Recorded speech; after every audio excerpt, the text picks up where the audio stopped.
Whatever, dog. Not this one, not this one. Oh, there were 3 of them in a row. I don't remember who they are. Back up. Dog. I mean, bed. Okay. What the fuck are you reading? What did I miss? My phone? Oh! Those are fun. Sorry, that was really fun. I burned a guy alive. Was that what you clipped? Oh, it's a Roblox person. Yeah. I like. My bad. Hey, hard hitting Harry. That is pretty tight. I can't deny. Good job. You did it. How you doing? Stop it, nerd. Stop it. Oh, cut it out, nerd. Switch. 9569. This is going to be funny. Okay, enough. Bye-bye. I gotta stop. Make it stop. That's the problem. Ooh. I start to panic.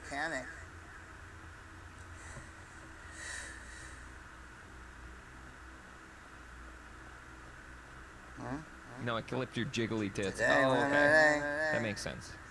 Yeah, no, that's gonna go crazy on the internet. Everyone is going to go fucking crazy. 9569. Huh? Hey, no. Okay. Oh, good night.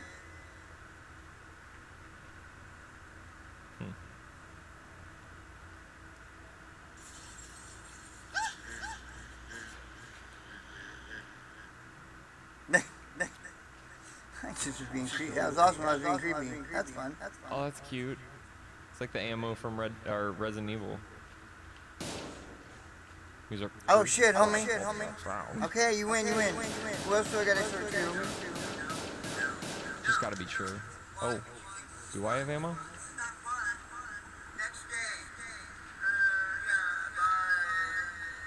Where's that dog? Thank God. Stop. Wait, where'd it go? Oh, no, I'm back. Wait, what? My clip, you get, he's gone? My clip gone? It's gone. Clip's gone. Yo, dude. Never again. Yo, dude, I didn't even remember that, and I'm glad, honestly. Yo, dude, fucking what? I got 30 rounds left in this 10-round magazine. Yeah, this shit don't stop. Let me add up the hours. Okay, so let's call that 12. Now it's not as stable when I'm running. 16, I'm sure this looks 20, great for you guys. 20 plus 70, about 65. We're on down. What the fuck is happening? Good lord, my ears. 40. 65 plus 40. That's 105. 105. Is that 105? Is that what I'm seeing here? 105 hours. Hey. And that was my best chance to today. get like 30 What's shots today? in. Is it today? Maybe 70. 105? 105?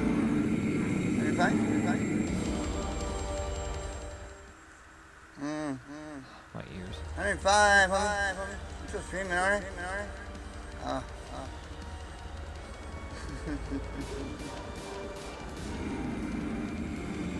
Oh, so it's like about 110. I'm about 110. I should reload. There we go. There's no reload button, so you just fire until you're out. Yeah, that's right, you stupid piggy. I'm gonna. Very good, Tony. Round of applause for Tony's joke, everyone. What comes after partner? I'm not gonna do it. No one else? All right. Oh, okay. You appreciated it. All right, good. Looks like this little like, going on. I'm gonna. Hello, doggy. Stand back. Oh. Single-handed. That was 100% what I thought would be the case, is that we get the dog out. I love you. What? You Weddy night. What it means to be a streamer.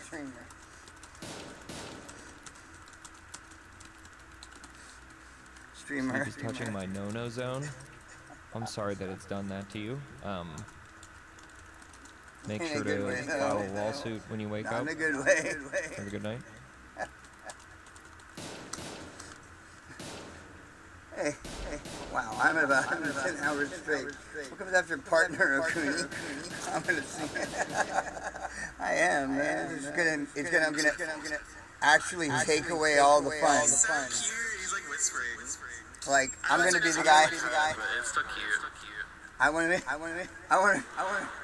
gonna be the guy that. Oh, you got me. What comes after like this partner? actor, so it's probably Partner plus. I just They're meant to be the third game. going to be the guy. Tailing basic rules about tailing. But When you it's make really a just decision, what you make of it. like when you Point make some kind to of and conversion say, that attract target attention, like, the caution gauge at the top of the He screen. doesn't have any If the friends. caution gauge reaches its limit, then you will fail and the he- mission. If you're about to get noticed, take cover behind a building or It's put gonna be distance so between bad. yourself and the target. Oh, how Caution fucking gauge will start to go hilarious. down again once you successfully hold. I guess it's a standard trailing stuff. It's the same as like any other game. Fucking hilarious. You may start. It's like you may start acting unconsciously if you suddenly have an. I just my goal, my personal goal Zach, he's a Lego is to maniac. make Zach, everybody feel bad about he's a Lego maniac. about how little they put in. Can't get it out of my brain.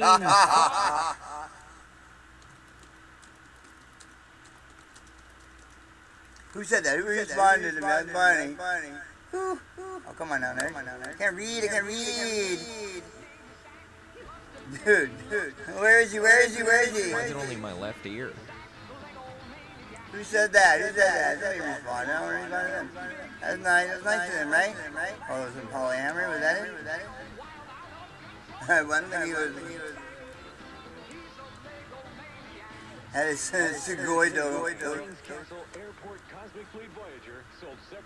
Did you see how cool he was? Shut up! I'm talking about the Lego maniac. Like my only reward. Oh, that went into him very easy. Fucking. You see how cool he was? He had Then I spend Legos between my- his fingies. And stay down.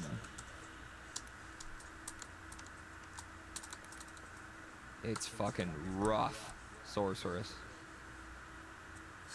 How little time they put in. It is genuinely, it fucking can kill your drive. Oh wow, I've had a large piece of shit on the end of my chin the entire time. Wipe it off, man. Oh, I'm not.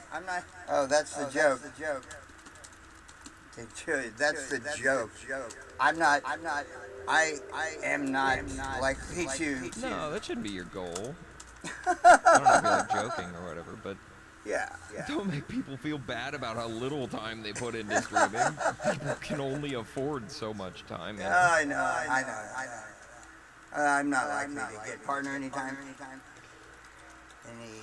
sooner. Yeah, I probably could have used my brain a little more and saved that guy, but I'm not shit, likely to what? get anytime I'm not sooner. perfect. I'm not Zach the Lego maniac. I'm not like I just like shifting the scale.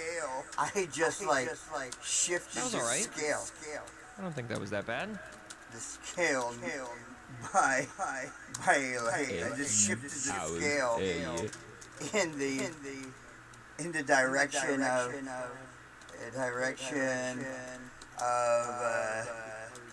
Jeff Bezos.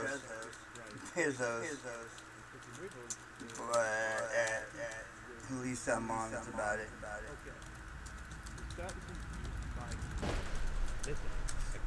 Everything I know. I just shifted in the direction of Jeff Bezos. At least I'm honest about it.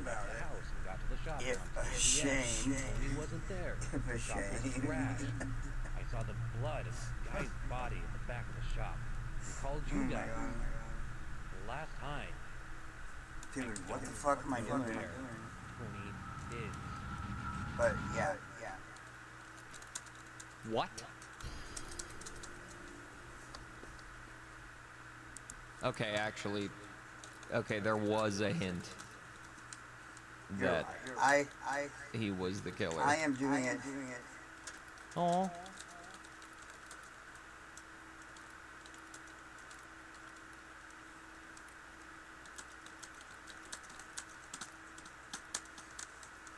It's not burnout. I can't get burnt out because I just. Yeah, there was at least a hint, I guess. I pervert? sleep on stream. I do whatever the fuck I Okay. want. I sleep. Captain Burn. Just See, we wouldn't have unlocked this beautiful, that's beautiful right. model if we didn't get my ending. So, It's think about it actually- that way. Eject. Alright, everyone. That was fun. Stream, yeah, I know, it's a little bit shorter than usual, but I warned you ahead of time. Good, good. That's good to hear, Sorrows. It's a motivation to get up, that's great. Something to get you going. Yeah, I need to take a little bit of a break, now, and just, I gotta sleep and then get up and go to my mom's in the morning. Oh my god, she just started this, right? This is the scene where you are, like, tailing the guy in the very beginning. Alright, copy the raid message, please. Stick around for the raid. It's always nice to send as many people as possible. Join the Discord, follow me on all of my social media, blah, blah, blah. I hate this part of the stream where I have to say this, but please do it because, goddamn. Yeah, I don't know. Spread the word. That's really the best thing. If you got friends to... Oh my god, the fingernails are huge. Just share the stream around with friends and stuff if you think they'd like the content. I appreciate it. Have a good night. Your first good experience I've had here. I'll stick with you until you block me. Thank you. Have a good night, okay? Bye. Happy Christmas. Happy Chris Wands. Chris Wands. Zika. Okay, bye. Oh wait, did I even do the raid? Fuck, that's embarrassing. Imagine that I'm not saying all of this right now. I hope you don't mind you wrong, Muslim. I hope you understand that if I'm talking to you, you might just be on my stream. Copy the raid message, follow me on the social media. Fuck. God damn it. Anyways, here's your post-stream content while I wait for everyone to jump into the raid, because I thought I had already done this.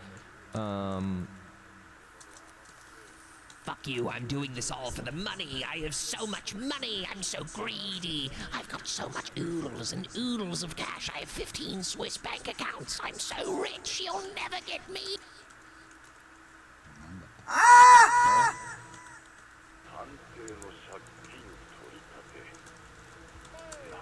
Hi, Kuno. Hi, Raidos. Merry Christmas! Merry Christmas! How is your stream? How is Christmas? My Christmas, everyone don't die. How is game? I think I've seen that game. I think there's like 3 of them, right? I never played it before. I hope you had Merry fun. Crumble Bubble. Dude, I'm going to my own fucking stream. Merry Christmas. For those that know me, hi, I'm Oli, Transal Girl. Yo, dude, I gotta watch somebody else. I'm sorry, I love you though. You're really nice. I'm playing Judgment. For I'm doing my Christmas. thing, man. You're cool. I think I followed you, didn't I? Oh yeah, so that's fine. You. Oh my god. Yeah, yeah. Yeah, yeah. Daijoubu. Yeah, yeah. なんかカー Daijoubu. ビィしてるんだけどなんであれ大丈夫そう本当いやいやいや大丈夫いらっしゃいハッピーメリークリスマス Hey, hey, sweetie. Hey, sweet. カービィしてるうちの方も地震大丈夫地震大丈夫 Merry Christmas to you too. カービィやってるご了承何カービィやってるなんでいいよこれいけるんじゃないかバービーやってるわ。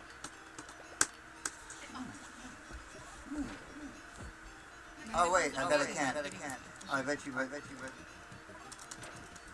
Oh, I guess I can fucking. Oh, shit. Where is it? Is this it?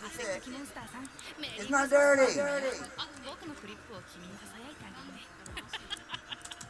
なんだクリップ。意外と続く。死ぬまで続くんじゃないかな。いらっしゃい、今日も来てくれてありがとう It ね。 ain't dirty.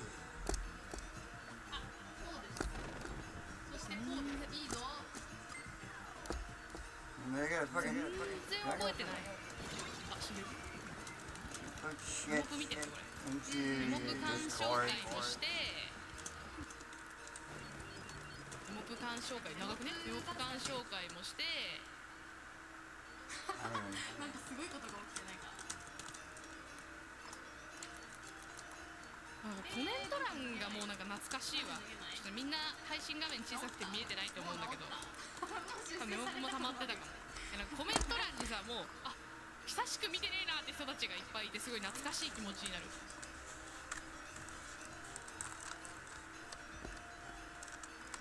そういう時はもう自分で持つしかないかな。 Where am I?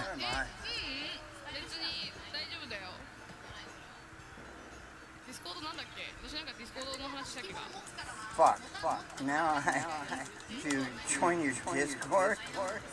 Damn. ディスコードはね、私の Damn. ファン交流サーバーがあって、ぬみちゃんのディスコードサーバーがあって、まあ、そこでお話ししたりファンアートを見たりできるよっていうだけやね。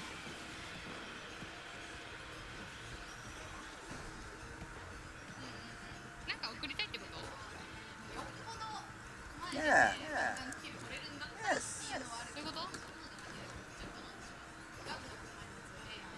でもウィスパーでもいいよ。臨機応変に対応する。なるほどね。 Oh, that's better. ディスコードに入るか、全然ウィスパー使えると思うから、ウィスパーでもいいし、ツイッターでもいいし、ディスコードは一応貼っておくね。 Thanks. Here, wait, I gotta find me. してないと思うんだけどな。 Yeah, no. What about that? 普通に使ってるから。 I feel silly. I don't know stuff and things. There we are. We're back. Where are my clips? I'm wigging out. Where are my clippers? Love. My lovely little darling. Where are my clippy clips? What? Oh my god. I don't know. It was on my phone. I should just fucking put it in there, huh? Duh. Chaos. It's chaos. I'm freaking out. I don't know what I'm doing. I'm panicking. 18 hours. Holy fuck. God, I work hard. のエンドロール。懐かしい。 Clips. Oh my god. I'm a channel. 昔のエンディングだ。 Copy. I want to share my fucking thing with you. Copy, motherfucking. Crashes the fuck out. What about you eat big poo? I can't fucking read it. It is off the bloody fucking. What is this? I can't see that. Why do you like this? Why does everything suck? Fuck, man. Zero copyright strikes so far. Where is that? Yes. Feature. Yes, feature. I'm featured. Here I'm featuring. I'm gonna share you. I'm sorry, love. I tried to go get it. Is this even it? Right? Love. I know I'm panicking. Nobody gives a shit. Dude, nobody gives a shit. Honestly. Nobody cares. Trust me, bro.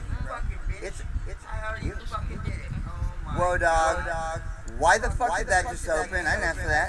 月ぐらいからのは出そうってる。 なんでかっていうと、もともと Maybe, okay, love, okay, wine, whatever. Oh, good. Oh, hi. 使い方してるから、 Oh, shit. 保存できる量制限するわ。 Oh, shit. I 今 guess までのやつ YouTube に上げなきゃ I いけない came back from the camel toe. はいどうせなと思って一部だけを YouTube に載せ直したので残ってないんだよね。連続視聴ありがとうございます。いやマジかよ、そうだよ、私の魅力に取りつかれちゃったってわけ。 Just kidding. 全然覚えてないね。 What the fuck? I didn't even know where whispers are. Oh yeah. Had you. Hey booba. 東部空のね Yeah. You can't. Yeah, you blocking. 全部調子らしい。調子悪い。 Yeah, I love you blocking. It's okay though. 5万チャンネル熱。Steam に続きいろんなゲームやウェブサービスで大規模ネットワーク障害発生中。やっぱそうですよね。そうなんだよね。そうなんですよ。 I don't know. Fucking time. I don't know. You probably don't like it. そうなんだよね。まあツイッチが重くなったりしてもまあそうだよねっていう感じではある。 I don't know, だから dude. チャット雑談をしようと思ったんですよ。だからどうしようかなみたいな。 It is okay. I hate this shit, man. Yeah, it is okay. You fucking. ブロッキングウィスパーディスコードじゃダメ？ディスコードじゃ No, ダ no, メ？ no, no, no, no. 設定見るから。 Not. Okay. It's okay. I don't know. Okay, look. 設定か？セキュリティとプライバシーか？どこですか？ Yeah, man. Honestly, セキュリティプライバシー。 you may not wanna. You may wanna keep that private shit OK。ウィスパー since 使えるように you してよ。 are female. ウィスパーを使えるようにしました。こ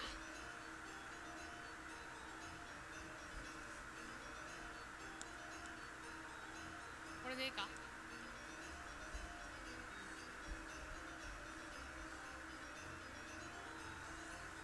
You know.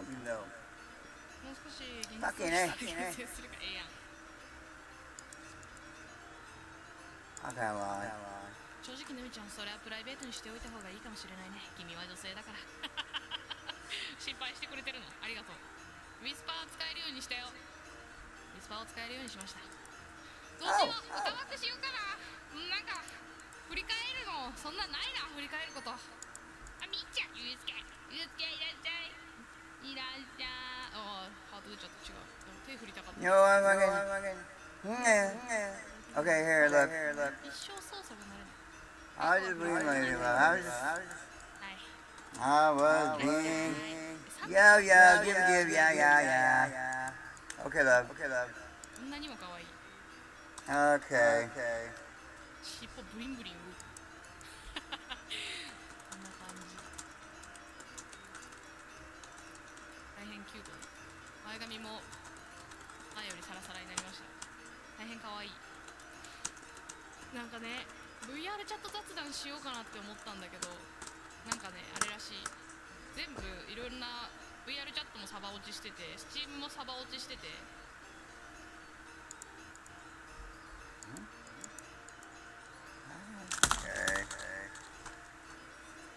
ゆうちゃん OK。ディスコードにいるよ。すごく退屈な作業をしているところ。 Yeah, fucking very tedious. ぬみちゃんのサーバーディスコ Oh, ード it's さ fine. あれあるからね。 Numi, what happened? Oh my god, am I giving away secrets? What happened? Oh, fuck, man, I ain't gonna I wanna, man, I gotta fucking require it, really? ストリーマー Dog. で歌枠しようかなって思うんだけど。 Holy fucking holy thing, dog. Oh no, is this real shit? Yo, dog, what up? Why you making me fucking... I love you. I'm sure you're great. どうなんだ？ Yo, dude, do I have a fucking thing on? スプラもいいんだよ。It's fine, love. Yeah, we cool. What up? タープやりたい You know, せっ you か know, く do 強 me. 強マイクを得た Yo, の what 頼 up? むチケ Oh, ッ my ト shit, 買え my るの shit, かなと思ってそもそもね my shit stinks. I know that much. から消したいん What で the fuck, dog? I'm sorry, Gear. What? It was so stupid. It was just a stupid fucking clip I made. I suddenly wanted to share it because I thought it was funny. I don't even know if I think it's 買え funny るのかな anymore. 買おうと Legit. してみます Like, I legit don't even know if I'm... You know what? I like started panicking. いや今日 Yeah, ノービッ this ツ is kind of stupid. これ後出しノービッツっていいのこれ後出しノービッツっていいのかな Like, I legit... It was not even that big a deal. I'll get it. 3 Yeah, I 日 just... 券が1500円で売ってるんだけどカラオケチケットこれ後出しノービッツっていいんですかねこれマジかよ隣でじいさん電話かけようとしてる急ぎの電話なのかも It's しれない funny, man. どうす Like, る like it's been 5 minutes. Minutes now, and I am not even sure anymore. のーちゃんいらっしゃいどうする Wow, bro. Fuck off, it. Like, honestly, legit. Like, I 1500円の方が I'm just gonna take a deep breath. 収益化をしていない方プランしかなくて前回買った1万円の方は1万円なんですよね普通に And now a scary story brought to you by Instacart. Saturday was busy, but now it's Sunday, so you're rotting in bed. And that's when you start to smell something rotten. And it's not you. You follow the smell to the laundry room where you find a full pile of laundry and an empty container of detergent. Panic sets in. But then you open Instacart and order everything you need to get your life back together, delivered in as fast as 30 minutes. For one less Sunday scary, we're here. Mix up your cat's mealtime with the Meow Mix playlist. Meow Mix has epic soundtracks for cats to jam out to, great eats and tasty beats. The perfect mix of delicious flavors to help you connect with your cat and make them say In about 5 minutes now. meow. Meow Mix original choice cat food.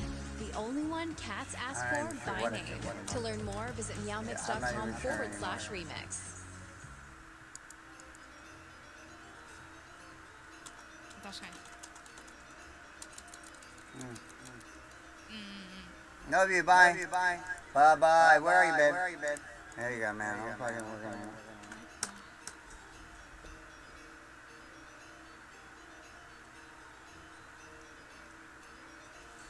チーム落ちてるらしいけどさ買えんのかなそもそも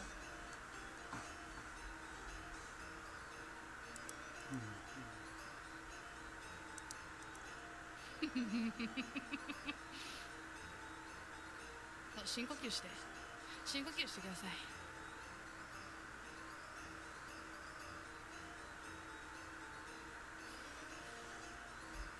歌枠にしよっかじゃあ今日はお歌を歌おうか Babe. What up, girl? What'd you say? チ Oh, ーム落ち song. てるらしいけど購入できんのかあいけそう来た買った3日券3日券購入しました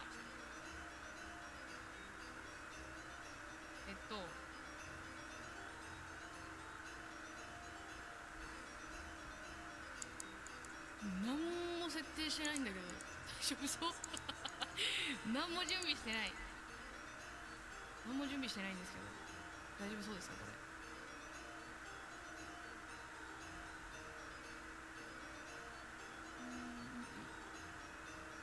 じゃあさとりあえずお歌に関してはループバック使えばいいよねお歌に関してはだからループバックをするためにいろいろな音を切る必要があってこれ切るじゃんでこれも切ってこれもこれもこれも切ってはいでループバックにして Oh, that's sweet. はいループバックです Yeah, that's sweet. これもいらないの I'm just I don't know, dude.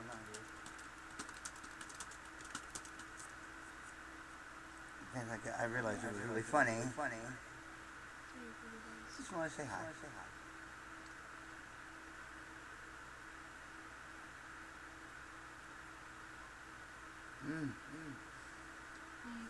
I guess you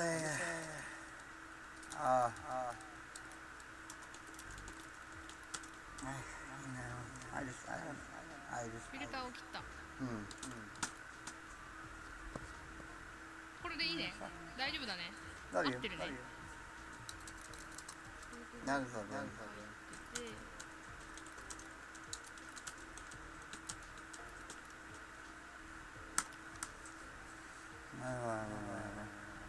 What is this? What up, homie? Yo, I don't know, Kumaberry. What? Huh? Wait, you're not even in order. Who the fuck is this bitch?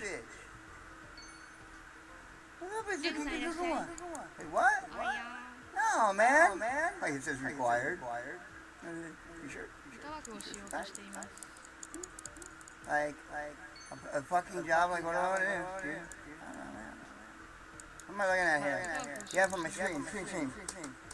Yes. Now I want to do it from the screen. Is that okay? Can I fucking do it now? Wait, what? The one time. すごい派手な画面になったな。めちゃくちゃ派手になった。I'm all freak out. I'm freaking out right now. What? Huh? No, dog. Outlaws Charles, really, bro? No, let's not. Okay? Let's like not do that. Definitely not do that. Okay? I don't know. I am so fucking confused. I'm crashing out right now to be perfectly honest. Yo, dude, honestly. Can I be honest? I don't know, dude, whatever. Like, oh, I don't know.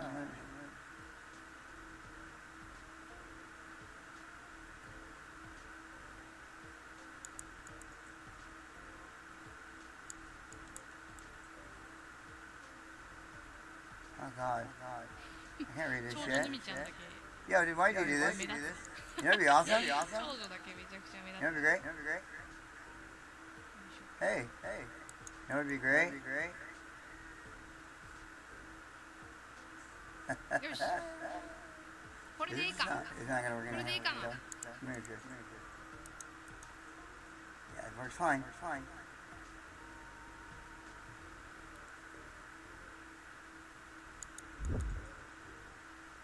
Yeah, legit. Shitting the bed right now. I don't even know what planet I'm on. I thought it was funny.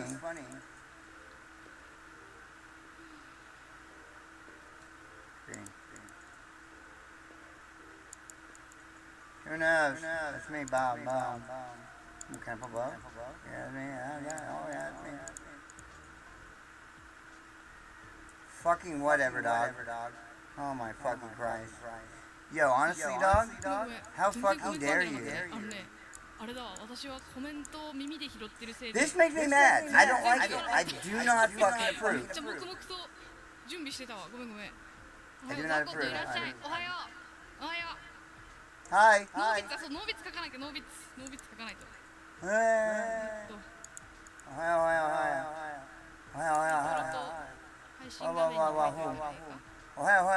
please, no me la. Para usted. What? What do you fucking? Huh? You needed an excuse?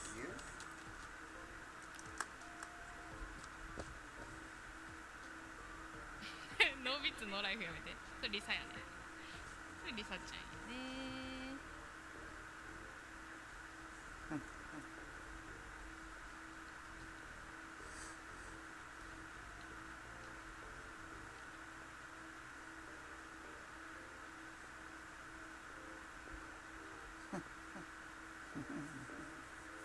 You need an excuse? Hey-o! おはようだ、今度クリスマスだよ。ノービッツね。オッケー。Dude, You're real international. 喋ってないのかと思ってたらさ、めっちゃみんな喋ってて、私が聞こえてないだけだったっていう。Yes. マジであれだな。遅れないようにしようよ。遅れないように。Only 設定の interstellar. Also, she happens to be ライト international. おはよう。それノーファンズノーライフね。リサね。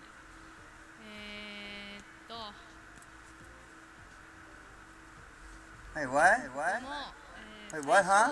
ビッツを Wait. Huh? Wait, huh? 最小ビッツ数を上げれ Wait, ばいい hum? のかな。 Wait. What?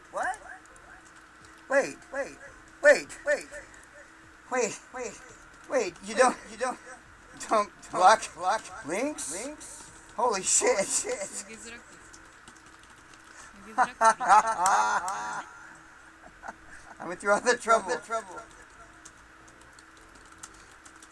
This extra trouble for no reason. い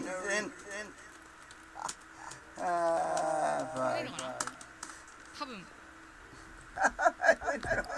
Trouble for no reason. チキン食べながら見る。最高。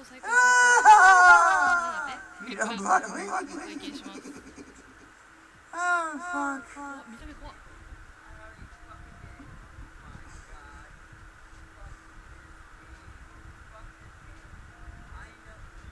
これも全部配信に乗るんだ。わかったありがとう。不気味。 Oh, you're on my stream. Oh, shit. これも全部乗ってんのか今。わかんない。音入ってる。そうだよね。気をつけなきゃな。今ループバックつけてる。ループバックがこれだな。 I just curse. あとやんなきゃいけないやつ終わった？ I dropped a ton of 配信乗るのを知らなかった。配 F-bombs. 信でやらかしました。いっぱい。なんかやらかしたらしいです。かわいそうに。 I dropped a ton of F-bombs.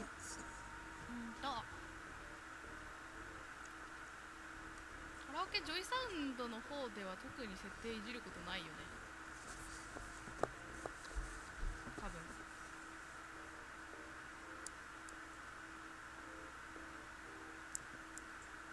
I'm so mad.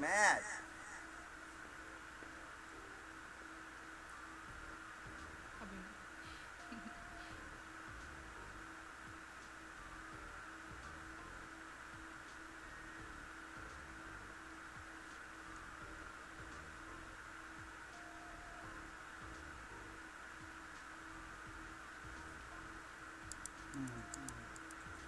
俺はクソほど汚い言葉を吐く。大丈夫。みんなそんなもんだよ。私も汚い言葉を吐くから安心してください。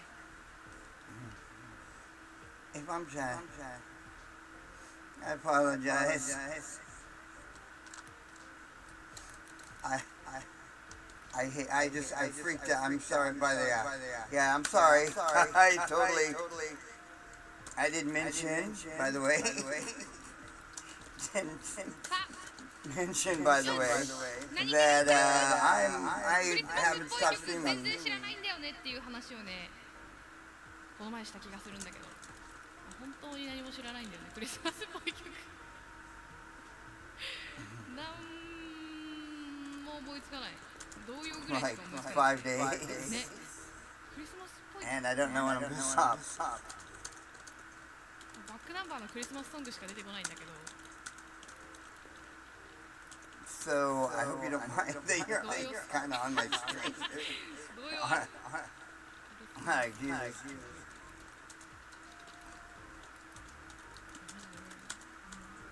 バックナンバーのクリスマスソングぐらいしか歌えない気がするんですよ。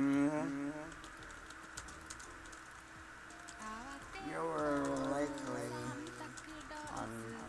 クリスマスの家にやってきた。 Please don't be mad. 何歌ったっていい。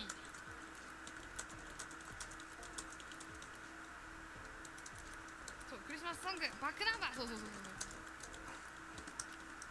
てるだけでちゃんと歌えるかは怪しいんですよね。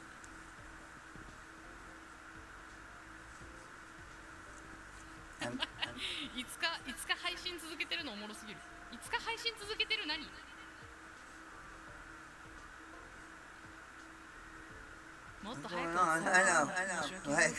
ええやで Like, if I'm talking to you. シャオナカ鳴ってるんだけど No, no, I told you. I didn't tell you. I couldn't. I'm sorry. Sorry. It's just me doing everything. Like, I apologize. Don't worry. Don't worry. Nobody watches my stream. Don't worry. Nobody watches my stream.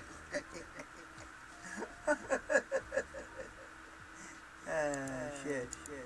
Discord microphone, baby, I know, no. I don't want a fucking instruction for this. Oh, I'm sorry. See, now I'm off there. See, look, I'm off. Now I'm in your Discord.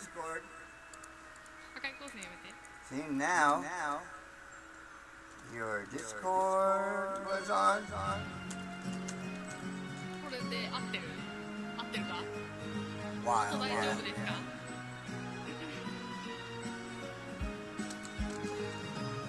Don't worry, nobody watches my stream, dude. 大丈夫そう I swear, look, you can watch me translate it. See how it happens. Watch how it happens in real time. Ooh, destructive beam, that sounds fun. Good. Aww. Is that you? Let's see. No area I don't want to talk about. Aww.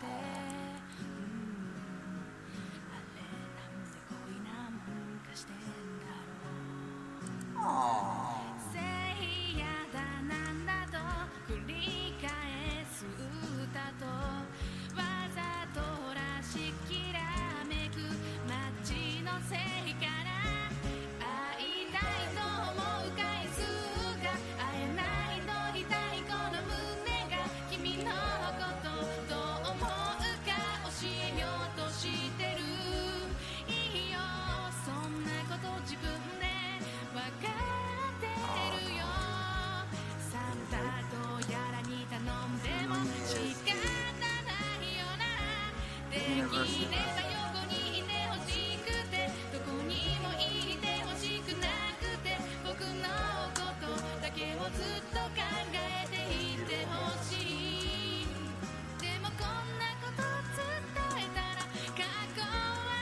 'I know, right? Watch me go.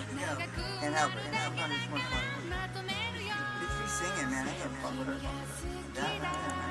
Right? Watch. Exo Mountain. What? Right? Where you going? What? はいクリスマスソングでございました Basta. You wanna speak fucking... You wanna speak monster talk? バックナンバー Monster. 音量とか大丈夫ですか大丈夫でした It's always fucking 大丈夫 man. 音小さすぎて Yeah. Fucking 大丈夫 Always 大丈夫あれだなAlways 大丈バック夫入れてるせいでさワンコメつけられないからみんながコメントとかしてくれてるのマジで Fucking 大丈夫聞こえないんだけど めっちゃよかったありがとう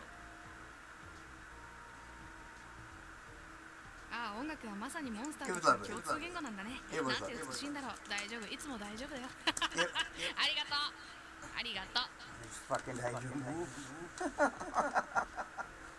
It's just like a meaningless word in my opinion. I mean, I know it has meanings, but there's too many meanings to me, eh? 訪れを気にせずブルーバードが歌えるんですかあちー訪れ気にしなくていいのってこんなに嬉しい Yo, dude, it's almost midnight. That's about time I start my stream for real. Who's feeling ready?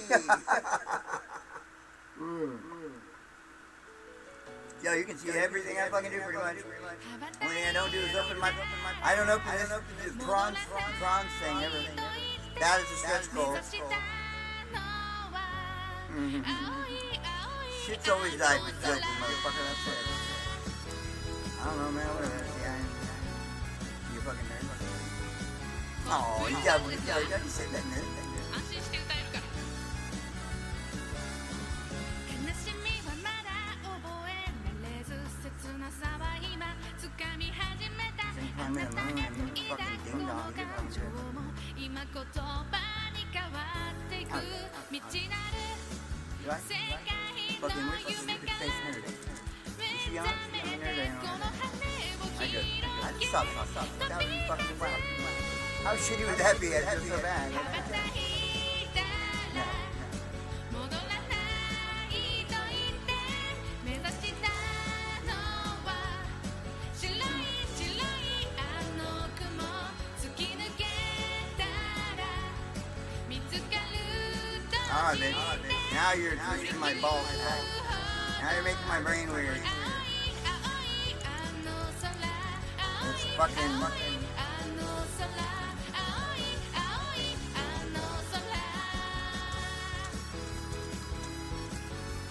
腹減ったな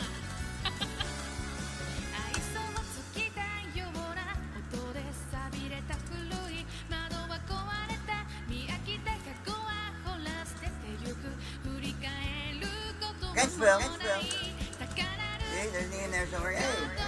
に呼吸を預けてこの窓を蹴って飛び立つ Fine.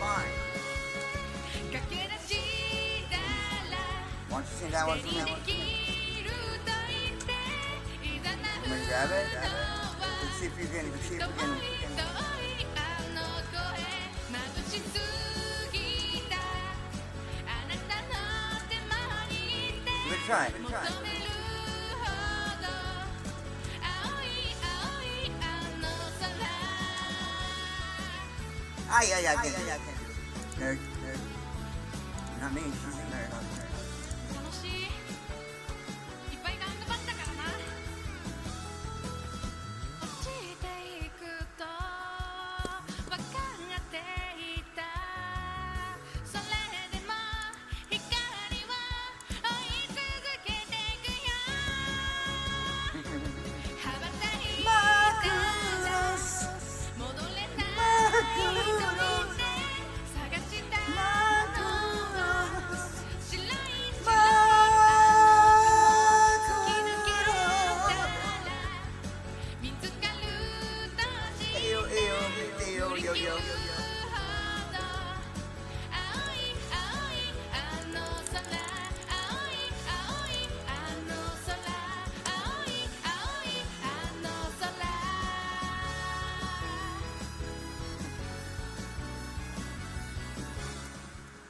楽しい生き物係のブルーバードでございました。ありがとうございます。初代マクロスのアニメの主題歌を思い出します。ぜひ聴いてみてください。マクロスってあれだっけ、キラってやつだっけ、合ってるマクロスエアプなんだよな。 Let's just give it a try. お水を飲みます。 Oh yeah, water. I need water too. Thanks. ちゃんとお水持ってきたんだ。 Thanks.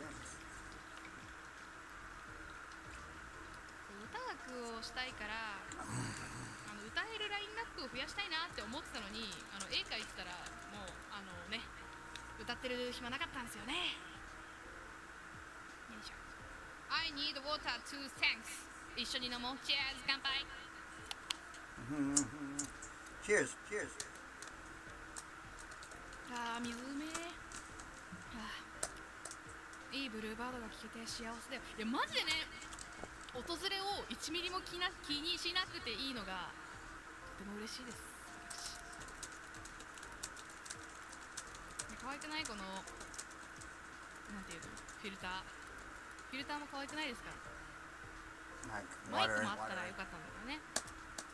普通にハモリが入るサビ聴いてて気持ちいい。いやわかる、歌ってても気持ちいい。 Spigot. 大変楽しいですよ。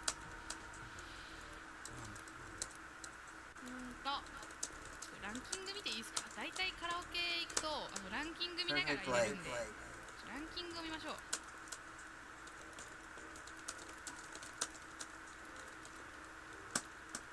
I really do. I honestly do.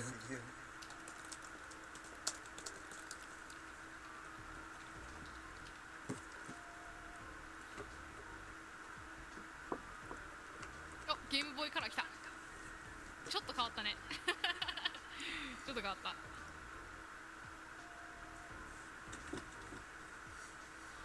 とって味の完璧なミネラルバランスを持つお気に入りの水道の蛇口はありますか？私は正直に言うとあります。蛇口、私水買ってるわ。イロハスの水飲んでる。I figured that. アマゾンで買ってる。I heard you that. I know. You bought it. But I テイ just クアウ wondered. トが1位だ。あ、シャルルとかあるんだ。歌えるかな？ I just wondered. Like I often think it's pretty much it's just あるんだって me. なる。嬉しい。はい。はい。あ、頭痛、気圧ってやつですね。ああ、気圧を感じてる。かわいそうに。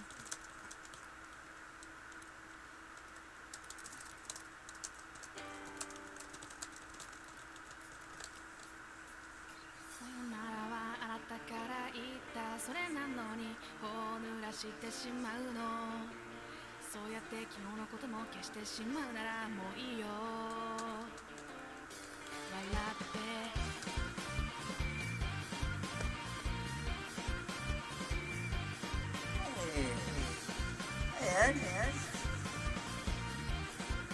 Ed. 花束を抱えて歩いた意味もなくただ街を見下 Like ろした missing こうやって理想の淵に心を刻ってくもういいか Ed.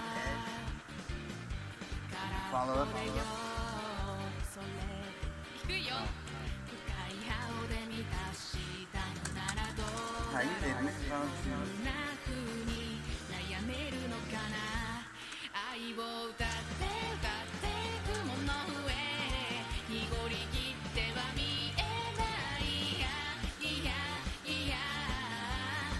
遠く描いていた日々を語って夜の群れ Boom! My prize picks lineup is going off, Marshawn. Feels good to be right. Unlike that time you did. I don't know. No, I'm more doing like things when and you stuff. said- How about you? I'm copying. I'm cutting, pasting. I'm doing the work. I'm in an ad now. Watch. I know when you're right, but not Just here. kidding. Bye.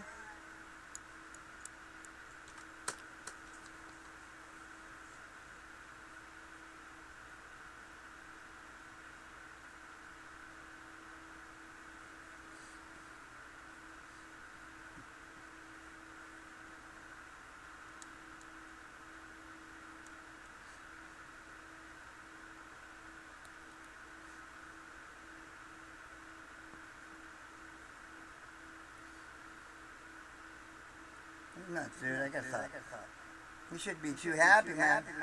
What up, girl? I don't even know what I'm looking at. I don't even know what planet I'm on, girl. Oh, you do something good. 今誰もいないへそね混ざって二人の果て譲り合って何もないな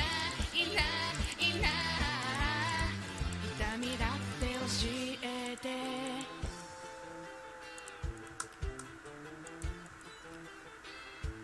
ぬみちゃんと一緒に歌ってる幸せそう一緒に歌って My God, you all fucking talking something. きっと分かっていた魂ハーフなんてバカらしいよなずっと I'm so bad at simping, bro. I'm the worst simper ever.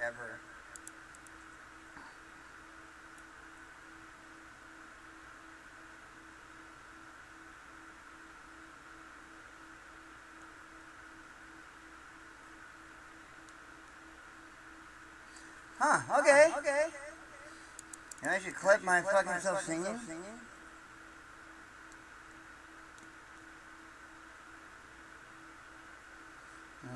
I don't know, man. This is not work.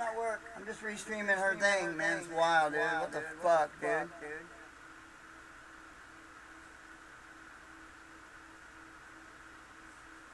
What? What planet are you on? Tell me. There you go. That bit. I know I said I love you, bye. I gotta do my own shit, right? あ、みんな一緒に歌ってください。一緒に歌いましょう。楽しい。バルーンさんのシャルルでございました。I'm out, man. サビのさ、チャッチャンチャッチャンってところをさ、綺麗に出すと気持ちがいいですよね。ハモってくれてるの嬉しい。普通に聞きたい。みんながハモってくれてるの。 After seeing you that first time, you're gonna be naked for sure by now. みんなが一緒に That 歌っ was て a くれてる joke. Okay, I gotta stop. I got my own shit to do. 前 Look, 回 they're all blurry and shit. You can't even read the names, can you? Did I do a good job? By blurring it? Yeah, you can't read that shit, man. You can't read that. It says all prawns. 歌い損ねました深海少女。あるんですよ。深海 Girlfriend, 少女。 girlfriend, the stream don't stop. 悲しみの海に Stream 沈んだ don't stop, and I'm banging in your butt. Gonna blow you up, and I don't mean in a good way. Hey, hey, hey, I up today. Why not, dude? I got your tag. I'm a big taggy waggy. Tag wag baby, I'm a baby, and cannot translate nothing. I do not fucking approve. Oh my god, love, I am fucking, I'm so annoyed. I mean, like, oh, you can yell at, you know? What did I do? What did I according? What did I'm sorry, I'm not. What kind of fucking, you should not be the ass. You should be the, that's the episode. Hey, now, hey, Dick. Good guy, good guy. Yo, dog, just chatting.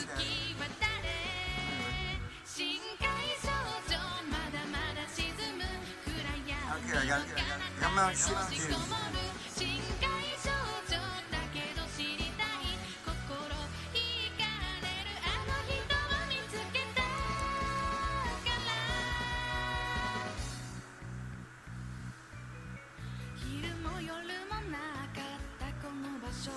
Oh boy.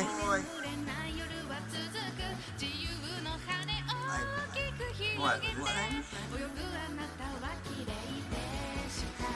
Shit, it's done nothing to that.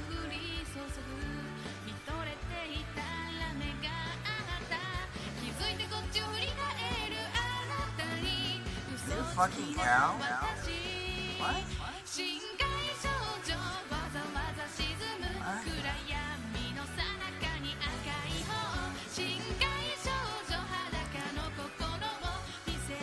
Fucking news dog?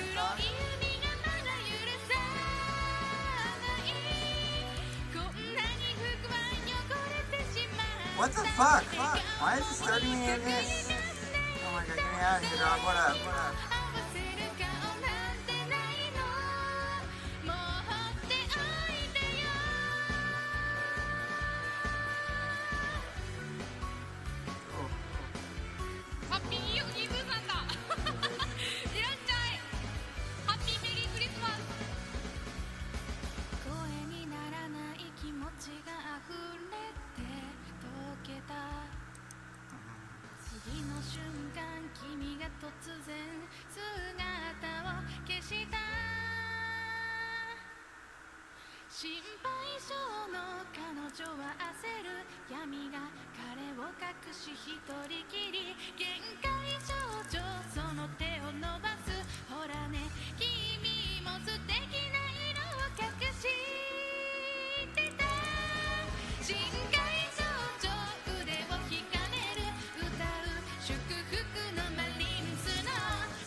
Yeah, that synced up pretty good. That synced up really well. Yeah, hurry up.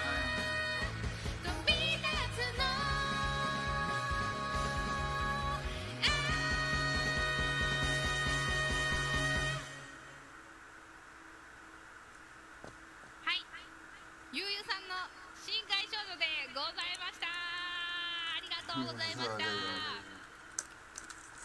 幸せ。めっちゃいい。ありがとう。嬉しい。嬉しい。パチパチありがとう。そうです。ありがとう。お水飲み飲みしながら歌ってます。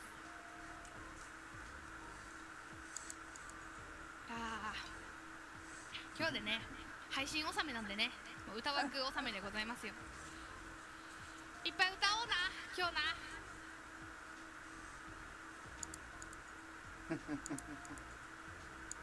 もう知ってる曲片っ端から入れていっぱい歌うから、雑談もしたい、みんなとおしゃべりもしたい。Not Factorio! 振り始めた Not it! しまうおかえり、えらいね。これ以上大変なことになる前にしまおう。Kraft mac and cheese み is ちゃん、 better ク than リスマス flying のフ on リ an ーのマイク airplane. 素材あったはいどこに送ってくれる。 Hey, Chidi, what on you, Yamono? ありが Let と it う。 jet anyway, か huh? わいいかわいい、ありがとう。今入れるわ。クリスマスカラーのかわいいマイクです。ありがとうございます。ダウンロードします。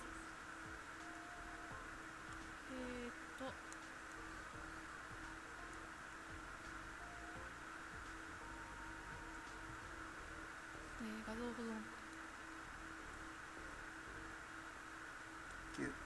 I マ got, イクをいただきました皆さん。 I got your microphone material right here. マイクをいただきました。はい、マイクです。めっちゃ雰囲気に合う。マイクです。Oh, you got something? はい。Hi. これアバターに追従しなくていい What? な。 What? Okay. What's on about? What you been going the whole time more, man? Ain't no fucking way. Hey, guess what, love? Mwah. This is present for you, I guess. Yeah, dude, I vacuumed earlier as fuck. いいんじゃない？ Knew me, dude. I got fucking like 100 hours of shit to go through. Holy fuck. こんなもんか。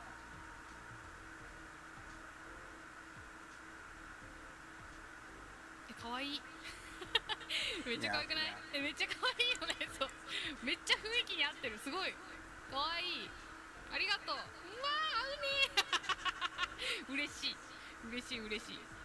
あ、そう、今ね、ゆうすけがね、ハートの記号をコメントしてくれたんですけど、ハートをね、ハートの記号をコメントすると画面にハートが出るようになってます、今日。あとはメリークリスマスとかコメントすると、なんかクリスマスっぽい絵文字がパッていっぱい飛んできます。そうそうそうそう、ハート、それ可愛くない？あ、それも反応するのかな、マイケル。そう、メリクリでポンって出てきて、ありがとう、可愛いでしょ。ワンコメのワードパーティーっていう機能を使ってます。リサちゃんがワードパーティーの機能をやってみたいなって言ってたから、リサちゃんに教えれたらいいなと思って先に自分でいろいろ設定してみました。とても可愛いですね。ほな次何歌おうかな。マイクもいただきましたし、2025年年間ランキングとか見ようかな。モニタリング、少女レイ、シャルル、残酷な天使のテーゼ、酔いどれ知らず、アイドル、サウダージ、シュガーソングとビターステップ、ビビレバ、ロミオとシンデレラ、キング。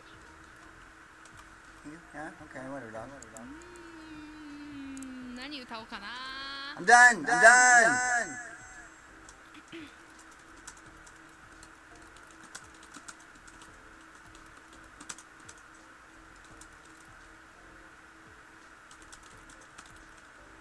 うね。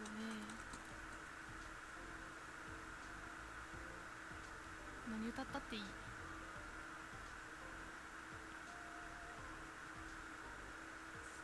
夜しかなんか歌おうかな。Fine, make it happen.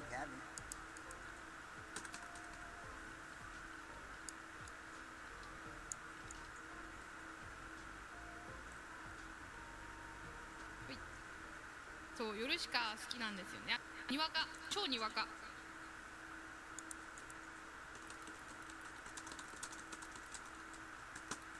下手に好きって言うとなんか怒られそうで怖い。考えたってわからないし、青空の下君を待った。風が吹いた正午、昼下がりを抜け出す想像。ねえ、これからどうなるんだろうね。進め方教わらないんだよ。君の目を見た。何も言えず僕は歩いた。夜しかも好きなんですよ。にわかだけど。うおースタンプ激しい。考えたってわからないし、青春なんてつまらないし、やめたはずのピアノ、机を引く癖が抜けないね。将来何してるだろうね。 I gotta go, dude. してないといいね。I gotta go, nerd.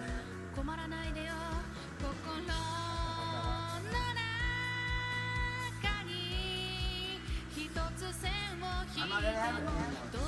I want some more food. I'm fucking big. Too much brand. Burritos.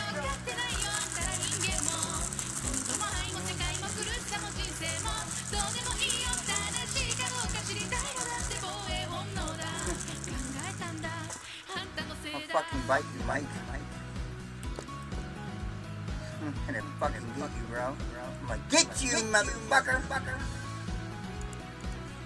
Bite.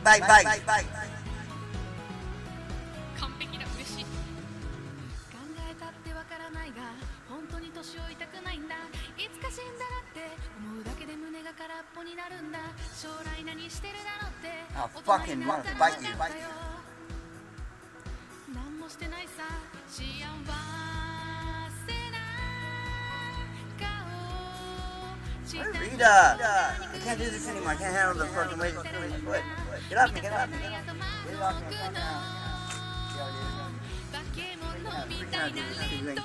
It is absolutely, I'm way past moving over this thing. I can't take it anymore.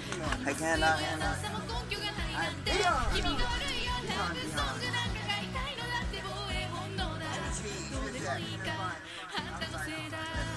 Oh my god, it's right. I'm gonna freak out. I'm freaking out right now when I talk about it. I have a callus. I want to kill myself, dude. Dude, I'm gonna bite that guy.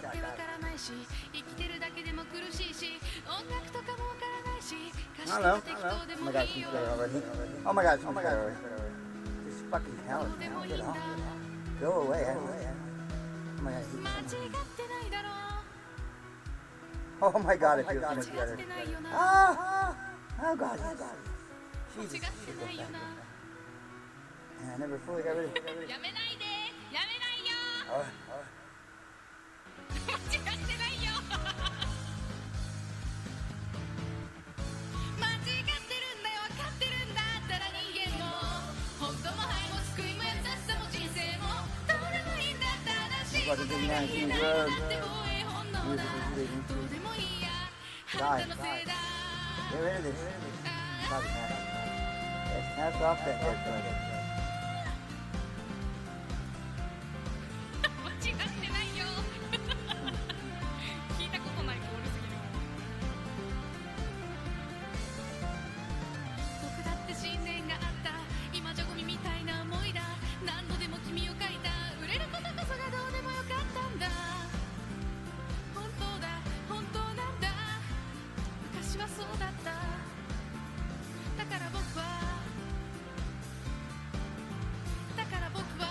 音楽をやめたバイお昼寝お疲れですおはようゲンパックいらっしゃいハッピーメリークリスマス歌枠兼年納め配信でございます最初はね今年1月の一番最初の配信をチラ見したりしてたんだけどなんかちゃんとアーカイブ残ってないから見返すのめんどくさくなっちゃったと思って歌枠に移行しましたお見事ありがとうございますパチパチありがとうございます嬉しいですありがとうございますお水を飲みます結局歌うたびにちゃんとbite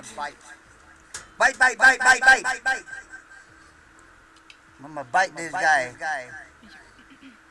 こういう歌枠の時とかにね何々歌ってほしいとかねコメントをくれたりする人もいるんだけど大体知らない曲が多くてすごい申し訳なくなるんだよねごめんそれ知らないかもごめんってあるある知らない曲が音楽はこの世に多すぎるからね厳選やめたくなってきたそういうこともありますBye! You get my own bite. Make my own bite. Bite.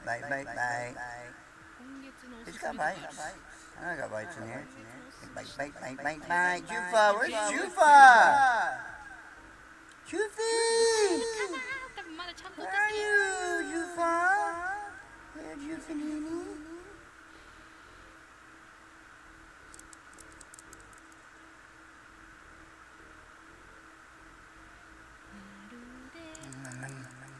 Dum dum dum dum.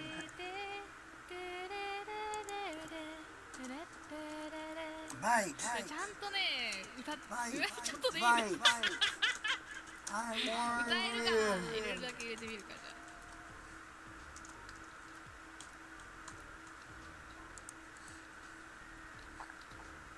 これか歌えるかな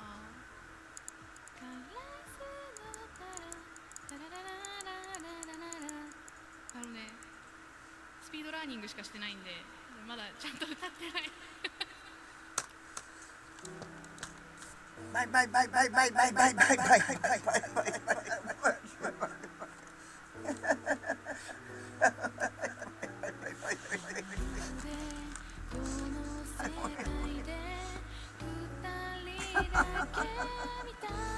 'I told you, you wouldn't know when it was coming. You would not. You would not. Told you, you're not. Bite, bite, bite, bite, bite, bite. I warned you. I said anything to say. I said anything. I told you anything could set me off.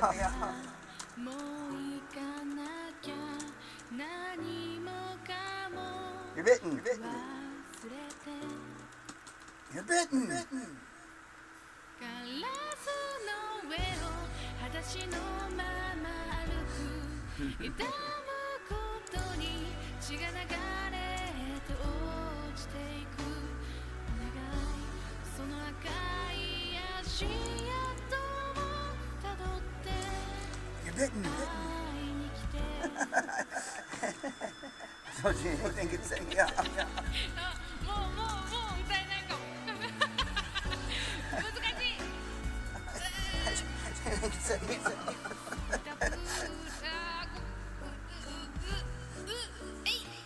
逃げた日の道の心がない泣いた好き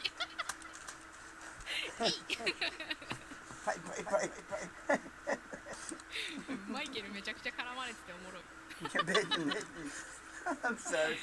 ありがとうまーちゃんリクエストしてくれてちゃんと米津玄師パートのところがねちゃんと聞けてないかもしれないな要練習次の歌枠ではちゃんと歌えるように頑張るから I'm sorry if I frightened you, lady.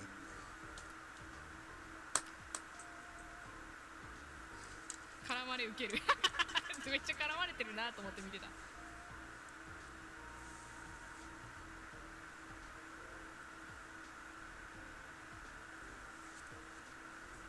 どなたか怖が Okay, I got my own shoes. I can't. おもろい次もあるんだ当たり前じゃないですか来年も一緒でしょ来年も一緒にいてよ Oh, wait. コネクト歌おうかな来年も楽しく過ごしそうねエズドスなでなでありがとういるよそうでしょう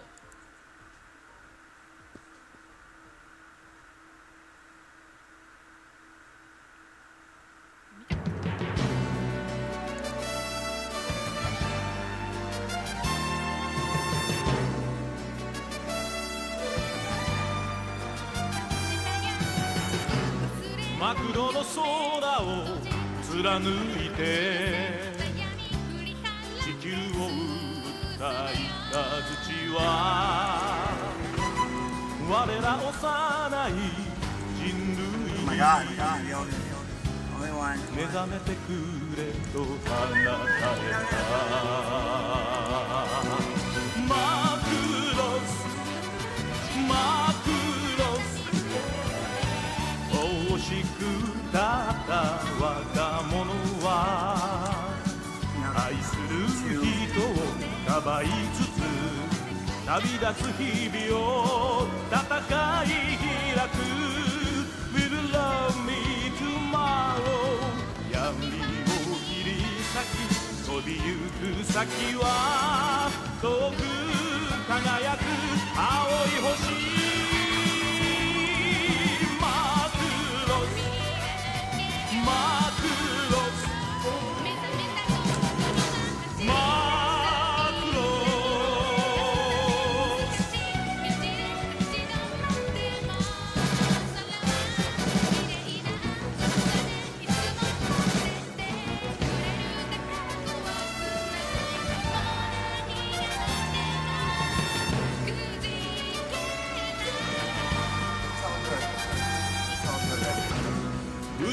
の子らを引き連れて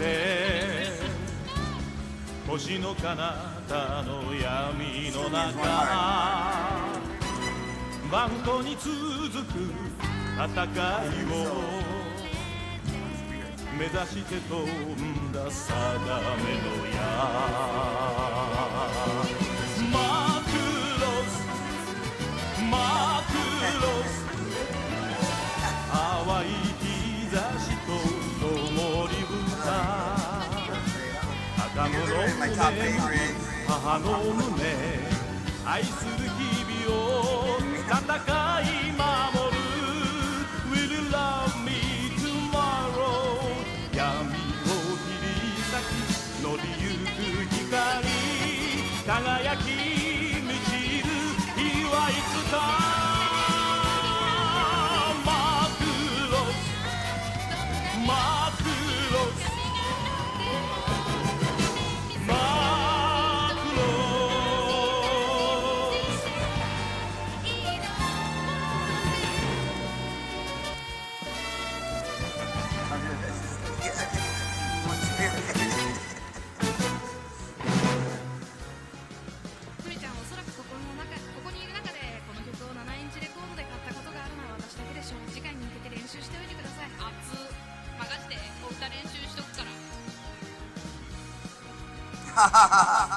Wow. Wow.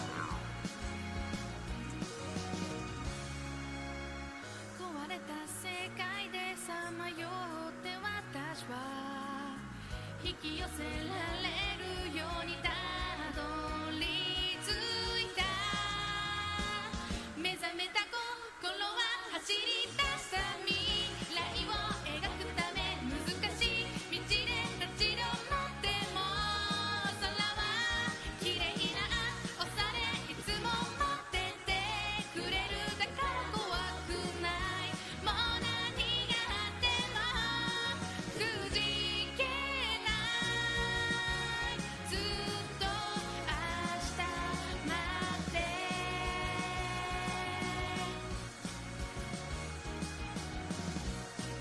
楽しい楽しい全然今年の振り返りできてない年納めクリスマスパーティーです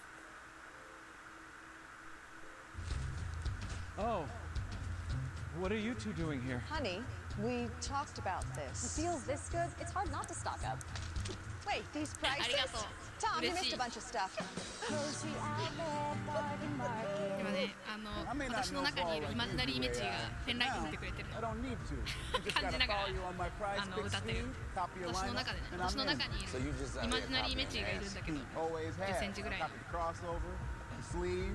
オリジナルメッチ違うオリジナルじゃないイマジナリーメッチがねペンライトで振ってくれるんだ私が歌わなくしてるいつかなはいみたいなそうちっちゃいメッチが言ってくれてるパーティーパーティ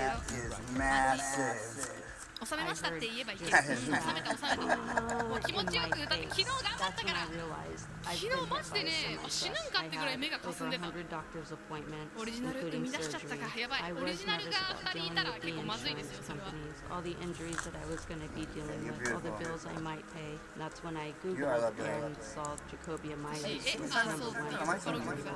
Once I hired Jacoby and Myers, all the medical bills were paid off. Jacoby and Myers changed my life. これ好きなんだよな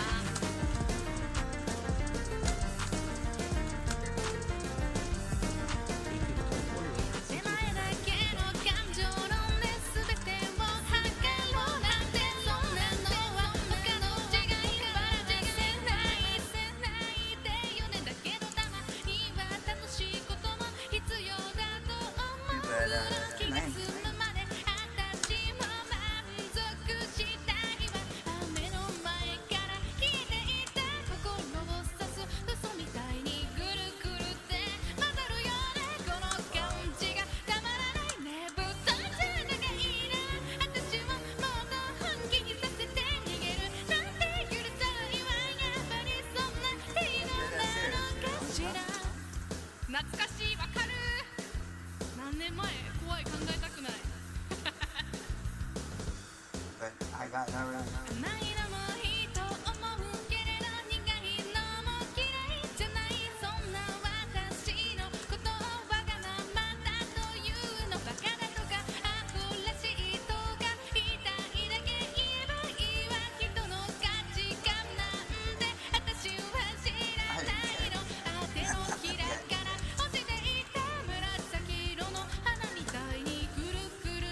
しいマジで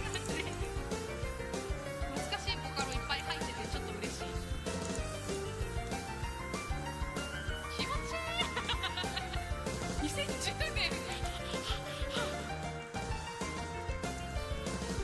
嬉しいとか気持ちいいとか所詮それは自己満足、そういうのって投げ捨てちゃっていいんじゃないって思わせてもぶっ飛んじゃったらいいでしょ。一体どこに不満があるの。急がれたら逃がさないだからね。ほらね覚悟してさ、どうなっちゃってもいいからその目で最後まで見届けて。どこまで行っても止まらないだけどね。でもねそろそろ限界。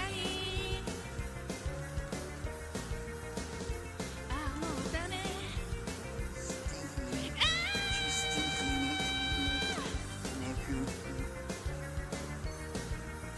あぬみちゃんアイコありがとう。ひでちゃんいらっしゃい。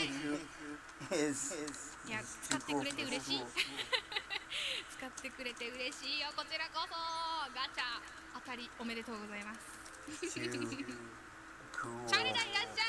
シャレダ何歌ってほしい。シャレダ何歌ってほしいパチパチありがとうありがとう。懐かしいマジで懐かしい。ちょっと待ってね、マヨナさんのぬみちゃんが瀬戸りを全部隠してるのでちょっとこっちに聞いてもらおうかな。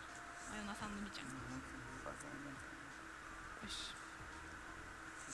ねえいつか一緒に私の曲を歌ってみない。あの人にカズーで参加してもらおうとしたんだけど返事がなかったんだまあツイッターで返信してくれた可能性もあるけどまだ確認してないし多分無理だろうな。だってチースティンキーネックは私にはちょっとクールすぎるしプロ意識が高すぎるからいらっしゃい。ちょっと待ってレイドいただきました。ゆめぽんちゃんと愉快な仲間たちの皆様ハッピーメリークリスマス。いらっしゃいませ。ぬみちゃんの配信でございます。ゆめぽんちゃんを知らない人はぜひフォローよろしくお願いいたします。シャウトアウトさせていただいております。配信お疲れ様。お疲れナイスレイドいらっしゃい。いらっしゃい。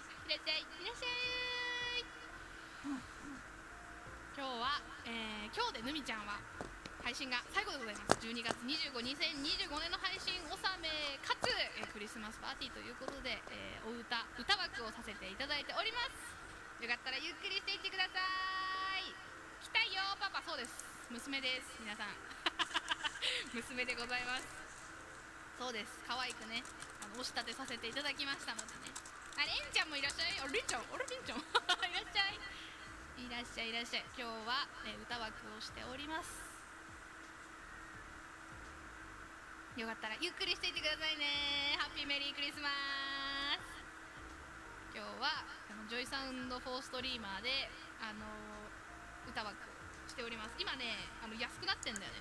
チケットが今安くなってて、いやこっちは特に変わりはないよ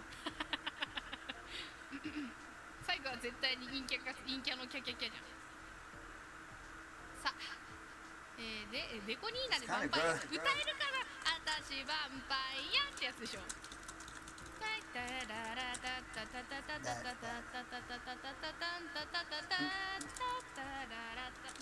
な。ヴァンパイア。ちょっと歌えるか怪しいけど。歌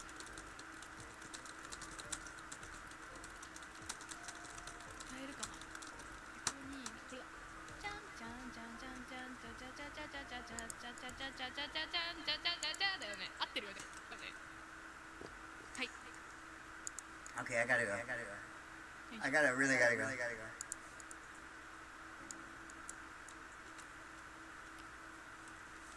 Okay, I go now. 私ヴァンパイア色吸っちゃって色も無理なんて丸いからで試したいな。いっぱい吐きたいまだ絶対いけないよ。高っ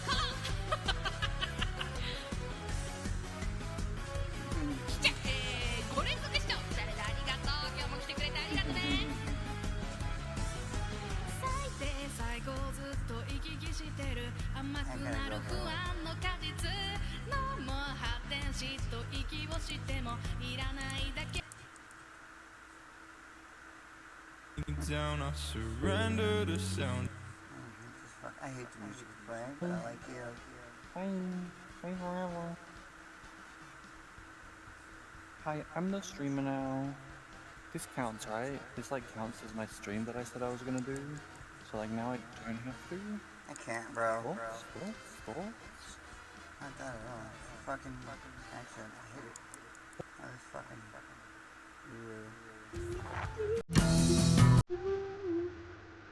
Is the music too quiet? I feel like it's pretty quiet. Staring right into the sun. For it's begun. I'm lagging so bad, but that's like honestly not. I'm not even worried because it literally took me like 30 minutes just to fucking open VR chat. So. Wow, that's I'm hydrating. Wow, that's rough. Yeah. It's pretty rough. Worm. Taros worm. Damn. It's not because of my rig. I mean, my rig is crappy, but it's because it's Christmas. Taros worm. Okay. Oh. Hi. It's Christmas. Everybody's getting VR. You know? They're testing out their VR using VR chat. As you do. Yeah. Begun. It's okay. My rig is crappy, but hey, maybe tomorrow it might change. Okay? Just saying. So. Maybe. In character is crazy. Some throne. Oh, come on, nerds. You fuckers. Not any Christmas gloves, at least. Oh, I forgot my fucking dude. My arms, my arm bows. I have this. It's not really gloves though. Throne of wish fulfillment. Stop. No. No, I've had a lot of lots of gifts. I'm very, very fortunate and grateful. I've been spoiled. Toss out here got me smelling fucking delicious with a new perfume, okay? And Crimson tried to get me another tracker and it got stolen, so that's fun. Been trying to work that out. Thank you, Crimson. Sorry that I live in a horrible area. But it's okay. I've changed my shipping address, okay, to my mom's house so that my packages won't get stolen anymore. Damn. Yeah, it's very unfortunate. I could have had chest tracking by now if my neighbors weren't losers. No, I'm still waiting to hear back. I had to file a police report and everything, guys. It's crazy. List.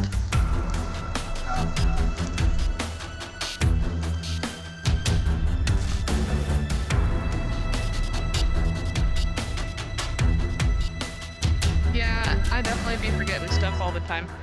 I haven't taken my medicine in 3 days. Anyways, yeah. Merry Christmas, everybody. Buddy, what does it matter?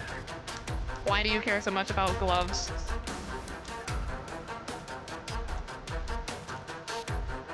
What is with the gloves? I haven't opened my like main gifts yet from my family. That's tomorrow. But some viewers got me some nice gifts. I got some jewelry, perfume, a tractor that is in the works. I got some new pajamas. I'm very excited about that. I got a cute little pajama set. Yeah. I'll update you guys tomorrow. Because I'm doing Christmas with my roommates and my family tomorrow, so.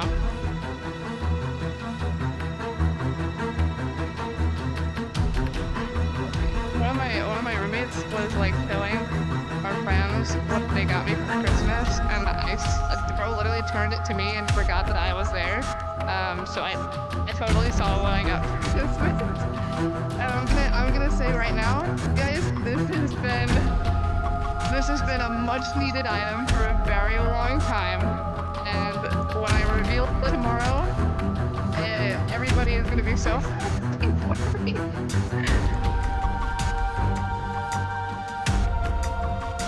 What do you think it is? Yep. Bro was like, you're hitting what? But it's something that you need/want. So. Huge. 好きな面だけ見ててよくないですか？それぐらい都合よく人を見ててよくないですか？やってるつもりなんだから、まあ、難しいよな。それはそう。私もいろいろその人と関わるときに気をつけてることはたくさんあるけど、実際それが生きてるかどうかはわからないけど、まあ、自分の中で気をつけるのは大事だよね。だからその人が途中でみんなで5、6人で喋ってるときに途中から人が来たときに今この話してるよって一言言ってあげるのとかも気遣いの一つだと思ってるし。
fucking horrifying.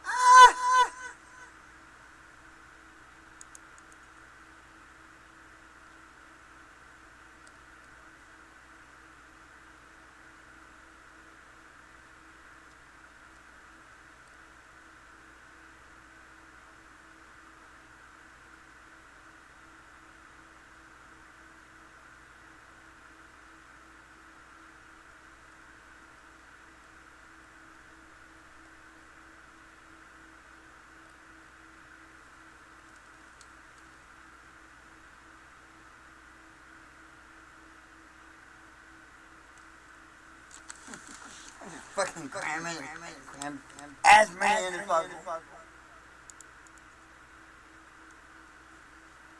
Nope. I know there's some I can use.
No, thank you.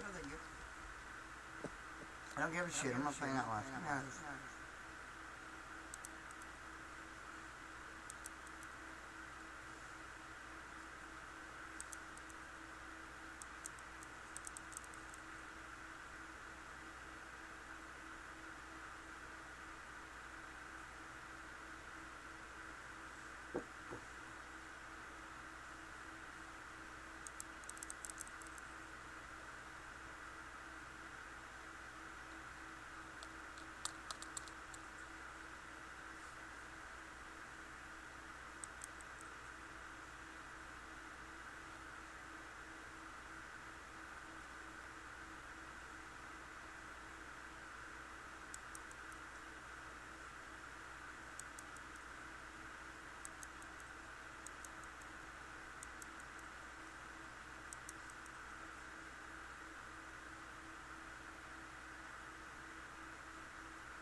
done, you dumb bitch.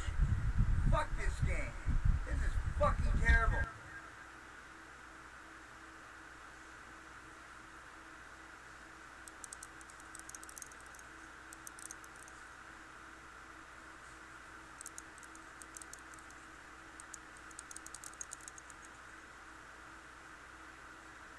Oh, hi. I'm still streaming. Wait, did it show? I thought. Wait. Oh, I only put the things on. Oh, on fucking twonk. Okay, I'm gonna put it on twit twonk. Twit twonk only. Yeah, man, I'm just fucking jamming now, dude. The stream doesn't stop. Well, I'm working or not. This is just me. Just living my life now, man. I'll play some games every day. You wanna chat, man? One day somebody will fucking chat with me. Fucking assholes. One day, someone will do it.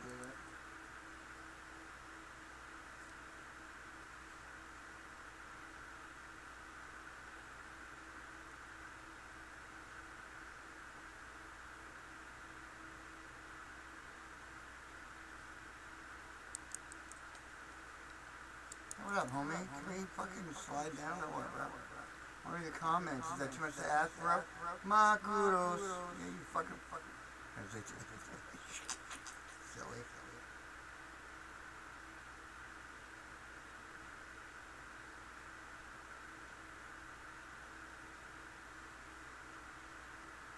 What do you mean? I mean, some of the sequels are not really sequels. They're fucking weirdo alternate universe shits.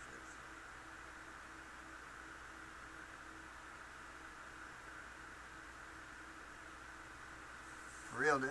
I like. Yeah, it's wild. There's tons of them shit. There's a lot of Macross out there.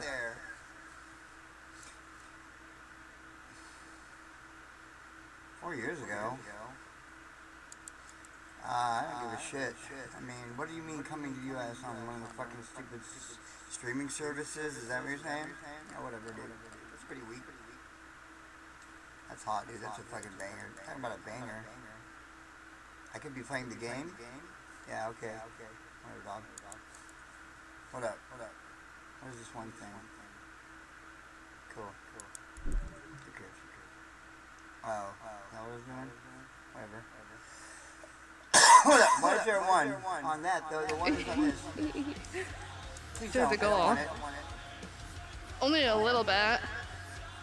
Oh. I only started listening to metal this year. For realsies.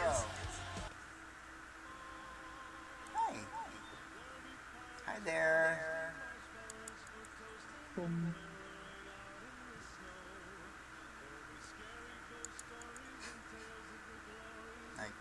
we?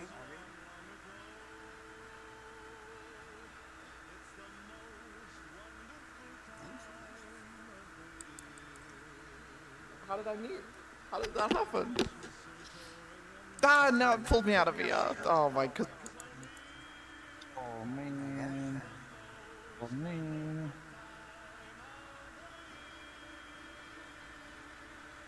It's fucked up. Yeah. No. What is killing my frame rate? I wonder. Is it you? Wait, is it you? Hold up. Oh, I'm holding. It is you! You're the frame rate killer. Oh my god. Like 8 frames a second. Oh, that's not that many? Oh, that's not that many! For one Abby? Oh my god, it's 300 megabytes of text. 92 materials! Yeah, I have to kill some stuff. I optimized it a bit. Oh my god. You're actually killing me. It's crazy. Holy. How many lights? 0 lights. No lights. Yeah. This is the optimized version. This is optimized my ass. 300 megabytes of texture memory. I don't know about that one. Optimized. How did it go up so high? Are these all 4K textures? I don't know. Oh my god. Amber. I think it would be that bad. It's so bad. It's made my headset so choppy. Holy.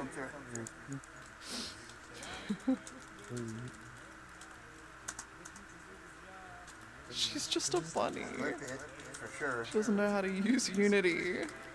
Oh. Can you copy the... I actually can't read the text. I can't read the text now if I move. Because of the frame rate. I have to stand still to read the chat now. On stream, I'll clip it for sure. Can you copy the Abby? No. No. Throw up on stream, I'll clip it for sure. I'm not throwing up on stream, guys. I ain't doing it. Choppy. Stop it. Stop it. Don't do that. Don't make that sound effect. It's Christmas. It's Christmas. Throw up. Do not throw up. I don't know what my... Have you ever lost a blanket? You should use Chloe, I can't invite you. It's not my world. And Amber made it invite only. I kicked my fucking monitor. Goddamn. I'm fucking wilding out. I wouldn't be able to get into a new world. So Throw up. Ooh. You get. Puke. You can accept it. Puke. Send me another one. And barf. Damn Hey. it, SMH. Hi. SMH. Hey.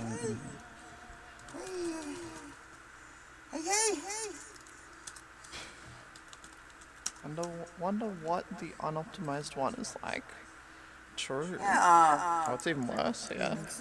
This Abby is a crasher, like by default. For sure. Like even more than this.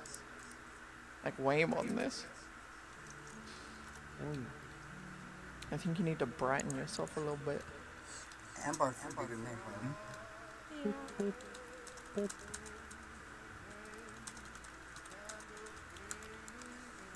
Oh, wait. Yeah. Yeah. Is a good name, by the way. Hey, at Sarvi. Thanks, Ambuff is a good name, by the way. Oh yeah, Zaravi gifted 100. What the fuck? Wait. Yeah. What the hell? Wait, what? Why? What? The screen a little bit, and he gifted 100. That's what happened. What happened? I don't know what's going on. After the screen, I thought you were dead. And he gifted 100. Sorry? Okay. Oh. What the hell? What the? Fake news. What the hell, Sarvi? What the hell? I didn't know you were like that. What the hell? I can make content now, so I did it. Actually, my butt a little bit. Literally, Fake news. Okay. Hello, Chloe. What a pokeball. What a fucking pokeball. Chloe. Thank you, Sarvi. Thank you. Thank you for the 100 bomb. Holy shit. I'm reacting as if I was in VR when I got the 100 bomb. Oh my, what the fuck? 100? Oh my, yippee! Okay, that's it. That's what I would have done. That's what I would have did. You're like, Thank you, Sarvi. Thank you. Yeah, that'd be super nice to think. Cal, thank you for the tier 1. Thank you for the 40-month resub. That's a long time. This is That's wild. Giga. Why did she give it 100 while I wasn't even there? Goofy, what the hell? While Amber was shaking her butt, you gifted 100? That's crazy. The orange cat allegations are not going away after this one. Anyway, you definitely. Wait, you're gonna do another VR stream today, right, Amber? So like, then Zaravi can type orange cat again. Holy shit. Giga. I just need You need to Merry be Christmas, rich, Chloe. not get banned from every chat I Merry met. Christmas. Merry Christmas, chat. Merry Christmas. Merry Christmas. Merry Christmas. Merry Christmas. I just Hello, need to be Thierry. a whale in order to not get banned. If it's not Jubby Jive, I'm not there. What about if she did VR chat into Jubby Jive? When she got bored of standing around for an hour. Oh. Merry Chrysler. Merry Chrysler. Merry Christmas. Merry Moomus. Merry Moomus. I know she would be an incredible girlfriend. But I know Merry I won't be able to find a Christmas! girlfriend for her. So I just take the steps to go and her characteristics and parameters to learn. What? Thank you, Kyle. I just need to be The Christmas bomb. I bet. You got me a bomb for Christmas. like The 50 bomb. In bombs. Holy. In every chat. They're in. And with no reproach. Fortnite and cola. Yippee! Thank you, Cal. Thank you, Cal. Thank you, Cal. Thank you, Cal. Thank you, Cal. Thank you, Cal. Ow. Thank you, Cal. Thank you, Zarvi. Thank you, thank you, thank you, thank you, guys. Thank you, thank you, thank you, thank you, thank you, thank you, thank you. Merry Christmas.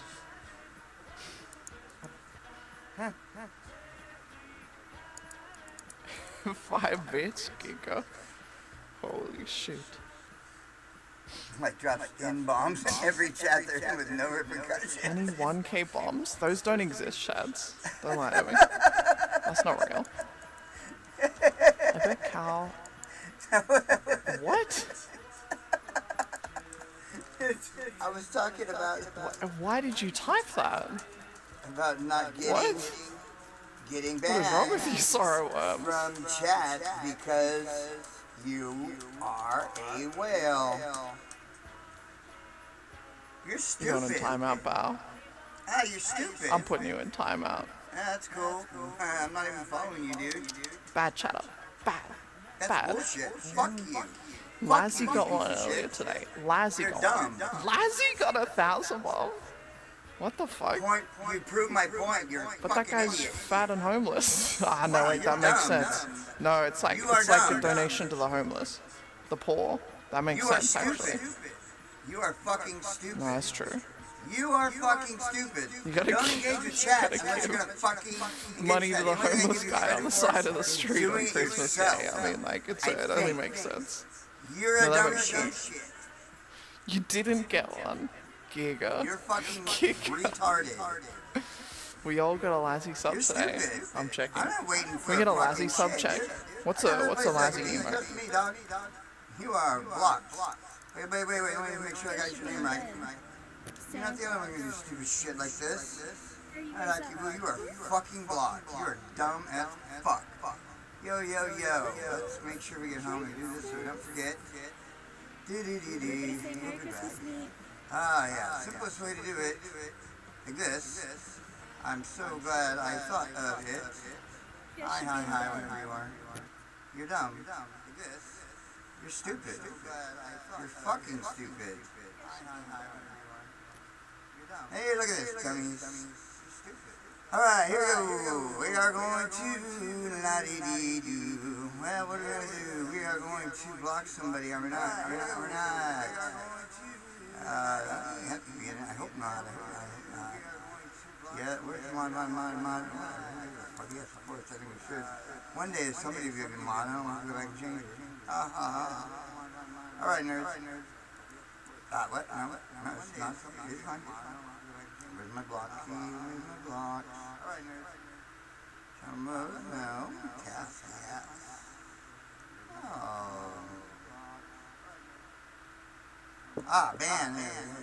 Ban block.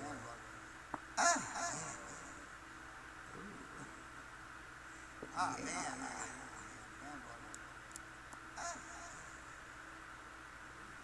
But wait, wrong one.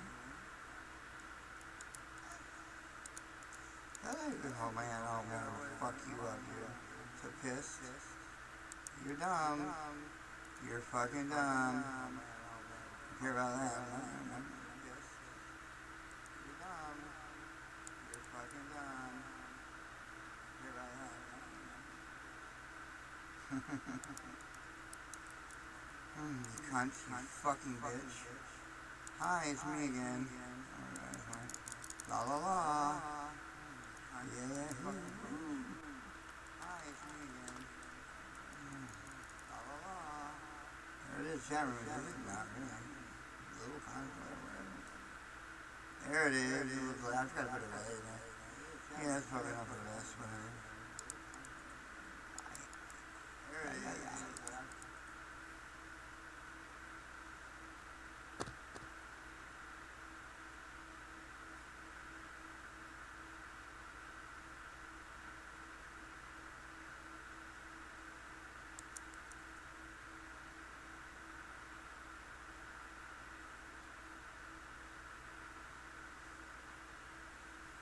I feel like it's somewhere else. Let's see. Not activity, it's all me. I know it's in here, dude. Somewhere.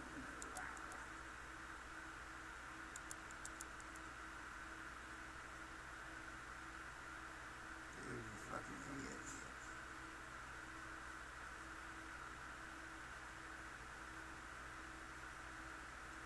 Wow.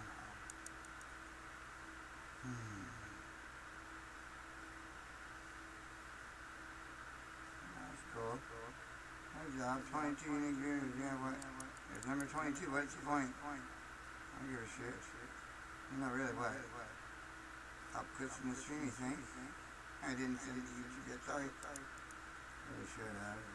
I'm sorry. They just want to do the autofill stuff. Can we autofill this shit or what, dog? It's a fucking... I'm just bored, dude. Honestly, I'm fucking tired. I don't care. Like, fucking just don't care, dude. I'm tired. I want you to get done, and I'll choose it if I want. Don't care, just go ahead. I don't care. I'm tired. Do not want to fucking do. And so I love you, bye. Like, I'm not even going to bother trying to promote it. Too fucking tired, dog.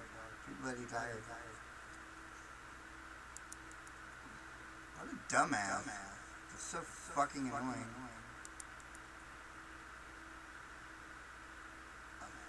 So fucking annoying.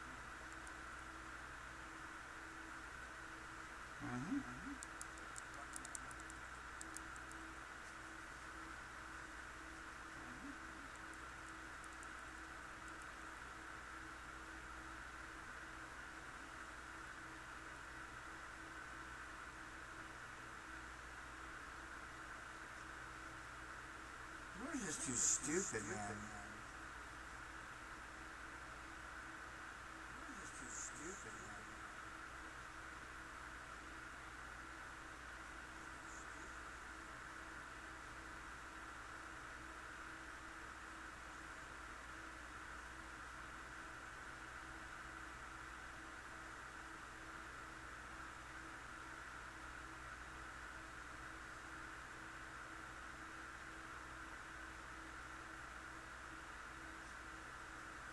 How's can we block you? How's can I make you like that? You fucking idiot. You don't deserve shit. You don't deserve anything good. No. How can I make you like my pal? You deserve bad things. Can I get something? No. You guys. Uppies. You're stupid. Uppies. Hello, my nieces.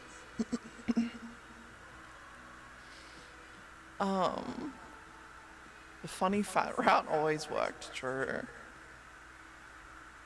Chloe got some nice minions. What the hell? Guys, do not sexualize Chloe, okay? Oh my god, you're such a pussy. She's only here to sexualize so Amber, lame. okay? Oh my god, dude. Should I accept Melon? Grow a Sure. fucking testicle. Pick both us up. of you. Pick me up. Fuck who you are. Put me down. Pick me up. Put me down. You guys don't even get that reference, okay? Dude, you don't get a reference to a fucking conversation right in front of your face, you moron. You're a fucking idiot. I could pick you up. Oh my chat. god, how do I block Oh my god, you? I'm gonna Fucking pick you up. cunt. Oh my god. Yes, you're stupid. Points right, points left. You really mean it? Yes, you're dumb fuck. Hello, an online cookie. You're dumb piece of shit. My combus. You're a fucking moron. My combus. Guys, my Why combus. do I make you suffer? Let's make sure we do this. Let's make a Wash note my exactly belly. this. You dumb motherfucker. Look at stupid cat. Does minion banana Below, not on stream, no way. Chloe Steven. Dumb motherfuckers. You fucking pathetic Aussie piece of shit. You're dumb. Oh my god. No uppies. Why? You're dumb. You're a fucking Guys, dumbass. it's so early for uppies. Oh no. Let's make sure. You're a dumbass. Oh. You are so fucking stupid. Banana. Yeah, show me. Is it me? No, not yet, bitch. Wow, there's no lie. Banana. Oh my god, you're so stupid. Just banana. Oh my god, you're so fucking dumb. You are painfully Toss fucking this at you. retarded. Wow. Oh my Hello, god, Mally. you can't even watch Hello. your own chat, you fat Oh my god, fuck. I'm losing my voice. But you can Hello. sure Hello, fucking Mally. fuck with me by making a totally sensible statement and Come a on joke. in. By not even saying anything offensive. By referring So festive. obliquely to somebody else So referring wintered up. to something that was offensive. God, you're fucking so painfully dumb. God, I can't wait to see you fucking shit and die. You deserve death. Cute. You deserve death. You are fucking That's retarded. my bear tank. Oh my god, give me a break here. Holy fucking shit. What up, dude? Where your legs come from? This is too nerd. I can't even handle it. I just can't. I don't know, man.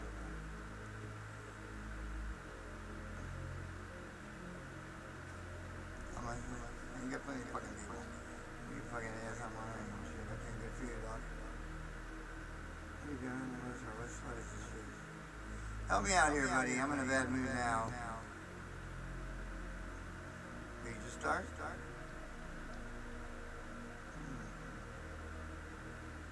Ah, well, fuck. I don't know. Breath.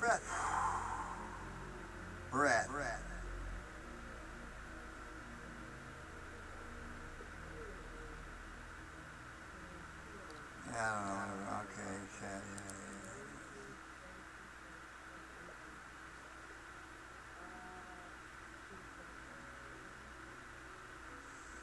I don't know, dude. Sorry, chat. I'm trying. What the heck am I looking at? I don't even know what all this is. You might have gone overboard.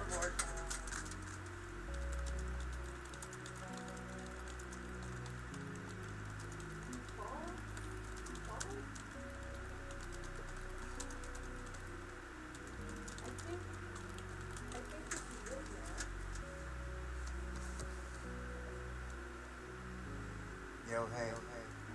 Yo, hey, hello.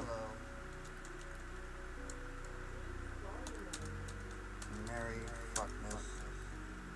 Whatever, miss. Of course.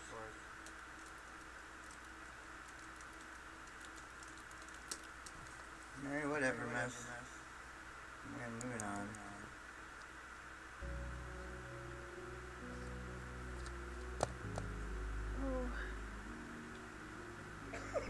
Yes.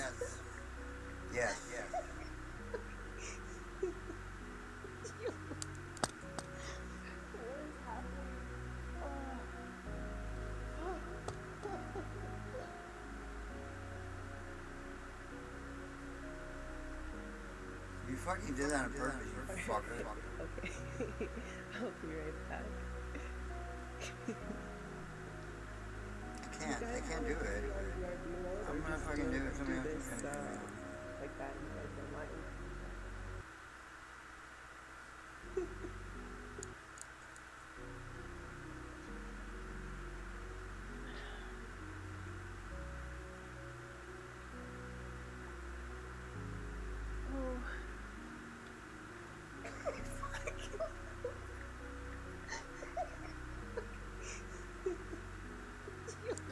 it, asshole.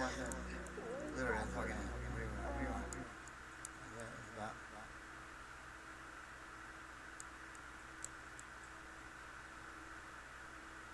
You fucking.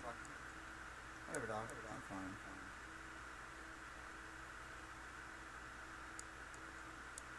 See how it goes.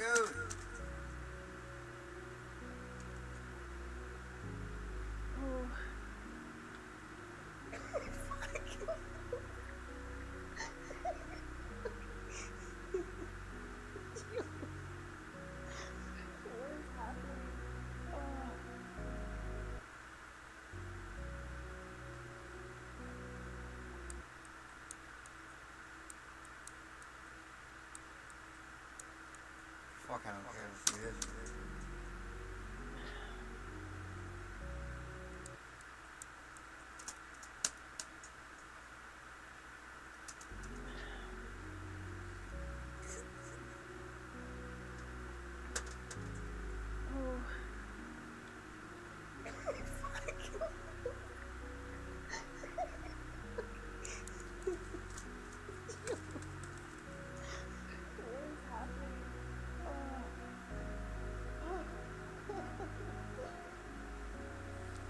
Up. Much.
Okay, we're gonna go back to Uranus now.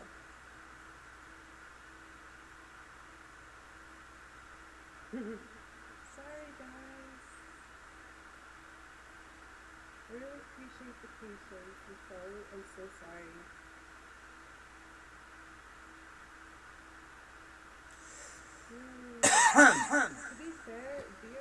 chat crashing, your chat crashing really threw us off tonight.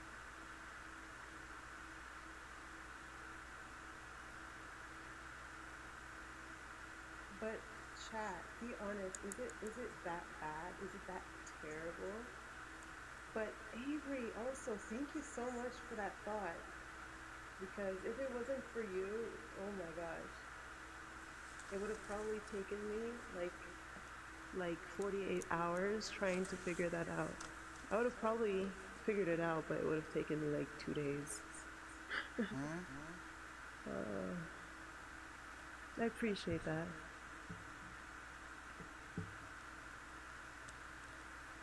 Suki, can you show the video options in OBS? Suki, can you show the video options in OBS? Okay, should we move this to just chatting then? We could move it to just chatting and figure this out if you guys like.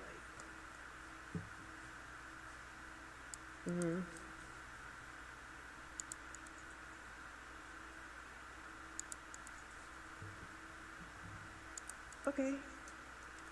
Let's move this to just chatting then, guys. I'll be right back. What a day, man. What a day. We're gonna have to delete this VOD. Okay.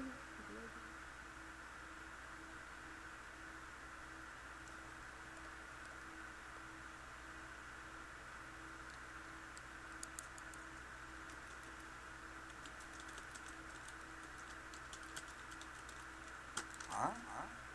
What? That is way over the top. That.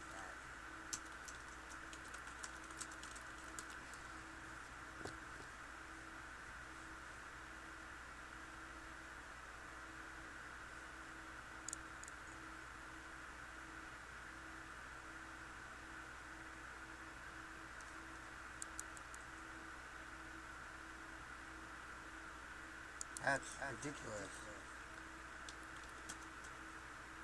That's a level of self-consciousness I cannot even process.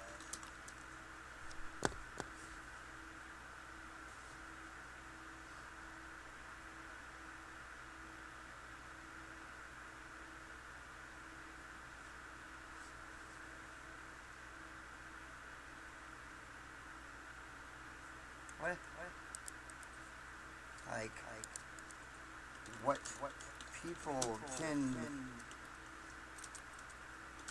to like more than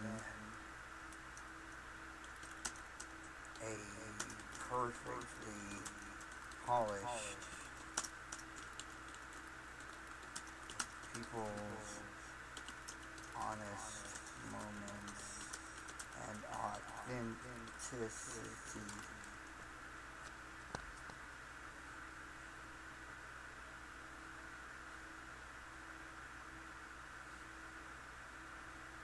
Or maybe not. Or maybe I am. Maybe I'm wrong. I don't fucking know. Maybe not. I am probably one, the only one. There I am, probably the only one. Anyways, dude. It's a stupid fucking thing. You can have it. No. I'll do that.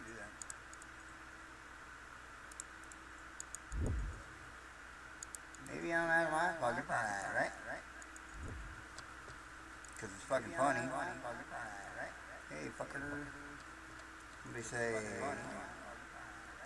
hate... No, I don't hate this, dude. They say... Did I say channel? This guy right here? Let's see. Is it better this way? Is it? Yeah? Show me, prove it. Look at it. That's what it is. Fucking Mark, I did not say that shit on purpose. Leave this. Fucking fuck that shit. Yeah, that's what keep. Like, if you won, okay, great, enjoy it. I don't know what the fuck you want. I fucking hate everybody right now. Really, really bad. I fucking hate everybody right now. Everybody right now. Don't worry, it's not reality. You can't get away from that. Like, I don't know, like this. I guess.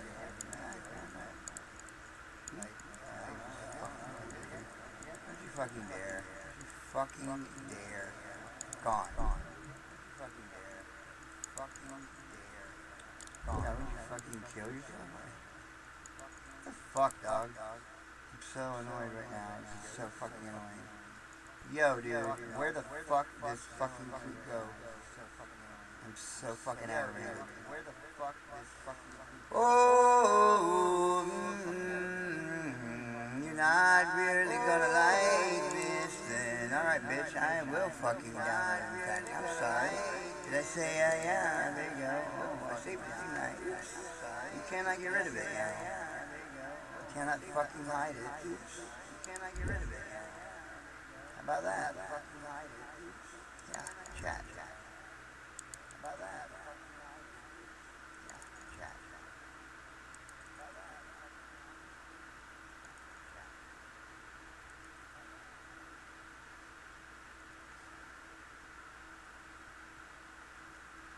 Why not? What's this? This shit, bitch. Why not? I just what? Wait, what? Share? I guess. Why not? Oh! Alright.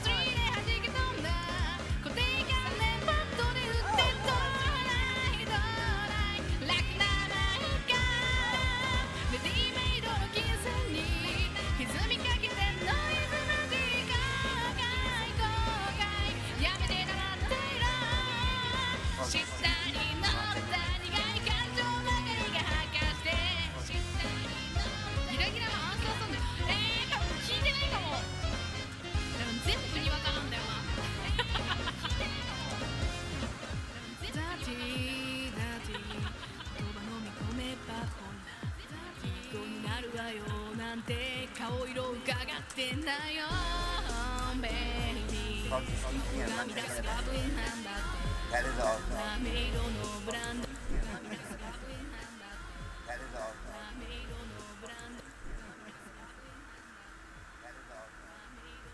I'm not taking it back. Where's this? I got other shit to do. Forgot what the fuck I'm doing. Fucking like, what am I doing? Fucking sharing this with who? What? What the fuck was what? Oh, that's cool. Fucking sharing this with who? What the fuck was what? Oh, that's cool.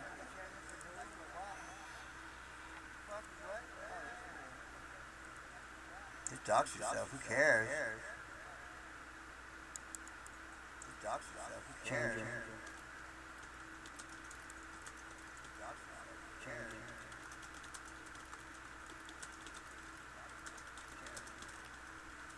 Change your desktop and don't worry about it.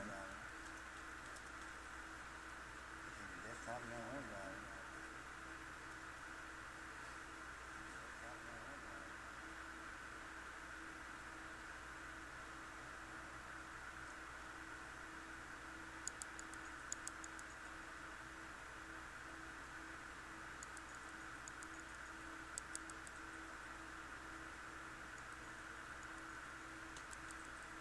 You wouldn't have this.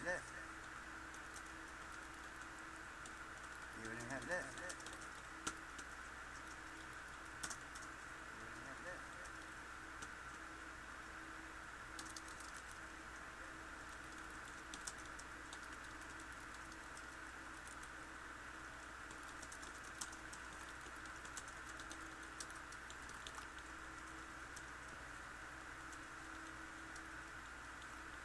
There you go. There you go.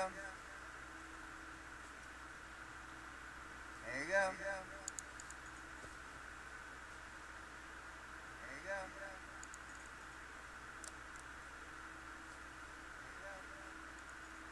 Well, I got a poke. I wanted to be poke. Oh.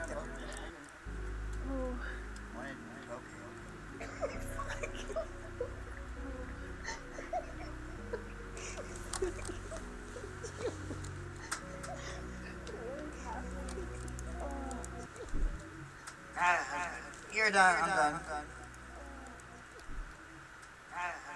You're done. I'm done. I'm off. You're off. I'm not watching. Annoyed. Everybody's fucking annoying. Especially one stupid friend. Oh god.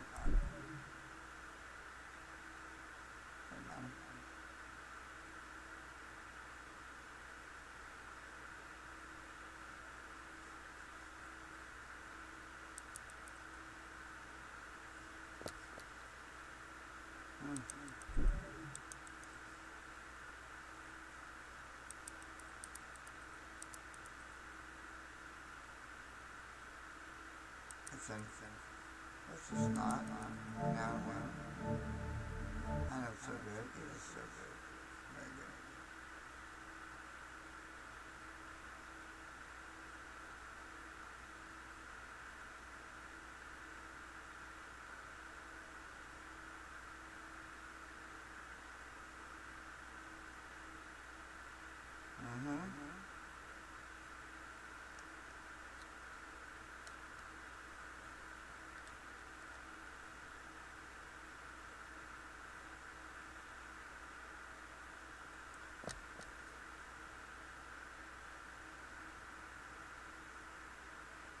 Oh, I can't help it. Take the wheel, take it from my hand.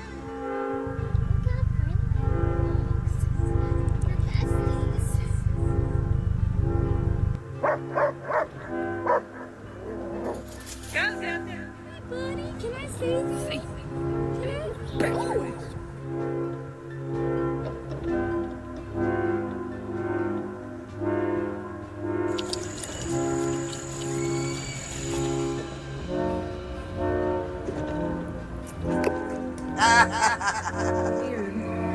Yeah, because he's not. Tell you're not dead, boy, because you're curling your tail. That's what they do. This is the only thing warm about him. Hey. Oh wait, guys, check this shit out. I found a whole vital possum. Come here, buddy.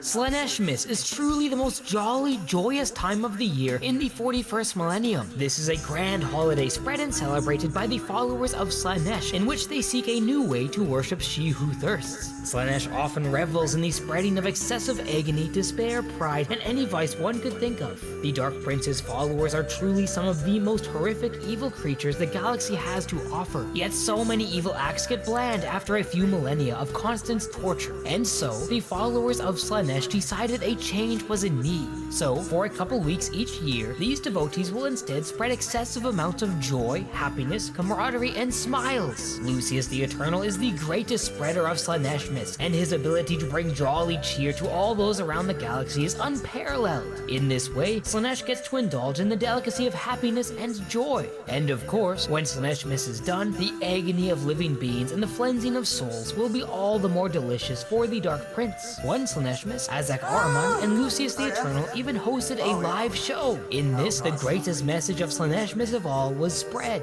that for one day, just one holly jolly day, the Imperials and heretics set aside their differences and come together under one banner as human beings, to kill as many aliens as possible. So it is that on Slaneshmas, the two great enemies band together to slaughter every Xenos they can find, all while singing wonderful carols such as Pink Slaneshmas. Slaneshmas is truly the most jolly joy.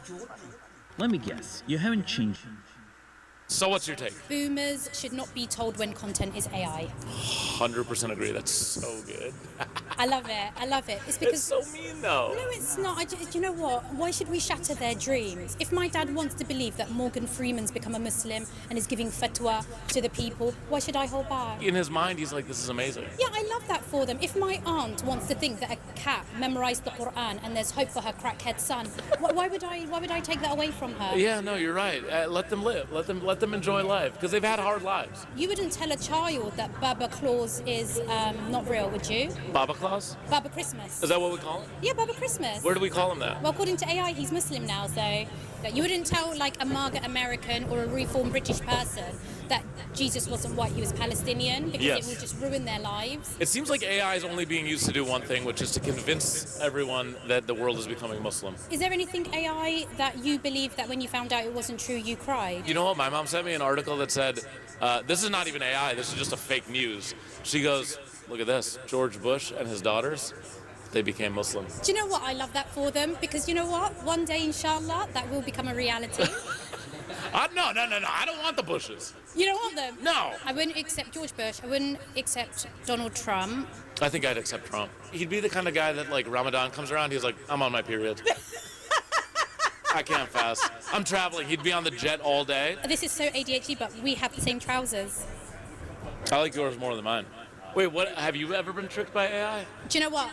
I'd like to think that I haven't, but I recently shared a video on my Instagram saying this is how I want to fight my haters, and it was a gorilla wrestling an alligator. So my husband was like, why are you posting this? And I was like, because this is so sick. He was like, you do know this isn't real? And I was like... You were a little sad. I was absolutely disappointed, and I was like, it could be real. Sounds like a smart guy. He's American. You're American. I'm American. Do you know him? Your husband? Yeah. Yeah. We went to high school together. Oh, okay. Yeah. Michael Labib. That's... Is that your husband? Yes, he became Muslim. Yeah, and of course he does. Everyone does. So what's your take? Boomers should not be told when... What's that I'm about to present from this year's biggest Google searches? It's the trends of Gen Z that took 6-7-ish weeks to reach the millennials. Yeah.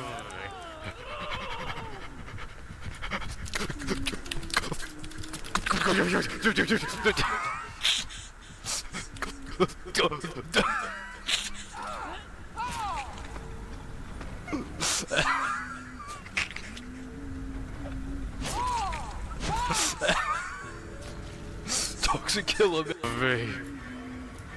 Yeah.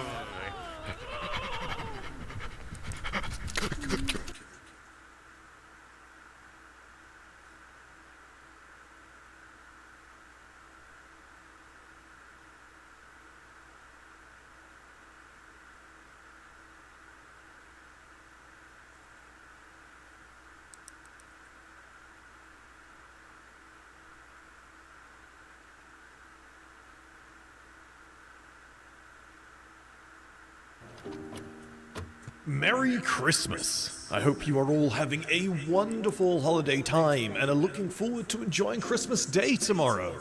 However, I really quickly wanted to tell you about someone who's probably not going to be having the Christmas they hoped for, and that's the Remembrancer. If you don't know who the Remembrancer is, he's one of the hardest working lore tubers on the platform that I have ever met. He's one of the key hosts of the Lore Crimes podcast with himself, Deadlifts for the Dark Gods, the Amber King, and of course, Pancreas No Work. The Remembrancer, aka Andy, has come on the Astartes Anonymous podcast multiple times. He, with his team, even took over an entire episode for us in 2023, so you'll have to forgive me if I get a little bit heated during this video. Now, you might be asking, why is the Remembrancer not going to be having as good a Christmas as he may have hoped? Well, I'll tell you why. Because YouTube, in its infinite wisdom, has elected to demonetize his channel in its entirety.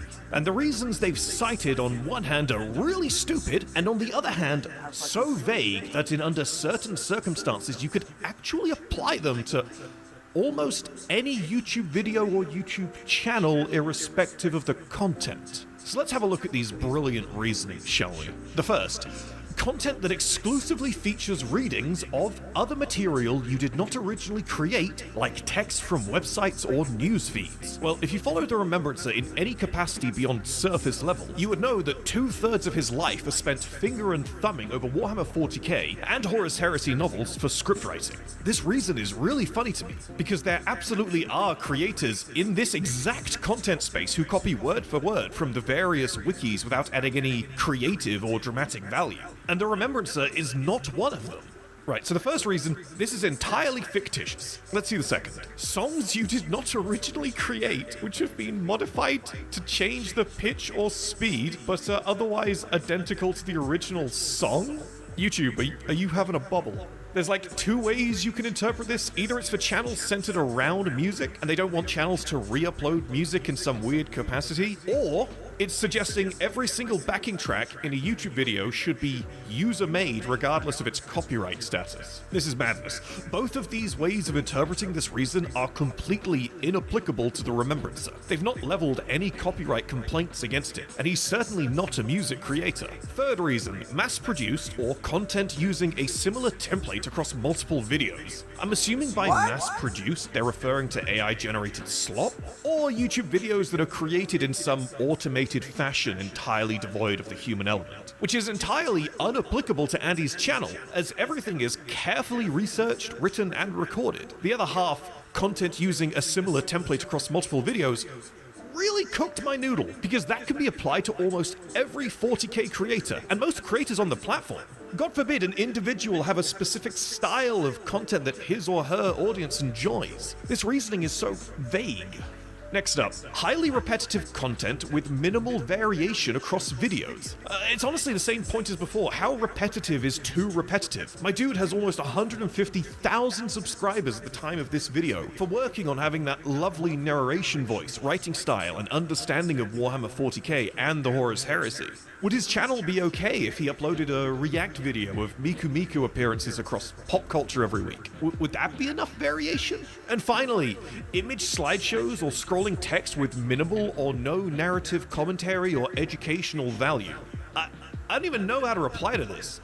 This feels like whoever was trying to justify removing his monetization was struggling to reach for applicable reasons, because this is all just straight up untrue regardless of the context. Anyways, yeah, that's YouTube's impeccable reasoning for pouring bleach down the gullet of the Remembrance's primary source of income. Truly outstanding. You know, I wasn't quite so wound up about this until like yesterday, when another creator brought to our attention in this little Discord that a bunch of 40k creators are in, that there was some brand new 40k channel that is entirely AI generated in its content that took up the username The Remembrancer 40k. That, as far as YouTube is concerned, at this moment in time, is totally worthy of monetization. Just for context, this channel changed its name like 24 hours before I started writing this script or something else, so technically I'm not calling anyone out, though I'm sure some of you will know which channel I'm referring to. It's even wilder when you watch their videos, and in good AI fashion, they get every other fact about the law wrong. Andy has gone to YouTube and appealed this decree, but they've since turned around and declined his appeal. Man's gonna be without his primary source of revenue until the start of April. And for all we know, they'll just deny his appeal again, which is obscene. He's met or done content with over a dozen creators in the 40k content sphere. If there's anyone who should not have had their channel on blast randomly, then it's Andy. I'm hoping this video might stir some of you to take to Twitter to wake YouTube up, as bad publicity and Twitter outrage seems to be their only real method of communication. Anyways, yeah, see ya. Also, I wasn't gonna make this. Boots, our artist who's got just as much a stake in this channel as I do, like, is absolutely allergic to YouTube drama. Like, the amount of times I wanted to go guns blazing at a certain topic because something's just pissed me off, and he's gone like, no Tom, that's drama content. You can't do that. It's like, I won't make that video. But this is one of our peers. This is a colleague. This is someone who is involved in the same circles as us. And if there's one thing that 40k content creators should be doing, it's looking out for each other. So yeah, I hope this helps. And also number 2, Moots and I are doing a Christmas live stream on Twitch tomorrow if anyone wants to chime in. We understand that Christmas can get a bit lonely for some people, so if you want a familiar voice or you just want to hang out, come jump into Twitch. We'll put a link down below. Merry Christmas, everyone.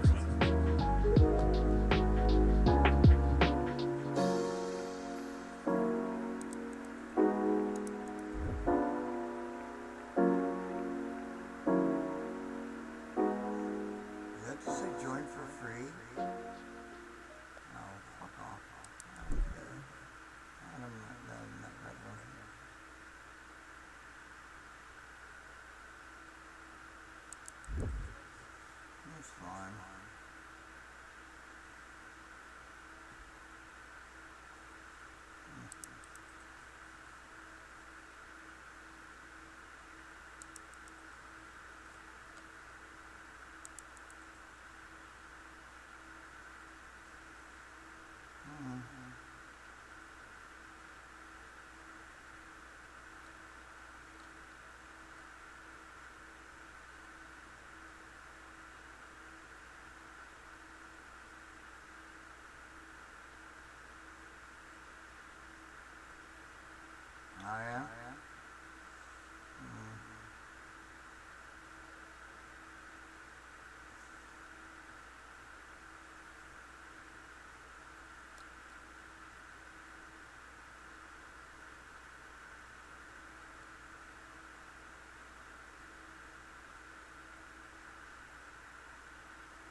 You may have defeated me, hero, but so long as my phylactery remains hidden, I shall simply revive where it lies.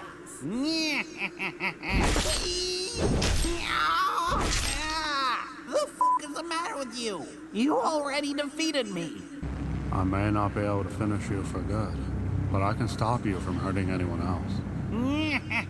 But you forget, hero. My undead form will simply regenerate. Which is why at the start of each day, I'll cut off your limbs again. You what?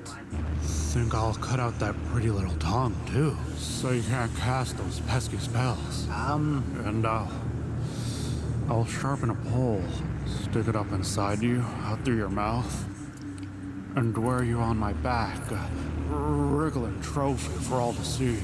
What the dude? Okay, here. My false eye. It's my phylactery. You sick Huh? Or maybe I do kill you. Let you rejuvenate inside my bowels. Just to know what it feels like.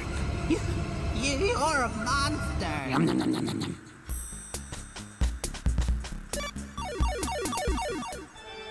Well, what do we have here? A little man in little armor, clinking and clanking around my lair like a tin can full of dog shit. Do you truly think your little toothpick sword and your tiny baby shield will protect you? Do you know not who I am, you little shit? I am the Ancient. I am the Land. I am the Lord of Darkness Eternal. I could f*** you up with barely a pinky finger, you little shit. Intruding on my f***ing domain. I could rip your spine out with my eyes closed, my hands tied behind my... Damn it! How can this be but a cruel twist of fate? And isn't it like 9 p.m.? Oh, fucking daylight savings. Oh, but what is this?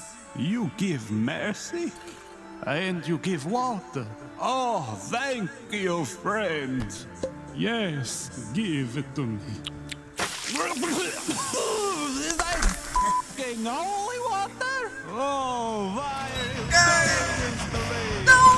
What did I do? Such torture. Ooh. Are you cooking breakfast on my smoldering corpse? Can I have some?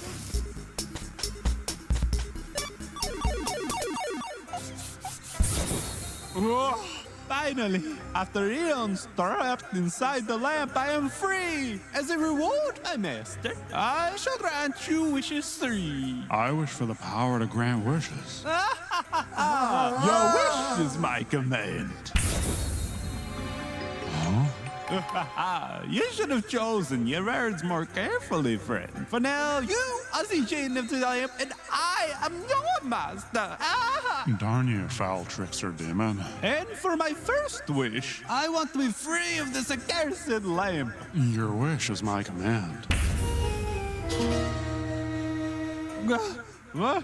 Oh, God, where are my legs? I simply gave you what you asked for. Oh, you clever little shit. Look at that floppy thing. It's goddamn disgusting. Maybe you should wish for some legs. Oh, you think I'm dumb, man? I know you're planning to twist my words again. You'd give me a bucket of chicken legs or some shit? No, I wish for human legs. 2 of them. Granted. Oh, you rat bastard! Think you're so freaking clever. Oh, you put the leg on the forehead. F you. I just wish I could be in my own skin. Done. Oh, no, what? Oh, what have you done to me? Well, it seems like your magic has faded. I guess I'm off to new adventures now. Have a nice life, Genie. Wait! Please, put me out of my misery! You want me to end your suffering? Yes, kill me now. Wish for it. What? Wish for the sweet relief of death. I wish for death's stone cold embrace.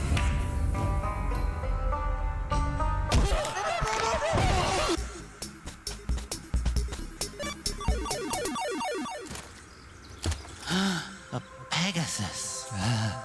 Stop right there, knight. Only the purest may mount me.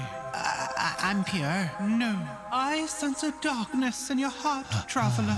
You have taken the life of others. Well, yes, but only those of foul beasts are to defend the helpless from the wicked. It matters not. To take a life is to sin. Oh, dang it. Though you can clear yourself of this sin by swearing an oath to never kill again. This is an unbreakable Pegasus oath and cannot be undone. On my honor, I swear to never kill again. Then it shall be.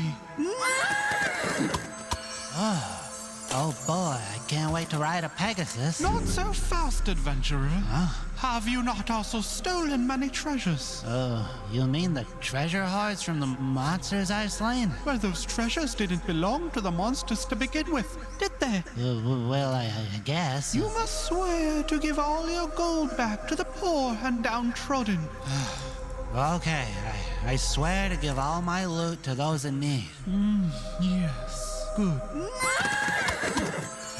Sweet, it's Pegasus time. I think not, for the pure do not imbibe in...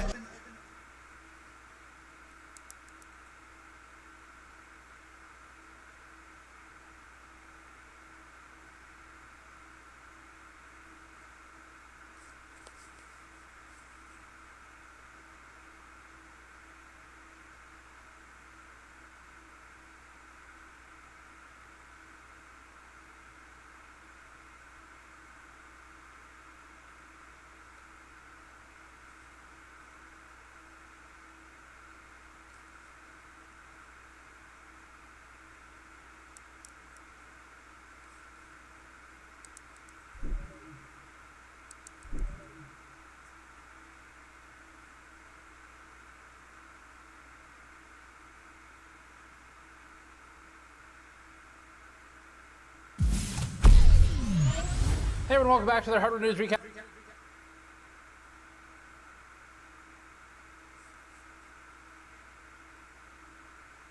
Of the week, in this one, your first bit of news, I had to do a Windows update today. Of course you did. Hey, it's not newsworthy, it's just that it was just really annoying. Also, the B770 might have been accidentally leaked or not by Intel's official Twitter account. Huawei has a GPU that might be creating some more pressure for chip designers in the West. This one is focused on, everyone knows it, everyone loves it. Well, everyone with like 9 figures in their net worth, but AI GPUs, that's right, there's more of them. RAM prices and hard drive prices are both continuing to go up. Hard drive prices is kind of a new change that hasn't been moving too much until recently. And then also, there's some watches that are themed like the PlayStation, the original one. So we'll talk about those too, I guess. We need something that's not just about price increases. Although the watch is like $700. So. Before that, this video is brought to you by Height and their X50 case lineup, including the glass and air versions. The X50 and X50 Air cases have a unique, rounded design with a heavy focus on large ventilation ports in spite of the curvature of the chassis panels. The X50 and X50 Air use relatively thick stamped metals for many of the case components and have fan mount locations front, side, bottom, and back, with the top supporting a power supply and traditional top-mounted rear exhaust. The X50 series tested overall positively in our review benchmarks and made waves for its unique look, including multiple different colors, although the case also comes in traditional black and white coloring. Learn more at the link in the description below. Alright, quick update for you on the GN front. We are almost done with our next 2 big research pieces. I think both of these are going to go on GNCA. Definitely one of them is. The next one is going on GNCA, which is our other channel. That'll be linked below if you want to catch it. But basically, these are deep dives that are part of our AI Dystopia series of coverage. We are running some major coverage through the next couple months, basically, all in a series about data centers, overreach of corporations into private lives, AI kind of just as a general buzzword, and its ruinous relationship with the world. And also, this next one is going to be talking about NVIDIA and Palantir and that relationship. We've already run 2 smaller pieces in this series, so if you haven't seen them, they're on this channel, both of them. One is the NVIDIA and US GPU export controls update, and then the other one is the Micron video, talking about Micron and the crucial abandonment of consumer memory. But these are the first 2 kind of big standalone deep dive investigative reports we have that are coming out in the series. And the one on Palantir and NVIDIA specifically tackles a topic that I think a lot of people are wondering about, which is specifically Palantir. What the fuck is it? So this is the company that NVIDIA gleefully boasted it is partnering with maybe a month or 2 ago now, where Jensen Huang talked about how NVIDIA will accelerate everything Palantir does. If you're wondering what Palantir does, here's a quick snippet. Our product is used on occasion to kill people. Also, what they do includes global surveillance, cataloging, basically everything everybody does. That includes your associates, your significant others, places you go, things like that, through things like facial recognition, identifying cars and license plates, tracking them, building a profile on people. And that includes, of course, their other chief export that CEO Alex Karp likes to brag about, which is, again, killing people. This was a huge research piece that it took our team a few weeks to pull together. That one will be going up on GNCA this week. Our next piece that we're working on finalizing is also huge. It's going to be probably a couple hours long for that video. We flew to the UK for the next one coming up. Should be up within the next 2 weeks or so.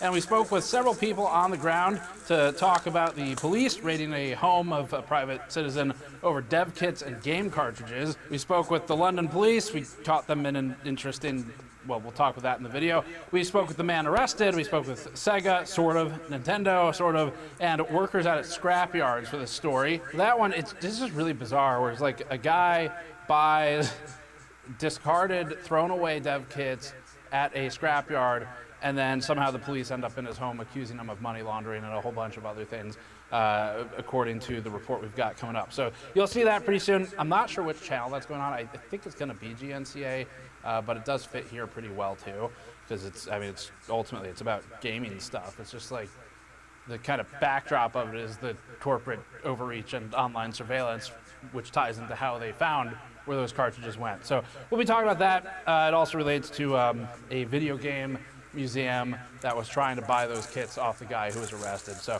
anyway, that's kind of the update on those. As for our AI Dystopia backer kits, for all the people who backed us and are helping fund this series, you're gonna get your first 2 videos there.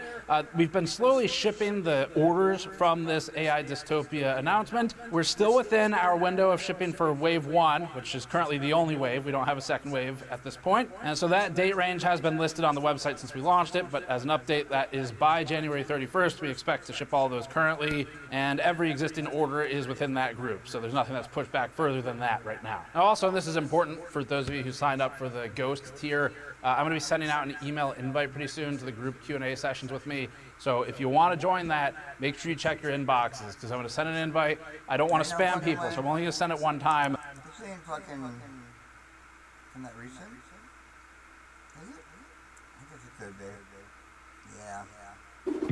So here's where I'm going to say something that is going to annoy an awful lot of people. You can Okay.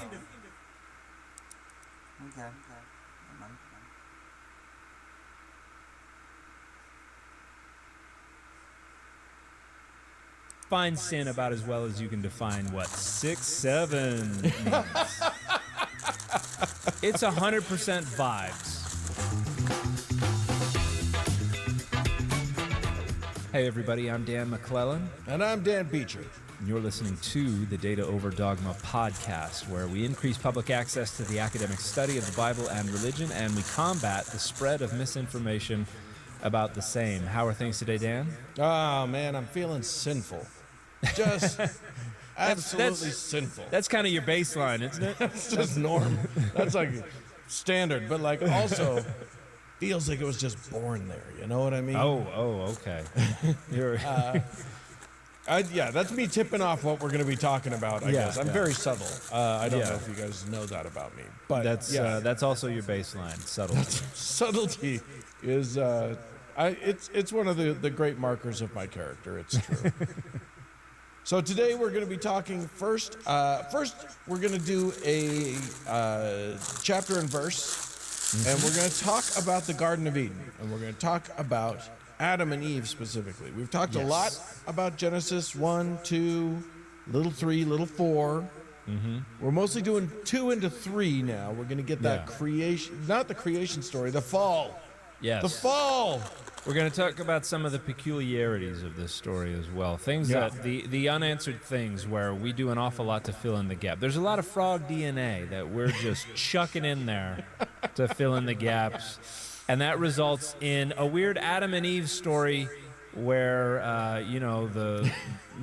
they can turn invisible and all this kind of stuff. Sure, why not? Asexual reproduction, it's, or not asexual, what do you call it? I don't know. Sure. Abiogenesis, let's call it that. Absolutely. As a result of that rare That species of frog DNA. If anybody should have something to do with abiogenesis, it's Adam and Eve. You would think. So I think that's great.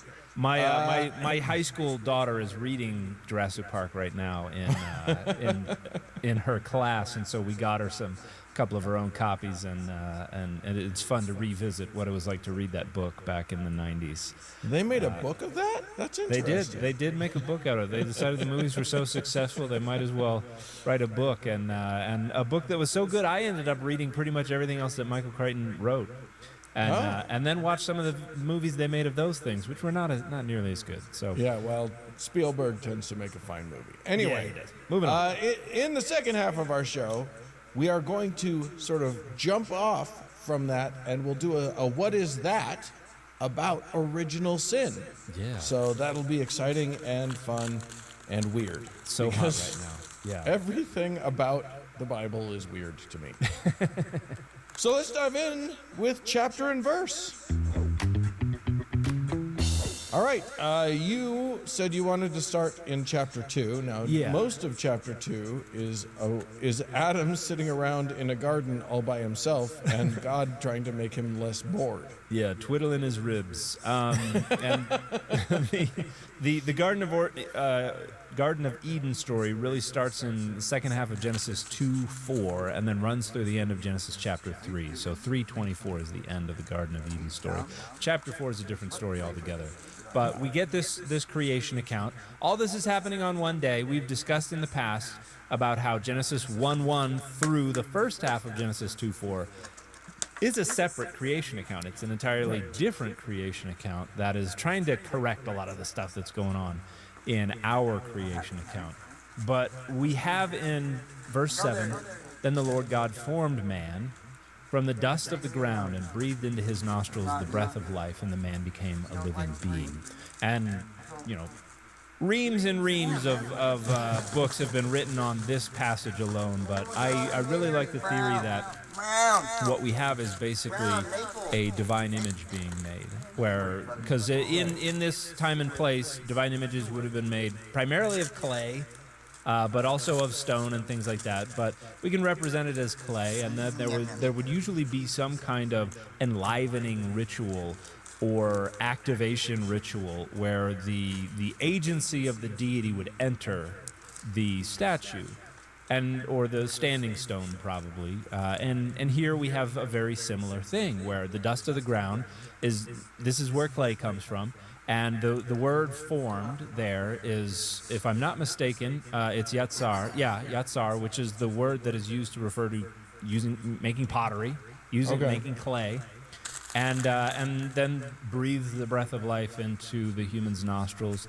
And this is one of the illustrations of the fact that breath was considered fundamentally constitutive or constitutive, for all the people who feel like correcting my pronunciation, of life. And so breath is what causes life to be in this story.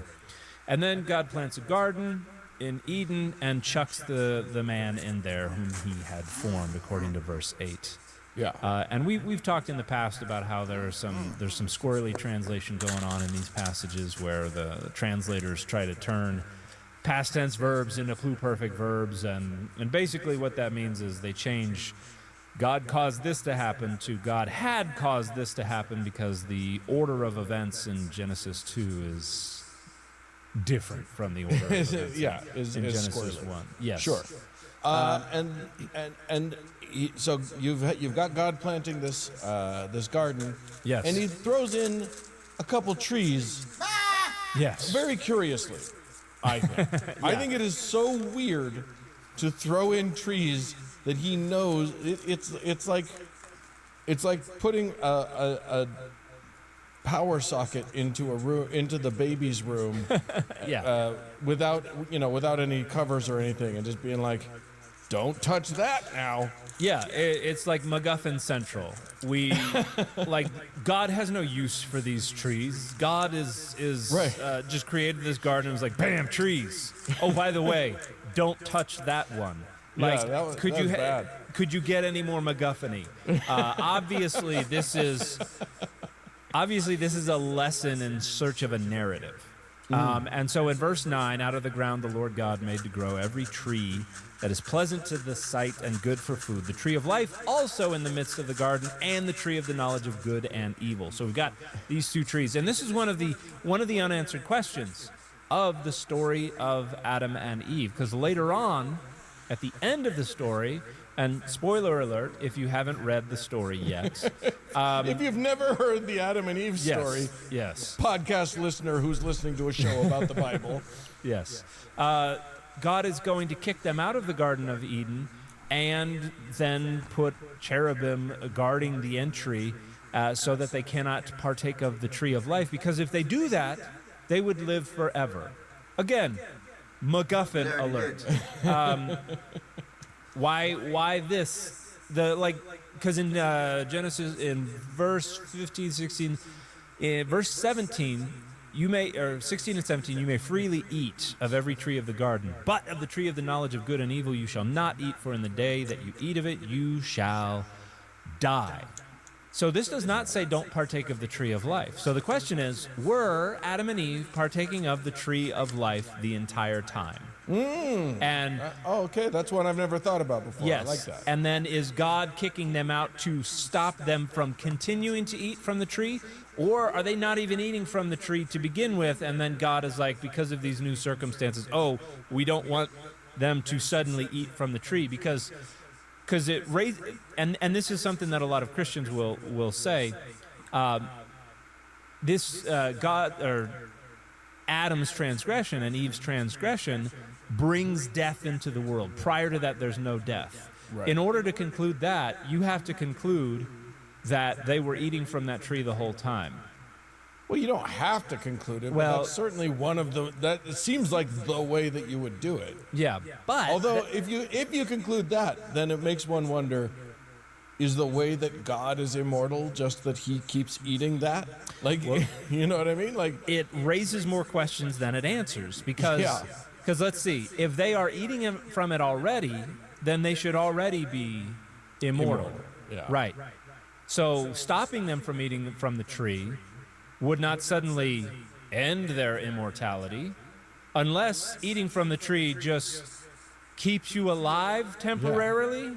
Yeah. It's not permanent immortality. Right. It's just current immortality. Yeah, like that, and that's not really what we think of when we think of this. And God's warning in chapter 3, if they take and eat from it, they will live forever. That's a one-time thing. Yeah. So what's going on here? It's all very confusing. Yeah, and then that brings us to verse 17. In the day you eat of it, you shall die. We've talked about this before as well. Yeah. The consensus view is that this means if you eat from that tree, you will be put to death relatively immediately. On that day, within that 24-hour period, you are executed. That is what the Hebrew demands we understand it to be saying.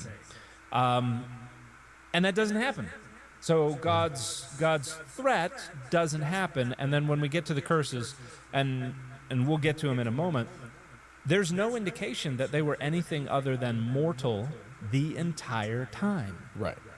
So this is one of the unanswered questions. This is something that people, if this is how the story, how we have it, if that's how the story was originally read, and originally, whether it's performed, read out loud, whatever, how it was originally consumed, either the audience is not paying attention to these questions because the story is serving some other function, or they already have a background in this. They're bringing the correct knowledge to this story that we don't have access to.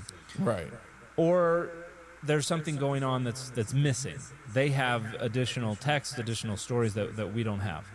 But I digress. Immediately, God is like, something's missing. It is not good that the man should be alone. And this is one of the big distinctions between this creation account and the creation account in chapter 1, because here God creates something and then goes, oh, my creation is not good. Chapter 1, God creates everything God creates. God goes, damn, that's good. Nailed it. Yeah. Again. Man, I am 6 for 6 on this. So he says, I will make him, the NRSV UE says, a helper as his partner. This is a phrase that has taken on increased significance these days. Ezer Kenegdo, particularly as the University of Oklahoma has decided that it is not in the business of educating people anymore. If you don't know what I'm talking about, don't look it up. You will just get depressed. Or if you do look it up, you have to read the essay and then read the essay that the essay was supposed to be about. Gosh. You have to read it. You can't just get mad because of the headline. And then, so God's like, I'm going to make a literally it's helper equal to, equivalent to, sufficient for something like that. A suitable helper. Okay. So God's like, let's make some animals. Starts making animals out of the ground, just like the human was made, and brings them to Adam. And Adam's like, not for me, not for me. Ew. What are you thinking here? This thing doesn't even.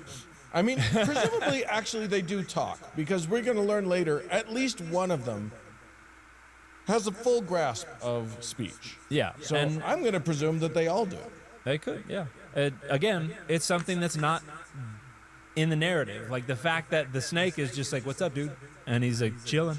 I think it is in the narrative, because these are the things that God is creating to keep Adam company. So I feel like it makes sense to assume that if that is the point of these animals, and then later on in the narrative, one of the animals talks, I think it is reasonable to say these animals talk, cattle, birds, all the things that he's having conversations. They're just not that interesting.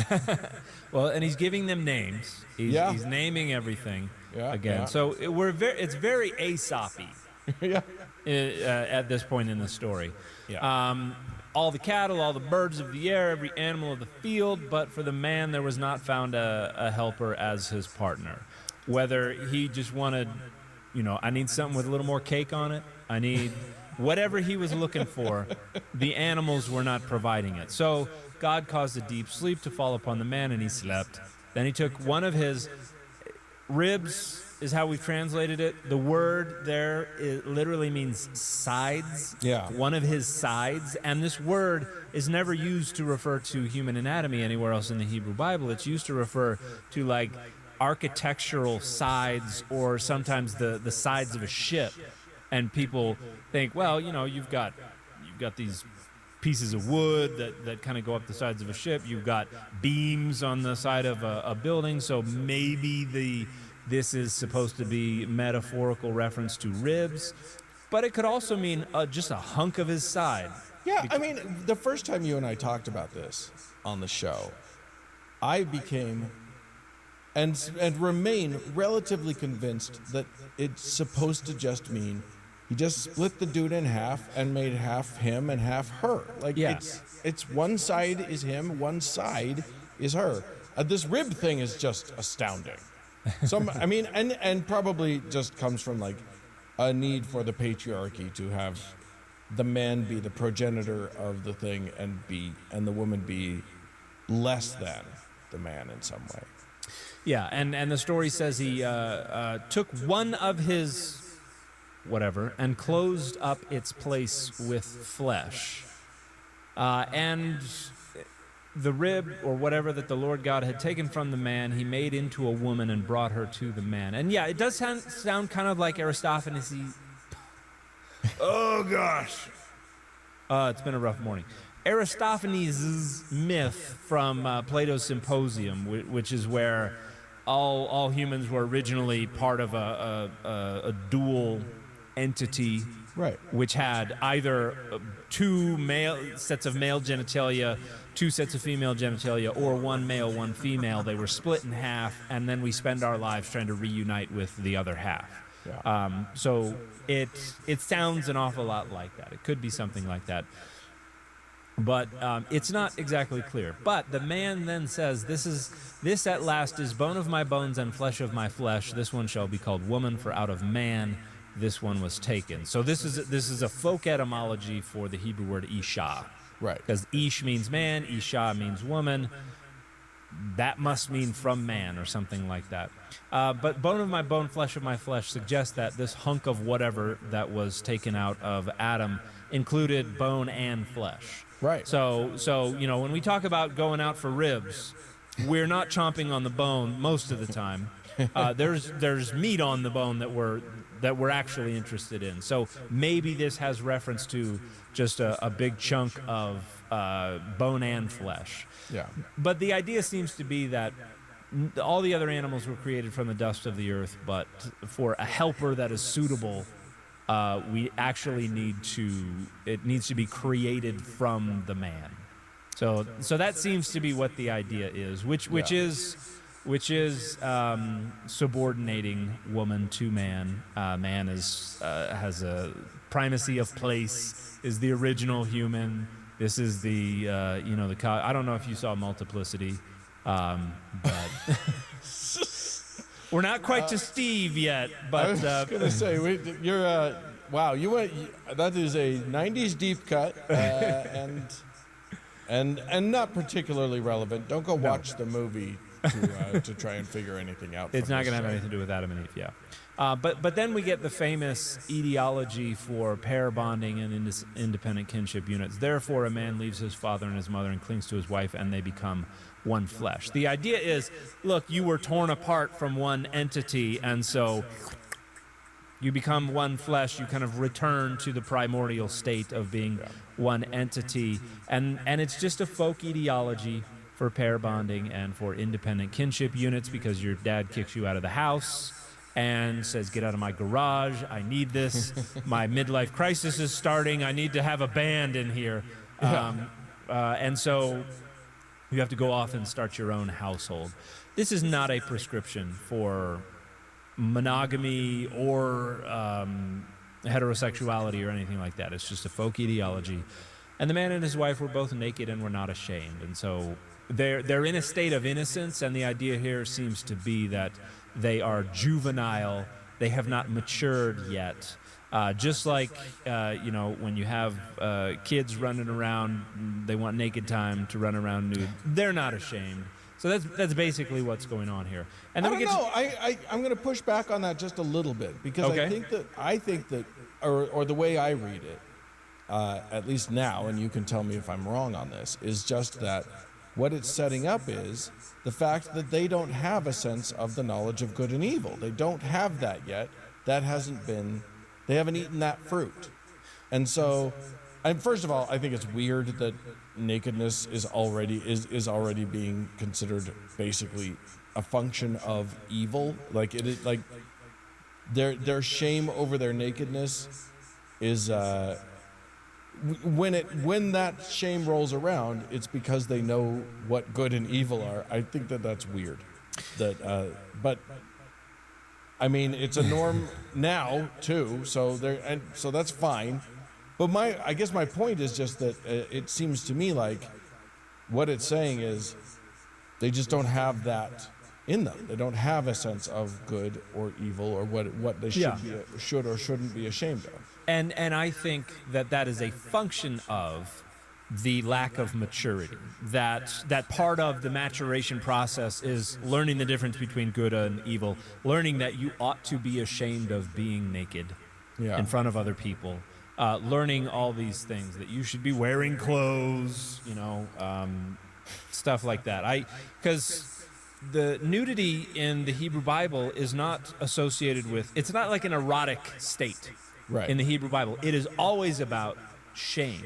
Okay. And whether it's Noah, whether it's people who want to pretend that the Bible says women have to cover up parts of their body so men don't lust after them. Like, nothing ever says nudity is associated with lust or anything like that. It is always about shame. Yeah. And I think the story is suggesting that as you get older, as you mature, part of right and wrong is feeling shame about your body. Yeah. In a nude state. Yeah. Because there's and what's we have in the prophecy in Isaiah 7. Okay, so the it is the a young woman has conceived and will bear a child. And what does it say in the next verse? He shall eat curds and honey by the time he knows how to refuse the evil and choose the good. So that's saying before he grows up, before he matures. So one of the things you learn as you mature is the difference between good and evil, how to refuse the evil and choose the good. So I think that's what's going on here. They're created like full-size, adult-sized humans, but they're in a mental and emotional state of immaturity. So now we've moved from multiplicity to big. I got it. Yeah. So wonderful analogy there. So now we're moving on to chapter 3. Chapter 3 is the big one. Yeah. Now we go ahead. Well, no, it starts out with the serpent, is what I was going to say. Now, it says the serpent is more arum, is the Hebrew word, which can mean crafty, but also means nude. So, which is funny because we just got done talking about how they were, the man and his wife were arumim. Yeah. And so now we're talking about how the serpent is arum, more arum than any of the other animals that the Lord God had by made. the way, like if it were, I mean, it must mean crafty, because if it meant naked, you can't be more naked than the other wild animals in the garden. Like nakedness seems to be, unless we're talking about fur. Yeah, which snakes don't have no fur. They got no fur. And here's another unanswered question. Does this snake have legs? Yeah. Because put a pin in that. Okay. Pins. Because it does seem like that's this snake is walking around. So, and the snake comes up to the woman and says, because snakes talk, in this Aesopian primordial world, did God say, you shall not eat from any tree in the garden? The woman said to the serpent, we may eat of the fruit of the trees in the garden, but God said, you shall not eat of the fruit of the tree that is in the middle of the garden, nor shall you touch it, or you shall die. So two unanswered questions here. How did the woman hear about this? Right. Because she had not yet been created when God wagged the divine finger at Adam. Right. And then additionally, what she says is not what God told Adam in verse 17, because she adds to it, nor shall you touch it, or you shall die. God's warning was don't eat it. Now suddenly you're not even allowed to touch it, or you shall die. So what is the audience to think here? Are we just so unconcerned with narrative congruity and integrity that we don't care? Are we supposed to imagine that Adam was the one who passed on the instructions to Eve, and Adam elaborated on the instructions in an effort to try to make it even extra threatening to Eve? Did God come and talk to Eve about this as well and change the commandment? Or did Eve hear it directly from God and then just decide she was going to riff on it herself? We have no idea. And I think that question is kind of critical to how we interpret the story in a way that allows us to answer the questions that we bring to the text. Sure. Because if you want to ask questions about, how did Eve hear about it? What was the precise threat? Why is Eve being punished the way she's being punished? All these things, we don't have the data to answer those questions. But the serpent said to the woman, "You will not die, for God knows that when you eat of it, your eyes will be open, and you will be like God, knowing good and evil." So here's something interesting. The serpent was right. Right. What God said would happen didn't happen. What the serpent said would happen, that's what happened. Yeah.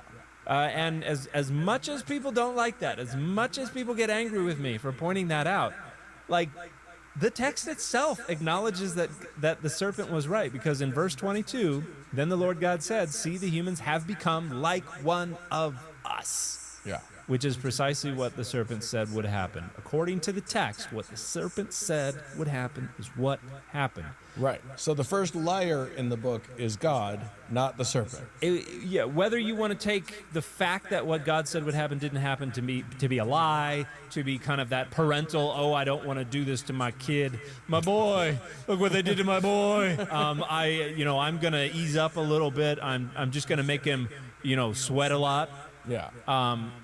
Whether you want to interpret it like that or you want to interpret it as a lie, what we can say is that the serpent was not the first liar. Because the serpent's telling the truth. Now, there's another thing. The serpent just says, "You will not die." Does that mean ever? Right. Does it mean you're not, what God said about dying on the day you eat of it, you won't die that day, but you might get hit by a bus the next day, you might die. Is he saying this will make you immortal? More questions we can't answer with the available data. Yeah, and there's a lot. I mean, we didn't even get to questions like, why did God put that tree there? Just don't put the tree. Yeah, well, that's the MacGuffin part of it. Yeah. As much as people would like this to be like a verbatim transcript of the dialogue that actually historically happened, it's a story that people told in the middle of the first millennium BCE. So, and I think you're right to call it a fable too. It has all of the trappings of a fable. It's not meant. You and I have talked about this before, but I don't think that and you said this too. It's unreasonable to think that they thought of this as telling a true story, as opposed to telling a legend of how things started. Because you can just look at the middle 4 or 5 verses of chapter 3, and you can imagine that this story is a result of somebody coming to their parent and saying, "Hey, why do women why are they in pain giving birth to children? Why do men have to work so hard to make food? And why do snakes not have legs?" Right. Well, sit on my knee, young whippersnapper, and let me tell you a tale. It starts off in the day that God made the earth and the heavens. Like, it's just an etiology. It's a folk story that tells you how the world got to be the way it was when the story was told. And when the story was told, the men went out and worked hard to get food. The women had pain in childbirth, and the snakes had no legs. Yeah. And even the part that is known as the proto-evangelium, the proto-gospel, in verse 15, I will put enmity between you and the woman, and between your offspring and hers. He will strike your head, and you will strike his heel. That's been held up as this prophecy about Jesus. No, it's not. It's an etiology for why people don't like snakes. It's very basic. Don't make this into more than what it was. Yeah. And also, it's funny because I got into a thing on Threads just yesterday. I got into a little spat, a little argument, a row. Because a guy posted just a thing that was just like, what he said was, why didn't God ever tell Adam and Eve that Satan was in the garden with them? So I wrote, because Satan wasn't in the garden with them, there was a snake. Yeah. And then another guy got into this whole thing with me and was just so mad and was like, no, the snake is Satan. And I was like, okay, well, show me the verse then. And he's like, he goes into all of these things, and I'm like, yeah, but none of that is related to the verse that what we're talking about in Genesis. So yeah, probably went to Ezekiel 28 and Revelation 12 and 20. Like that's the best they got. Yeah, and none of that works. Yeah. So yeah, they didn't even have a concept of Satan as the name of a figure. Right. Yet, but. Anyway, we got to get through this story. We got to get through the story. Yeah, we got to get through the story. So, yada, yada, yada. And I mentioned the bisque. So the woman saw that the tree was good for food. It was a delight to the eyes, and that the tree was to be desired to make one wise. She took of its fruit and ate, and she also gave some to her husband, who was with her, and he ate. Now, I emphasize who was with her because historically, translations have sometimes left that out for no actual reason. There is no manuscript that lacks it. Why would they leave it out? Unless they don't want to acknowledge that when Eve ate the fruit, Adam was standing right beside her.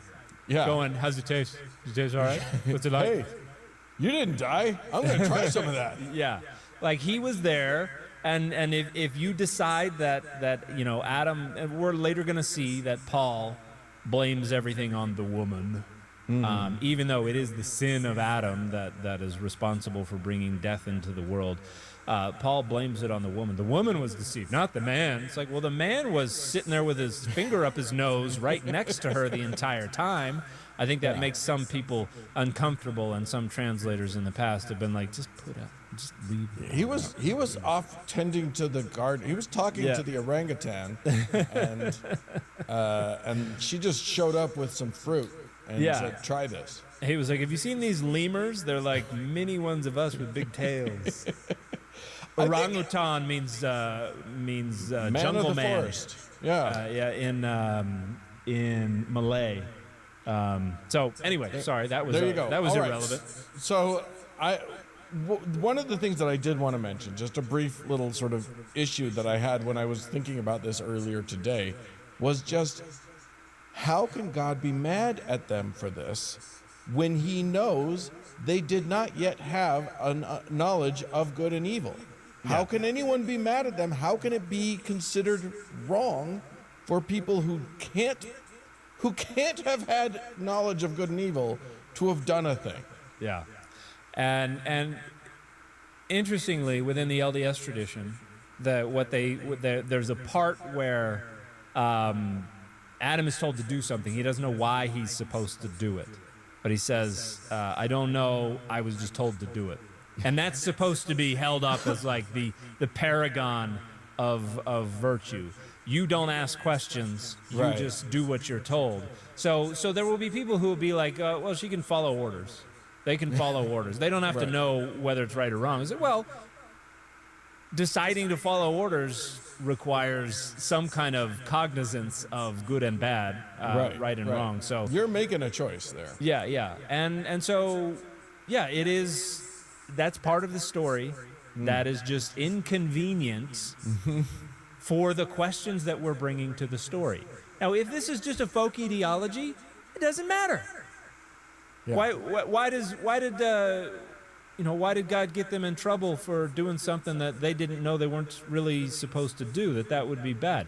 Doesn't matter. This is why snakes don't have legs. Right. Junior, that's the point of the story. That's what you asked me. Why don't those snakes have legs? It's because of this story. Why was Mommy screaming when she had my little sister? Well, I don't know. She ate a fruit one time. Yeah. There's a whole thing. Yeah, Mommy's got her own issues to deal with. But if you look at the rhetorical goals of the story, if you try to figure what's the genre here, what are the authors trying to accomplish, if it's a folk ideology, then these questions are irrelevant. We're bringing questions to the text that it was never intended to answer, and so we probably shouldn't be asking these questions that were never intended to be a part of the story. Like if we could resurrect the author of this text and ask him, hey, what's going on with this? I imagine the answer would be, I wasn't thinking about that because that has nothing to do with why I told this story. Sir, this is a Wendy's. Yes, exactly. It would be. Why are you asking the moral implications of hop on pop? Yeah, it doesn't matter what Pop's job was. Right, yeah. The story is just about getting you to learn to rhyme words. So yeah, I think all those questions, as critical as they are for so many of the ways that we try to understand the implications of these stories, and maybe there is part of that going on in the background. I'm sure that these authors were a lot more creative than we give them credit for. That doesn't necessarily mean that they were anticipating all the questions that we're bringing to the text. Yeah. So, some of these things I think were just not intended to ask those questions, much less get answers to them. But that brings up the grand question. Yeah, but I'm gonna cut you off because the grand question is our second segment. Is it not? It is our second segment. All right, so we're gonna leave that there. With now the snake is crawling on the ground. You can read it for yourself. You can go and find Genesis 3 if you want to learn it's free online. Yeah, you can how find it all came to be. But now we're gonna move on to the biggest, if asking our questions about how this story is playing out is a mistake, well, wait until we get to Augustine, because things are about to get nutty. Yeah. So let's move on to What Is That? And this week's What Is That is the grand What Is That? The thing that plagues and haunts us all. The original sin. Now, I'm going to throw this out. Okay. The original sin is neither original nor sin. Discuss. No. Talk amongst yourselves. Talk amongst yourselves. Yes. All right, so let's get into this because, yes, I think we all understand that original sin is attributed to the characters of Adam and Eve, specifically Adam usually.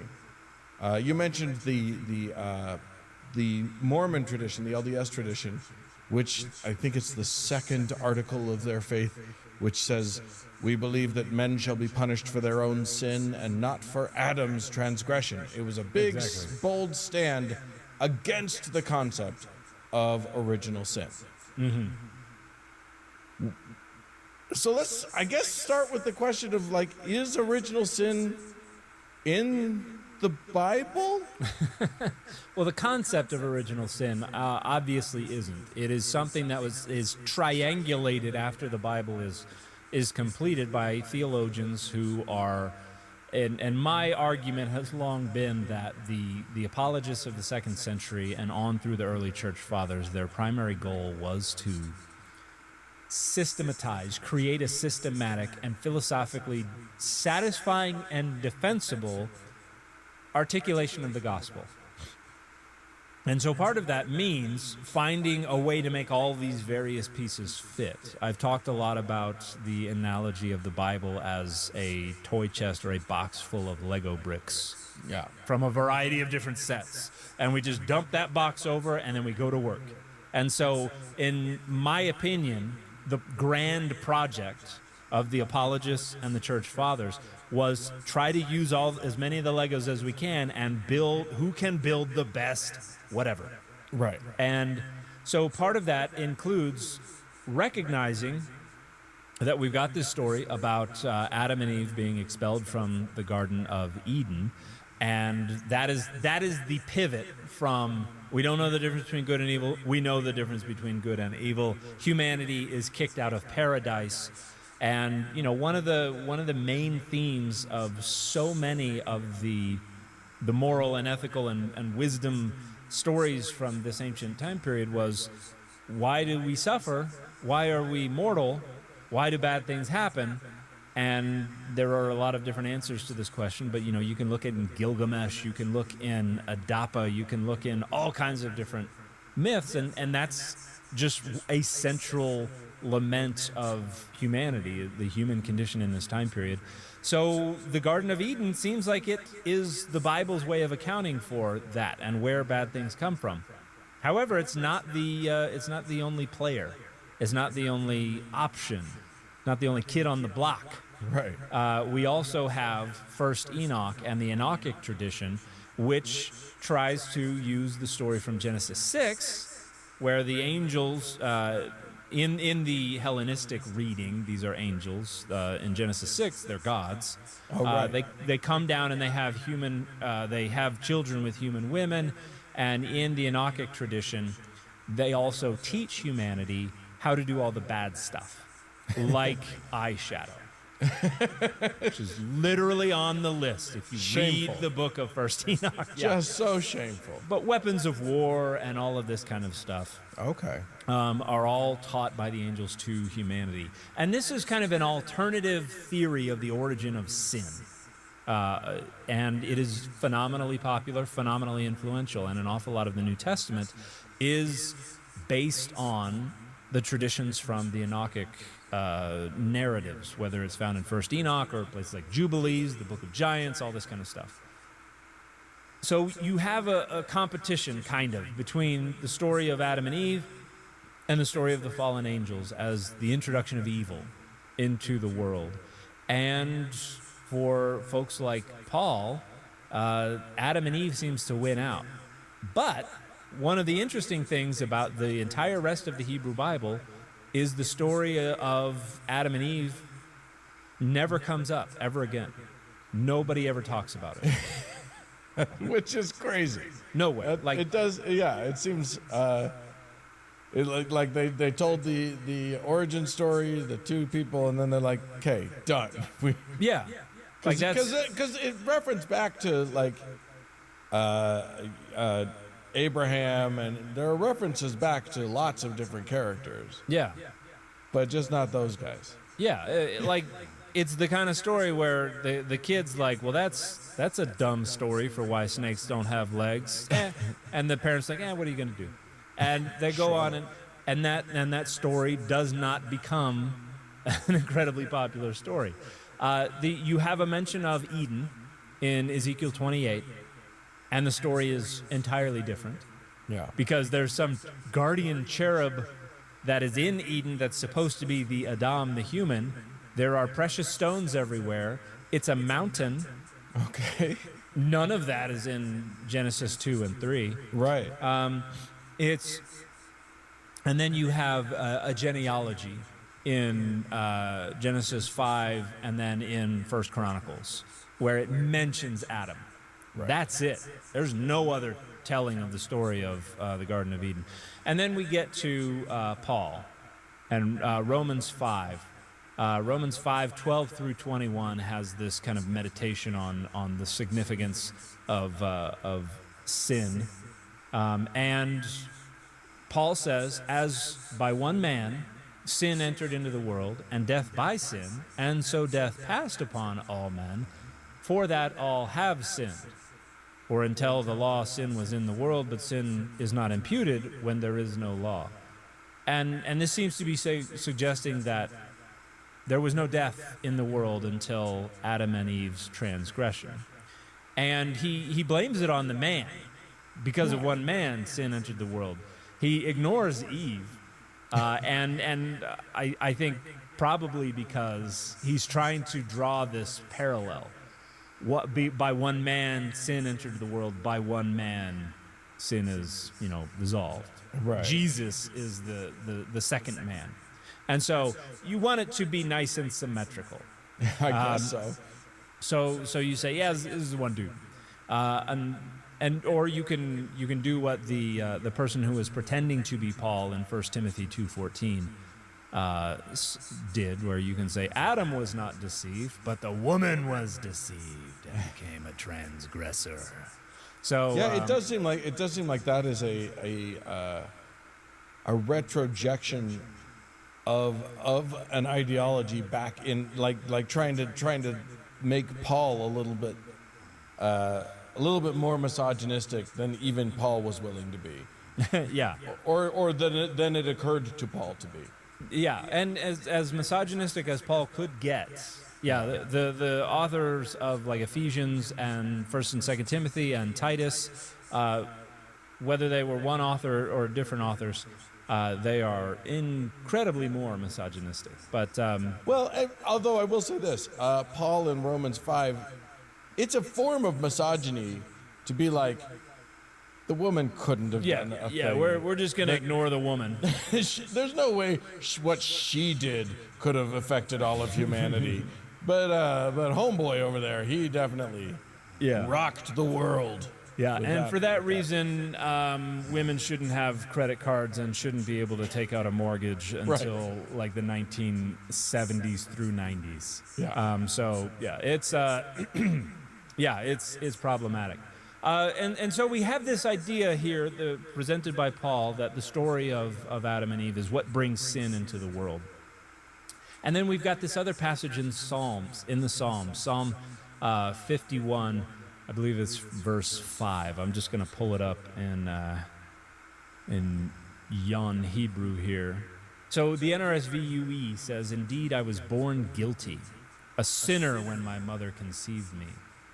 The KJV says, "Behold, I was shapen in iniquity, and in sin did my mother conceive me." And the Hebrew is, "Behold, in iniquity, I travailed," or I writhed. That probably just means I was born. And in cheta, which comes from chata, my mother conceived me.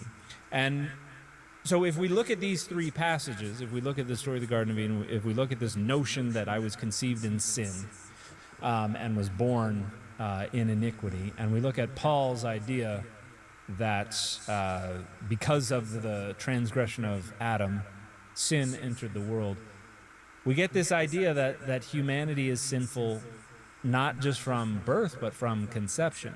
Just straight out the chute. It's even before you come out the chute, when you're still on the other side of the chute, when you're cooking. That's sinful sperm. That's the problem, I think. Yes, they're they didn't know what they looked like back then, so I'll save that joke for another day. The homunculus that the man is depositing into the woman is already sinful.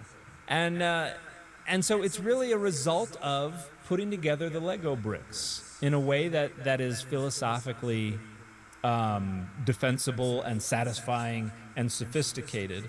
And we get this idea that this sin is passed on from parents to children, and it is something that we all inherit. And it's a way to account for the sinful nature of all humans without having to say that at some point along the way, every single human being is corrupted by something.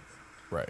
It's a way to say that's the seed, and then it sprouts in all humans, so everybody gets this original sin passed on. When did this idea sort of coalesce into, you mentioned these multiple different sort of concepts that were then triangulated to come up with this original sin idea.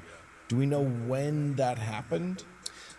So we have this idea in the middle of the 2nd century CE with Justin Martyr. We have this idea that Adam and Eve's sin brought death into the world. And so that is, and we get from Paul the notion that the wages of sin is death. In other words, everybody who is mortal is sinful. And so there's this idea that we all have some kind of sin that we inherit as a result of being human.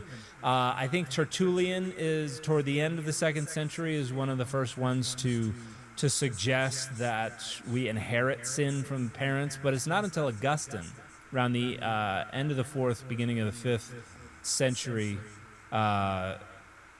CE, that we get the phrase original sin. Okay. Not in English, obviously. But I think Augustine is the first one to actually name this idea. And then the doctrine has to be developed from there, because you have these ideas of, how is it passed along? Is it passed along from the mother, from the father? Do they both contribute? Is it physical? Is it spiritual? How is it getting from the parent to the child? And what exactly is the nature of the sin? And something that we get to in the Reformation is, does baptism absolve us of original sin? Does it make it go away, or is this something that we always have with us? Because if the wages of sin is death, then baptism, if it got rid of original sin, would make us all immortal. And to my knowledge, it does not. So not that I've ever seen. Yeah. So in all of this, we're basically just chasing down the implications of the result of previous chasing down of implications from the result of previous. Like it's a never-ending cascade of we answered questions that don't really have answers in the scriptures that we think have all the answers, and so now we have to deal with the fallout of the answers that we came up with. Maybe I need to ask a question that has always, like, it just occurred to me that we need to talk about what the heck sin actually is. Oh gosh. I mean, if we're going to talk about the original sin, and if we're going to talk about how, human nature being somehow sinful or whatever, like, what is sin? What are we even talking about? Because I mean, I think we all feel like we have a floating sort of nebulous concept of it. It's when you do something bad. But, a baby can't have done something bad yet. So it's got to be bigger than that. But also, like, just what is it? So here's where I'm going to say something that is going to annoy an awful lot of people. You can define sin about as well as you can define what 6, 7 means. It's 100% vibes. Sin is whatever somebody says it is. Because you can, and this goes back to my concern with just attempts to define conceptual categories. Sin is an abstraction, and as an abstraction, that is not reducible to anything observable, to anything testable. It can be whatever people want it to be. Yeah. And so, we can look at it etymologically, and I even got on Rainn Wilson, is that his name? Yeah, I got on Rainn Wilson's case because on his podcast, he was like, it's an archery term. It means to miss the mark. It's like, okay, the word is an archery term, but it was not used, you didn't say that because you were talking about missing the mark all the time. That's the etymological fallacy. So that's not helpful. But we can look at, like in Hebrew, chata is the word. And this has to do with some kind of, in a religious sense, and I don't like using the word religious for the ancient world, but it is certain behaviors that are religiously disqualified because of, and ultimately I think it's got to be rooted in ritual. Because a lot of the language that we see for sin, particularly in the Hebrew Bible, but even when we get into the New Testament, has to do with uncleanness, with contamination, with things that make you impure. And that usually has reference to a kind of binary notion of you are qualified or authorized to engage in certain cultic activity, or you are prohibited from doing it. So that usually has to do with some kind of concept of purity. And so in the Hebrew Bible, you see an awful lot of discussion where sin generates kind of a metaphysical contamination that gets it on the temple. And so a lot of the purification rites that are described in Leviticus and elsewhere have nothing to do with cleansing the people.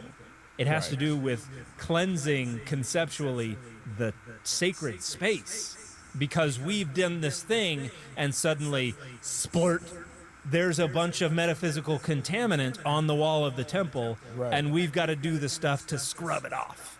So it seems to originate in the notion that there are behaviors that make us unclean or impure when it comes to religious activity. And then that kind of expands to include behaviors that are considered wrong, whether it's about offending other people or offending God or hurting other people or doing things that are considered social no-nos. So it is very ambiguous. But we've got these words. It is interesting that that word sin isn't always, because in my mind I associate it almost exclusively with sort of morality. With a commission of an act that could be considered immoral or is somehow against morality. But it's interesting that word doesn't have to have anything to do with morality. No, and I think when it comes to, because there's a deity that is dictating what is and is not sinful in the Bible, it like divine command ethics would suggest that it's entirely arbitrary. Sin is whatever God says sin is, and God can change their mind whenever they want. Because it doesn't have to be anchored in anything that we would consider morality. Right. In fact, a lot of to eat shellfish, and that's that. Yeah, but that's not philosophically satisfying. So when we look in like the legend of Aristeas, which is supposed to be about how the Septuagint came to be. At night, the 72 scholars would dine, and they would have these symposia with the leaders of Egypt, and they would wax philosophic on how it's all systematic. And the shellfish have all these things in common, and those things are metaphorically like this immoral thing, and so we abstain from eating those things in order to perform this refusal to engage in that immoral behavior. So you've always got people trying to explain why, which brings us back to the Garden of Eden story. We always have to, we got questions that we're bringing to the text, and we need answers, even if the author would have been like, that's a dumb question. That has nothing to do with my story. But yeah, I think you get a slow kind of generalizing where initially it has to do with your ability to participate in ritual, but then it spreads out to become about morality and about right and wrong as you get more systematic development of what it means for things to be right and wrong. And so the New Testament, I think, is heavily influenced by Greek thinking on what is good, what is bad, what is right, what is wrong.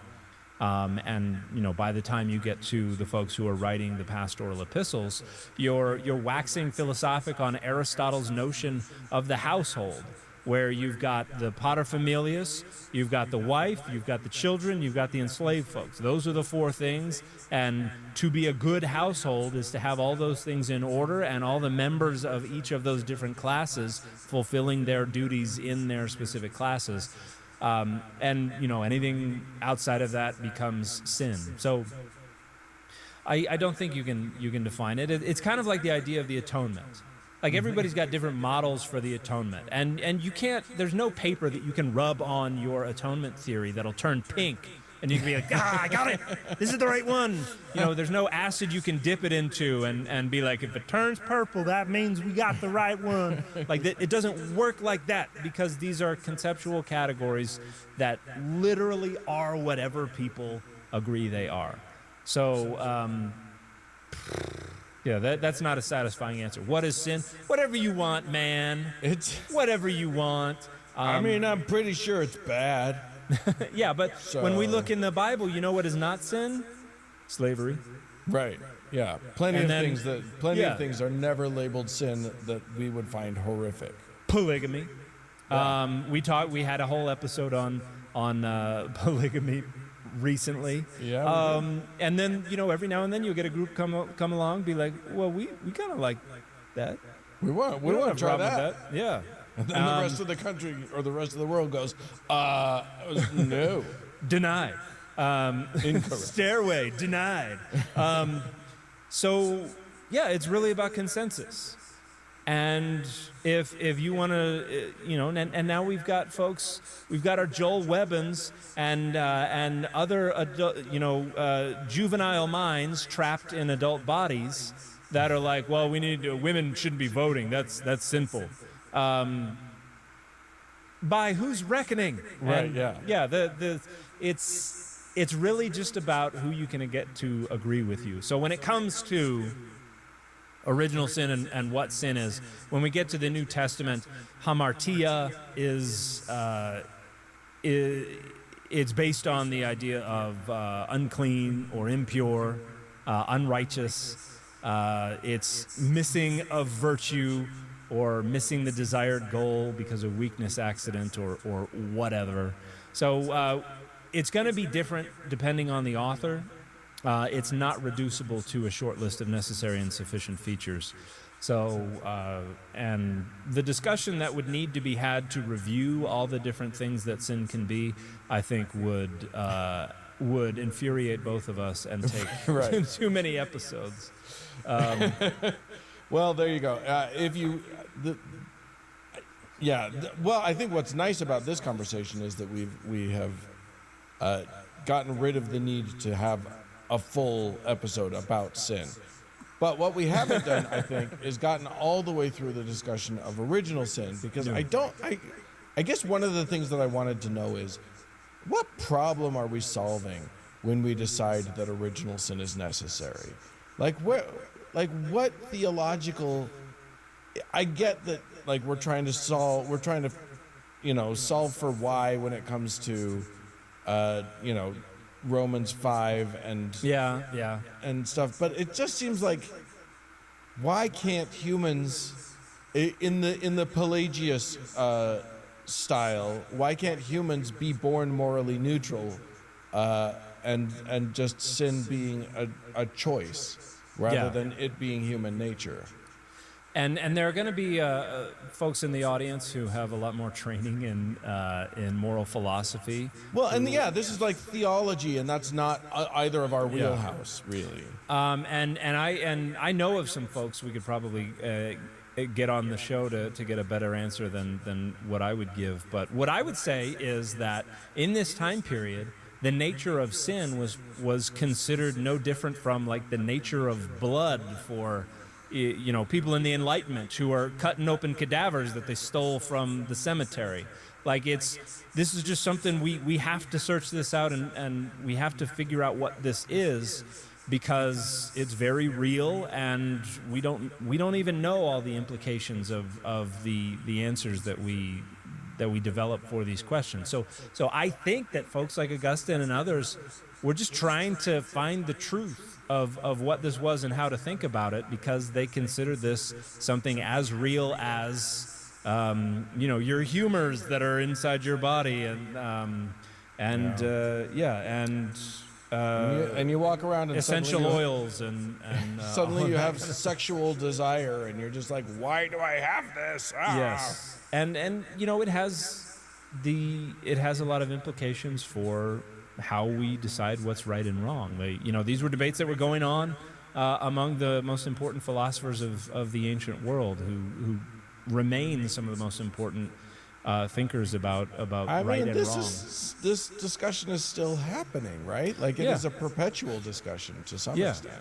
I mean, is it okay to like the Raiders? Of course not. But, there are people who, for whatever reason, are born with this inclination, concupiscence, you can call it if you want, a hurtful desire. But for whatever reason, there are Raiders fans out there. But, it's the perennial question. Why do people like the Raiders? There you go. Yeah, there's no answer.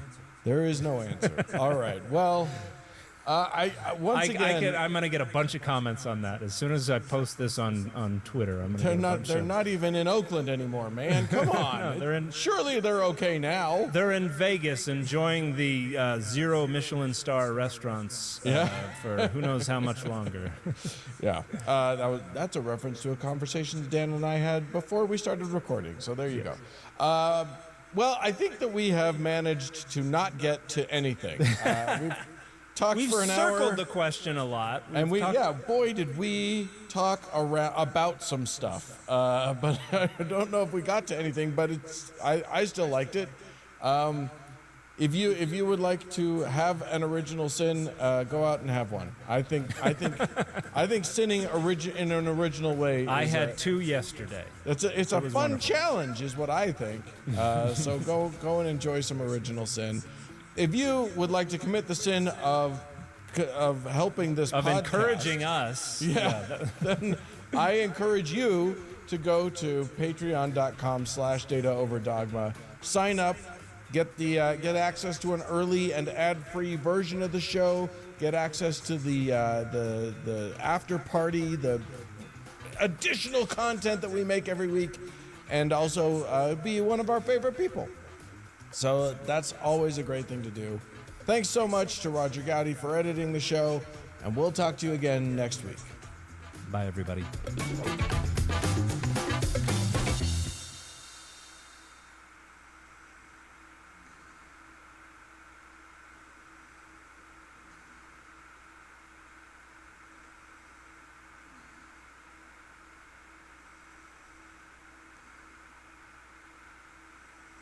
To my core, I am tired of these prayers.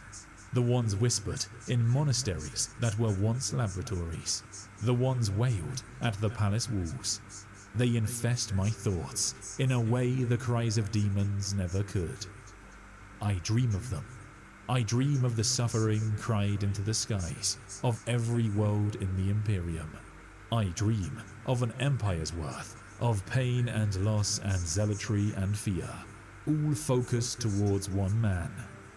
Some nights, the few nights I require rest, I wake anyway, sheened with sweat, and hearing the voices of men and women and children whose prayers cannot ever be answered.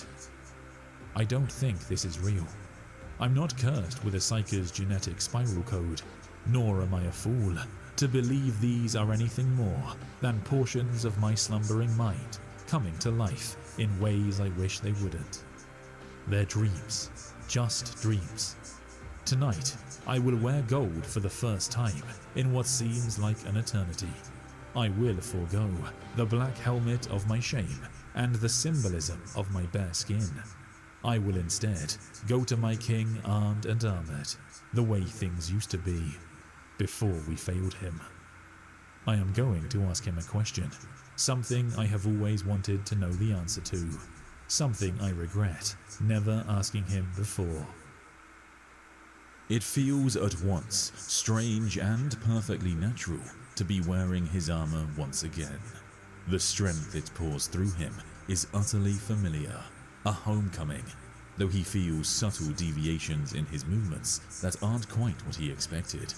A purr in the servos of his hip there, a tightening of the knuckle joints there. His armor has been maintained, religiously maintained, to his wary disgust, for all these long years. But little vicissitudes have been introduced into its function, purely by the fact he hasn't worn it in so long. It was made to be worn, to function in bond with him. Were he inclined to the Martian way of thinking, he might say the armor's machine spirit resented him for abandoning it. He believes in machine spirits. It's a common enough thing for a warrior to believe a weapon has a soul, but not in the absolute terms proclaimed by Mars. Clad in imperial gold, Diocletian Koros makes his way through the palace. He passes pilgrims that pray to him, that plead for scraps of his cloak, that beg for blessings. He ignores them. He always ignores them. He moves through museums to lost ages and cloisters dedicated to a new and powerful faith. He walks on through libraries that are now convents, across avenues now bedecked in religious iconography. Down he goes, through halls of statues dedicated to the fallen, through chambers of reliquaries housing meaningless bones, and stasis fields cradling weapons that will never work again. He hesitates only twice in his night-long journey. The first is when a beggar child bars his path, gazing up at him with amazed eyes. Diocletian remembers a time, long ago by his measurement of things, and practically prehistorical to the pilgrims and beggars surrounding him, when he'd been with Zephon, the bringer of sorrow, and another child stood before them in a similar way. So much time has passed since then. So much has changed. "Are you the god emperor?" the child asks. Past and present collide. Diocletian's throat closes. He goes down to one knee, still towering above the youth. He can see the gold of his warplate reflecting in the child's eyes. "No," Diocletian tells the boy. "My name is Dio, but I know the emperor." He unbuckles his scarlet cloak, marked with the Palatine Aquila, the emperor's own symbol. He bundles it up and hands it to the filthy child. who takes it in trembling hands. Perhaps it will serve this boy as a blanket for the rest of a long life. Perhaps the child will be killed by jealous relic hunters. Diocletian knows which is more likely in this new dark age, but he hopes he's wrong to think it. The second time he pauses in his journey is at Chaera's grave. There's no grand monument to her passing, no ornate tomb worthy of one who served the Emperor and humankind so ardently for so long. It's a plaque in an ossuary, a space in a wall. Her bones aren't even interred there. Many of the sisters' original tombs were looted by mobs of Imperial faithful, as the zealotry of their beliefs grew fiercer with time's passing. The bodies of the soulless witches, long gone to nothing but bone, were immersed in holy water and subsequently incinerated on pyres, surrounded by the God Emperor's joyous and weeping worshippers. Some of the corpses were put on trial, their bones bound together with sanctified rope, while priests and priestesses of the most holy, most hateful, most loving God Emperor judged the dead witches guilty of the blackest heresy. Chaera's original tomb was one of those defiled. He'd never recovered her body. Only her blade was buried here, in her new grave. He tracked her stolen sword to the black market in Ashripur, on the other side of Terra, before returning it to the palace and placing it here himself. Tonight, he runs his long fingertips along the plaque, marking her life and death, lingering only long enough to say farewell. He hates coming here. There's no closure to be found, only the rawness of a wound that won't seal. He goes deeper into the palace, deeper, deeper, through doors that no human has seen in generations, past members of his own kind, those that share his age and experience, and those they've created in the time since, those that never heard the Emperor speak in life, those that only know him as the God Emperor in death. Some address him by rank of tribune, some call him Dio. Down, deeper, through the doors, the secret doors, the ones behind those renowned gateways decorated in trappings of glory, past the graven image of the immortal Emperor, a skull-faced warlock on a mighty throne, eternally alive on the edge of death, imposing in his majesty. Through that final door, which only opens to droplets of a tribune's blood, and whose impenetrable locks take an hour to unseal. Inside the innermost sanctum, where the architecture of the walls is uncomfortably organic, strangely spinal, Diocletian approaches the golden throne, such as it is, and his kindred, naked but for their cloaks, loincloths, and black helms, move aside in his honor. He ascends the steps, slowly, not without reverence, but without the abject worship expected by the people of the Imperium. They would be horrified by its absence, but then, everything about this place would horrify them. It's why they will never be allowed to know of it. At long last, Diocletian stands before his king. He looks past the hanging wires that resemble intestines, and the clicking, ticking life-supporting engines, and the preservative mist sprayed into the air in 9-second intervals. He looks past the blood bags and vitae packets linked intravenously to the thing on the throne, which is just a chair compared to the grand and great artworks. A throne without the capital T that makes it both a curse and the salvation of the species. He looks at the revenant husk of something that was somehow once, somehow still is, a man. Something that shouldn't be alive, and arguably isn't, by any mortal measure. Something tortured by its own impossible continuation. Physically starved and physically bloated on the feast of souls it's forced to devour every day of its endless and agonizing existence. Or is it forced? Maybe it craves it. Maybe it hungers. Diocletian removes his helmet and kneels before his king. At first, he says nothing, his head hanging, his eyes closed. Here, of all places, there's no hatred of the Primarchs, no anger at the Legion's betrayal, no bitterness at humanity's self-destructive nature. The weight of centuries lies heavy on Diocletian's shoulders. Here, in these quiet seconds between a warrior and his liege, he feels the weight of his failure to protect this man. The knowledge that had the 10,000 done what was needed of them, then the Emperor would still be with them. Their king would still be a man, not a skeleton, silently screaming into the midnight reaches of the universe, just to give humanity a few more millennia. Diocletian lifts his gaze. He stares into what's left of his king's features, and in that moment, they appear as two sides of a coin, created and creator, an ageless countenance opposite a living carcass.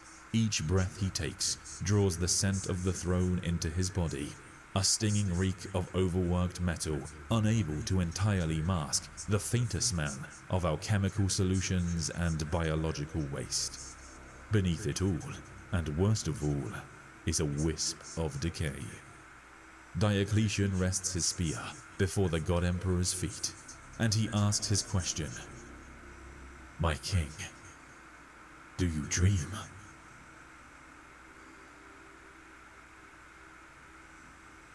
Hello guys, and welcome back to the channel. Welcome back to Terra, where today we're going to be answering one of the big questions I've been getting recently on the channel, really, which is the Emperor of Mankind dead? Is the Emperor of Mankind fake? And I'm not going to point fingers, Reddit, but you can kind of see where these questions come from quite quickly, because a lot of these ideas have come from sort of a misinterpretation of what Aaron Dembski Bowden has written.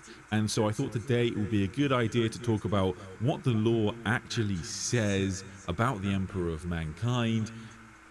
Is he real? Is he fake? Is he dead? And try and get to the bottom of this. I am joined once again by Christian, the service go in the background somewhere. Christian, say hi. Greetings. Thanks for having me on again. It was a pleasure. Oh, my pleasure. People loved you last week, so I thought we're going to do some more stuff in the future as well. So let's start off then with, is the Emperor dead? So the status of the Emperor in Warhammer 40k is actually, I would say, one of the few things that the Horus Heresy hasn't particularly retconned, at least when we're talking about the Emperor on the Golden Throne. He's pretty much in the same position as he's been for decades, and Dan Abnett specifically goes into detail at the end of the Horus Heresy and does explain that the Master of Mankind is on the Golden Throne. He has clarified that the Emperor is needed for the Golden Throne, but the Golden Throne also needs the Emperor. So they sort of have a reciprocal relationship. And if you were to take one of them off, then you would potentially have a disaster, because the Emperor would no longer be able to sustain the Golden Throne and, by extension, keep the Webway gate, the Webway portal under the Imperial Palace closed. And in addition to that, the Emperor is still sustained by the Golden Throne, just in the state that he's in, which is, of course, is this on the edge of death state. And the concept of the Emperor being called a corpse on the Golden Throne, a skeleton on the Golden Throne, has always been in 40k. This isn't new. It's just one of the oldest insults that the setting has. It's what all the traitors call the Emperor of Mankind in the lore. Death to the corpse Emperor. Exactly. Well, why is that not? Ooh, my images now. An interesting detail I like that this that particular passage brought up is that the Emperor is both metaphysically, his soul is being constantly fed an endless stream of psychers sacrificed to him. So on that sense, he is bloated, he's fed. But in a biological, physical sense, we must assume that the Emperor cannot eat and cannot even take biological sustenance. I don't specifically know if it's stated that he's fed intravenously, or if he's even fed. like my reading by the passage you said and others is that the emperor's corpse on the throne is not biologically alive. If you were to place a finger on where his neck used to be, you won't feel a pulse. But he is alive because his soul is bloated, broken, and constantly being fed, but his physical body is not alive. Yes, well, I think it is still. I think you'd struggle to say that he's completely dead. The reason I'd say that is based upon like some of the things that we do know about the Emperor. So it's interesting that you talk about kind of the biology there, because one thing that isn't talked about very often that ATB has in that passage is this idea of blood banks being used. And these pipes kind of feeding the body of the Master of Mankind, and we can be pretty confident that the Emperor is kind of creating new cells that then, of course, wither away and die. And we know this because the concept of the Emperor's genetic material being within the extremities of the Golden Throne does come up in 40k, of course, when the Drukhari try to scrape some of them out and grow their own emperor in a petri dish. So I think that we can be pretty confident that he's not entirely dead, but it's on the edge of death is the wording Dan Abnett uses. So he's right at the edge. He looks completely dead, but technically he's still hanging on. I think one of the questions people ask, understandably very often, is why doesn't the Emperor's like perpetual ability kick in?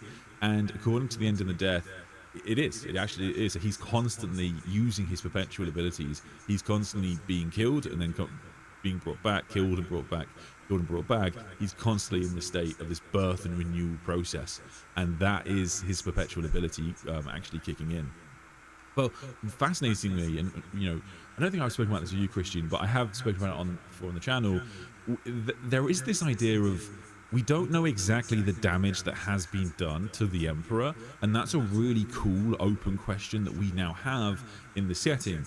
So the Master of Mankind was dealt some grievous blows by the War Master Horus Lupercal, and when Horus beat the absolute crap of him, he is what we call like God Horus, God monster. He is a being of unimaginable power, the most powerful being not in the warp that we've seen so far in Warhammer 40k. Agreed. Maybe like the Catan at their height might be able to beat him, but we don't even know that, to be honest with you. And so Horus is by far the most powerful being that we've seen so far in the setting. And when he, for example, goes to destroy Elenius Person and the Perpetual, it's nothing to him. He just that person's perpetual ability is no match for Horus, and he just turns Person into a red mist. And when he fights against the Emperor, of course, this is a battle. I mean, firstly, they're battling across multiple dimensions all at once, so it's all kind of magic and stuff. And Dan Abnett does use like weird wording around things like Horus stripping years from the Emperor, which is weird wording to use when you're talking about an immortal being. And I think the point of this passage is basically just to be confusing. The idea is just that we have no idea. We have no idea if that actually means a thing or whether that's just Dan Abnett using flowery wording. But it sort of begs the question: if you could, in theory, seal the warp rift under the Imperial Palace, could you? And you took the Emperor off the Golden Throne. We don't actually know he will get better, and it's quite heartbreaking, really, because when Rogel Dawn puts the Emperor onto the Golden Throne at the end of the Heresy, he does so believing the Emperor will restore himself. Like, it's a kind of a positive note to end the series on, but it's wrong. Of course, we know that it's wrong. So the Rogel Dawn has come to understand, allegedly, from a secret message from the Emperor in the tarot cards, that the Emperor must be put onto the Golden Throne, but he does so believing in a few months' time the Emperor will be healed, he'll be back, all will be well again. And presumably what's going to happen is we go into the Scouring, the Primarchs and the Custodians are looking at the Emperor, waiting for him to restore himself, and he just doesn't restore himself, which is pretty brutal, to be honest with you. Yes, I've heard you have this discussion. I've had it plenty of people. The way I interpreted Horus like continuously mutilating and wounding the Emperor's soul and his essence and his mind in that fight is that, as I read it, this Horus, this god monster Horus, is fully capable of permanently killing the Emperor. That is essentially why the Chaos Gods have crafted him here. So they would not have sent a being that is not actually capable of killing the Emperor to kill the Emperor. If the Emperor could just resurrect himself from any death Horus could inflict in a day or a week or a month, this wouldn't matter. So, as I understand the way I read it, the way it makes sense to me, is that the Emperor is, after the fight where he performs superhuman is an empty word, a superhuman feat, and manages to defeat Horus, he is dying for real there. He is breathing his last, and there will be no perpetual coming back to life trick. Horus has wounded him beyond immortality. Yeah. And then the throne kicks in to trap him in a state of not yet dead, not yet alive, permanently, whatever. That's how it makes most sense to me, because otherwise, like, I get the drama, the tragedy of, if you just took the Emperor off the throne, he could heal himself. But I'm also like, no, like, this doesn't work. The gods would not have sent a being that could not kill the Emperor to kill the Emperor. Like, they know perpetuals. They are very well aware. That's very true. Now, you do make a very good point, and I think that, that scene it seems to be pretty clear to me too, that when you've got, the Blood Angels, the Custodians, Dawn, Litu, all over the body of the Emperor, it's pretty much just spelling out that he's going to die if they don't do something, which is completely wild. But, it's a really interesting passage. I am going to answer a couple of questions from chat, because I think people have got a lot of theories, and I think we're quite happy to address theories in this stream and talk about which ones we like and which ones we don't like. But yeah, we'll see. Like, this one I find really interesting, Christian. Someone's put, as Gaz is the bucket for Degreen, the Emperor is the well of souls. This is referring to something I talked about recently when I referred when I read the new Grotznik book. I was talking about how Grotznik uses this language he calls Gazgul the bucket. He calls the bucket of the orcs. He is basically, Gazgul is the orcs. Gazgul is the center of the orc race, and so just as we know, the orc gestalt psychic consciousness, when it's combined, you can have genuine real effects upon the Imperium. Doesn't so much believe that anything becomes a gun they want to, or can make your heads explode, but it does have a real impact on reality, just as we see with human psyches and human faith. And Gazgul is the center of that, and so Grotznik calls him the bucket. And Gazgul is like the center of the entire orc consciousness, and that's why he's growing in power. And comparing him to the Emperor is, I think, quite apt, because one of the things that we see in the End of the Death is this idea that we've got an entire race of people, or millions and millions of people, all chanting this phrase, the Emperor must live, the Emperor must live. And that tells us that, and in that passage it tells us that this isn't just the Emperor that Horus is fighting. In some respects, it's humanity. And so the Emperor is, I guess, a comparable for Gazgul, because it's I guess there is a similar idea then. It's not that orcs and humans do work differently psychically, but it's I think there's definitely a comparable idea. But I think that the existence of the phrase the Emperor must live is probably my greatest gripe with the idea of the theory that people say the Emperor is actually dead. Because if you read that book and you read this massive trajectory of this story, where you've got millions upon millions of people chanting the phrase, the Emperor must live, and it literally turns the tide, Dan Abnett is way too good of an author to then turn around and go, lol, joke, no, he actually died. That's not a twist, that's just rubbish. That's Constantine Valdor is not actually King in Yellow, because I prefer my theory to it kind of idea, in my opinion. But it's certainly the idea of the Emperor being kind of this center for the human race potentially is true now by the time we get to 40k. I agree. Like, there's this moment I love. We get to see it from Horus's perspective. He comments about, like, the species who, in its madness, believe the Emperor their shield and have enough conviction to make it so. Like, Horus is observing the beginning of this transformation and go, like, this is stupid. but it's working. Like, why are you doing this? This is wrong. Like, he's obviously a liar, a murderer. Like, and to be fair to Horus, there is a lot of good evidence that the Emperor is not worthy to be this divine avatar of humanity. But at this point, it's, to the people of Terra, it's either him or the monsters. So they make him. It tracks somewhat to the conversation Gilliman has with Ilian Natase about when the Eldar Farseer in Godblight, when he said, like, it doesn't really matter what you want. If a billion humans fervently believes and thinks something, that has a tremendous power. Sure. And it will make the Emperor or Gilliman into something they were not. And Horus is like, he looks like a god, a weak and wounded god, but a god nonetheless. No, for sure. Yeah, you are exactly right. And I think Dan Abnett spoke about how the Emperor is sort of what humanity needs him to be in an interview. And I think that that's typically how, like, as he connects to what you're talking about there, which is that the Emperor was once a man, but by the time we get to 40k, he's, you know, more of an idea, an entity really within the concept, within the setting, which is fun to think about. And yes, people have correctly pointed out, I did not actually use the King in Yellow. When I mentioned it, that was my bad. That was on me. I think we've definitely gotten better in not turning every discussion about the King in Yellow. I think that's good.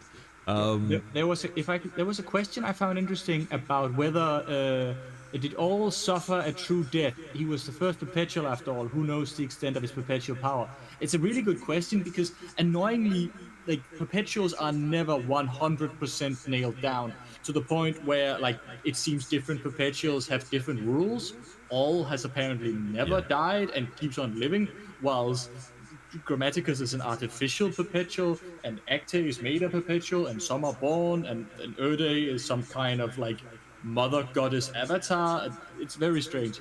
But ultimately, it makes complete sense to me that the Chaos Gods, famous for being great at destroying things, and fully knowing what perpetuals are, would equip their reality-breaking, laws of physics-defining, ultra-immortal god monster with the ability to permakill anybody. Because permakilling perpetuals are not actually that tough. You need Erebus with a special dagger, or a piece of the Emperor's lightning turned into glass, or Magnus being really, really mad. Yeah, so Magnus was the example I was going to use. So in the story, Fury of Magnus, Magnus does kill Malkador. He does straight up just kill him, and another perpetual has to sacrifice her life to bring Malkador back. Malkador will then also go on to die shortly after, so temporary sacrifice there. But the fact that Magnus, who is considerably less powerful than God Horus, is able to perma-kill Malkador, tells me that at the very least it's going to be the case that Horus can kill it. I think as well, you would, like, if there are already, like, literary people in the comments, as in people that do words good, like, I don't know what the phrase is, but there's got to be a term in literature which refers to this idea, and kind of similar to what you're talking about here, where it's like the book never says when old person dies that old has suffered a permadeath, or the Ol is not going back. It just talks about how, you know, Horus is rising, he rises up from the smoke, he's been knocked down by a powerful word of Annuncia, he rises up, he tries to wake the Emperor, he can't wake the Emperor, it's a brutal scene, and then he decides, you know what, if I'm going to go out, I'm going out with a gun in my arms, and, you know, he clicks the safety off and he points at Horus and says, don't you dare come near the Emperor. And then he gets turned, Horus gives one swipe of his claw, and it says it turns Ol into a red mist. Now that technically doesn't say the words permadeath, but, and this is what I might need, maybe there is a terminology for this, the way that is written, the idea that someone could read that to me and then go like, yeah, I think Ol might have survived that one. Like, there's some sort of, like, obvious intention with, like, the gravity of which the writing is used. There's an obvious finality to that moment. I would really struggle to believe that, like, they would ever bring Ol back. But then you are, like, technically right. It doesn't actually say, oh, it's been perma-killed or anything like that, or there's no reference to his soul in the warp or something So it's, but like to me, do you see what I'm saying? Yeah, it doesn't say it, but it seems so it seems so obvious. And I have the same thing with like I'll try not to do it too much, but I think it's just probably like the key example when we talk about Constantine Valdor being the King in Yellow. Constantine Valdor is revealed to be the King in Yellow at the end of the book, Beckwin Penitent, and given that you have the Eisenhorn series, which leads to the Ravenous series, and then you have Magos, and then you have 2 Beckwin books, these are 9 books that are connected. And one of the things about the King in Yellow is that they talk about how he's been behind a lot of the stuff we've seen throughout the series. He's the ultimate big bad guy, and something that Eisenhorn's willing to sacrifice everything in order to defeat, as have many Inquisitors, as have the forces of Chaos, as have Craftwaters, as have Chaos Legions. Everybody's focused on this guy, and the final words of the penultimate book are Constantine Valdor, and people were like, but technically we haven't yet seen Valdor as the King in Yellow. And I'm like, I mean, that's technically true, but like, to me that's absurd to pretend there's any chance in hell that Valdor isn't the King in Yellow. Do you see what I'm saying? Like, there's a it's yes, I've never seen Valdor and the King in Yellow in the same room together, but like it's like that would be such a bizarre writing choice in my opinion.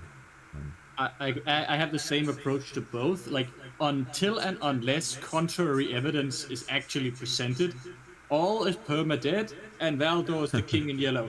Can contrary evidence be presented? Yes, and I will deal with it when that happens, and I'll change what I said because new evidence was introduced. But until that happens, this is what the law says. Yeah, for sure. I do feel like, oh, actually, sorry, just a super chat. Thank you so much, Shad Quakefix. Blessed be the Emperor who guides us along the path of salvation. Wonderful work, brother. The Inquisition will be very happy with your kind words there. Correct words. Christian is actually secretly a Servo Skull who worships the forces of chaos, but we won't get into that yet. That's for another stream, I guess. But we will touch upon another big theory that's been going around in Warhammer 40k since this book came out, which is that there's a fake emperor, that the emperor is not real. This is one of the more bizarre theories I've seen, because this is a bit simpler to explain. This theory came about as a misunderstanding of what the word graven means. The word graven is not used very often. It's relatively flowery language for a 40k book, but to be fair, the Black Library authors are genuinely very good and great writers. The word graven means carved. That's what the word graven. It's a carved image. And in that story, Carrion, Lord of the Imperium, it talks about how Diocletian walks past a graven image of the emperor, and it talks about the description of that graven image. It's a carving. He's walking. He actually explains in the passage that he's talking about the artwork, and this is a door with tremendous artwork on. This is a part of the story with tremendous art, but also the idea of a fake emperor, I must say, makes no sense. It's like the idea is that, I think someone was commenting on my video the other day. It's like what do they call it? Like a Wizard of Oz or something type idea. Yeah. And it was like, but nobody, like, the Wizard of Oz in the story is a character who is just a normal guy who has created this contraption that when you go to see the wizard, you see the contraption and people think it's the real emperor. The problem is that doesn't apply to 40k because nobody gets to see the contraption. Nobody. Like, why would you create a fake emperor that no one sees? Like, there's technically like a couple of characters that have seen the emperor. Like, very, very rare. It's possible that an inquisitor, like the first sister of battle, of course, Rebute Gilliman, but you don't need to create a fake emperor for that. So why would there is no reason to create? It's not like they need to create a fake emperor for like the citizenry to worship, because the citizenry aren't allowed to see the Master of Mankind, so they just don't. It's a completely redundant idea. Agreed. There was a comment here that I actually that I want to address. There's someone argued the main argument against Valdor being the King in Yellow is that Constantine Valdor isn't his full name because his full name is really long. But that's actually part of why it makes sense, because I don't know if people read the book. They are trying to decode this little coded notebook, and it turns out the entire coded notebook is just the name, many names of a character with apparently 1 billion names, and the first of them is Constantine Valdor. which that actually supports the fact that it is Valdor, because Valdor has so many names. Yes. Well, and also another fun thing I think is that in the book they also do theorize on who the King in Yellow could be, and it's quite funny because this is Dan Abnett. I think it's kind of a joke, like he's sort of imagining what it's like to be a 40k fan, because they're literally theorizing like, okay, so the King in Yellow is obsessed with the number 8, and he also has obsessed with the number 119, and the number 11 was one of the lost Primarchs, and 2 is also one of the lost Primarchs. Could this be the lost Primarch? And so the characters are in the book literally theorizing about who it could be, and of course most of them, the most common answer is Primarch. That's suggested. It could well be a Primarch, and it's only at the end that, as you say, they find out that actually their theory crafting was crap, and it was actually Valdor all along. So it's quite funny, I guess. It's just a hilarious moment for me. Like, our entire surviving cast of Eisenhorn and Ravenor, all our characters are gathered, and they're getting the name, and they're like, we're about to hear this tremendous name. Could it be the name of a lost Primarch? And I'm sitting here going, guys, if it is the name of a lost Primarch, you wouldn't recognize it. You don't know that name. That would just be any name. For sure. Boosting those. Abnett literally spends the entire book saying that names are lies, then he gives you a name and you believe him. Well, that's a very gross misinterpretation of what happened. He doesn't spend the entire book saying names are lies. And the concept of names having power is a big thing in the book. But like, again, think about this narrative. I believe Dan Abnett, not because I believe that everything that every character says in a Dan Abnett book is true. It's not that there can't be characters who misunderstand things. But like, there's this great sequence, like, prior to getting this book. Beckwin finds herself in the city of dust. She's literally, she has to escape from there, and she discovers this colossal battle going on, and this ridiculous armies that belong to the King in Yellow. She manages to escape with this book. This is the entire novel that leads up to this. Two novels, 3 novels, right? The entire series has been heading in this direction. She gets the book, opens it. The last words of the novel are Constantine Valdor. That's not that, like, the idea that, like, me believing that is just, me taking, like, Argyle Tau's opinion in the heresy that he's the person that caused the Primarchs to be scattered. Like, yes, that could be true, but it could also be his misinterpretation. And even Argyle Tau notes that, well, I'm only really seeing this because of the actions of a demon, and demons famously lie. So it's, that would be leaning very heavily on the opinions of one character. But when an entire series has a penultimate novel that finally details the name, I wouldn't say that's the same thing as just like believing a random character. Christian? Yeah, I agree. Like, sorry. Nothing really to add to that. Like, Okay. Everything we learn in that book, from the gravity of this guy to his abilities to his connections to his powers to the length of his name in the notebook, all indicates it could be a character of Constantine Valdor's stature and importance. Like, and until we learn more, we got a name of the guy, and everything we know about it fits that name. So Valdor until proven otherwise. Could it be? Yes, easily. But Valdor until proven otherwise. No, for sure. Cerberus. Graven could also have connotations of idolatrous or false in some flair. That is to say, it might represent a false impression of something. So that is explained in the story. So it's actually pretty cool. I don't know if I actually have John Blanche's artwork today. Let me just... Also, yeah, to add those connotations, Diocletian is talking about the carved image of the emperor. Calling it a graven image would fit those connotations because the image does not accurately represent what the master of mankind at that point looks like. So even allowing for those connotations, which I agree are there, still fits the interpretation. Yes. Well, and I think that it's one of those things where what he's actually attempting to do is quite cool. So this image that you see on the screen now, as you probably noticed when I read the passage, I had this on screen, and the description of the emperor almost exactly matches this. And there are some details that we spoke about earlier that aren't often used to describe the master of mankind.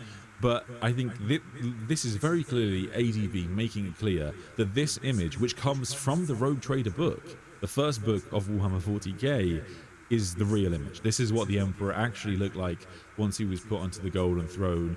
The cables and pipes going into him looking like intestines, the blood bags, the smoke, the custodians in their black helmets. He really goes into detail talking about this, and he talks about how it's not really a throne, it's just something that it doesn't look at all like a throne that the citizenry of the Imperium might have, because what this isn't a throne. That doesn't really look like a throne to anybody. And the reason he's done that is because when he talks about the graven image talks about this kind of like deathly warlock face. And hang on, John Blanche, where have you gone?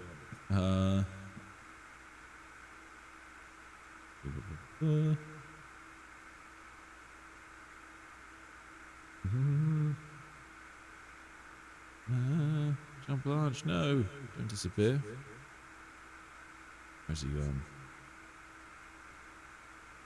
I've lost John Blanche. Oh my god, the 40k community will not be happy. No, that'd be bad. So much artwork and inspiration and strange characters that Graham McNeil or whatever made into minor characters in their novels. Yeah, exactly. Oh, okay. I know why. I know what's gone wrong here.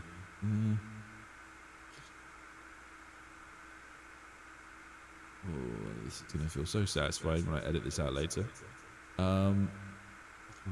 Where's he gone? I've lost him. Alright, Christian, answer a question for me quick, will you? I'll see. I need to rediscover John Blanche. I'll see if I can find a question that's interesting to ask. The old emperor on the throne artwork also reminds me of how my emails find you. That's fair. Abnett knew the faction. He knew what it's like throwing a live grenade in a room and locking the door. Yeah, sometimes he does strike people like that. Abnett has talked in interviews about like he will try to give fans and readers what they expect, but always add a new twist. He's been very clear that he finds it boring to just give you exactly what you expect, and he will always add something to it. And that can be tricky because like lesser authors, writers, screenwriters, movie makers have messed up royally with older franchises. But after what the Masters class app that pulled in the End and the Death, I now trust him completely. I'm even on board with whatever insane madness he has planned for this whole King in Yellow Beckwith business. I'm not the biggest fan of Beckwith 1 and 2 because I'm generally not a fan of a story where the character lacks information and agency and has to gain it over the story. Whereas Eisenhorn and Ravener both start out competent, powerful, and very much in the know, whereas Beta starts out very, very low on pole and has to grow. It's interesting. Yeah, it was really interesting. Because yes, like you are very right. Because normally Inquisitors, they're normally on top of everything, and it's one of the things about them that's quite frustrating sometimes. And as we go into the Begwin series, and she discovers Eisenhorn, and then later Ravener, then Eisenhorn is in exile basically at that point in time. He's been declared a radical, so he hasn't got the resources he used to have, and they really have no idea who the King in Yellow is and how powerful he is, to be honest, at all. So yeah, it's kind of amazing. But yeah, I'm with you. Like we do get our twist in 40k, like it is the case. Sorry, in the Heresy, in that, like, and this is where I'm with you. Like I do trust him because on the one hand, yes, it's true. Welcome back, John Blanche. Yes, it's true to say that the Emperor, that Dan Abnett, stuck to the old 40k lore, as in like there's nothing about 40k that is fundamentally ruined by the situation of the Emperor at the end of the Heresy. But also we do get our twist, which is that that's not all there is to the Emperor. There's also this Star Child part of the Emperor, which up until that point was only something that would have been theorized about. Anyway, David Charles Jackson, thank you so much for supporting the channel. Please do like the stream as well, guys. It does really help us out. Anyway, so back where were we? So John Blanche's artwork. So what ADB is doing in this story is when he talks about the graven image. The graven image, in contrast to how when he describes the Emperor, looks like the John Blanche artwork. He looks like this terrifying warlock faced emperor sitting on a golden throne, very imposing, and the little details like that very much seem to match John Blanche's old artwork, some of the most popular artwork in the setting. And what ADB is doing is that, in a way, he's saying that there is a lie, but the lie that's told to the Imperium is that the Emperor doesn't look quite so majestic in real life. He looks like just like this corpse, not even really on a throne, and just with naked custodians, half-naked custodians in the room. Whereas the image that is given to the people of the Imperium is that the Emperor might be on the edge of death, having sacrificed himself for them, and constantly in torture to keep humanity alive and giving us more strength to fight against the threats that assail us. But he doesn't, even this is a majestic interpretation of what the Emperor actually looks like. And like the idea that that's the same thing as saying there's a fake Emperor, it would be akin to saying that like every statue of Gilliman where he's a little bit taller than he is in real life there's a fake Gilliman. It's not like it's a gross misinterpretation. I think what has really happened here is that someone on Reddit did just misunderstand what the word graven meant. And so they made their theory and the internet just ran with it. But like, yeah, the idea of there being a fake Emperor is entirely unnecessary because no one will ever see the fake Emperor, so what would be the point? And the wording actually talks about how there's a carving on the wall. But there we go. Christian, any thoughts? No, you pretty much got it in one. Yeah. Like, of course, like I understand the desire for there always to be a twist or a real part of the lore, an inner secret, or a turnaround, and that can work. Like I think famously the two Alpharius Omega, when Dan Abnett set out to write Legion, it was not set in stone that there were two Alpha Legion Primarchs. And so he was allowed, he's talking in interviews, he was allowed by Games Workshop to write that, so he did. And it became instant part of the fabric of the lore and has been a solid and fundamental thing. And yet to this day, people will not stop talking about there has to be a third brother. There has to be a third head of the Hydra. Because no matter what the law is, you will always find people who find great joy in coming up with theories about how the law is actually something different. And all power to them, as long as we realize when they are based on lore text and when they are not. I have yet to find any solid lore text anywhere for a third Alpha Legion Primarch, other than that their symbol has 3 heads and it sounds cool. But if I find it, if a book comes out and that's a thing, I will change my tune and say that's a thing now. But until that happens, it isn't. Yes, for sure. And I have some sympathy for it, of course, because it's fun. Like you say, it's really fun to theorize about the setting and take ideas. And Games Workshop very deliberately drop things in the setting to encourage us to do this stuff. So I don't think it's something that like annoys authors or anything like that. But like, and in a way, sometimes it's so obvious. It's like that's the why I believe it's probably not true. Like there's the concept of Subject 11. Something mentioned in Adeptus Custodes Codex. This idea that there's something Subject 11 in the Dark Cells of Terror. What could Subject 11 be? Is it one of the Lost Primarchs? I think almost certainly no, because it's too obvious and silly and on the nose for Games Workshop to put that into the book. Now that, to clarify, isn't strong evidence against it, but like in a way, because I guess it's just sort of, as I say, it's more of this idea that they are encouraging us to do this kind of fan theory. It's just that, it's tough to really put things into perspective. And like I say, I guess that's sort of the reverse of this idea of 8 books leading up to one conclusion, or 9 books leading up to one conclusion, even compared to just like this is something we sprinkled into a codex.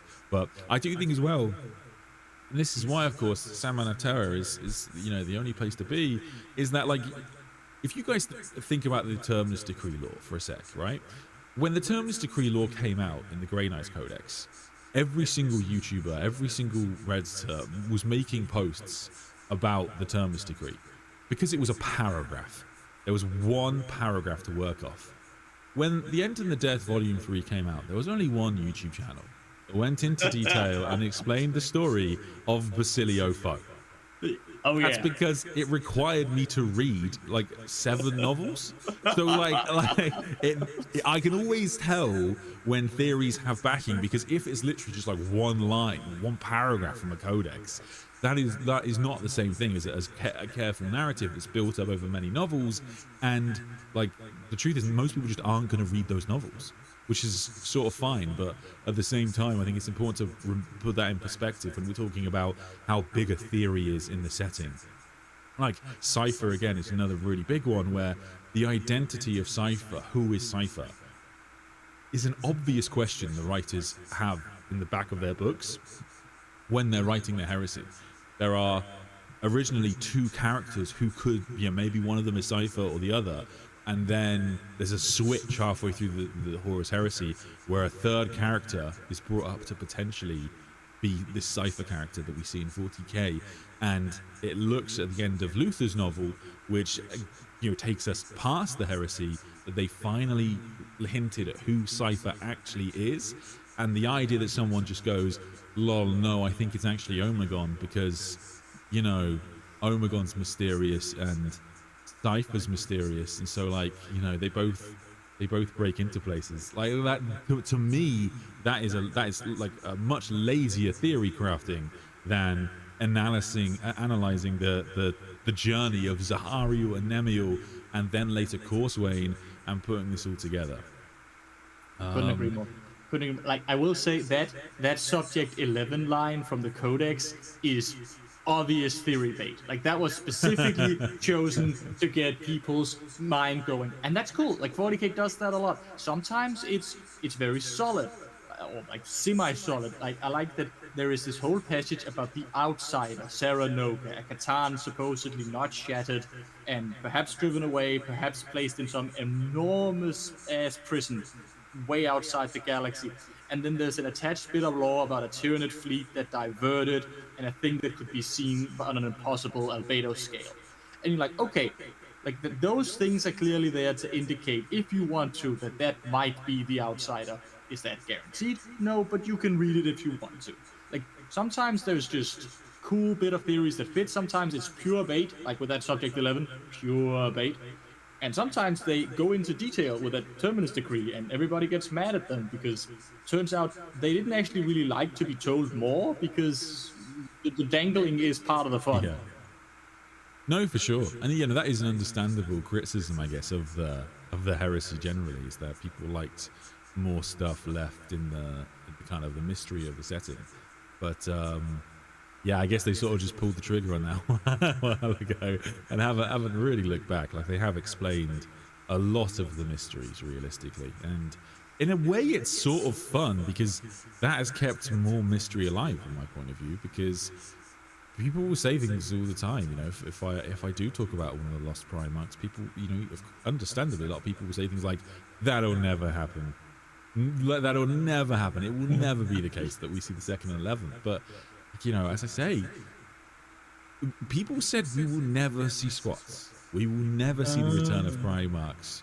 We will never, there will never be a Star Child. The Dark Angels will never get any kind of redemption arc.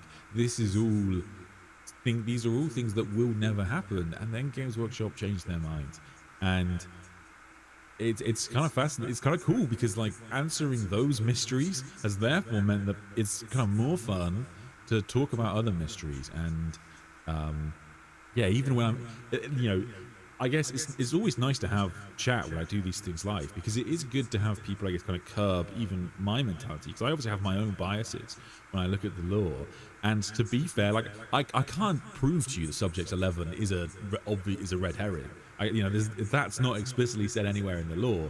It just feels quite obvious to me that it is. It does. But like, it really does. It really does. But like, to be fair, Fair enough, man. Like, yeah, I mean, yeah, that is a valid law. That is valid, that's a totally valid theory.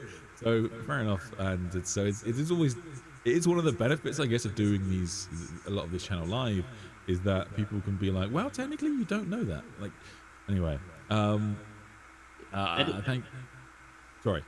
That is like, I have a lot of sympathy with people who argue that the law was better before we got like 83 something volumes set in the heresy.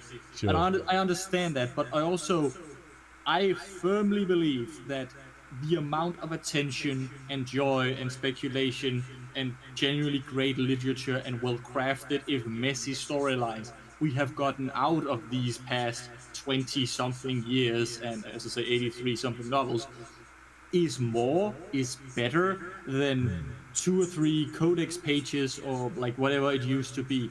Like, the lore has grown immensely in detail and scope. And yeah, I am extremely sympathetic to people who go like, why are there 83 Space Marine books in the heresy? I like Necrons or Eldar or someone else. I like them too. But like, this grand drama has been played out, and had they played it out badly, it would have sucked, like, untouchable. I didn't think they do it. I really think they nailed it. Yeah, I get where you're coming from. Anyway, guys, thank you so much to everybody that supports the channel. Really means the world. I can't read. YouTube won't show me everybody's name. Anna, I like the idea that Valdor took a lot from Alfarius's way, reached the goal by any means necessary, and he uses this ATM secretly as the King in Yellow, not revealing the identity fully, keeping it kind of vague. I get where you're coming from. I definitely think that there is a suggestion that Alfarius did know a lot about sorry, I think there is a suggestion that Valdor did know Alfarius, and they were very close. And the evidence for this really comes in Alfarius's Primarch novel, which is one of those books that is this is rare in 40k. People often overestimate the power of an unreliable narrator. I think in this case of Abaddon's Alfarius's Primarch novel, you can make the case that the entire book could just be a lie. Yeah. That is an interpretation of it. To be fair, I would say that that's less fun of a theory. To be fair, that is true. However, in that story, Valdor and Alfarius actually do duel when Alfarius basically conducts the first blood game, tests the defenses of the Imperial Palace, and nearly kills the Emperor, in fact. And so they would have got along very well. And we do know that actually Malcador did a lot of the raising of Alfarius in that story. So, Malcador and Alfarius would have been close, and presumably Valdor would have been as well. And so that's definitely true. But it is also this, something that we've talked about before on the channel, which is that one of the funny things about the Custodians really is that a lot of their stories are, and a lot of their like older lore as well, like more prominent lore, is based around stealth, which is kind of funny given that they're giant golden warriors. But the lore around the blood games often takes precedence. One of the most famous and popular pieces of lore, as is the lore of like the Eyes of the Emperor, which has become much more important in recent years. And it is, I think, objectively kind of funny that the giant golden lads and ladies now, their thing is sneaking into places and being undetected, sort of like Alfarius. But to be fair, it's also kind of silly with the Alpha Legion, where there's a bit in the Horus Heresy Black Books where they talk about the average Alpha Legionary is slightly taller than the legionaries from other Space Marine legions, and the reason for that is because whilst Alfarius and Omegon are shorter than other Primarchs, they're still pretty tall, and so the other legionaries have to be a little bit taller so that they can mix into the local. They can swap places with people as they need to, which is kind of funny, I guess. I would like to find it extremely funny that we argue that Valdor and Alfarius should be close. That if we actually take Alfarius's Primarch novella as true, Alfarius kills Custodians, steals their armor, duels Valdor, and proves that he can pull off an assassination of the Emperor. And Valdor calls him not a general and is very Valdor brusque towards him. So close. Yeah, learn from him definitely. But Valdor probably would not put Alfarius among the 1 or 2 Primarchs he liked. Well, yeah, I guess, but Valdor, I kind of get the impression from his conversations, Dawn and Sanguinis, that he sort of. The funny thing about Valdor, it's like he's really not above saying "I told you so," and I really like that about the character. Like he was always against the idea of the Primarch project, as were all of the companions. It turns out, but he brings it up multiple times throughout the Great Crusade and Heresy. You know, this is exactly what we said would happen. Malgador Emperor. That yeah, should have listened to him. Robert, thank you so much. Off-topic question: Is Gav going to be doing any more Phoenix Lord books? I don't think so. I think the only ones that I've read are Azuman and Jane Zar. I don't know about any of the others really, but I think they are doing a Lycus novel, the new Phoenix Lord. But I'm pretty certain they released the cover art for it, but that was ages ago. Yeah, I'm pretty certain they kind of revealed this a while ago, but they've just not actually got around to releasing it. Yeah, she's got like artwork that looks like it's kind of in the style of a lot of the character books, like Lilith and that kind of novel, where she's got it's a picture of her face. But yeah, they've not actually done any more with that. I'm sure she will do. I think that having a new Phoenix Lord is pretty cool. Yeah, gives us the opportunity. I actually came up the other day for a theory of how I'd save the Eldar, but I'll save that for another stream because it'll be quite a lot. And to be honest with you, no one really likes the Eldar streams. They never do that well. Which is sad. Sorry, It's Eldar. tragic. They could be so cool. Yeah. Like, I will say that scene in Era of Ruin where we see the custodians talk to the Emperor is such a classic ADB scene. We already knew the custodians weren't big fans of Primarchs. We already knew they made that clear. So what ADB does is he gives us a moment that could and should have happened, and it feels shocking and surprising. All the companions voted and said, "Do not make Primarchs." And people go, "Oh, that's new," and it is new, and it is really cool, but it also fits when you take a step back and consider it. It's a classic ADB move. Yeah. No, for sure. Sure. Anyway. Ooh. Bye-bye, John Blanche. Oh, James, you're... Oh, hang on. Ed came to this sexy subject late. I think Dan Abnett said Horus took years off the Emperor because this is God versus God or demigod. He takes his cue from Greek mythology. Gods are immortal except versus other gods. That makes sense. I think that works well. For some reason, it's removing some messages from it. I don't know why. Yeah, I think that makes sense. It's a pretty plausible explanation, and like I say, it's one of those things that could be nothing. It really could just be some flowery writing from the author. But Dan Abnett is a pretty deliberate writer, I would say. So I don't think he would throw that kind of thing away. Can I add a point to that? This is extremely petty, but I have read a lot of the classic Greek literature. In Greek mythology, immortality also works against other gods. Gods don't kill gods; they bury them in Tartarus or imprison them or cut their genitals off and then imprison them. If you're immortal in Greek mythology, you're really actually great bunch of guys. Yeah. Fair. Yeah, well, okay. I mean, as far as we know, the Emperor hasn't had his testicles cut off, but he's basically had... one of the wounds, yeah. He's had, like, most things cut off.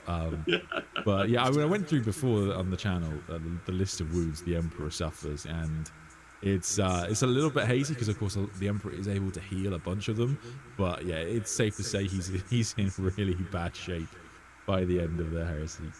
It's not a good time for him. People want Eldar stream. Nice. Hey, good to know. I did review that Mike Brooks's new what are they called? Corsairs novel. Yeah, Void's Guard.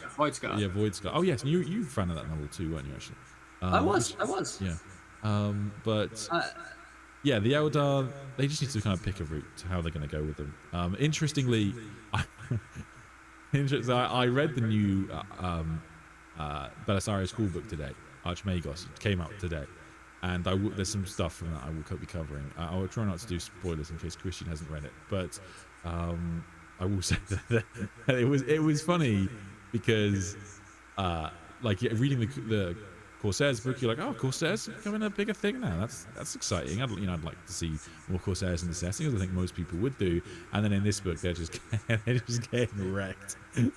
So, made me laugh. Anyway,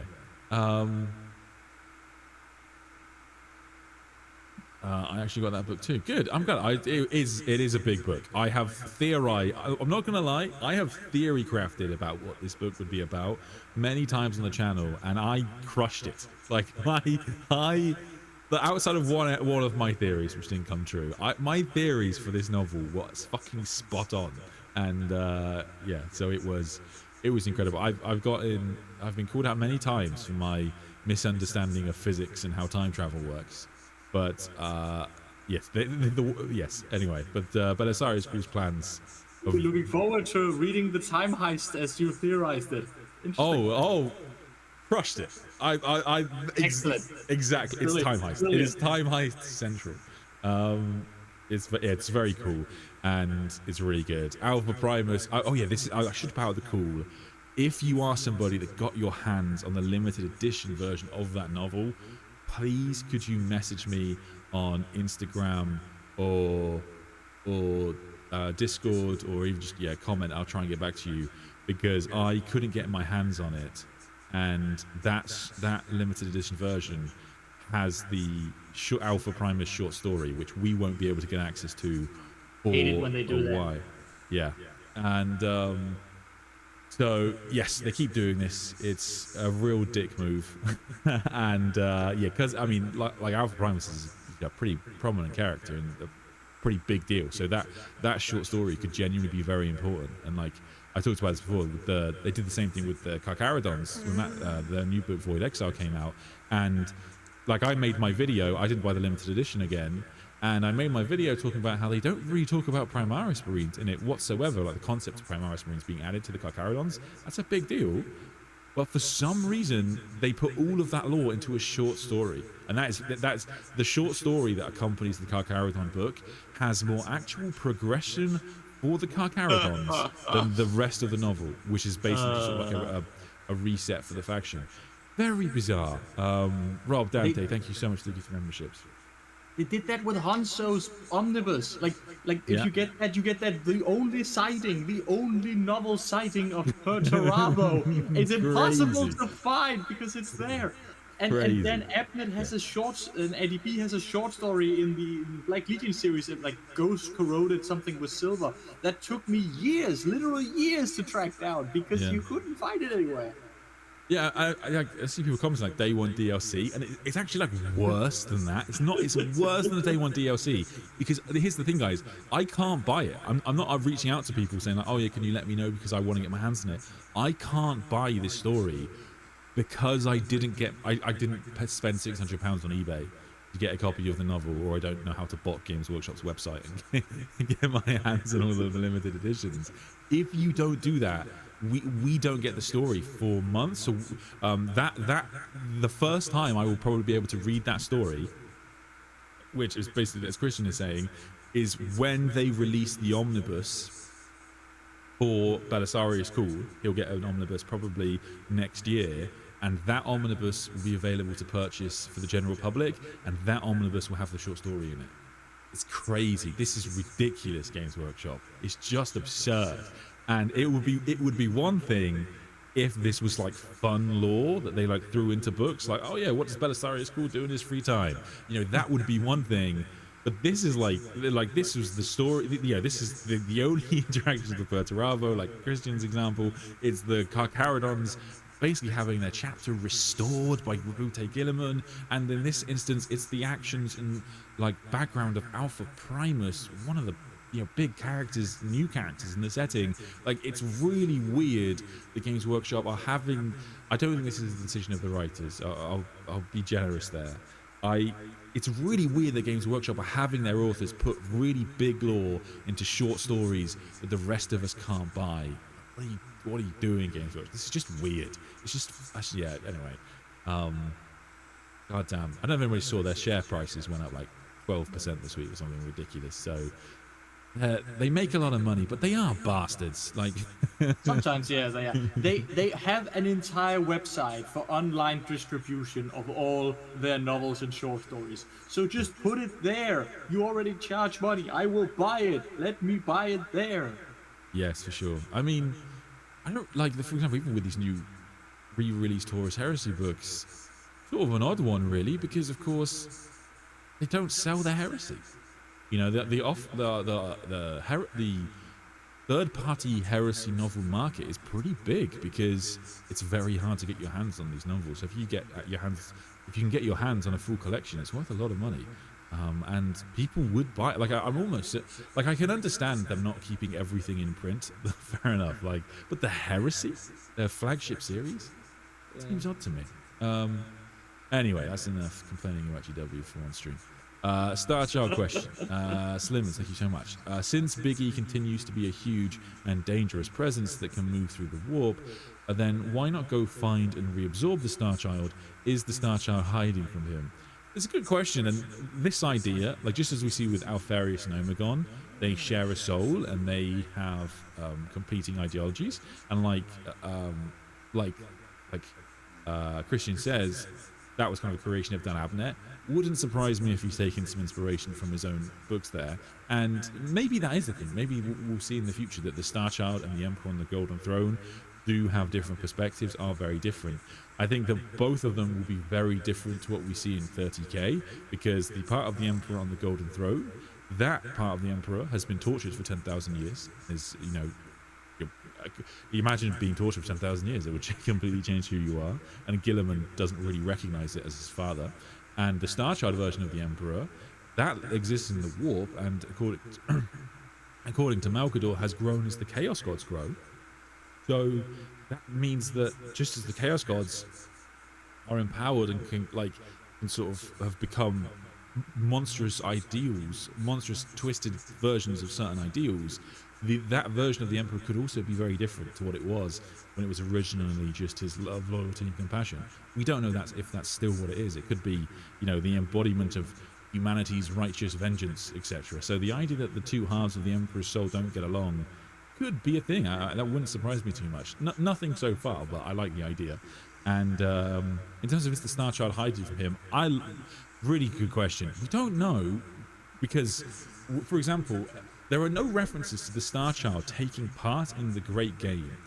Outside of Gilliman, with the power of the Emperor burning the Garden of Nurgle, so far the Star Child hasn't got involved in the Great Game. There's no references to it, and that's a big deal because it's supposed to be a thing of incredible power. The Chaos Gods, presumably, as they do against each other, would have teamed up and attacked it. My personal headcanon is that, theory, I guess, more than headcanon, is that the Star Child maybe persists in the City of Dust in some way, and that's why the Chaos Gods can't, quote-unquote, get to it. That's where the Star Child would have been created, and so that, to me, is going to be where maybe the Star Child still lives. But again, theory crafting. But yeah, so in terms of him, reabsorbing the Star Child, the rest of your question, that is the idea. And to me, I've spoken about this before, when we see the Emperor creating the Star Child, Malkador uses this wording around, perhaps one day the Emperor will be made whole again. And for me, that is Dan Abnett telling us that's the end game. That's what we're all working towards. That's what we hope to see someday. The Star Child will be reborn, and we'll have a massive Star Child story arc for, probably a decade or more. But eventually, the idea is that these two halves of the Emperor's soul will be unified, and the Emperor will be made one once again. That's how I interpret that passage. Christian, sorry, over to you. No, nothing, and I was just gonna add, and once the Emperor is made whole again, we will enter Warhammer Fantasy, Warhammer 40k End Times, and Chaos will win again, as they always should, but that's what I look forward to. Yes, for sure. I think absolutely, it's not that I think this will happen in 11th edition or anything like that, but yes, like you say, should we get a 40k End Times, That's how I reckon it's going down. The Emperor of Mankind, the story of the Emperor being made whole once again, and thereafter he's going to come back, and we'll find out just how much he has changed. Likely not all, but I mean, the share price will have to fall considerably for that to happen. That's basically the when people ask like, will 40k end? It's a financial question. To give you a good answer to that question requires me to understand how inflated Games Workshop's market cap is, I guess. But in theory, it's always on the cards. A theme I like about when we talk about like the Emperor and the Star Child having changed, one of the things that makes 40k for me is that gods are almost without exception eldritch and soul vampiric and terrible. They might be necessary terrible. You could absolutely argue that the Emperor is necessary for mankind not to be eaten, but they are not like benevolent, kind, easy version. Like at their absolute kindest, they are the biblically accurate, terrifying angel people. And at their worst, they're Satan but Cthulhu. Finally caught a stream live. I have to ask this question. When you say the Emperor said to Horus, "I wait for you," the Khan says under the palace while recovering Biggie killed Horus' soul. Can you explain? So, yeah, it's a good question. So I did do a stream on this. It's very, very valid. So when I did the first stream, the second book, the final book wasn't out. So that's important to remember. However, this is such a good example, in my opinion, of where we can give our opinions, and like there are going to be conflicting opinions. But the truth is, we don't know exactly which one of these things is true, and we have to remember that these things are taken from certain perspectives, and then we can do a relatively obvious interpretation of who's going to be right. So Jagatai Khan dies in the heresy. When Jagatai Khan dies, his soul ascends into the warp, and when he is brought back into his body, he's in a really bad state, but he seems to say that he says to his sons that he looked for Horus. He could tell when Horus had been killed because he couldn't feel his presence in the warp, or the Emperor had obliterated Horus. However, the Emperor says to Horus, "I wait for you and I forgive you." Now here's the thing, you have to put these two things up against one another because they seemingly contrast. I have had many comments, people saying like what they think that the phrase "I wait for you, I forgive you" means. That none of them are satisfying to me. I don't think there's not an explanation I've heard so far that explains why the Emperor told his son, "I wait for you." Why would he say that? That is a very specific wording that Dan Abnett has used. And the only thing that makes sense from my point of view is that he genuinely does wait for Horus. He waits that Horus will return someday. And I can't think of any other explanation. So when it's the case that Jagatai Khan says he thinks Horus' soul has been destroyed because he can't detect Horus, when I'm putting that up against the Emperor, implying Horus we might see him again at some point in the future, I trust the Emperor's understanding of the warp and souls, thousands of times more than I trust Jagatai's. And the fact that Jagatai can't see Horus' soul also would make sense in the context of the Emperor having preserved Horus in some way. Because should Horus have actually died in a traditional sense, his soul would have been ripped apart by the Chaos Gods in anger as he was tortured and devoured by demons. So his soul would have... The Emperor couldn't let him die in a traditional fashion, and therefore I think it's almost certain that Dan Abnett has left the door open for Horus to return. But should we see him, the Emperor has done something to Horus' soul. We're in the part of the book where the magic of 40k is at its peak. There's nothing like it. It's there's no science for us to pull from here. There's no precedent for us to pull from here. This is an entirely unique situation within the setting, and I think, honestly, when looking at that situation, it makes more sense to me to believe that Jagatai Khan, and also Ahriman, to be fair, that when they say they think Horus' soul has been obliterated, that is simply because they are not beings who have any understanding of the warp, any of the power of the Master of Mankind, and therefore, when the Emperor says, "I wait for you," he means it. And the only thing that would change my mind on that, I think, is if someone gives me a theory of why the Emperor said, "I wait for you" to Horus. If you can explain that, but like it's a simple phrase, a simple turn of phrase, but it only means one thing, and so I have to. Yeah, part of it is the excitement of a potential Horus return. Now, this is like again an end times thing. This isn't going to be 11th edition. I'm sorry to say, guys, but like I do think there's a possibility that we'll see Horus again in the future in some way, probably temporarily, and then he'll probably be killed. But hey ho. Chris, I just wanted to note, no apologies necessary. I completely agree. Like like you have seen all the different arguments about what I wait for you and I forgive you. I forgive you and I wait for you can be. Like I've seen many different versions. I buy none of them other than the obvious one that he forgave Horus and that he waited for Horus. Jagatai, I think what Jagatai and what Ahriman are giving us is what they think are true. And if you want to believe them, you go ahead and you think Horus is gone and that's it. But I cannot read that line anywhere any other way. And I completely agree with you. We won't see Horus in a hot minute, but the door is open, and what a line to end. And also, you are 100% right about like the peak of the end and the death duel. We're in such a like metaphysical space that like nothing makes sense. Like the book goes out of its way over and over and over to describe that we are in the nexus of all reality and all warp power. We're operating on a level that is divine in all but not even not just divine, like not in all but name. So they are operating at, and it is a testament to Dan Abnett that he can write this fight at this level, and it is so engaging and we can follow along. Yeah.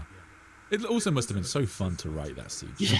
Like, there's a bit, you know, when he's writing the combat with the Emperor and Horus, sort of, he uses phrases like Horus comes, you know, down from.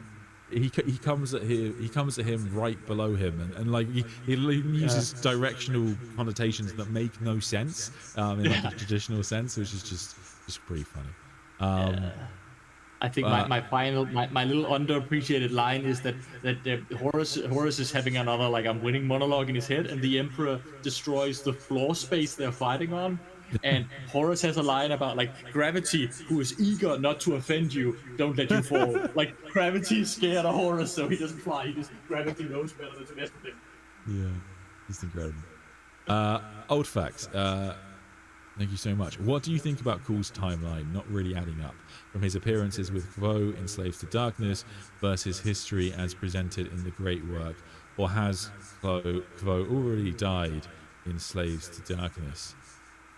So, Kvo won't die until just after the heresy. So he's still alive at that point in time. When they actually run into Sedaine, it's just after the heresy, isn't it? I'm pretty certain. It is. They're called to the palace after the heresy, and everything is still in. Because they go to Riser, don't they? The Forge World Riser, and then they go back to the Terror. Yeah. A long time since I read that book, but it's good. But yeah, so it's funny you mentioned Cool's timeline, because Cool's timeline is a weird thing. Like, for example, Cool is supposed to have already been old by the time of the Horus heresy, already ancient, in fact. And whilst in the heresy, not in Slave Sites, in Wolfsbane, they talk about how he's sort of done what they call the rank. He's been an adept in various areas of the Mechanicum for many times, and he just doesn't like graduate, as it were, because he wants to learn like every discipline within the Mechanicum. Like at the same time, he's still human in the heresy. Like he still looks like a guy, and that's what's quite shocking about his character in the heresy, is that he doesn't take on all of this augmentation, which he will eventually take on, and he's this, he's a complete monster by the time he gets 40k. But in the heresy, he's quite adamant to sort of retain his human form as much as possible, as does his friend Kvo. But like, yeah, so I never really understood how old he's supposed to be in that story, because even though he's been in like an adept many times, he also seems to be relatively young. But the Adamec codexes say that he was already ancient by that point, and he's like over 10,000 years old. Also, if the Emperor wanted to work with Cool specifically and Vo was incredibly old. Why didn't the Emperor like reach out to Cool on Mars or something like that? So just leaving a message in Sedaine. Some of the timeline stuff is a little bit to me, but I guess you can leave that in the context of the Emperor works in mysterious ways. But I do think that his timeline in 40k also is a bit confusing because of how the books have been written. So bearing in mind we've got Cool's novels, Gilliman's novels, and the Dawn of Fire series. It's tough to tell. So Archmagos, this isn't really a spoiler because it's like the blurb. In that book, Gilliman is the other side of the rift. So this book is set quite a long time before we get to the utmost 40k storyline, but this is still like one of the premier 40k plot lines right now. So it's sort of it's a weird story to go on, but it is you will definitely like, I will give you this, like Felix does appear in this book. If you liked Great Work and you liked Decimus, then you'll enjoy this book. It's Felix is one of the Ultramarines that had a particularly tough time being turned into a Primaris Marine under Cool's surgery, so yeah, there we go. Anyway, a couple of questions. I think we have to call it a night. Sorry, Christian, I understand. I realise you've been on me for a long time now. Pleasure. The Emperor, I wait for you and I forgive you. Here is the new 40k miniature as a lawyer. I'd love to be your guy. The power of the Emperor. Yeah. I'd love you to be right. I don't think so, unfortunately, but that would be bloody incredible. Yeah, I think my suspicion is he will return in some way in the end times. Then he'll die probably, and maybe we'll have a comeuppance in a way. But yeah, I've talked about that before, so I won't go into it now. It'll take too long. Anyway, all right. I think we'll wrap up there. We've been going for over 2 hours now. All right, but yeah, thank you so much everyone for joining me on the stream. This was a lot of fun. If you enjoy this kind of content, please do consider supporting the channel by clicking the join button. You can get access to more content, more streams, and access to the Discord. But if you can just like the stream, watch the stream, it does really help out the channel. I can't stress enough how grateful I am for so many people who support the channel. It makes it a dream to do. I will do a couple of questions before I wrap up. Ardia, wait, what about our voice record? So that is actually for another stream Christian and I will be doing. Will come out next week. So probably next week. It depends how his time and my time work out. But that's actually for another. This is going to be a big stream. That's going to be we're talking about the character of Acte, who is one of the most complex and absurd characters in 40k. There are many things in 40k we can pretend the Black Library authors planned it all along. Acte's story is so insane. You're gonna watch this stream. You're gonna be very confused. We were very confused when we read the Heresy. Her story is batshit. She's one of those characters like the Dark King or like Damon Patanis. If you get them right in a video, you have read the books, because you cannot understand them just from the Wikipedia. Yeah, well, I think also you I think you have to surrender yourself to the idea that these are stories written by 20 authors who have all. I mean, yeah, it's all over the place, but yeah, I mean, we'll try and put it together and come up with an idea for a narrative, but yeah, it'll be fun. So yeah, stay tuned for that one. Anyway, thanks so much to everybody. Thank you so much for supporting the channel. I'll see you next time.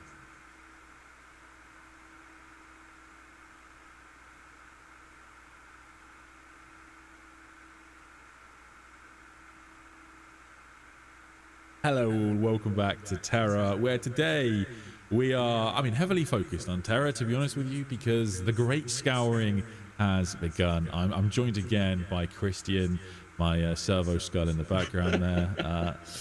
And we have both read this novel. I've been working on some videos, but I, of course, had to read it because it is the new Warhammer 40k narrative. So I have blitzed through it. This is very much going to be a raw review for me, and Christian, I think actually you've probably done a lot more than I have. You've taken notes and everything. So we'll see how.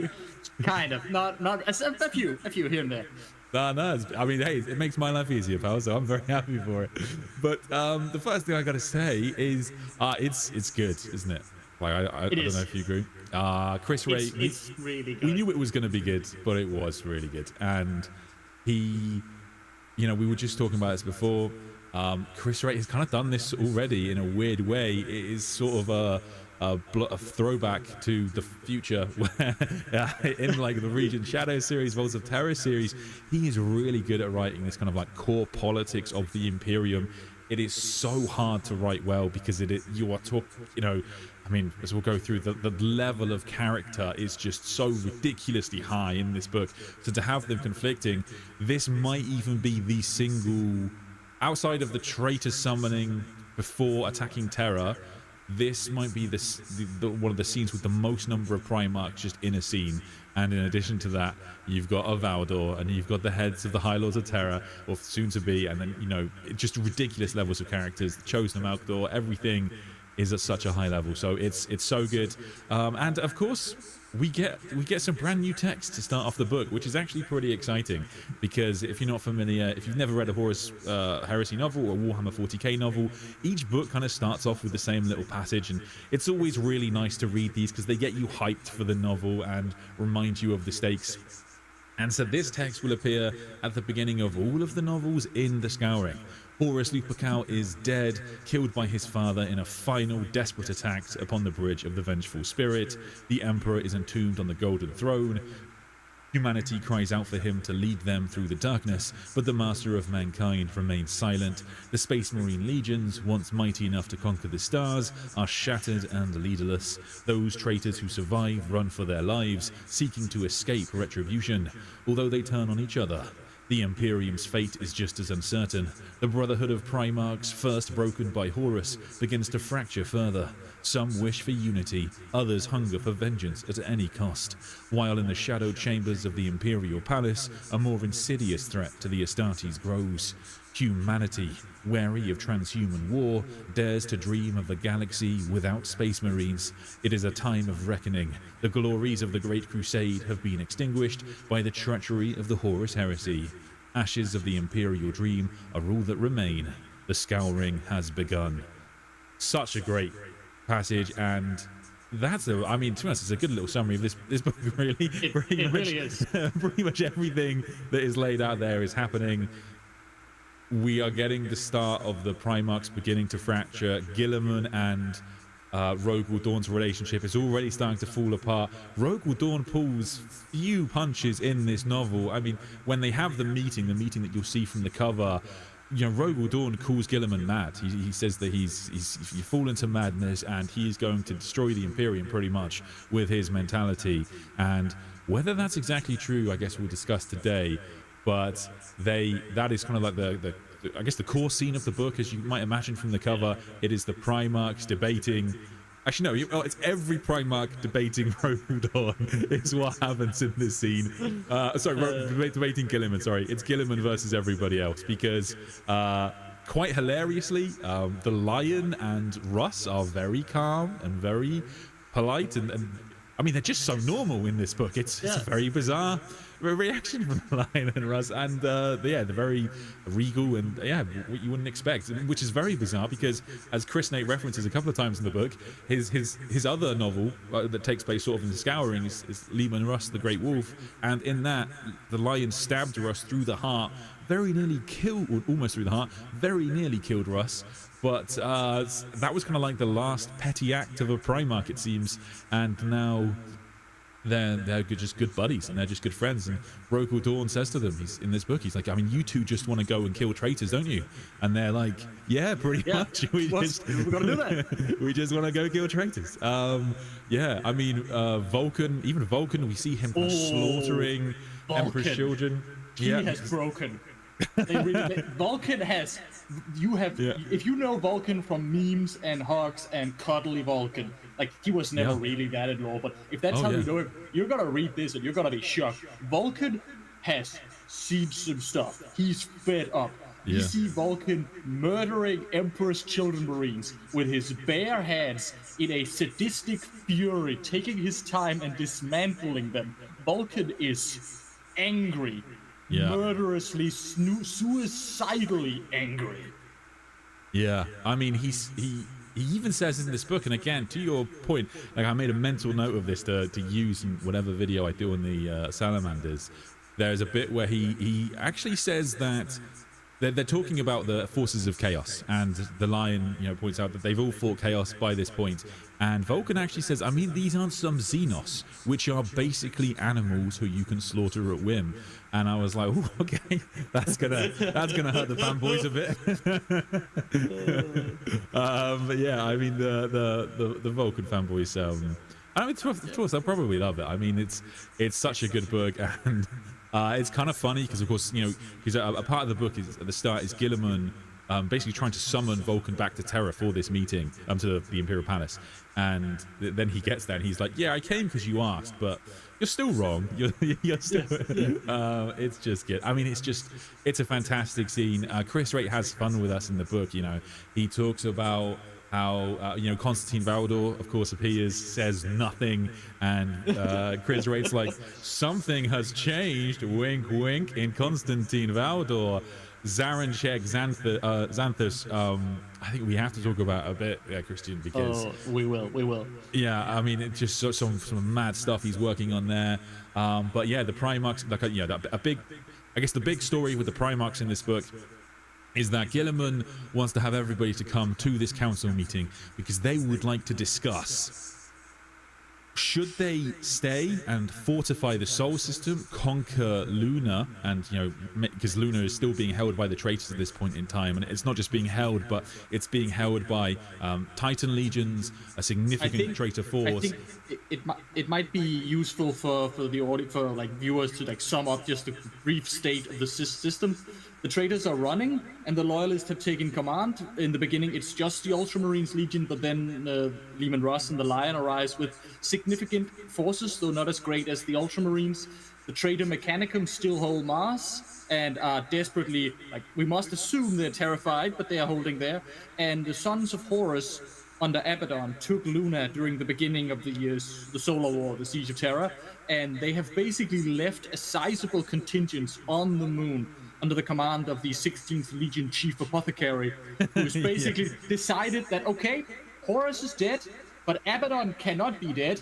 Again, Abaddon is the man. He cannot be dead, so we are going to hold the moon, and we're going to fight, and we're going to die. And the only people in this entire book who's having fun are the Sons of Horus legionaries on the moon going, a good old-fashioned fight to the death. We cannot win in a scrapyard tunnel. Oh yeah, old times. Yes, and we should say, Luna is a really important strategic point in the Sol system. So I know it sounds odd. I was almost tempted to use that clip from the Minions, Despicable Me, where he goes, tonight we must conquer the moon, and put Gilliman's face on it. But unfortunately, they really have to do that. Unfortunately, I didn't have time. However, I will use that in a video, almost certainly.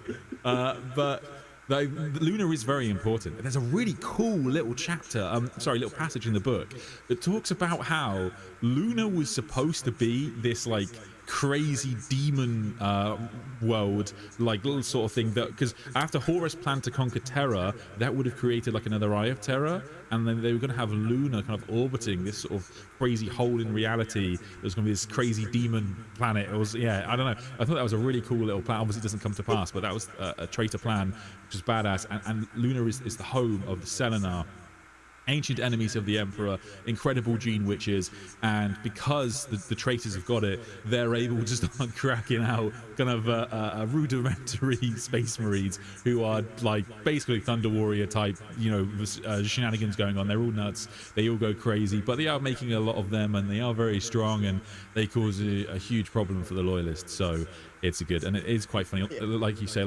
they are basically doing all of this to save Abaddon and save the traitor command. command. And whilst there is a quote that says that Lorgar is priority target number 1. Apparently, they really want to kill Dawn Lorgar. wants Lorgar. But and even apparently that's been heard. But there is they're just trying to save the traitor command, which is Abaddon exactly. So they have put a lot of faith into the future War Master of Chaos already, which is kind of cool to see. And there's this really cool. This was really cool for me because as you read the Heresy, there's one particular Legion battle that never really happens. We never really get to see the Sons of Horus versus the Ultramarines. They never face each other. So when the full might of the 13th Legion, 100,000 plus something Space Marines descend on the moon, Gilliman's chief librarian goes, we haven't actually fought Horus's boys, so this is gonna be interesting. And they take insane casualties fighting the much smaller Sons of Horus contingents on the moon. This was basically the siege in miniature. For once, it is the traitors that get to hold out with ingenuity and tricks and inflict monstrous casualties on the loyalists. Yeah, no, for sure. Yeah, it's a really cool scene, and it's a really tough battle for the loyalists, but this is that's where the way the book ends. So that's Gilliman winning the argument, but basically the argument in the book between Dawn and Gilliman is Dawn, the Emperor's eternal crusader. He wants to go out and wreak vengeance upon the traitors, as do all of the traitors. As all of the loyalists. All of the loyalists. You're not wrong. The traitors also want to do that. All of the loyalists. So in this book we have so who have we got? We've got Leman Russ and the Lion. They actually appear in the system together. We see them appear in the system. Corvus Corax is not with them when he should be. We don't know why. His absence is noted, but we don't know what Corvus Corax is doing. They've clearly already planned something for Corvus Corax. Very excited to see what they've come up with for him. And that's why he's not on the cover. Yeah, that's why he's not on the cover. Yeah, and then of course, it's basically as you can see on the cover. So then we've got Jagatai Khan, who is thank God they didn't forget, nearly dead. He just died, and he is. Yeah, he looks like it. He's got one eye that's bloodshot. He's been held up by two Space Marines. He's carried. Yeah, he's having a bad time. And he can only talk in small amounts, but even he uses the small amount he can talk to side with Rogue with Dawn here. And then you have a Rauderon representing the Blood Angels, which is they just talk about how they talk about, the book says it's really sad, but then they also say it's also quite funny, because of course he is a lot smaller than everybody else there, and so it's almost it would be comical if it wasn't so heartbreaking to have this reminder that Sanguinius has perished. And then you have Constantine Valdor there, who just says nothing, and I think now hates most people. So just an amazing scene. Russ and the Lion being unified. It's my dream. It's all I've ever really wanted. And just incredible. It's one of the things about this book that he writes so well is that he does make it clear that everything is nuts right now. They don't really know what's true. There's even some people aren't even sure if Ferrus Manus is dead. There's even that little kind of thing is coming up. There's all these theories about what's happening with the Emperor. Obviously, we know the readers the story with the Emperor. He's basically in the same situation that he's in today. But these characters give theories on what the Emperor's doing, like he's commanding troops across the galaxy, and or he's actually rebuilding the Imperial Palace with his psychic might. All these kind of theories as to what the Emperor is currently doing. But of course, they have no idea that only really Gilliman knows, and a small number of people. And that's important. As soon as Gilliman gets to Terra, he essentially begins to act like Malcador and the Emperor did. Information is contained, people are cut out of the process of power, and important people are gotten to. Gilliman begins to play politics and essentially cut Rogel out of it immediately. Yeah. And I want to highlight something. I will just say to your point there, is that there's also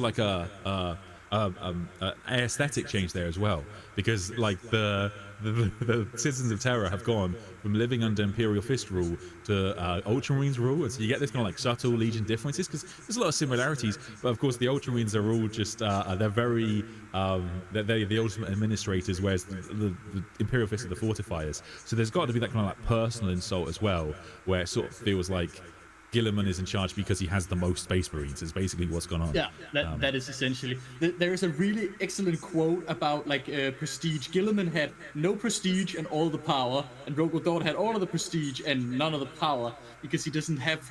Like Gilliman feeds Terra. Gilliman supplies Terra, rebuilds Terra. It is his fleet that brings in the medicine and the food. It is his people that stabs the administration. It's his people that gets to the High Lords.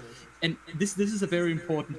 When the opening text says about humanity rising up and seeing a future without Space Marines, that's real. Like this is the beginning of the era of humans. So if you're only here for Primarchs being awesome and humans just doing what they're told, that period is over. Yeah, no, for sure. That's a really good point. And Gilliman is basically able to play this to his advantage. So in the kind of the key meeting where they discuss this, should they stay and take Luna? Should they fortify the Sol system, or should they head out and should they basically try and kill all the traitors?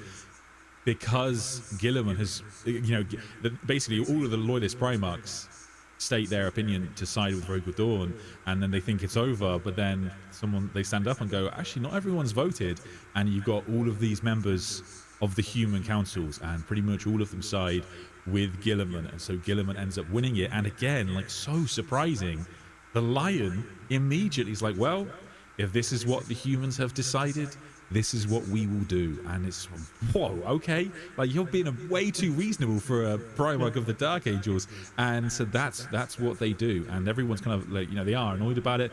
They think Gilliman's making a mistake, but the question is, did he make a mistake? That is like, you can.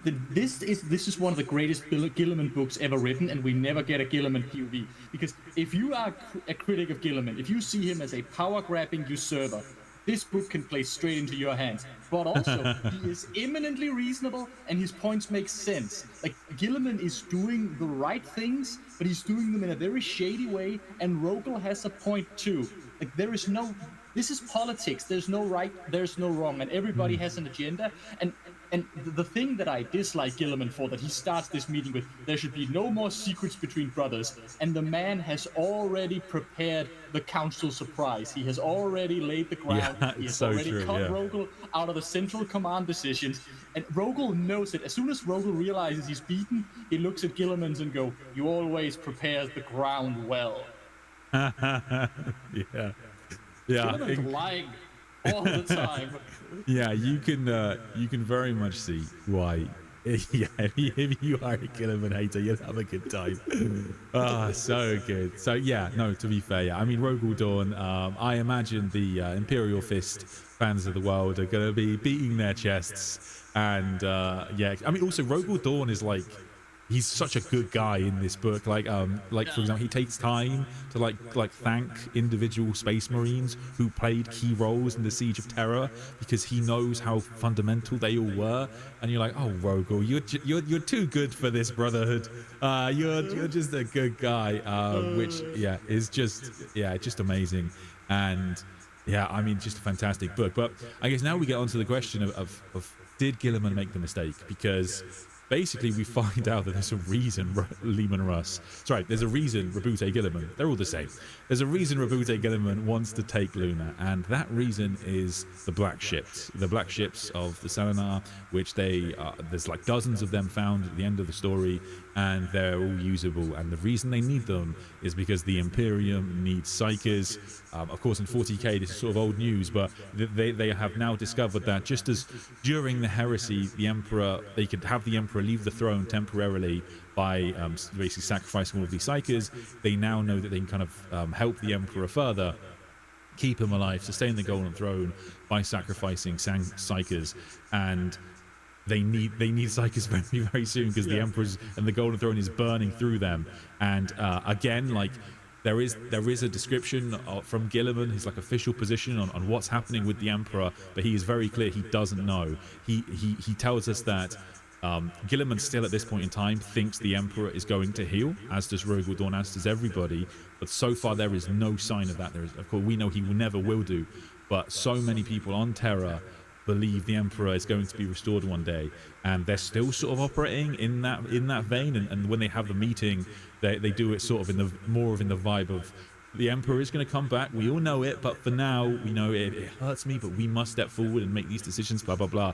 But yeah, basically, I guess this is the question, is did Gilliman make a mistake? Because he doesn't properly divulge this information to his brothers, the state of the Emperor, but he is right to believe that psykers are necessary. So, I don't know, what's your thoughts, mate? It's a complicated question because Gilliman's has two basic. Throughout the book, we think Gilliman's logic is the logic of consolidation, rebuilding, getting Luna, getting Mars, and then slowly growing out. That is a decent argument, and you can support it or not. And then we found out, oh, the throne is falling. And that is a perfect argument. Like that is the argument he should have used. That is the argument that could maybe have quenched Rogel and Vulcan's thirst for vengeance. That's the thing he should have said. But we literally see this. Like there is a through line through this book that the characters, all the characters, Loyalist and Traitor, are mad. They are stuck doing the same things over and over. As soon as Gilliman gets to Terra, he makes all the same mistakes Malkador and the Emperor made. Secrecy and compartmentalization and cutting others out and creating distrust. And as soon as, what does the Chaos guys do? As soon as they have an ounce of space, they immediately start plotting for schemes and chaos and the gods again. Within the soul system. They know he would run away. And we get this, we get this at all things from an Iron Warrior's perspective. Go like, we are all mad. They're doing the same thing. We are doing the same thing. Why are we doing the same thing? Yeah, no, I mean, there's actually quite a funny bit of dialogue I remember between Dawn and Gilliman, where they both basically accuse each other of that. When like Gilliman's like, "You're doing the same thing. You just want to go on a great crusade again. That's exactly what happened before and led us to disaster." And then Rogel Dawn's like, "No, you're doing the same thing because you're underestimating the impact of chaos, which is exactly what we did before and led to disaster." So they're basically both accusing each other of this huge mistake, and I guess it's kind of fascinating. Right. Yeah, they're both right. And yeah, and it's what Chris Wright does well, is that he can put you in that mindset. He can remind you that they don't have the information that we, the readers, have. And yeah, I mean, so many of the comments on my YouTube channel are just people wondering why didn't they do this? Why don't they do this? And the answer is normally because they don't know. They just don't have that information. Like, you know, Corvus Corax only understands through the heresy exactly what the Primarchs are. The Lion only now understands what the warp is and how the chaos works. It's they learn this information very late into the story, and it explains quite a lot of their mistakes. So just, yeah, I mean, just so good. I loved it. I really didn't think I didn't think I'd enjoy this book. I guess it's just, you know, we know what's going to happen with a lot of this stuff, but like the fact that they can still pull these surprises, like the Chaos Gods being almost killed. Hey up, what is going on here, Chris? They made a pullback. The thief hurt them. They burnt their fingers and they have dissembled into the warp. But they will recover, and they will recover before the Emperor. We know this. He will not recover. They will. Yeah, but like this is a huge part of their debate as well. We're talking about here where Gilliman basically proposes that the Chaos Gods have been killed. The Emperor sort of killed them, and they're not coming back now. And that seems to be supported a little bit because in the story you have a lack of psychic at the start. And in fact, there's when the Ultramarines can finally use psychic powers again, that's like, oh my god, the warp is still the warp. It's not been severed. But there is this story about how the Chaos Gods have now pulled back. The Emperor's, I actually reread the Emperor's final scene with Horus just to see if there's any like suggestion that this would happen, and you have the Chaos Gods sort of screaming in pain and that kind of thing, but there was no, I didn't see this coming. This is a really cool twist, and I'm excited to see what they do with it.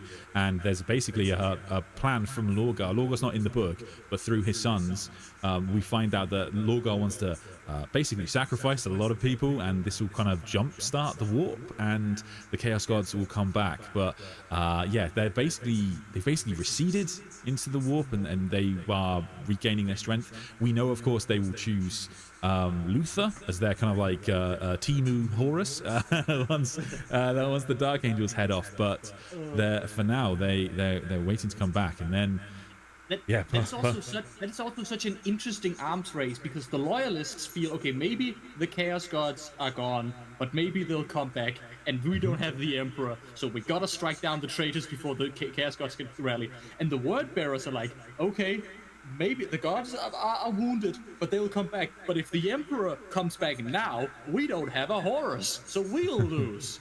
And they're both going, oh no, we both lost our biggest warp powers. But like, we know that the Emperor will not come back. We know the Chaos Gods will recover. Lorgar essentially will get there. But yeah, that's the play. The Word Bearers and Lorgar will force the galaxy into perpetual, eternal war, where the hatred of the loyalist fuels this cycle of war. There's a quote from Star Wars that is applicable here, like, how do you fight the darkness in a war when the darkness owns the war?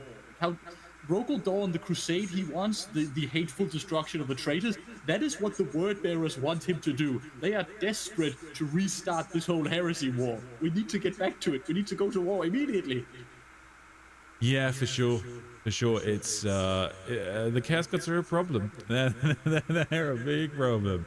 And I guess as well, this sort of leads us into, I think, where we're going.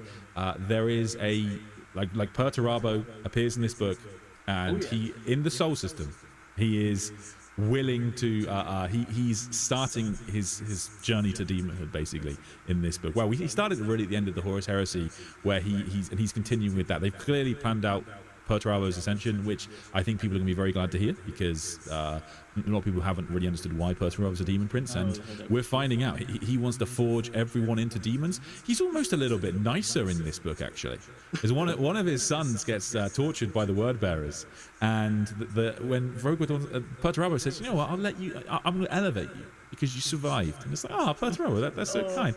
But he wants to he talks about combining demons with engines, and he wants to create weapons that even the Emperor has never theorized. And demon engines are a big thing in 40k, but I'm curious whether this is going to lead to something bigger, because it is such an amazing moment. Like this Iron Warrior has been like, Word Bearers are idiot, Chaos is weak, I will survive. And then Perturabo comes and gets like, yes, my dad is here, we've killed all the Word Bearers, there will be no chaos. And then he looks into Perturabo's eyes and sees the same like fanatic, and Perturabo goes, oh yeah, we will get the Chaos Gods back on our terms, and we will master it, and we will use it, and Chaos will make us stronger. And the Warrior's like, no, that was what you're doing the same thing, you're doing Erebus's thing. No, Dad, why?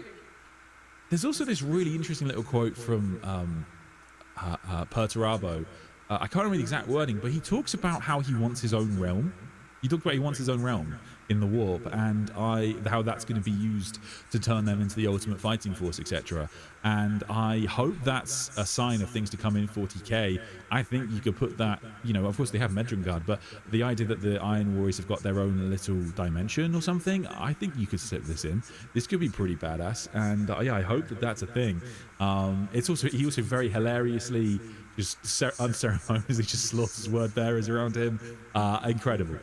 Yeah, the Lord of Iron, pretty excited. But yeah, he makes a big distinction in the book that he is not the same as Lorgar. Lorgar is just this sycophant, soon-to-be demon prince, I guess. And Perturabo is going to master the warp. Master forces of chaos. Through the eyes of this one warsmith, we're like it's really like Chaos is like, ladies and gentlemen, we got Perturabo. we know they got him. Like he's doing the mistake, and this one POV Iron Warrior is like, oh no, he's doing the same thing. We are doing the same thing over and over again. Why do we keep doing this? Yeah, and I think it's sort of a good. Yeah, I mean, I guess we'll see how it plays out, because seeing them try and do the same thing again can be a bit dull, but objectively it does sort of explain why Perturabo descends into demonhood, because he is trying to do what everybody tries to do, which is master chaos, and so far only the Emperor in theory has ever managed to actually do that to some degree, but yeah, we'll see whether that works. But yeah, just overall incredible. Anything else you want to talk about, mate? I like the fact that Perturabo knows that Rogel Dawn is coming to find out this Word Bearer thing that's going to restart the war. So he bulldozes it in such a way that it is clear he did it, but in such a way that they can never prove he did it. Yes. It's his final dig to Rogel before he leaves the Sol system. Yes, you're right. So basically, Archimus finds out that he finds evidence of the word bearers on this moon, and then goes to tell Rogel. When Rogel gets there, it's just been flattened by Perturabo. So yeah, I guess we'll see. But it's kind of a bit of a twist in and of itself, because I assumed, as I think probably most people would have done, when I read The End in the Death Volume 3, Perturabo was far away by this point. He fled. He'd fled Aura, so to have him come back to the Sol system is incredible. But so far, none of the loyalists have gone beyond the Mandible point and translated to Chaos, so they're all still around. If you're a fan of Sigismund, this is the book for you. He has a brief appearance where he is amazing. He's like, yes, everyone on Terra is a moron. They should be worshipping Rogel Dawn for saving them. If Dawn gives the order, I'll start the crusade right now. Just me and this rusty ship. Let's go get him. Send me after them, boss. I'm ready. Like, I'm gonna crusade now. We're never gonna stop. Yeah. No, so good. And Chris Ray, he gives us all these little moments. Sigismund, Horswain, little characters you definitely want to be like, oh, what happened to them? There's still some big holes, but that's very deliberate.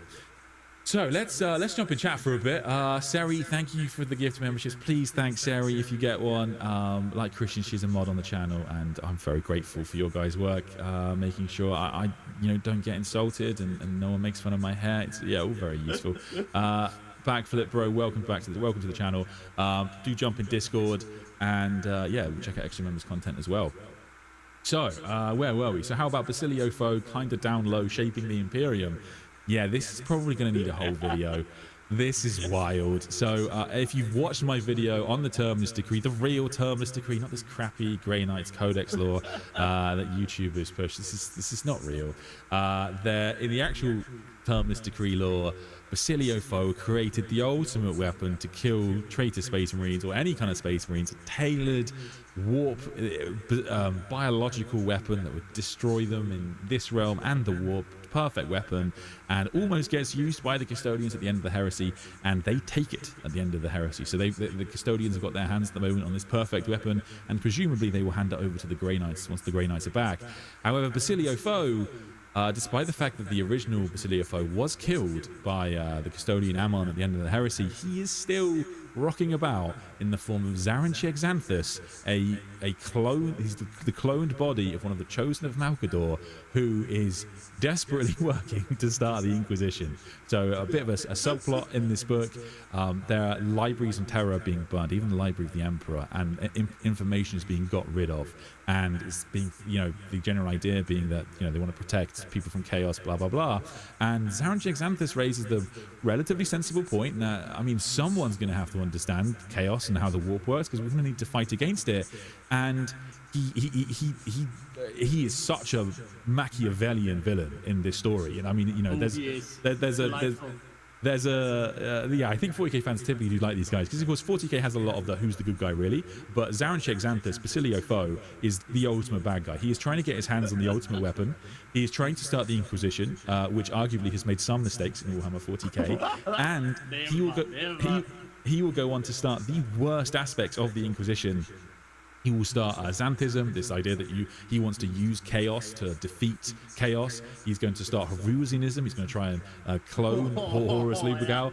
So it's this is a crazy, amazing character that the writers are playing around with, and where this goes. It's according to the old Warhammer 40k lore, he will still live for I think about 1400 years post heresy, and so he's going to cause a lot of damage to the Imperium in that time. And the other founding member of the Inquisition, Kirill Sinderman, who's a big character. He's still around. Yeah, he comes in the Beast Ariser series. He's got another 1,000 years or so. He basically convinces Sinderman to start properly the Inquisition, and it was originally sort of temporarily started by Rogel Dawn, but Sinderman presumably is going to get permission from the High Lords and properly begin the Inquisition, which is a fucking crazy story. So you're exactly right, mate. Basilio Foe is doing so much to shape this early Imperium, and it's gonna be a wild ride. Yeah. Also, like, I like the fact that the which Moriana is the Moriana that becomes Abaddon's Moriana thing. It's still in the air because Moriana Mulhausen is kind of going blind, and she's investigating chaos, and it's very shady. So and poor true. Khalid Hassan is trying to be like, that's Malkador's main man. He's like trying to figure out his place, and he ends up becoming the master of assassins in an amazing scene where the assassin's like, guy, we need someone to be our boss. Can you be our boss? And we'll get you a seat on the council. Let's go threaten the master of the administratum. And again, really cool, throwback to Chris Wright's other books. We know in 40k just how powerful the Assassinorum in the Imperium is, and it can literally shape the Imperium. So the Chosen of Malkador, there's quite a funny bit where the Chosen of Malkador in the book basically realize they fucked up, and they basically realize that they've ruined their own order because they have sided with the wrong people, and no one trusts them anymore. But that doesn't last for long, because now they're all incredibly important and going to go on to shape the Imperium, and potentially, as you say, Christian, forces of chaos, because Moriana is a prophetess in the 40k who advises Abaddon himself, and is very important in that regard, behind so many of Abaddon's actions, most likely the destruction of Cadia, realizing the Primarch's coming back, all of this stuff. So finding out more about her is going to be wild. And there's another Moriana who's basically the Witch Acte in Warhammer 40k combined with another character called Moriana. So it's we're going to see this. There's still a lot for us to find out.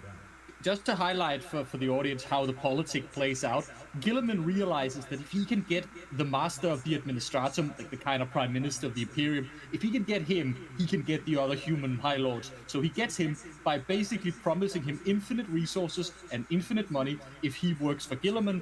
And the master of the administratum said yes, and he then browbeats and persuades the master of the astropath, the general of the army, the admiral of the navy, like all the other high lords are bullied into place by the master of the administratum, who is then himself kind of bullied into place by the appearance of the assassins, because assassins don't work on Primarchs. You cannot really threaten a Primarch with an assassin to get them to do what you want. They don't care. It won't work. But Conrad Kurz disagree with you there, mate. He wanted to. But you can absolutely threaten the other High Lords. So while the Administratum and the Admech and the army and the navy can rule the Imperium, the assassins can threaten to kill them. So they get a seat on the council. Yeah. I mean, it's interesting, and again, it's like you say, it's Gilliman sort of playing everybody else, really, because he doesn't, instead of just speaking to Dawn, he tricks him by manipulating human politicians, which is bizarre. Hi all. Who arrived after the Ultramarines? The Dark Angels of the Space Wolves. The Dark Angels of the Space Wolves are the last to arrive, basically, in this book. Everybody else is already there, but we do see them arrive, and their ships are pretty badly damaged. There's like a bit of a note to that, but the other thing is that, of course, they've just come from purging traitor homeworlds and having a great time in that regard. Hey Salmon, I appreciate your stream and love how you discuss the lore. I will be binge watching every single one of your episodes. Thank you very much. At the same time, the decision to disband the legions was the correct one, but I don't think it should stay. Yeah, that is they are working on sort of Gilliman's new Imperium in this book. There is a talk about how the new Space Marines are going to get more psycho-indoctrination and things like that. But yes, the proper breaking of the legions is, I think, going to get its own book. And of course, once again, Rogal sword coming. Rogal sword coming.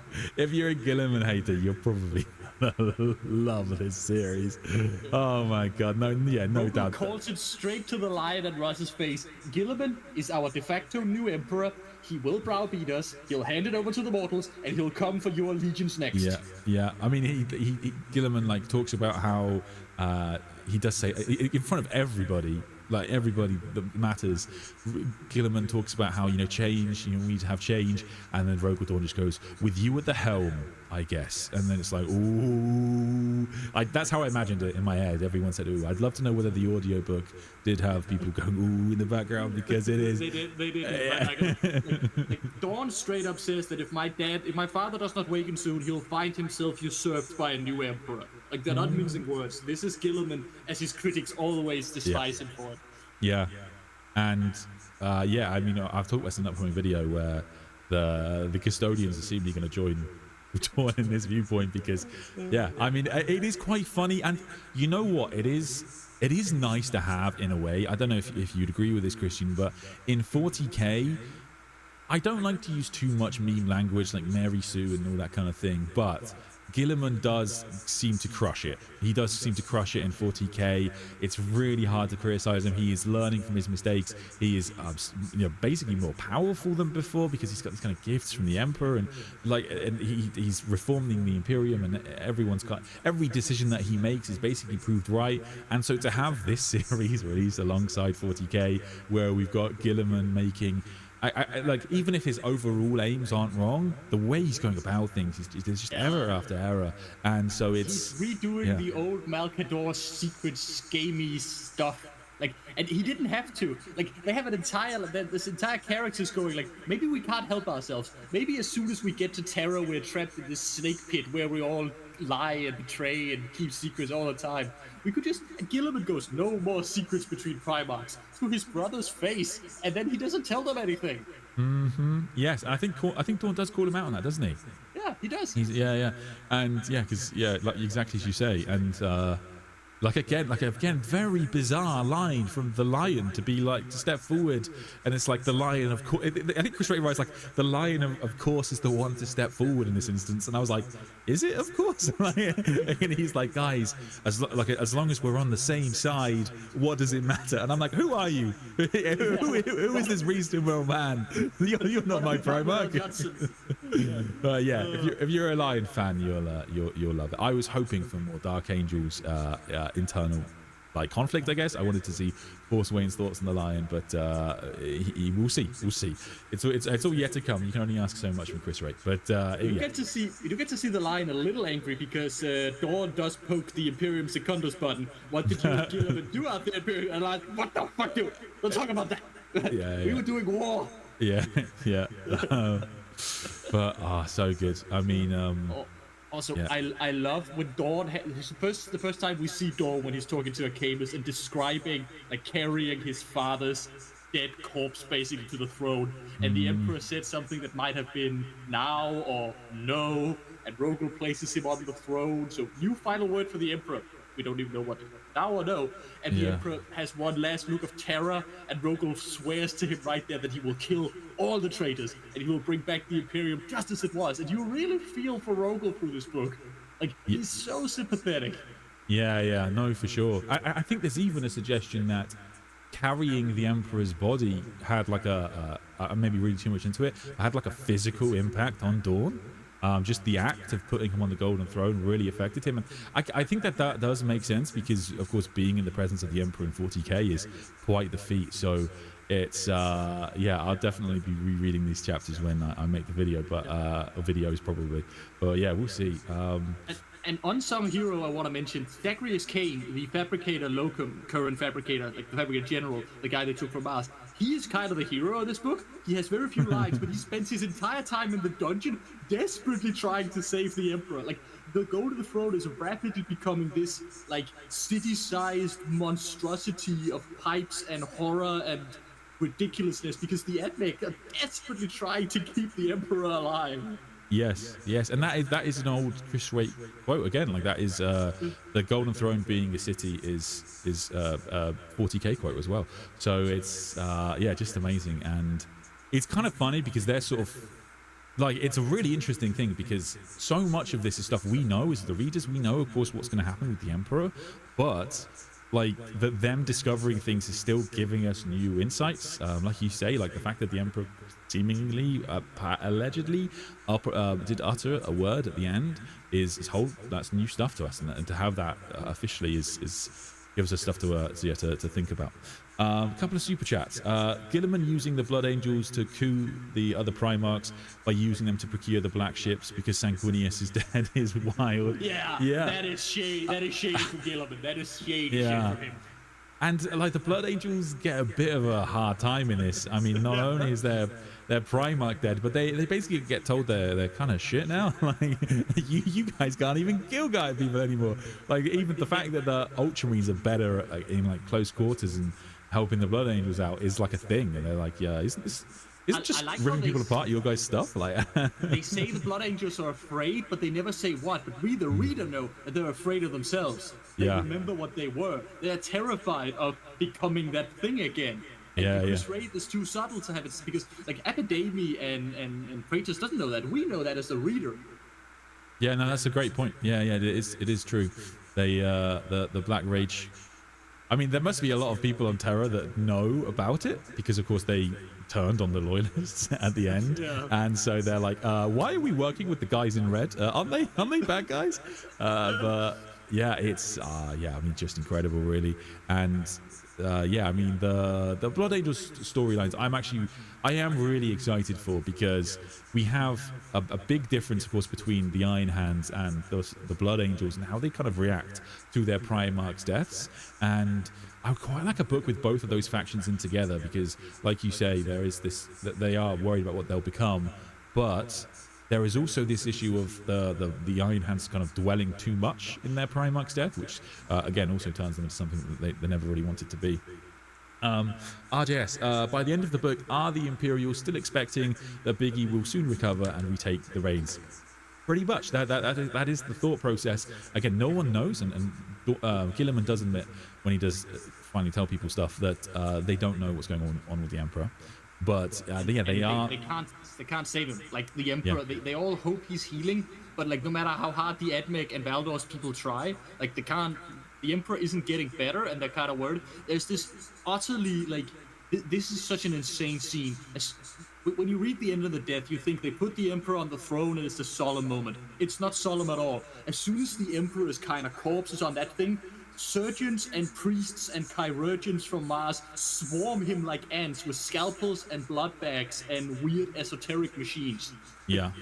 The Emperor is immediately reduced to a piece of meat in a machine. Like there is no respect at all. It's just keep this thing alive, whatever it takes. Yes, and I will probably actually just stress that, because people will, of course, ask. Gilliman is clear. The Emperor is alive in this book. He is still alive. He's just looks dead. But there is one moment where Rogel and Rage talk about like the Emperor died, and Arcane was like, what? And it is Rogel's fear. Rogel fears that what he brought to the throne is a corpse. Yeah. But he is alive, but it is touch and go.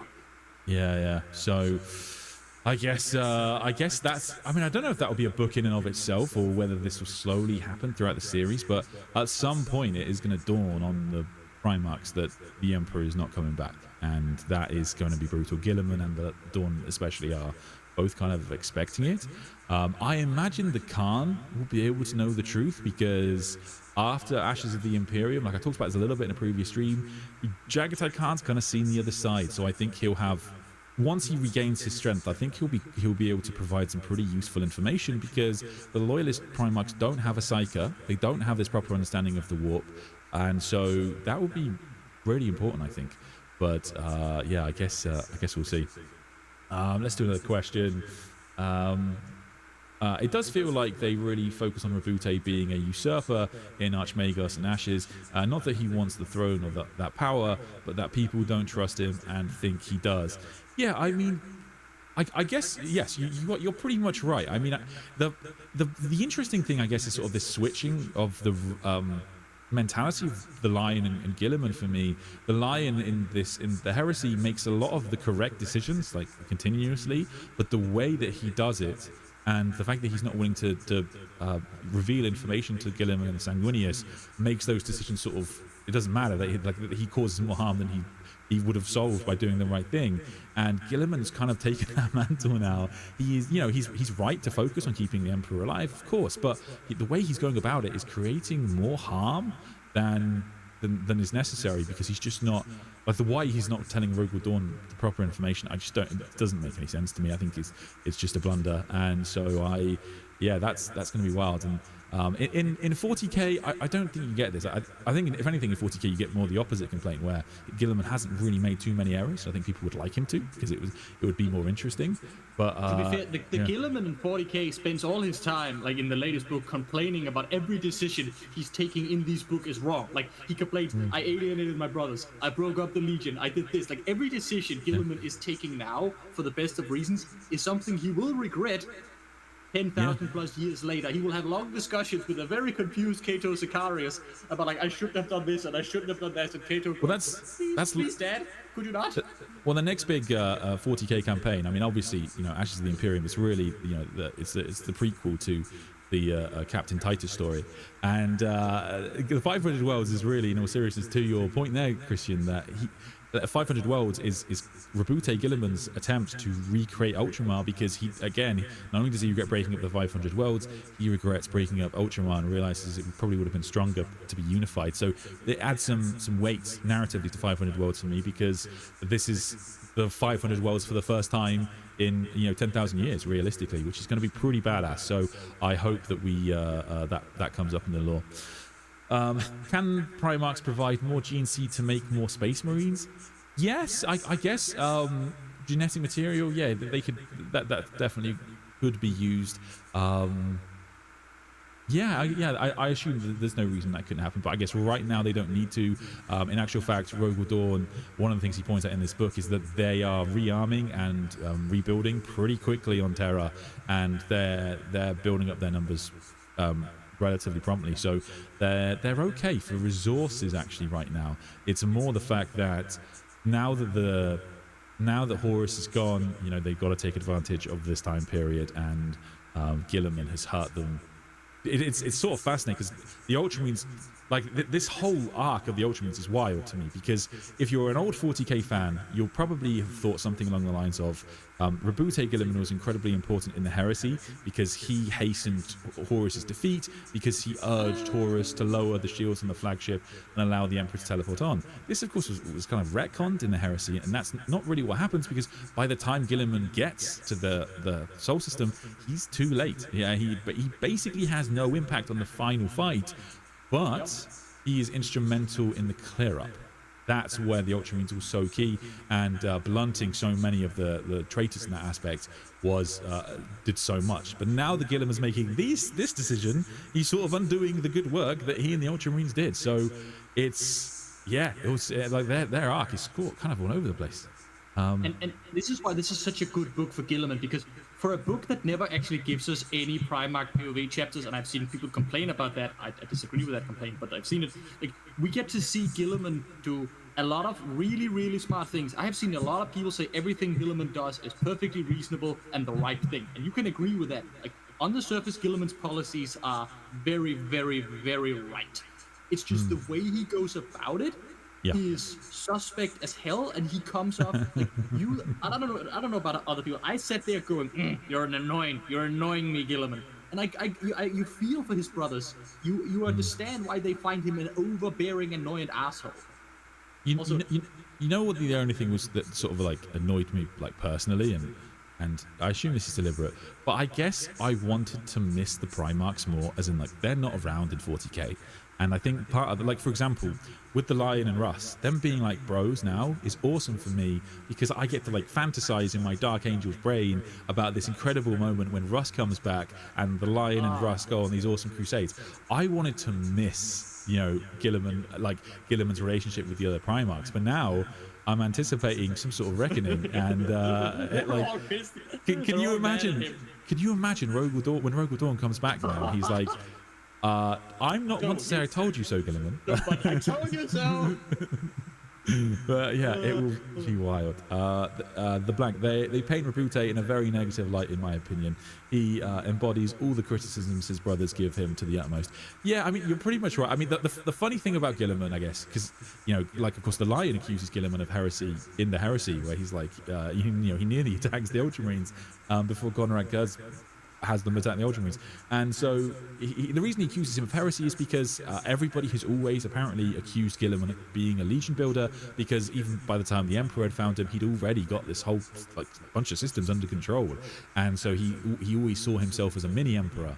And now he is basically acting like a mini emperor, and it's I guess you put it in great words, Christian, where like the final aspect of the emperor that he really needed was the secrecy of Malcador and all this nonsense, and the fact that he's doing it is I guess does paint him in a bad light, as you say there, brother. Yeah. Like there was a question that people asked in the chat, like, how angry is Vulcan? Like, let me paint you a picture. The salamanders with Vulcan have basically lost their faith in common humanity. They're like, why are we fighting for these idiot people? Vulcan is so furious, he's described as beast-like and enraged while being calm. He deliberately had his Marines goad Emperor's Children's Marine to him so that he can painfully dismantle them with his bare hands and rip their body parts off them like with a trapped insect, while being perfectly like reasonable and with his full mind, and then do it again and again and again. And he basically says, if the Imperium were to die in our pursuit of vengeance, that would be right. Like, if I can destroy the traitors and it loses mankind, I am fine with that. That is how bad Vulcan is. Vulcan is not nice anymore. Vulcan is furious. Yeah, it's great development for the character, really, isn't it? To be honest with you, because he spends a lot of, realistically, he spends a lot of the heresy kind of unconscious or mad, and so he or behind the scenes, and so seeing him, we want to see more Vulcan, really, I think, don't we? Did the Chaos Gods? Sorry. If you're wondering what did it, Vulcan left the palace very early and has been seeing all the things the Emperor's children did to the people of Terra. He's been following up on Fabius Bile's work. He's been finding the literal, like, fields of hundreds of thousands of people buried, like, in the earth, like corpse plants. There is an entire river at one point, like a full-on river, that is just the blood from all the billions of people that died in the Himalaya. Like, Terra is this Dante Inferno nightmare, and Vulcan has been walking through it, killing Emperor's children with his bare hands, and going like, these people have to die. All of them. Yes, and that is like a throwback to, an old 40k plotline, really. The Salamanders have long hated Fabius Bile, and it was said it was because of what he did on the Siege of Terra. So it was a good use of that, I think, by Chris Raitt there. Salmon of Terror. Did the Chaos Gods nearly die because Horus died? Does that mean if they empower Abaddon and he dies, they will take damage again? I will say, we're talking about warp stuff here, and we're talking about people's opinions and perceptions of what's going on. So the idea, there is this theory, yes, there is this theory in the books that the Chaos Gods were deeply wounded by the death of Horus. Exactly why is not clear, but perhaps because they just invested so much power in him. But when the Emperor kills Horus, that kills the power in him or something like that. The way Horus dies, of course, is an entirely unique thing. You have the Emperor, basically, I guess the way I read it is you have the Emperor channeling the faith of humanity into this Athame dagger, like this ancient blade, which goes into Horus, and which has got the force of chaos on it. Just a very unique death. They were never going to see this again. And so, it looks like it's done some genuine damage to them, and they have gone off to recoup. But allegedly, they will pull back to Caliban, of course, because we need to see Caliban be destroyed, and they will invest at least some of their power into the Chaos Gods. So we can be pretty confident they're going to come back. I think if you read a couple of the 40k books, the Chaos Gods are mentioned, so we can be pretty sure they're alive. But they have suffered a wound, and as to whether that could happen again, I guess it's in that realm of we just don't know. When Gilliman has the power of the Emperor flowing through him, he does threaten Nurgle. He says, he does kind of a Liam Neeson, I will find you, I will kill you speech. And whether that's possible, who knows? And he burns the Garden of Nurgle, which is said to have hurt Nurgle himself. So maybe it's just the power of the Emperor is such that he can wound the Chaos Gods. But yeah, I guess we'll see. The Word Bearers, unsurprisingly, spends a lot of time trying to figure out if their gods are still alive and what they're going to do. And ultimately, like, through a lot of sacrifice and a lot of blood, they manage to summon one demon. And the Word Bearer asks the demon, like, what's going on? And the demon goes, yes, like, I know where I am in time. This is after the thief heard us. The thief heard us, and all the choirs of the Neverborn, from the lowest to the highest, howled out in pain. And the old four, like, had to pull back because it hurt so much. and they have sort of dissipated into the warp, and they will coalesce again because they are the sentient cloud of all the things we do. But right now they are weak, and the thing that we have to worry about, will the thief, they consistently refer to the Emperor as the thief, will he recover before they recover? And the word bearers are like, yes, we're gonna get the gods back by doing like horrible chaosy ritual stuff and war, and that's gonna get the gods back. And you know the gods will return before the Emperor. Like it's not questionable, it's just a thing. Like we know in this new age the god comes to light. The chaos gods are very much a thing in 40k, obviously.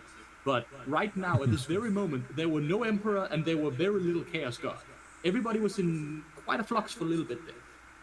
Yeah, no, for sure. Lala, member for 22 months. Thank you so much. Can't stress enough. Missing this because of work, but love the content. Thank you, brother. Thank you. It will stay up so you can catch it. I won't edit this down because this is going to be pretty raw, and I think I'll probably have Christian on again. But I think we'll talk about certain aspects of the book that we want to talk about. I mean, certainly what's going on with the Chaos Gods. There's definitely going to be a whole thing, and I guess. Maybe we need to do a back and forth on Rabute Gilliman. Maybe you can take pro Gilliman and I'll take anti, or the other way around, and we can debate whether Gilliman's a good pro. We can have some fun with it. Where were we? There's this amazing, moment where our Iron Warrior POV guy go like, in this moment, we cannot blame anything on the Chaos Gods, we cannot ascribe anything to the Chaos Gods, and what do? We destroy and murder and betray. We are the problem. They were not the problem. The problem were within us all along. We needed them as an excuse. Yeah, no, that's a good point. And I guess it's kind of a hilarious mirror that you have the Imperial side fractured and the traitor side fractured, and how this is all going to shape up is just wild. There's so many strings. I mean, one of the things about this book that I'm sure you felt as well, Christian, there's also some things by their absence are making you wonder. Like I already mentioned, Corvus Corax. They've clearly already planned something for him. They're going to have him, doing whatever clandestine activities that he wants, because I think he's got 100 years left or so before he will, of course, head into the Eye of Terror. There's that, and then the Sons of Horus kind of sacrificing themselves for Abaddon is already like amazing. Average Miniatures, you're the man, member for a year. Thank you so much. Yeah, one Lawmas to another, brother. Thank you so much. Do you think this Star Child theory is going to lead up to a Dark King story? The Star Child isn't really in this book at all. It's not really mentioned. Again, like I say, the characters in this book, they don't understand what the Star Child is, and so it won't. They don't understand a lot of what we know as readers, so it won't get mentioned by them whatsoever. And I mean, maybe Baldor will discover something about the Star Child. But which will spur on his leave of the Imperial Palace, but I guess we will see. But yeah, in terms of will it lead to a Dark King story, there is an obvious kind of opposite there, that for a 40k campaign, one day in the future that you have a rising Star Child and a rising Dark King character and go opposite. But I am yet to figure out who the Dark King would be in 40k, so I am hesitant to throw in my lot with that plot line. But I hope it comes up. Sorry. Not really the Dark King, but like it's interesting. The Emperor is already becoming this fractured, like radiant abomination thing that he is in modern 40k. Khalid Hassan, Malkador's man, tries to get close to it, and like being near the throne already now blackens the custodian's armor, and human beings cannot get close. Like already now he's this raging, screaming void, and it's just gonna get worse. Yes, I mean there is this suggestion that the warp rift under the Imperial Palace is opening or something like that, and so the Emperor is having to, of course, keep it closed. But according to Dan Abner, if to go in there, you would be ripped apart at the very least by warp madness. So yeah, who knows?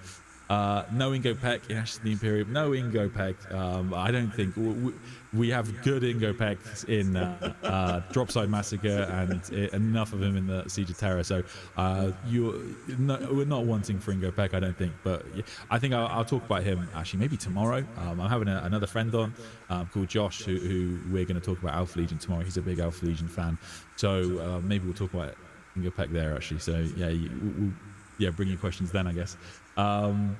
This channel is clearly Dark Angel's propaganda. Yes, it is. Yeah, well, thank you. Yes, it is. The inner circle. By the way, as is my right. Like you might have noticed on the channel, if you ever comment something ridiculously pro your Primarch, I'll let you have that. I don't mind. If you want to have a reading of Gilliman that he's never made any errors, I'll let you have it. It's fine. But I'm allowed to have my ridiculous fanboyism for the line. I think that's fine. But good character development doesn't mean it's good for morality. That's true. I think that I assume that was about Vulcan. But I think we do want to have him kind of have some issues, because of course Vulcan is going to make a very bizarre decision. He is going to basically abandon his sons and leave them with a very complicated treasure hunt to do, and that is sort of weird. And so why he does this is, going to be a big question. And I guess all of this is building towards that, just as we see Perturabo's actions sort of building towards him becoming a demon prince. I mean, it seems to be the case he's going to try and bend Chaos to his will, and maybe that will just backfire, and that's why he ends up becoming enslaved to them. And so who knows, or maybe in his mind he wins. Maybe Perturabo will become some sort of unique demon prince type creature in the setting, and we know so little about him as a demon Primarch, so I guess we'll see. But yeah, I did wonder as well. There's a couple of comments about Vashtor. I do wonder whether we will get some Vashtor appearance in the Scouring. I've been very surprised to see so much Vashtor in Warhammer 40k lore. Either he or his servants appear in, I think I counted about 7 books the other day, including short stories, which is a lot. I mean, only like Belisarius Call was introduced and got that much attention. Think about how much attention the Lions got, and the Lions' return was at the same time as Vashtor's. Vashtor has absolutely outshone him. Yeah, by a long way. So yeah, you can really see that. But hey ho. I think they simply lost power because the power they gave is simply warp juice, and now the warp juice has gone back to the unclaimed pool called the wider warp. I guess, yeah. I mean, they'll probably use an ocean metaphor in their description. They like ocean metaphors. Yeah, they love an ocean metaphor for the warp, and when you say to the writers, that doesn't make sense, they go, yes, that's correct, it doesn't make sense. And that's, I guess, yeah, that's the nice thing about writing the Chaos Gods, is you can, as long as you write some flowery language, we as 40k fans have to accept it, because the warp is not supposed to make sense to us, I guess. But hey ho. Maybe 40k Chaos Gods are just Kegarak pranking everyone. I will be really interested to see the reaction of the Xenos races, and I think we will get that, because in the Siege of Terror, occasionally they do chuck a chapter to the Eldar and say, hey, the crazy times. And then it goes back to the What is the Monkey doing? Yeah. Destroying creation. Why are we doing this? Yeah. Like, I hope, like, there was so much underground construction because the AdMech has to make sure the whole palace doesn't collapse, so they have to, like, shore up the foundations. I hope someone just kind of found Ingo Pesh, just somewhere where they were, like, filling in Rockreed. Like, hey, we got a guy down here. For sure. Brian Barron, aren't the Word Bearers the only truly organized legion there left, not broken into war bands who operate on their own terms?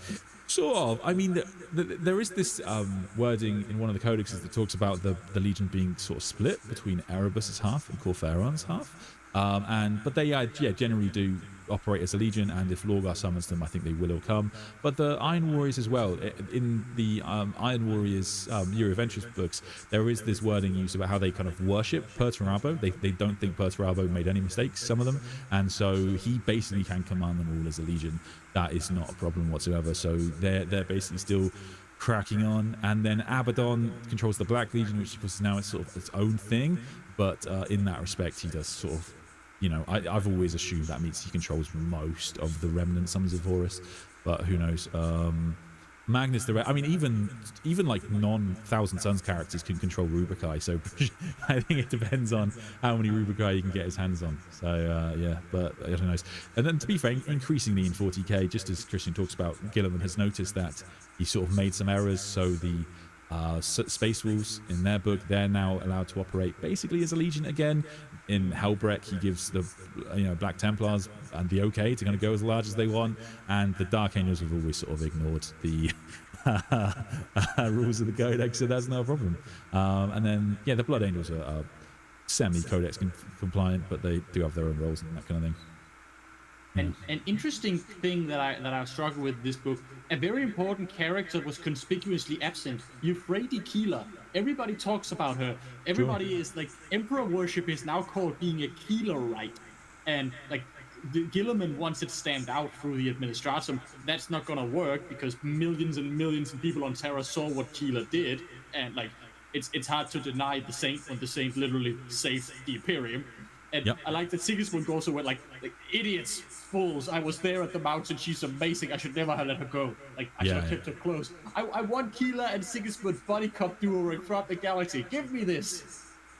Yeah. No. That's a great point. I think the last we see of her is her kind of beginning to pray at the end of the heresy. So yeah, she is absent, and there is still this kind of anti-religious mentality in the book. So they're not okay with religion right now. That's for sure. But eventually the Primarchs will all be gone, and so it will end up taking over. But yeah, I can't wait to see more Sigismund in Rogel Dawn, because like I think he handled it quite well, because I was sort of because in the Horus Heresy we have that amazing scene where Rogel Dawn basically unleashes Sigismund. My son, do now what you were made to do, or something like that, he says. And it's an incredible scene. So for him to kind of recall Sigismund and say, we're going off to fight Perturaba, always seemed a bit weird. But because Sigismund is now basically worshipping his father as a demigod and as the person making all the right decisions and the Emperor's, crusading hand, then it makes sense, and he'll be very happy to do it. But I still think Dawn will probably be quite uneasy around his son. I guess we'll see. Yeah, it's really not a question of Dawn recalling Sigismund so much as Dawn joining Sigismund on Team Let's Go absolutely do some crusade. Yeah, I mean, team everybody but Gilliman, really. I guess we'll see. So let's do some more questions. Do we agree that Sire Vanus has Maladi's remains in the coffin when he talks to Hassan? So yeah, I mean, remains. Yeah. That would make sense. Oh, Maladies. Right. So yes, yeah. I think that's what you're saying. Yes. So that is a plot line in the book that they're trying to find Malcador's remains, and there's a rumor that they've been spirited away, and then I think they know where they are now. So I guess we'll see. They will end up, of course, being handed to the Grey Knights, but until that point, who knows? But Malcador's remains are both a cursed object and the object of reverence. So who knows? So how do important characters get brought before the throne and not destroyed? So I guess it's a good question. I mean, the few characters that have seen the Emperor, I've always presumed they just have some sort of protection from the Master of Mankind that allows them to do it. Like, he can just kind of protect anybody if he concentrates. But yeah, I mean, we don't really know. I mean, I imagine Gilliman can just be in there, but in terms of the mortals who have been into the throne room, yeah, we don't really know. Yeah, it's also not really expanded a question of distance. Like, Hassan can barely see the Emperor in the distance, so he's technically in the room before he starts vomiting and feeling bad.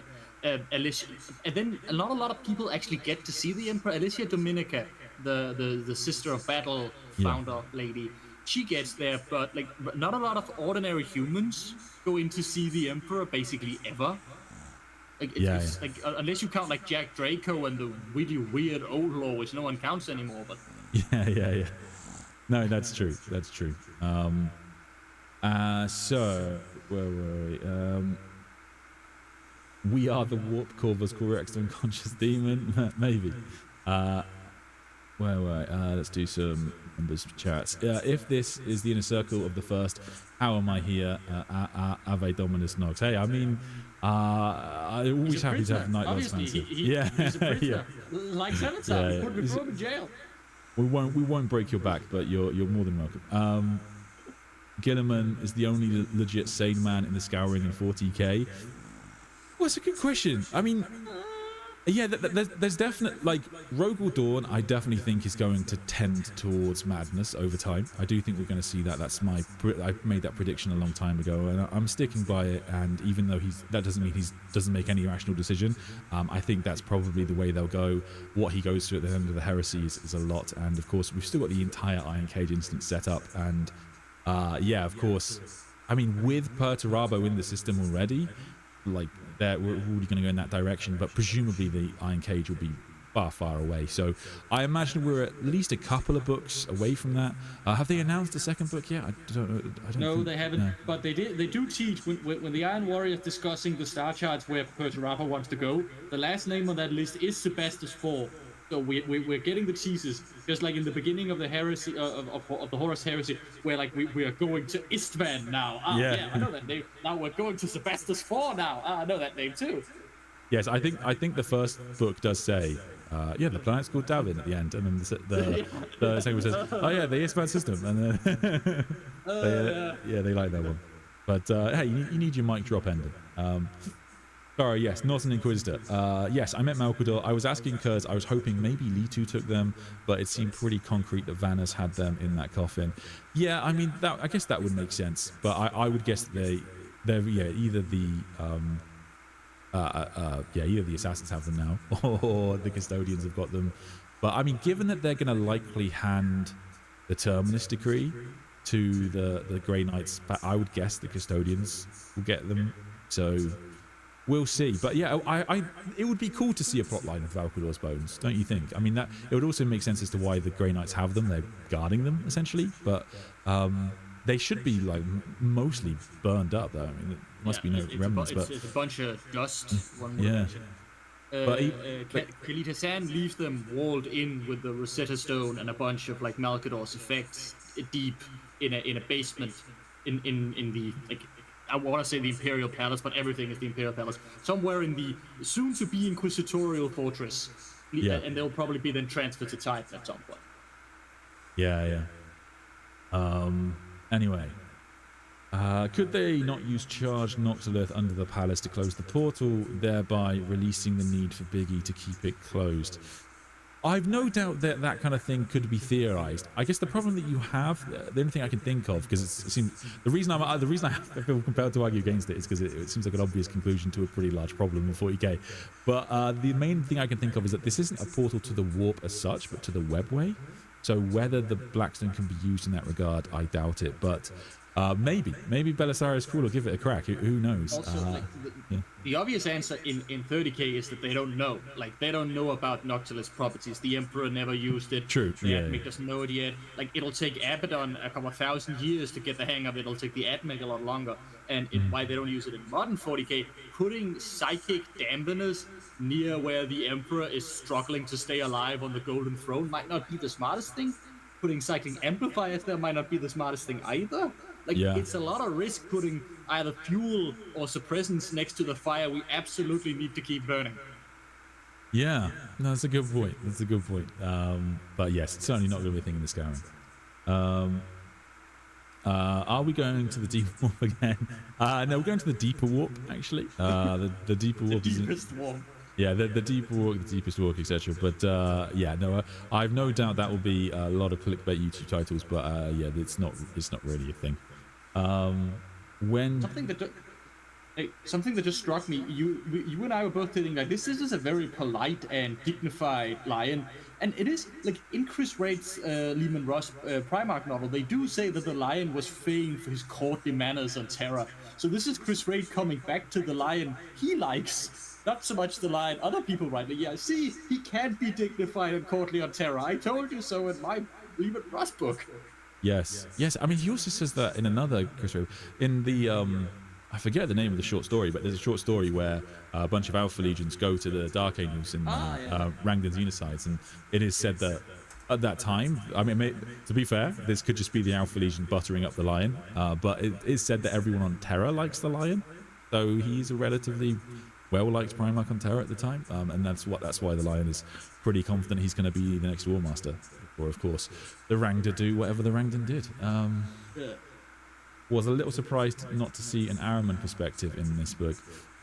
I mean, he's making it away. I mean, he's about to... I guess...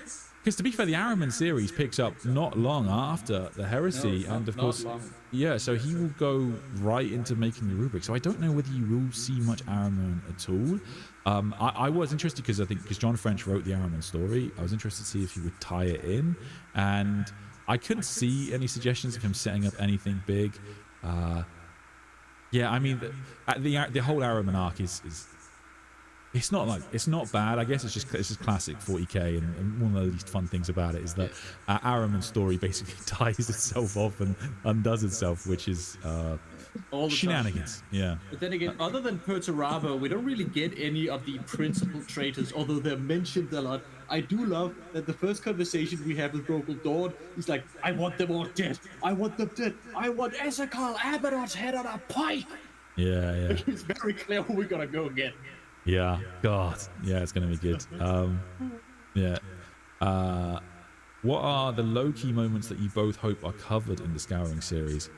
Oh, I mean, to be honest, one of the things is it depends how long they go. Do you know what I mean? Because the Scouring does have like an official time, but then it bleeds into the Age of the Imperium, and a lot of these characters will continue. So I like the whole Basilio Foe is by far one of my favorite characters in the setting right now, and I'm really interested to see what they do with him.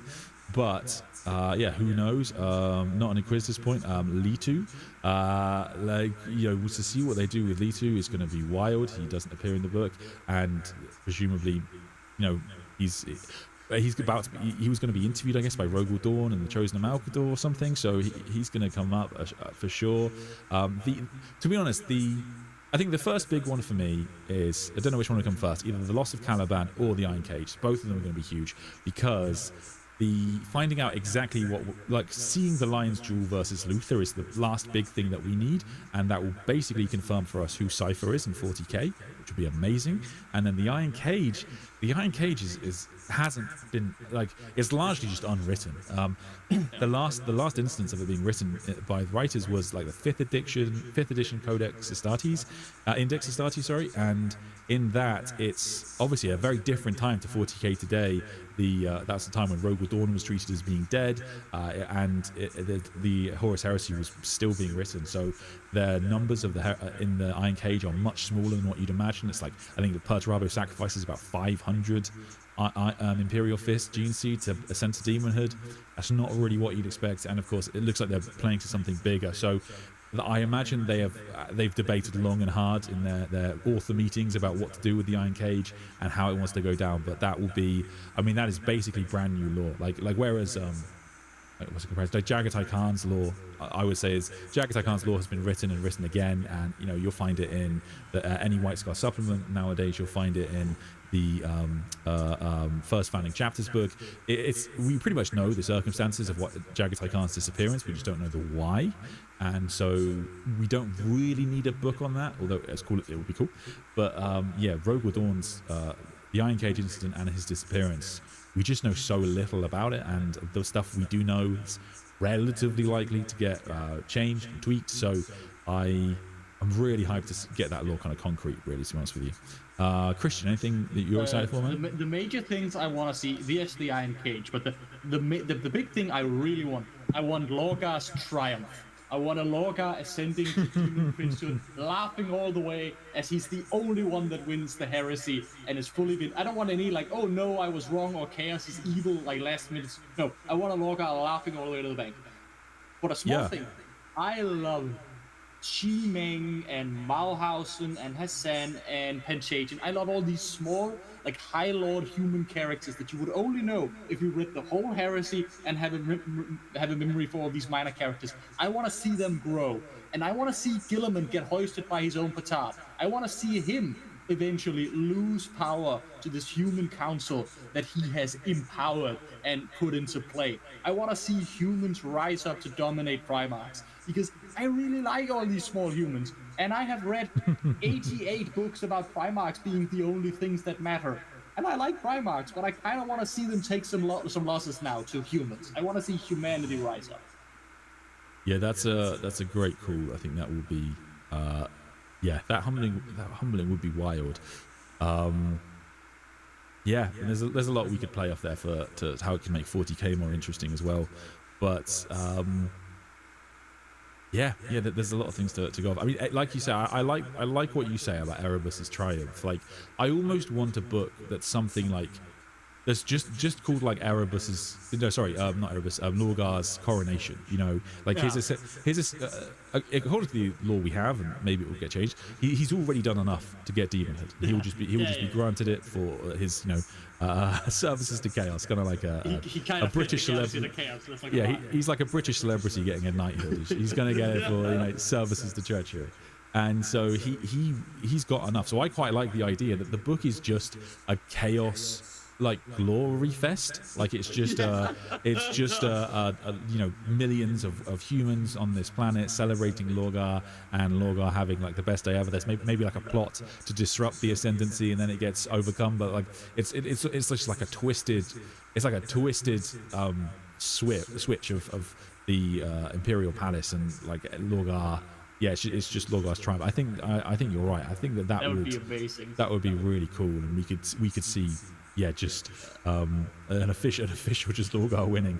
And to be fair, I like, because he gets, you know, he the last we saw of him, wow, we saw him a little bit in the siege, but the last we properly saw of him is just Horus beating the crap out of him and his son's turning on him. So getting a proper Lorgar win would be wild. Good. Minotaur's fan here. Aren't the High Lords of Terror the only good guys in 40k? So I guess it depends on your. Yeah. That's a good question.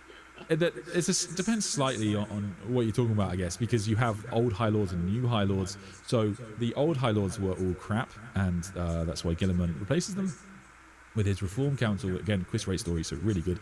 Definitely worth reading the Regent Shadow. And in addition to that, the ones Guilliman's replaced him with are yet to properly prove their worth in my eyes. They're supposed to be better, but the Fabricator General of Mars, the new one, is already planning a bit of a rebellion, so that's not a great sign. And the rest of them have made some questionable decisions. Well for them either.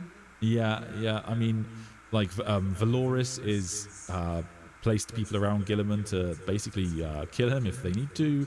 Like, it's they're all, yeah, it's a mixture. I mean, I would like to see, I guess to your point there, Christian, like just like how you like to see the High Lords of Terror developing the Scouring.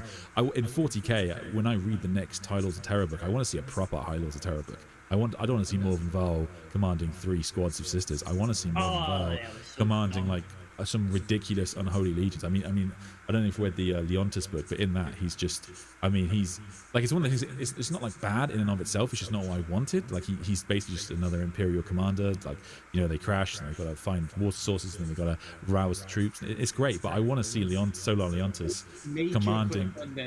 Any captain. Like I want to see the guy that commands 100 armies at once. Yeah, I want the, you know, like the Macarian Crusade worked. Like, you know, it worked as a narrative, and they shouldn't, I think, shy away from just having them wield ridiculous troops. We already have Gaunt Scos and a billion small guard unit riding a tank or patrol. We have a billion stories about that. I want a story about the guy who commands stuff. Yeah.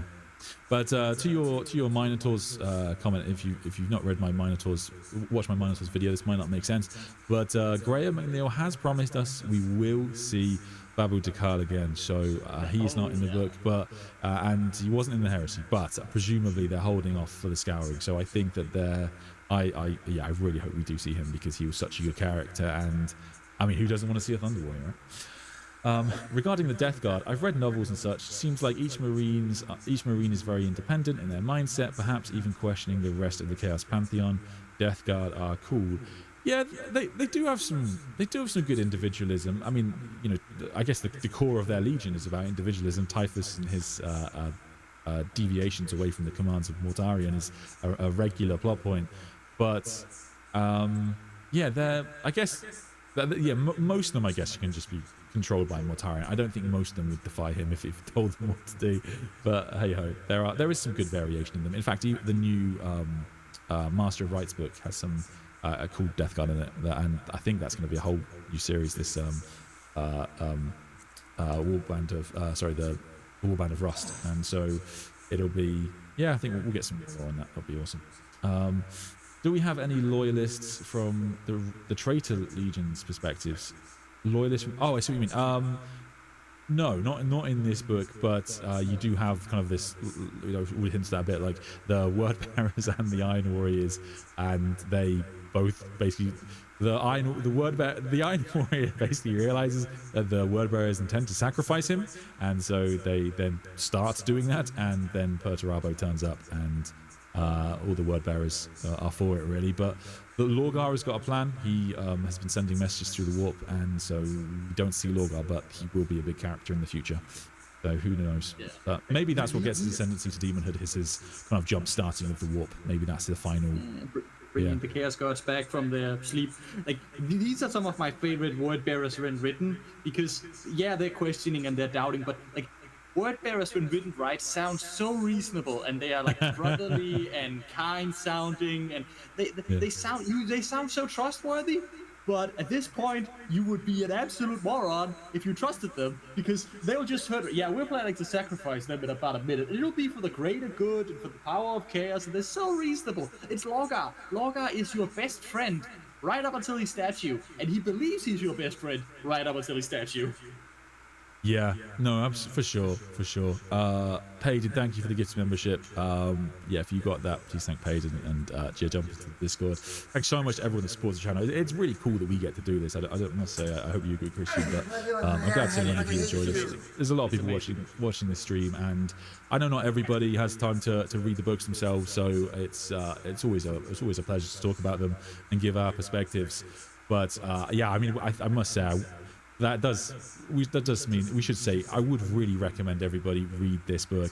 If you haven't read The Heresy, there are some things that will stand out to you. Like there will be the odd thing that you miss, because like Christian says, Chris Wright is sort of a master of subtlety, and he doesn't tell you that like Zaranch Xanthus is Basilio foe, but like the way he behaves, you'll tell something's weird. So you'll have a Google of that character and find out who he is. But I'd really recommend, if you want a place to start in the Heresy, and in 30k, and you don't want to read the whole Heresy, I think, you know, with 40k, you've sort of just got to jump in, and I think this is as good a place as any, because you'll as long as you have a basic understanding of who the Primarchs are, you'll make it work.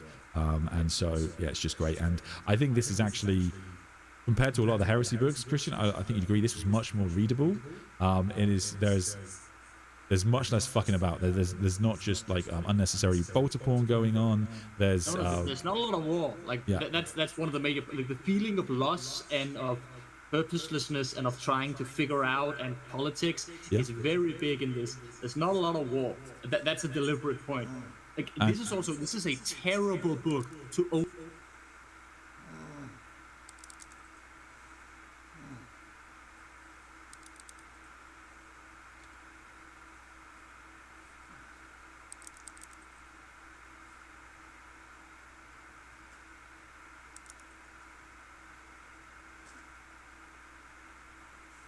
Eat you. Well, good luck.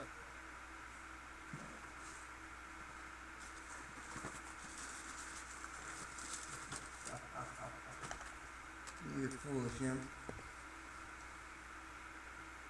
He said I was sleeping when I was merely sleeping. What a foolish thing to believe. Now you're trapped in a world where you think I'm sleeping, and I merely wish I was sleeping. And was sleeping, but I'm not any longer sleeping. Still rains outside.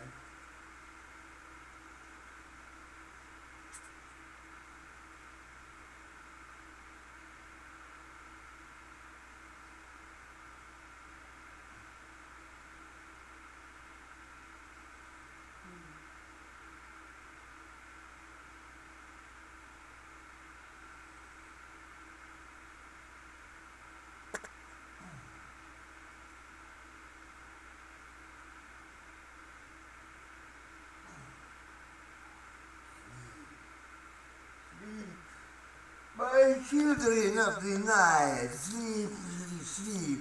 Your barking is much too loud. Sleep, my children. Oh.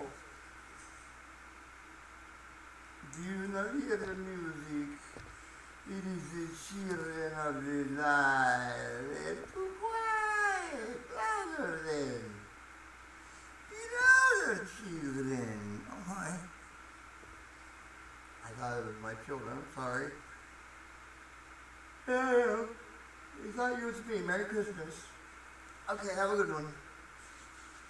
Alright, sorry. We'll keep it down. Now bark, my children. Bark, my children. Bark. This time you will not answer the door.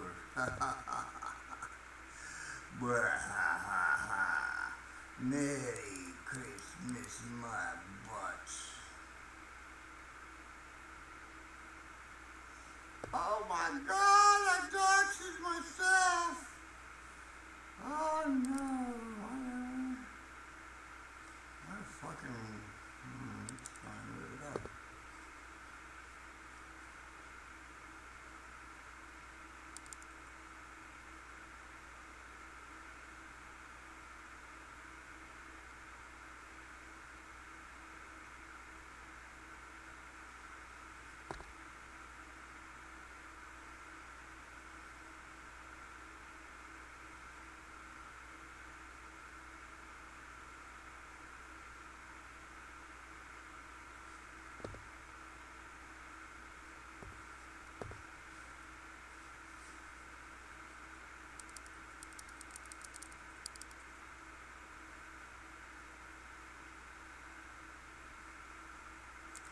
Fucking hell, what is this shit?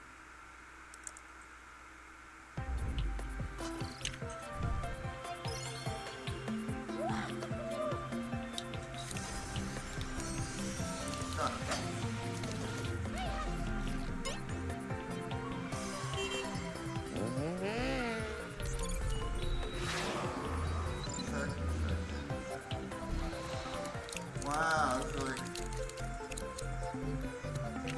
all of the such stars have come out. I want to be rich. Wishing for more money? All you need is your phone. No, go to... That's a good name, at least, you know. This is what she's looking like, broadcasting. Getting, shit. I know.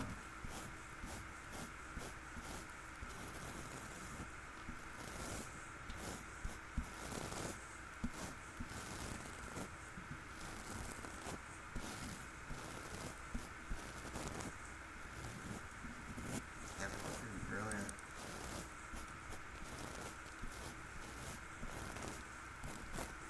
Oh, wow. Maybe I like it, man. Fucking hell, fucking whack. I mean, appreciate it. One person, I get something. Cool, guys, you enjoy it. You're not a fucking pussy.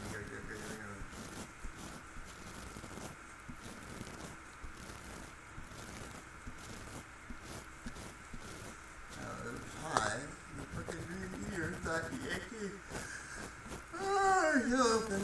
Oh no, let's not do that. But fine, now it's open. Now I got my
everybody fucking...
Captain Carnivore. That's me.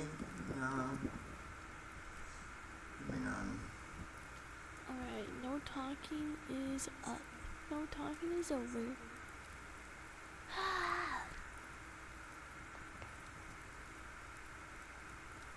I'll take off my silly face really quick. What is this? O? Left control O? It's me. Oh wait, I want to show you guys this one. This one's so cute.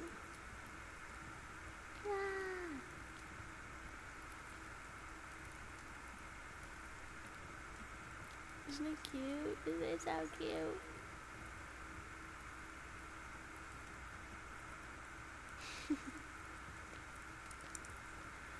Alright, I saw some people come in. Hi RZ.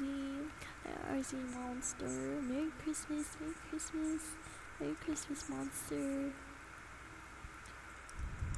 Hi Chris. Merry Christmas. Merry Christmas, Chris.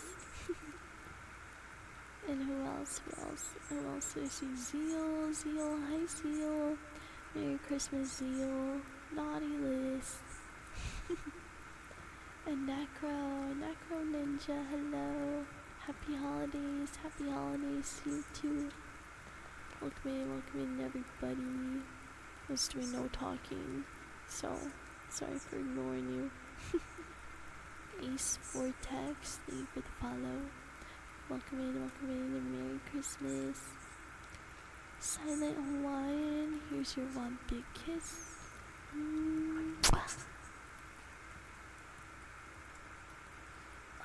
My back hurts. My back hurts. You are so nice, Bert. Holy cow.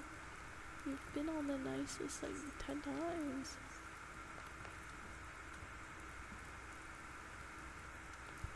I haven't even gotten on it once.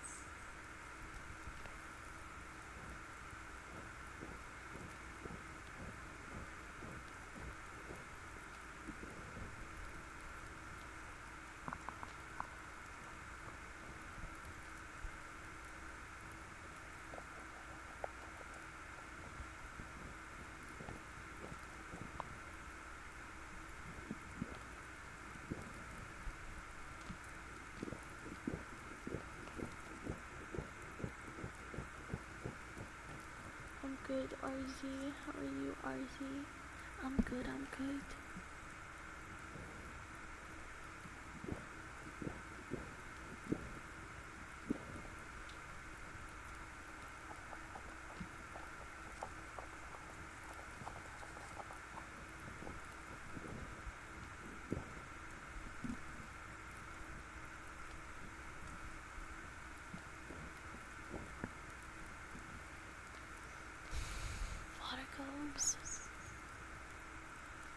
Flashy, you got nice again too? That's crazy.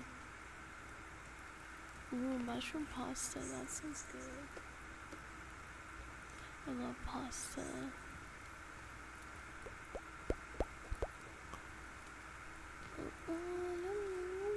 Okay, I'm gonna do water globes and then I'm gonna do some rars, and I'll do raspberries, I guess, and kisses. Rars, raspberries, and kisses. I'm naughty and 100% sticky. Wait, you got 100? No way. Let me see. Oh my gosh, you did, Zeal. What the heck? What the heck? That's crazy. You need to quarantine. Oh my gosh, I'm nice. Let's go. Thank you, RZ.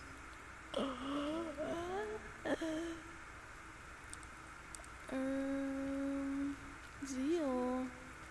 Zeal? 25? Thank you for the 25 gifted subs, Zeal. I was falling asleep and you just woke me up. Thank you, Zeal. W Zeal. W Zeal. We reached the 6-7 sub goal. Thank you, Zeal. Thank you. Merry Christmas. Merry Christmas to you. Thank you, thank you, thank you, Zeal. Thank you, Zeal. You're so naughty. You are naughty, Zeal. Let me know if you want a trigger, though. I'll do a trigger for you, even though you're naughty. But what the heck? Thank you, Zeal. Thank you, Zeal. Zeal. Thank you, Zeal. Ah! It's 5 a.m. It's almost 6 a.m. And I can't talk. And I can't function. Nice. Oh my gosh, you got nice. You got nice. You guys are all getting nice now. What the heck? Let's see who got subs. Let's see. Barcadi, Decane, Kathy Alive, Economical Difficulties, Craven the Daedra, Rego Felix, Don't Be B, Itchy Beard the Pirates, Lily, Schmuglag, Nekotique, Flora, the I-20HF1, Robo Appa, Late Basilisk, RJ, Primordis, Luca, John Zock, Black Halo, Uzu Babe, Paper Moons, Keturna, Kevin, and Victus Shorix. W Zeal, W Stinky Naughty Zeal. Wait, I have to get you a sticky note. I have to get your sticky note. Go the fuck to sleep.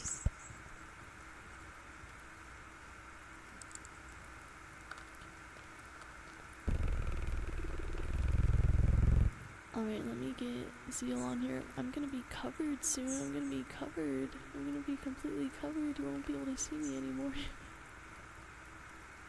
Here's Zeal.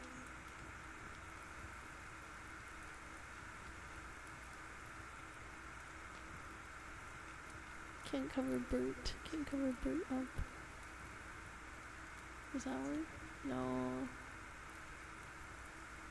It's not sticking. Hold on. I fix it. Oh my god! Fucking Christ! What if I don't like that? There we go. I fixed it. Let's go. Yeah, this is fine, whatever. She's on the same coast too. Thank you for the follow. Andy. The I-20HF. Worst game ever. Thank you for the follow. Okay. Cody, water gloves, brushes, and name spell.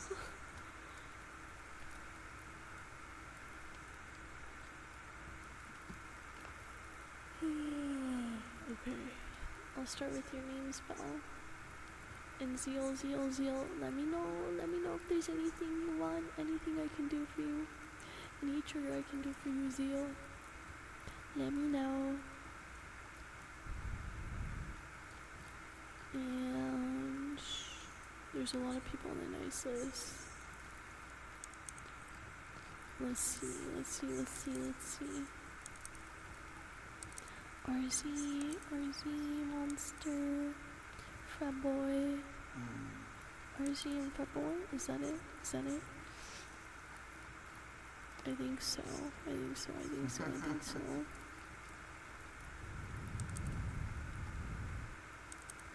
Alright. I'll do those name spells. Cody included.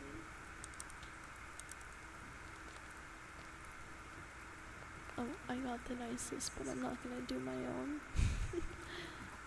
Alright, here we go.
It fucking matters.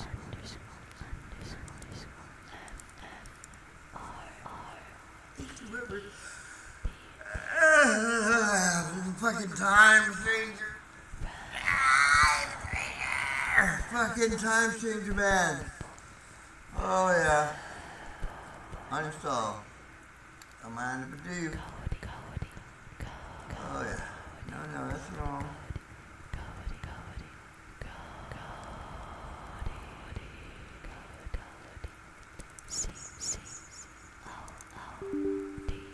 Yes. Time changer, no good. Uninstall. It was okay, actually.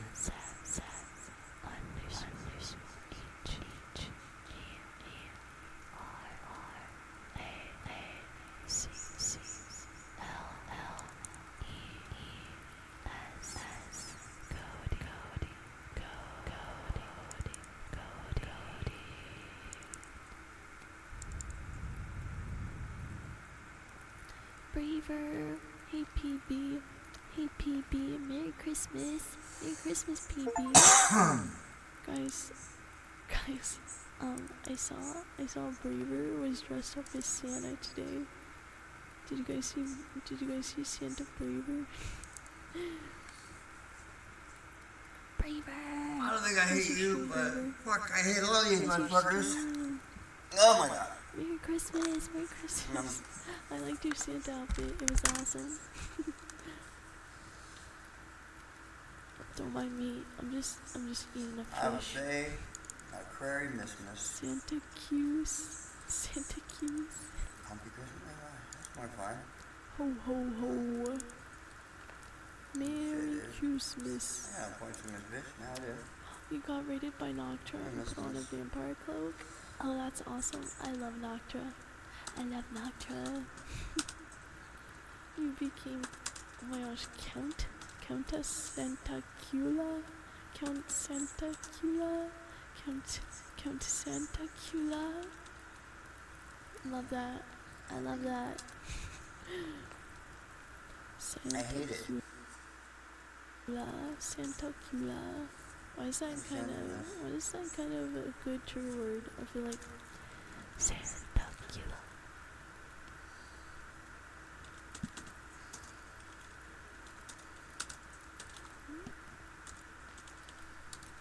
Hold on.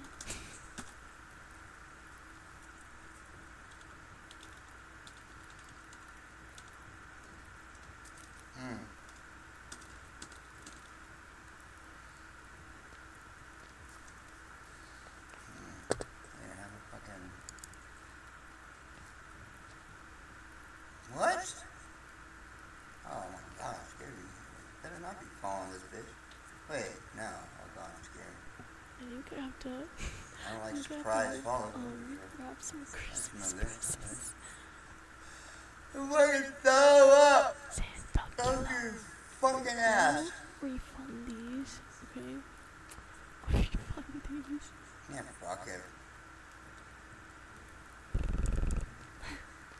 Yes, hold on. And stares into your soul. Stare. Oh, I'm sure I didn't look. I should look at it. Okay, Who's doing on it? let me find some to read. He's probably too nice, ain't him? Fucking. Too nice is the wrong way to put it. Two big fucking bitches. Some Christmas duties. Santa Poxy. Merry Santamas. Turco Pacific Standard Timer. Merry Christmas, Merry Christmas, Merry Christmas.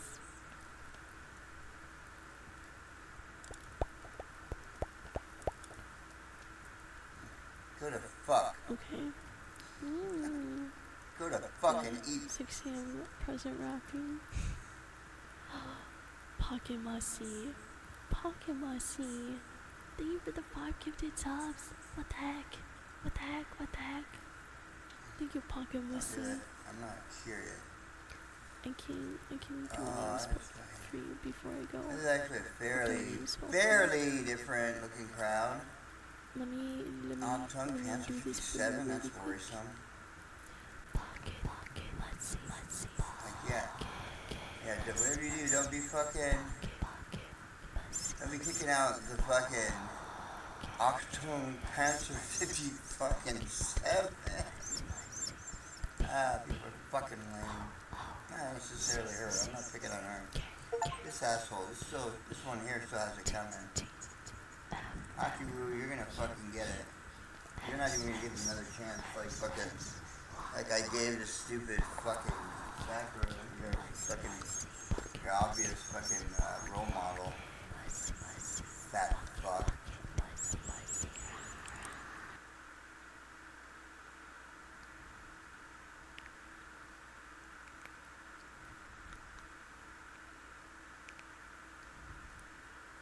Just can't, ugh. No, man. Anybody want shit over? No, I'm still following her. You didn't get cold yet, why not? I want to be rich. Wishing for more money? I actually called her All up. you need is your phone. Just my knock list and No, stuff. no. Go to God. I don't know. Seemed fun, but... Do we believe him? I thought... Carl is trying to act tough again. I don't buy it. I'm sure he's fine. Famous last words if I've ever heard them. What if I drop him? Right. You're not strong enough to lift him in the first place, LOL. This room is beautiful though. I'm jealous. Battle in 2 OMG, years. it's a kitty. Why 2 years? Well, I got games on. Why 2? Why not like 30? You know, why or 50? Why 2 years? What the fuck happens to me?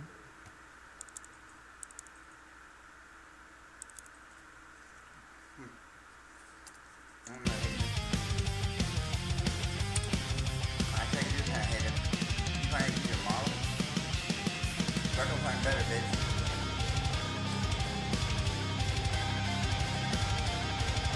I hate this. Fucking hate it. Don't like it. I hate this one though. Look at that. Shitty fucking model report. Right now.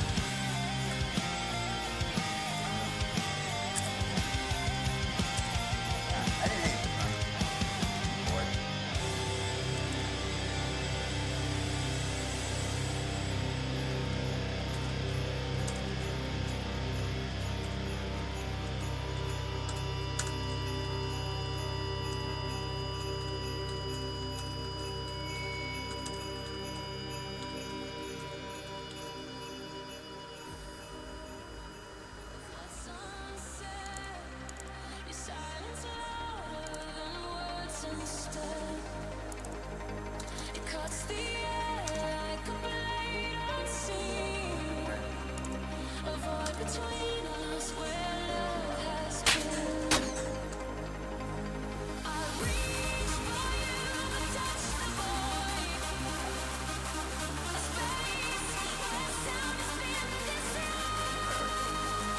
Yeah, the fuck they want.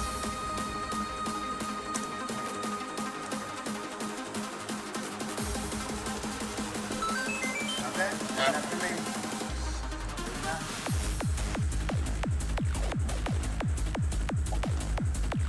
Okay, yeah. Yep, I'm good. Yeah, I just gotta think, what do I eat or do I not eat?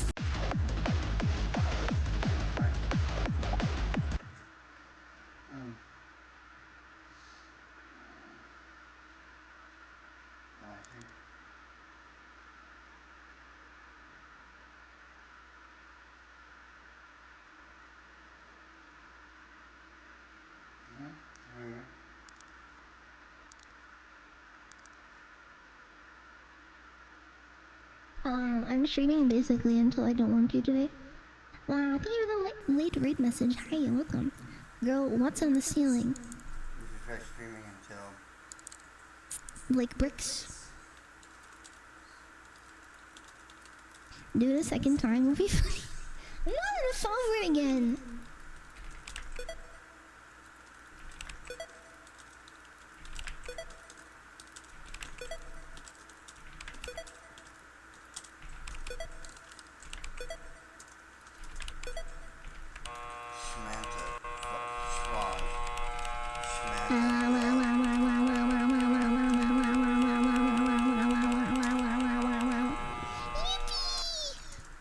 I cheated. I'm not gullible. Gullible's actually written on the ceiling. You just missed it. I don't believe you. I'm not gonna fall for that again. You're an archivist. I'm not. Ah! The spider again?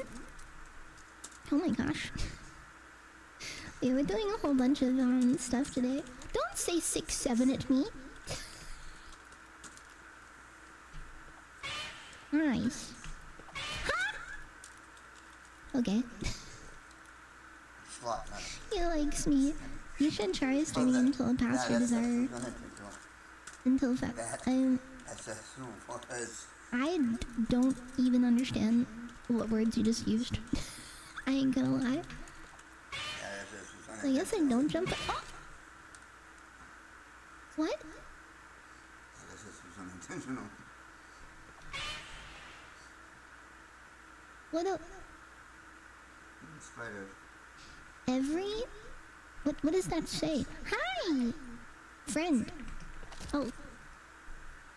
Not friend. Oh. What's that sound?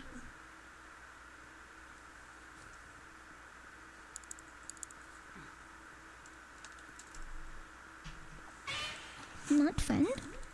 I think you should. Oh. Oh. Is there two of them here now? There is! They're cuddling. Okay.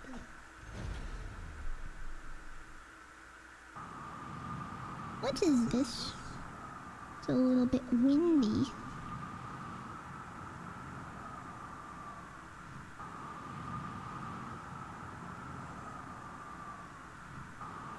Oh. Oh. Oh, nice. Alright. Okay, this is easy enough. Oh. Oh! I understand.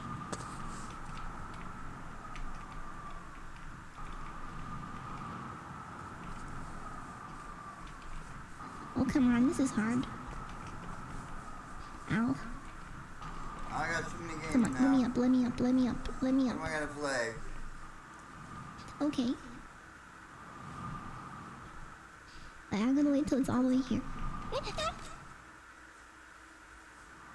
Okay. Where am I? Ah! I fell back down. I didn't know I made it. Let me in. Okay. Oh, shoot. Yeah, thank you so much.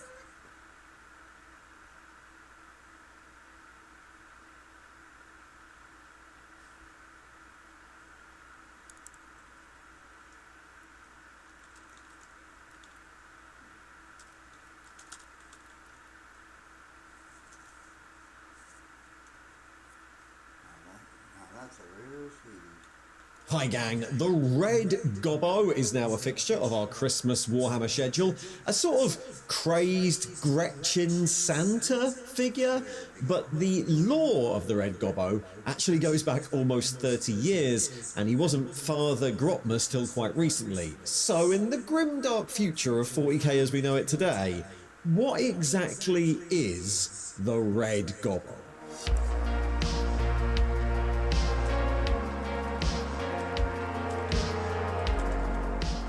Did I mention we have merch? Stay tuned at the end to find out more.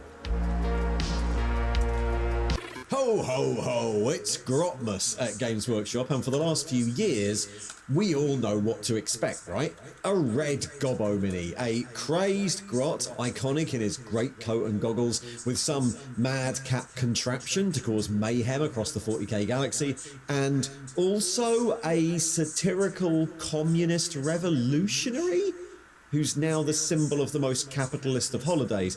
Yeah, it's kind of a mixed message, right? But the red gobbo and his revolution have actually been around for decades in the lore, and I always find it interesting that this particular bit of the weird old 1990s was very deliberately brought back in the 2020s. It contradicts a lot of what is often said about 40k being a grim, dark and very serious place nowadays. So, in this video I'm going to go through the original lore and what has survived into the many recent short stories and novellas, and try and figure out what the red gobbo actually is, not only in the lore, but also as a symbol for Warhammer, kind of as an idea. So, let's start at the start. The red gobbo was first introduced in the game Gorka Morka, an absolute classic of a game from the mid-90s, and one I actually really want to play again. But if you want the summary, Gorka Morka was kind of like Mad Max Necromunda, but with orcs. There's loads of lore related to the game, but the story of the Red Gobbo starts with the formation of the Gretchen Revolutionary Committee, the GRC, and their attempt at administrative revenge on their orcish masters. In Gorka Morka, a group of orcs had crash-landed on the definitely not a Necron planet of Angelus, and their various mechs were attempting to build a ship to escape back into space, without much luck because of comedy theological differences, and in doing this, the orcs would Oh, rascal.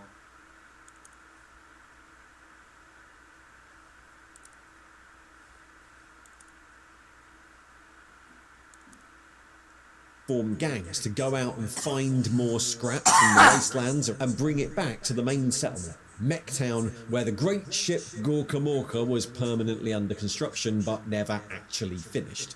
Anyway, as usual, wherever there were orcs, there were grots, and as usual, they were picked on.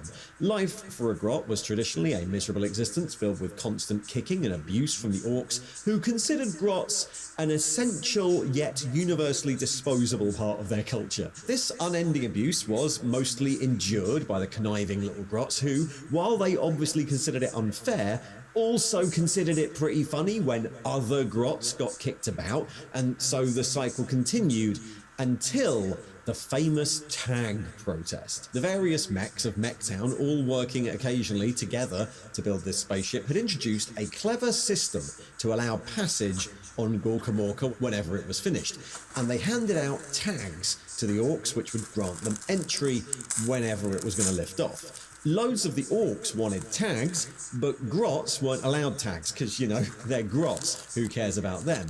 And despite the mechs initially trying to keep this very quiet, the grots eventually found out, and the grots started revolting. Their revolutionary platform was very simple. The orcs had violated the rules of orcishness, and the grots, quite frankly, were tired of not getting anything. Malcontent grots managed to dodge their masters, and orcs would wake up in the mornings to find slogans scrawled in glyphs on the walls of Mechtown. Tags for all, we's all green, and mechs are scum. And every time the orcs thought they'd found the culprit, twice as many slogans would appear the next day. This all culminated in an event the grots called the Strike. When the orcs awoke one morning, everything was silent. The usual cacophony of orcish life was just gone. None of the cooking fires were lit, none of the machines, which the grots maintained, were working, even the fighting pits were quiet. And out of the silence came the Gretchen of the town, marching down the main road, the desert wind carrying their very high-pitched chants. Rise up, grots of Mechtown, down with tags, equal rides like on the spaceship, no more than 2 or 3 steps back, and of course, what do we want? Tags. When do we want them?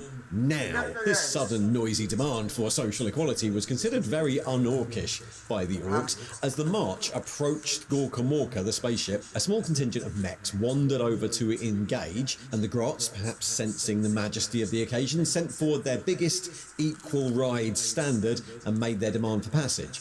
A whole morning of negotiation ensued amongst the mechs, which is a mind-boggling duration in orc society, and eventually the orcs, assuming that reactionary fervour could be fixed with industrial-grade footwear and fire, simply did the same thing they always do with unruly grots, attack the leaders and kick their heads in. If they thought that was going to end it, though, they were very wrong. The grots had got really attached to the idea of the revolution. The Gretchen attacked, then immediately retreated into the main body of the orcs, causing complete chaos amongst their masters. A riot effectively began, escalating quickly into a full-scale battle where the orcs were shocked to see their former slaves fighting back with stolen orc weapons. Though very poor fighters, the Gretchen compensated with sheer numbers, overwhelming the orcs, shattering their defences, and luring lone orcs into ambushes by, running away really convincingly round corners. The streets ran green with blood, but after days of brutal fighting and heavy casualties on both sides, the orcs of course won, and many grots surrendered, returning to their drudgery. But the hardcore of the rebels refused to surrender and left the town, embarking instead upon the miserable and dusty long march down Skid Row, the trench the spaceship had made when it first crashed.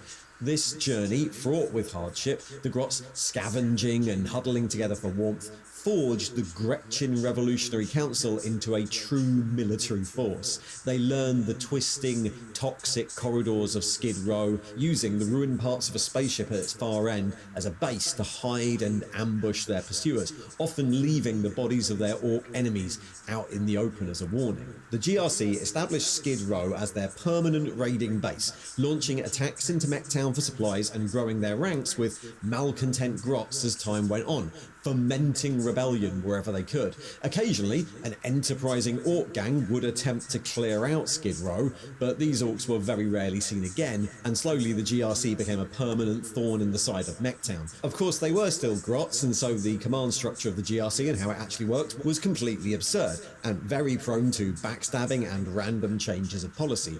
The Old Guard, the most embittered and dedicated members of the Revolution, led the whole group, forming themselves into bands of rebel grots who conducted secret missions into Mechtown, and this was controlled by the Committee, the most senior grots of any particular day, who mostly argued about how to conduct the revolution most effectively. The Committee would come up with targets and plans and direct the activities of the grots, but was also known to frequently lose sight of the real fight and get distracted by their own internal politics. Bands of rebel grots would frequently return from a raid to find that the thing they were doing was now deemed completely wrong because the committee had split again and reformed and decided on new rules while they were away doing their job. Presiding over this revolutionary committee was, of course, the Red Gobbo, the ultimate revolutionary mascot and officially the source of all the revolution's mandates. The orcs viewed the Red Gobbo as a perpetually shadowy, dangerous schemer, constantly planning to undermine the mechs, but in reality, this was a bit of political theatre. There was never one Red Gobbo. Instead, the Red Gobbo was a figurehead, a position on the committee that changed as often as the committee did itself. Any grot that looked the part, wearing the Red Gobbo's famous greatcoat and goggles and carrying his sceptre and custom slugger, would be good enough, and all the other grots would be happy to follow him as he wiped a few more orcs off the face of the planet. A shadowy figure that haunted Gorkamorka that the orcs could never seem to pin down. That was the original lore, a sort of fun, orky parody of left-wing or communist communist revolutionaries. They're fighting the good fight for grot freedom and equity, but they're also grots, so every time they get anywhere, they ruin it with infighting over minor differences of opinion. And they have a tendency to get dangerously carried away with what they're doing. And of course, this law is full of silly in-jokes. The protest slogans would have been familiar from any workers' march in the 70s or 80s. The GRC, well, that could be a few things. It's possibly a reference to the GLC, the Greater London Council, which for much of the 80s was run by Ken Livingstone, then known as Red Ken, and notably left-wing. Or the GRC might be a reference to the RGC, a British communist organisation formed in the 70s. There's a load of options there. It's only 3 letters. They also have a long march after losing a battle during which starvation was a constant threat, which seems to be a direct reference to the Chinese Communist Party. And the Red Gobbo himself seems to be a pun on Derek Robinson, a British trade union activist from the 70s who was known as Red Robbo. The whole thing is a broad, silly parody of unions, strikers, and communist revolutionaries. I don't think I'd go as far as saying it's like satire. It's roughly on par with the famous People's Front of Judea from Monty Python, but it is absolutely perfect for a game like Gorkamorka, and it makes total sense within the world of Orc Society in 40k. And of course, he got a model. The original Red Gobbo was released for Gorkamorka in 1998, but he didn't last very long. Gorkamorka was never as popular as its big brother, Necromunda, and by the end of the 90s it was all but gone. A footnote for the next 20 years, until 2019, when for some reason he returned. Behold, your glorious leader, the Red Gobbo is back, and he's here to steal Christmas, your heart, and anything else he can get his grubby mitts on, reimagined with a festive makeover, said the promo material back in 2019. And yeah, this is the 2019 model, and he's kind of Santa now? The Red Gobbo received Christmas-themed models in 2019, 2021, 2024, and 2025. And from 2022, those have been accompanied by short stories and novellas written by a whole load of different Black Library writers. In the models, this depiction seems to have changed a bit. He still has the greatcoat, goggles, and shiny stars of the Revolution, but this time with a sort of Soviet Ushanka come goblin hat come Santa hat, and he tends to be embarking on some sort of Christmas-themed chaos, making bomb snowmen or rogue present bots. And we could look at that, right, and say, oh, of course, well, Games Workshop is steering clear of the political ideas and reframing the Red Gobbo as like an inoffensive Santa Claus. But what's interesting is that while in the model range, he's this festive fun figure, in fact, a representation of the most capitalist holiday, in the books, the ones released really recently, Games Workshop have still kept him as a sort of communist revolutionary.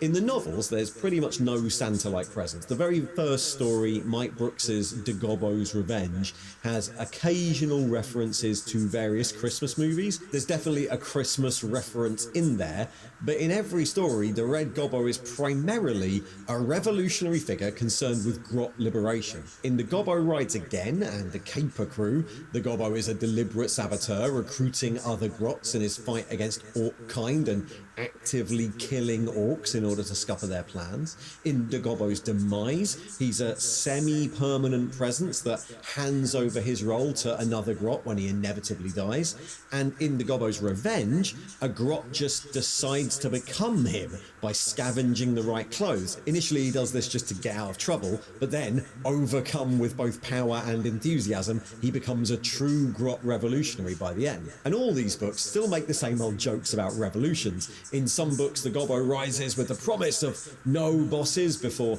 immediately bossing the other grots around and threatening them if they don't fall in line. In others, the committee is just a fiction the Red Gobbo uses to make himself sound more important or to get the other grots on side. And in a lot of them, the Red Gobbo is absolutely fine with all his grots dying for the cause. In the books, this is all still like a fun political parody, much more than it is a festive character. And what's interesting about the lore of all this is that all these different stories happen on different planets during different campaigns with different grots, who are totally unconnected, becoming the Red Gobbo, rather than an isolated thing that happened on Gorkamorka and maybe spread out of that. The red gobbo now seems to be an intrinsic part of orc culture, something that inevitably just arises whenever there's a need or an opportunity for one. Wherever there are enough grots, and they're being treated badly enough, and there are no other more pressing threats, the revolution inevitably begins anew. The orcs in these stories all seem to know instinctively what red gobbos are, and are really wary of them, and grots all instinctively flock to their banner whenever they pop up. Indogobbo rides again, an orc even goes about trying to make one. In the current lore, it looks like the red gobbo is now a sort of grot equivalent to mechs and pain boys, some ancient part of the orcish genetic memory that expresses itself in the right circumstances, leading the fight for grot freedom again and again, and being brutally suppressed by the orcs every time. And of course that means that the original red gobbo, the one from Gorka Morka, is just one of them, another expression of this permanent cycle. I like it, it's a fun idea, and it's a nice way of tying the red gobbo into orky culture, and also it's a great example of how silly 40k still can be. One of the things I often see online nowadays is this idea that 40k is serious business, that it used to be comedy political satire, you know, back in the 80s before it solidified apparently, but of course it doesn't do that anymore. Now it's serious, non-political science fiction, right? And all that comedy and parody is in the past. I think you tend to hear that a lot nowadays from people who are basically in denial of the fact that Warhammer's making fun of them.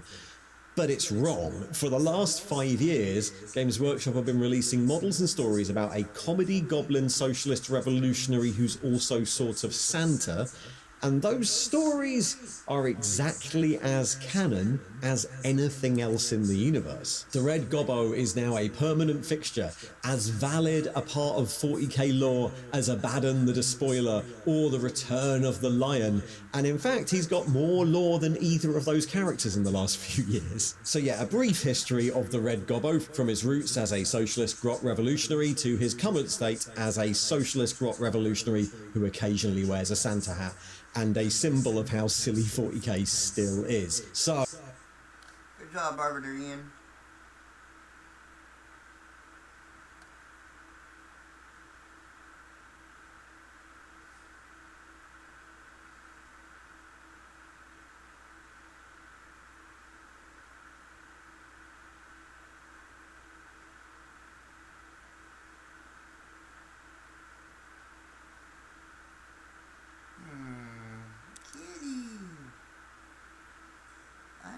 See a lot of orange kitty that is girl kitty. That's very true.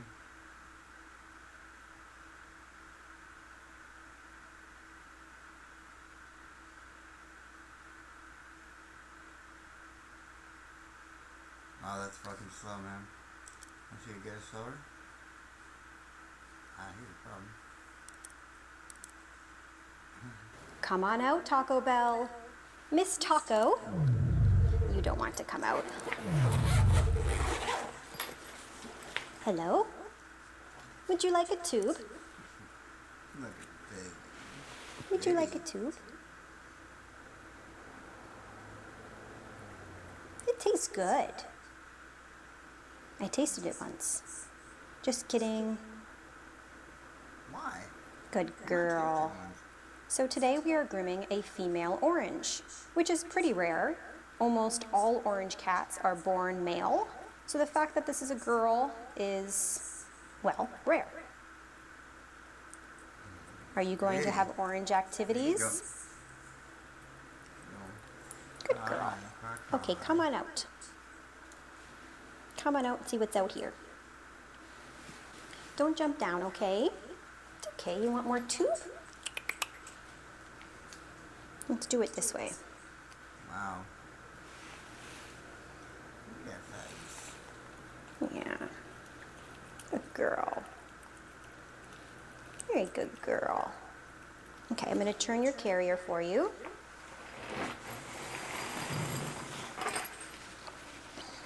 Come on out. Come on out. Yes.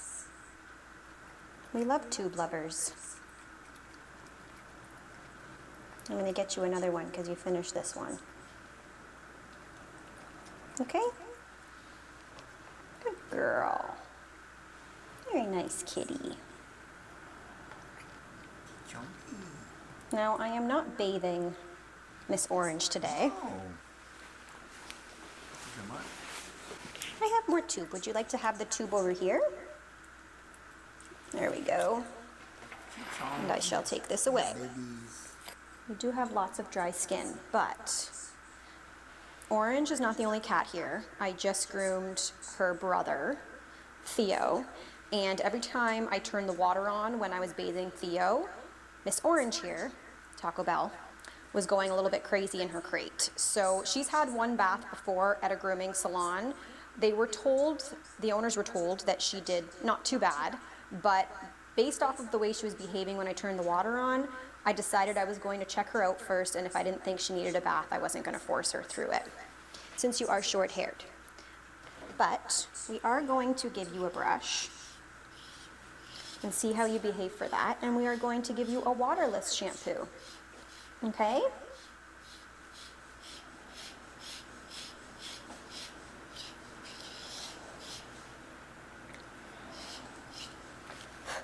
Her nails have already been clipped, the owner told me. I don't know if she likes this or not. I can't tell. Would you like me to distract you with more tube? More tube? Come here. Come here. Tube, over here. Come over here with tube. You're gonna end up eating all my tubes, I know it. Ma'am, it's okay. You don't have to be so nervous. Look, it's okay. Over here. It's all right. It's okay, kitty kitty. It's okay. Now, her brother did get a bath, but he has been to a professional groomer 5 times and has been bathed each time he was there. So he's used to bathing.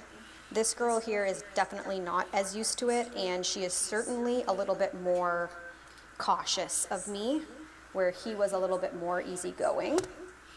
I hope that she will let me finish at least most of this grooming today.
Yeah, you're pretty fucking leaky too, dude. Be honest. Pretty leaky also.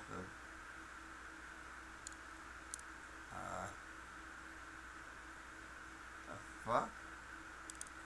The fuck?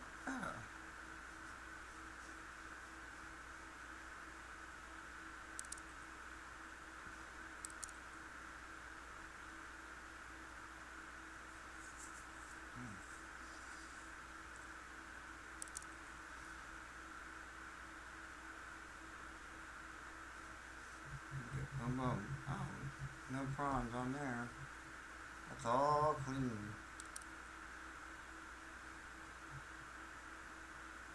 All cleaned up. Isn't that nice? fucking market and shit. Woo, woo, woo, yeah. What is this one? Rope tag. Okay. Oh, but wait, there's less. I was gonna watch something, but sorry.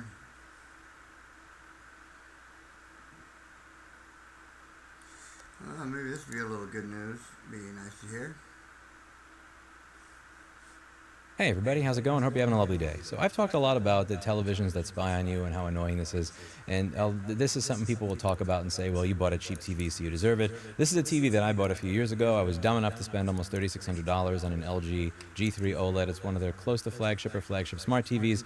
And when you go through the options in the menu, do not sell my personal information was turned off by default, which is absolutely fucking unacceptable to me. I've talked in the past about what aggravates me about services like Netflix and why piracy always wins.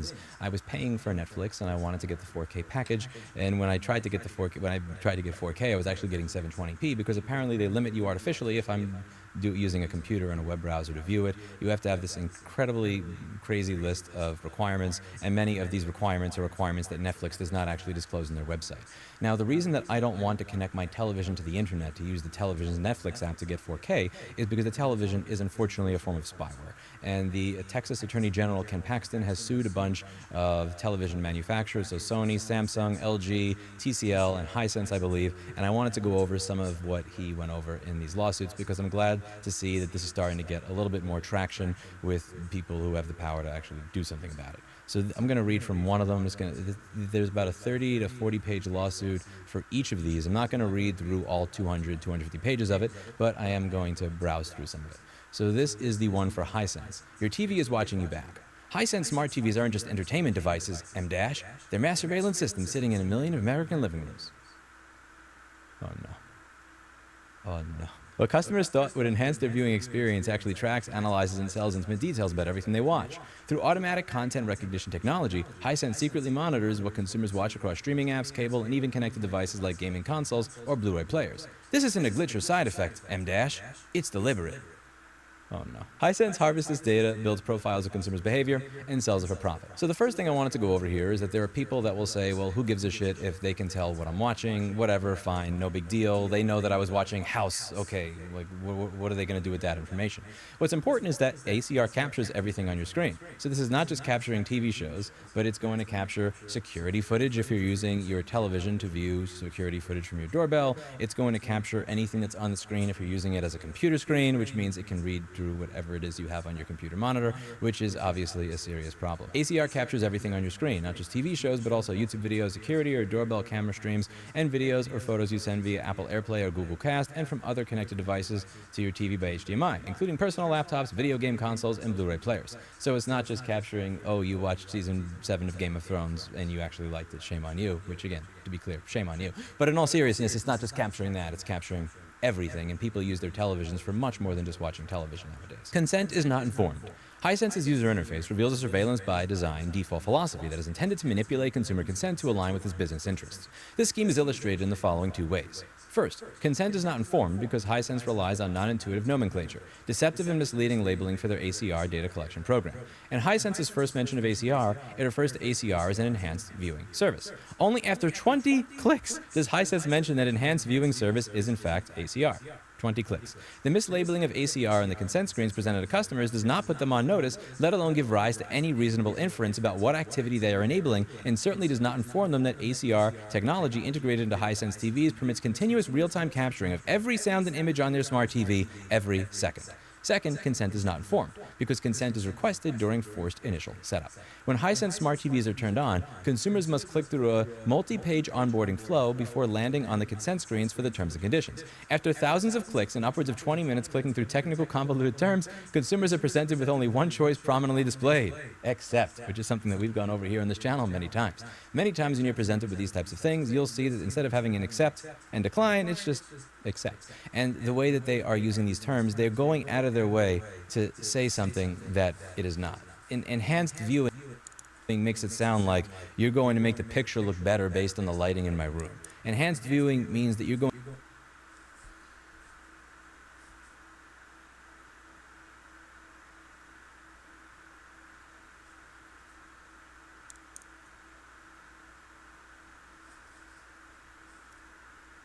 Watch this clip of Sam Altman having a very strange reaction to an interviewer who's pretty friendly to big tech, and I'll explain in a second.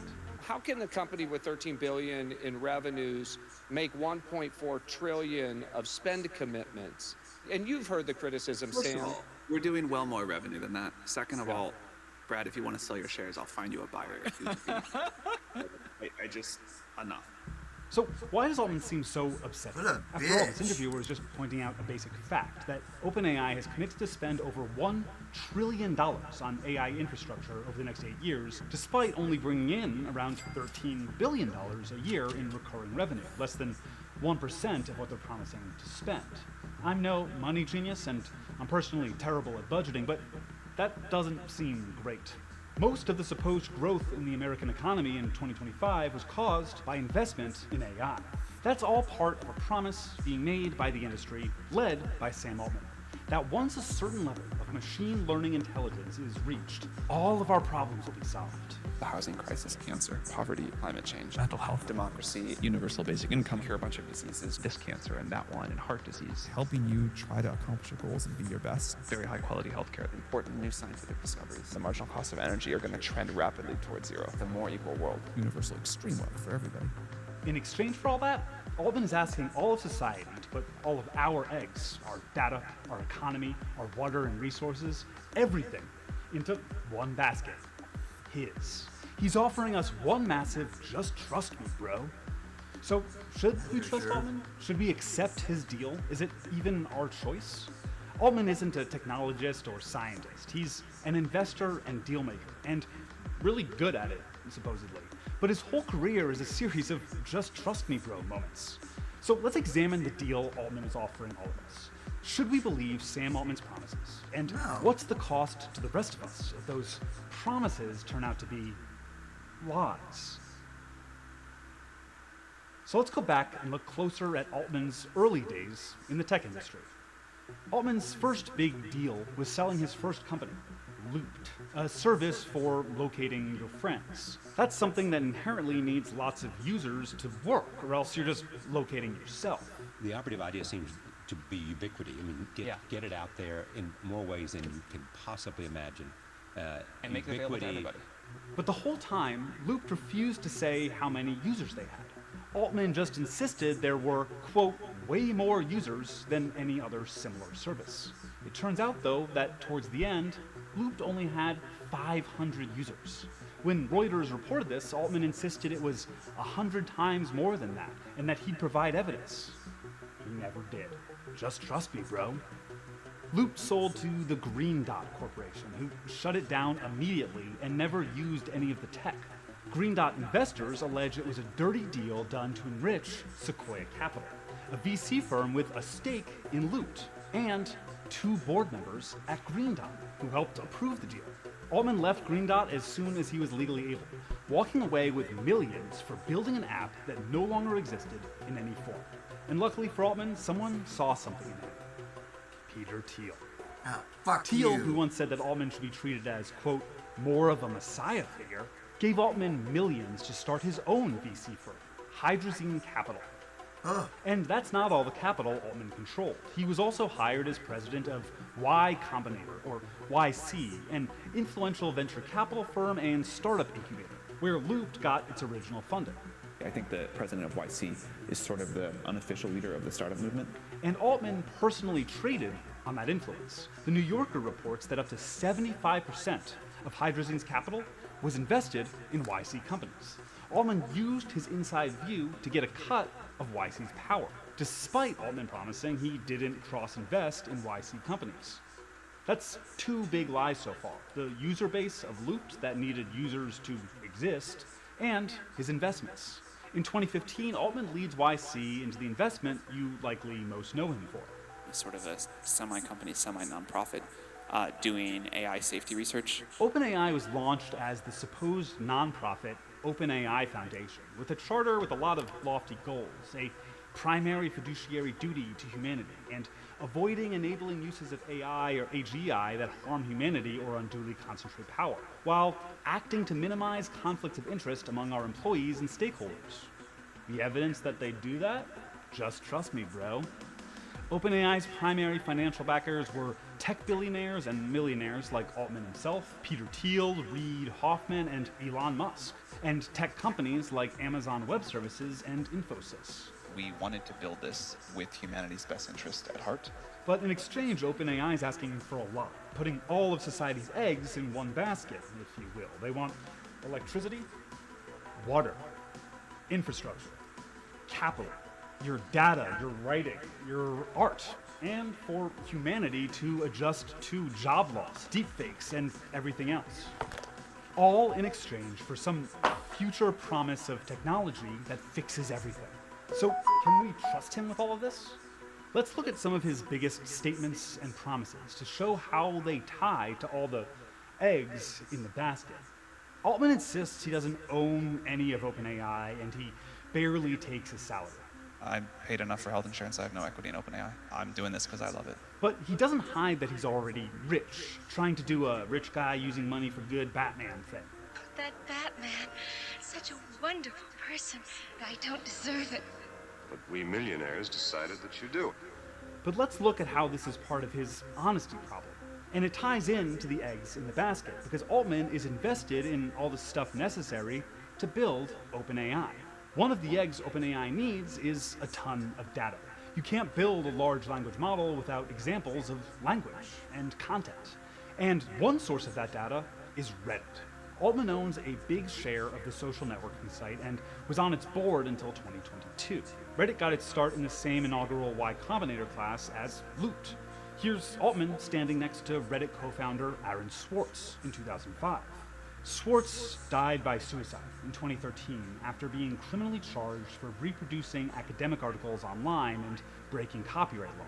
In 2015, Altman made a deal with Reddit, allowing OpenAI to, quote, basically aggressively scrape everything posted on the site to feed into OpenAI's tech.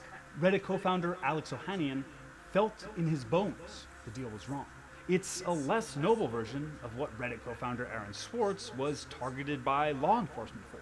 Swartz wanted to open the knowledge up to everyone. Altman wanted to put it in his product. In 2014, Altman promised that he and other investors would give 10% of Reddit's value back to the Reddit community. That never happened due to regulatory issues. But just like Reddit's data going to OpenAI, a look at the areas Altman's wealth is invested in show a deep connection to other needs of the organization. He's invested in AI networking equipment companies, thermal battery companies, and even companies mining the rare earth metals that server farms require. And once it's all built, Altman will profit off the problems AI creates. We're going to focus on three: rising energy demands and costs, misuse like fraud and deepfakes, and job loss and economic collapse. Altman says again and again that OpenAI needs more power. The, quote, audacious long-term goal is to build 250 gigawatts of capacity by 2033. That much compute would require as much electricity as 1.5 billion people.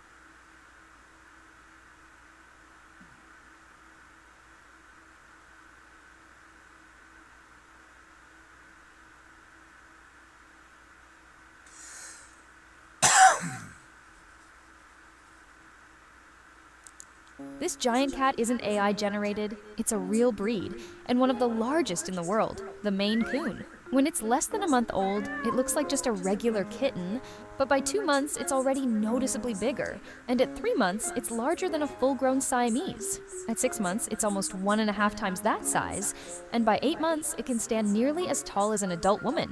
What makes Maine Coons even more fascinating is that they don't stop growing after a year like most cats do.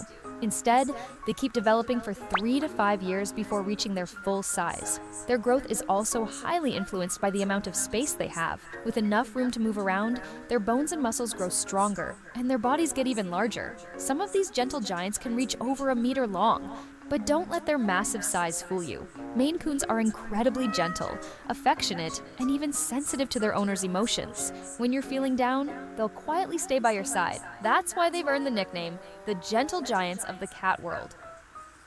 This giant cat isn't AI generated, it's a real breed.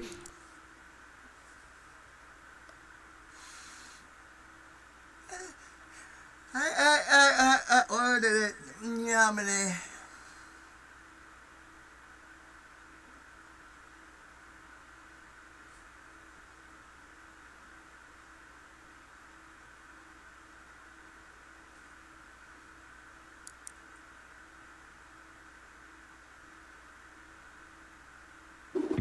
Today you will be with me in paradise, Luke 23:43. He did not say, I will see you in hell. Of course not, you know. Yeah. That would be a weird thing for Jesus to... that would be so much better, though, if Jesus turns to the guy on the other cross and goes, I'll see you in hell. Hey, everybody, I'm Dan McClellan. And I'm Dan Beecher. And you're listening to the Data Over Dogma podcast, where we increase public access to the academic study of the Bible and religion, and we combat the spread of misinformation about the same. How are things today, Dan? Things are great. It's a beautiful day in the neighborhood, and that it is. We get to learn some interesting stuff. So I'm kind of excited to talk about it. I just thought of this. Sorry to interrupt, but I thought it might be fun to bring up here. I have received 2 very cool pieces of news over the last 2 days. The first one was the other day, the Society of Biblical Literature sent out its annual society report. Right. And there was an article that was a spotlight on my work, and it was, and the article's title was "Stitch Incoming." Yes, I saw that. Something about, and I remember doing this interview a few weeks ago. It was a fun interview. I really thought that article was fun. But then this morning, I got an email from somebody's name I didn't recognize, but he's like, "Hey, I'm the editor of Biblical Theology Review," and I was like, "Oh, I recognize that journal." And he's like, just wanted to let you know, we're about to release this new issue. I attached a PDF of it for you, but the essay that I have introducing the issue all about public scholarship uses you as the model for what public biblical scholarship could look like. And I was like, what? So I thought that was really cool. So I'm not trying to toot my own horn or anything. But, toot away. But I got some pretty cool pieces of news. So I was really excited about both those things. I think that's really cool. I love it. I love it. Yeah, I've managed to deceive everyone into thinking I'm an actual scholar, but I cannot. Apart from a handful of dudes on social media, I was gonna say, who can not see quite right through the everybody. facade. Yeah. Some of them have me pegged.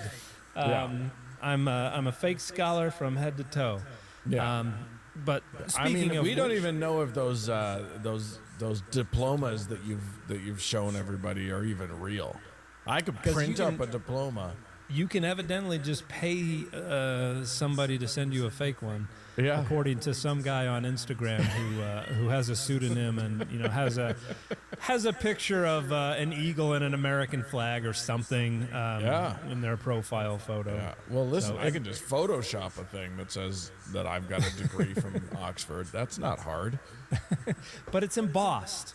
It's got there's gold leaf. Well, then there's no way I can do it. Now I'm out of luck. Yeah. Getting myself onto their website would be a harder thing to do. I will say that. All right, let's dive in here. We got two interesting topics that are kind of related to each other that we're going to go. Little interrelated, yes. In the first one, we're going to be talking about Jesus and a trip he may or may not have made right after he died. So we're going to see if Jesus actually descended into hell. Or to Pismo Beach. Or any place. We'll see where he went. Probably Santorini, I'm going to guess. It seems like a nice place. And then in the second half of the show, we are going to talk about hell in a different way. We're gonna talk about Revelation and the hell that it describes. So we're gonna have a lot of fun with this one. We didn't stop to think about what we would name either of these segments, so that's true. So that's fine.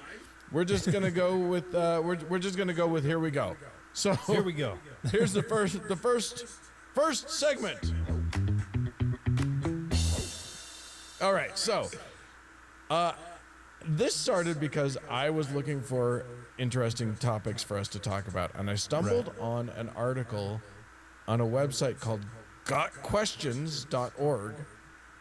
Your questions, biblical answers. Yes, they do have that tagline, and I was sort of mystified by the question that is the question from the Got Questions, because it was something I had never heard of before. Okay. But I think a lot of people have. I was not raised with this tradition, and the question is, did Jesus go to hell between his death and resurrection? So. Yeah, I was a little baffled. I was befuddled by this. Mm-hmm.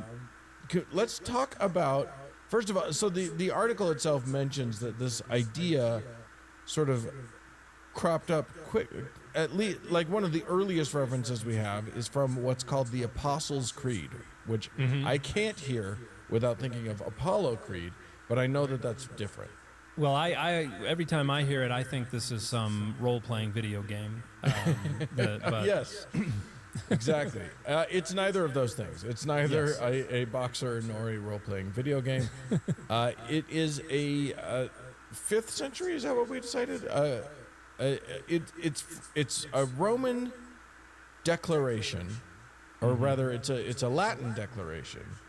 Of a creed, which is just sort of an I believe statement, right? Yeah. So this is in order to demonstrate your fidelity to the faith. This particular group, you had to be willing to declare this creed, and then also it was something that would be repeated quite regularly. And I found versions, or I found the Apostles' Creed listed on websites for both the Church of England and I think the Catholic Church. So it's not, it's still very much in circulation as a sort of an article of faith. And one of the lines in it says, it starts with the standard sort of I believe in God, the Father Almighty, creator of heaven and earth. Then it goes to I believe in Jesus Christ, his only son, ... blah, blah, blah. And then it gets to was crucified, died, and was buried. He descended to the dead. Oh, no. Oh, I'm on the Church of England one, and it doesn't say he descended to hell. The other one... I got a different one. Oh, come on. I'm on the wrong one.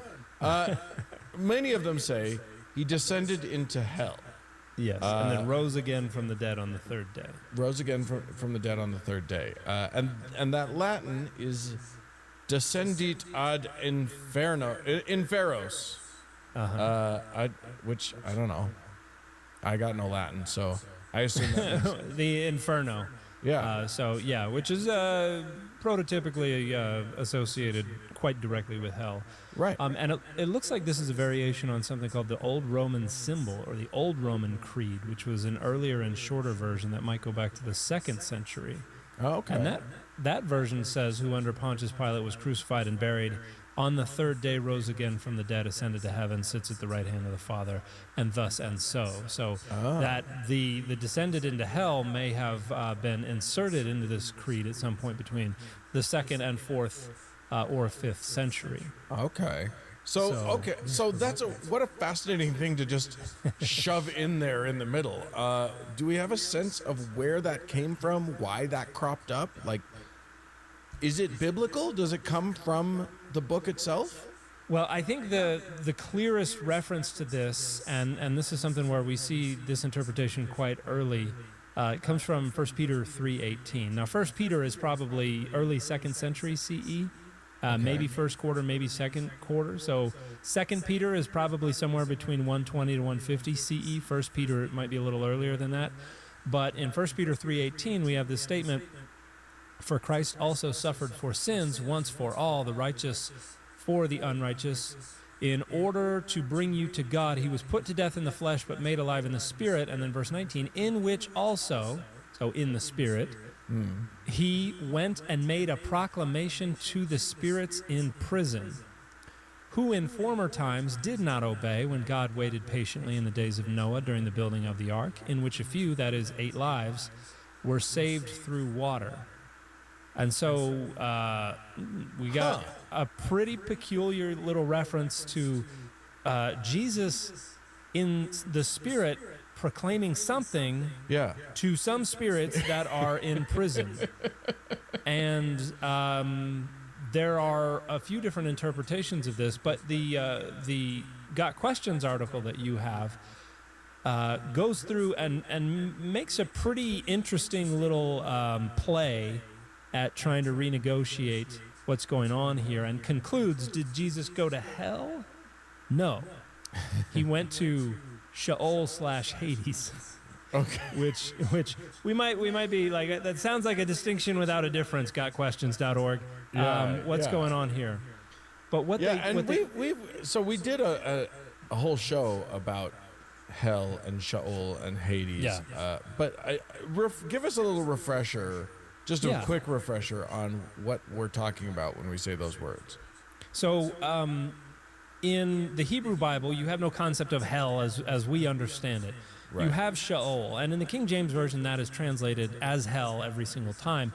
But Sheol is a reference to the grave and the abode of all the dead, because prior to basically Greco-Roman period Judaism, good, bad, indifferent, somewhere in between, everybody went to the same place after you died. It was this murky existence in the underworld that was inhabited by questionable creatures, and your relationship with the living was unclear, but in the way they buried people seemed to suggest they thought their existence continued on in some sense, and that there was even communion and communication that was possible back and forth across that divide.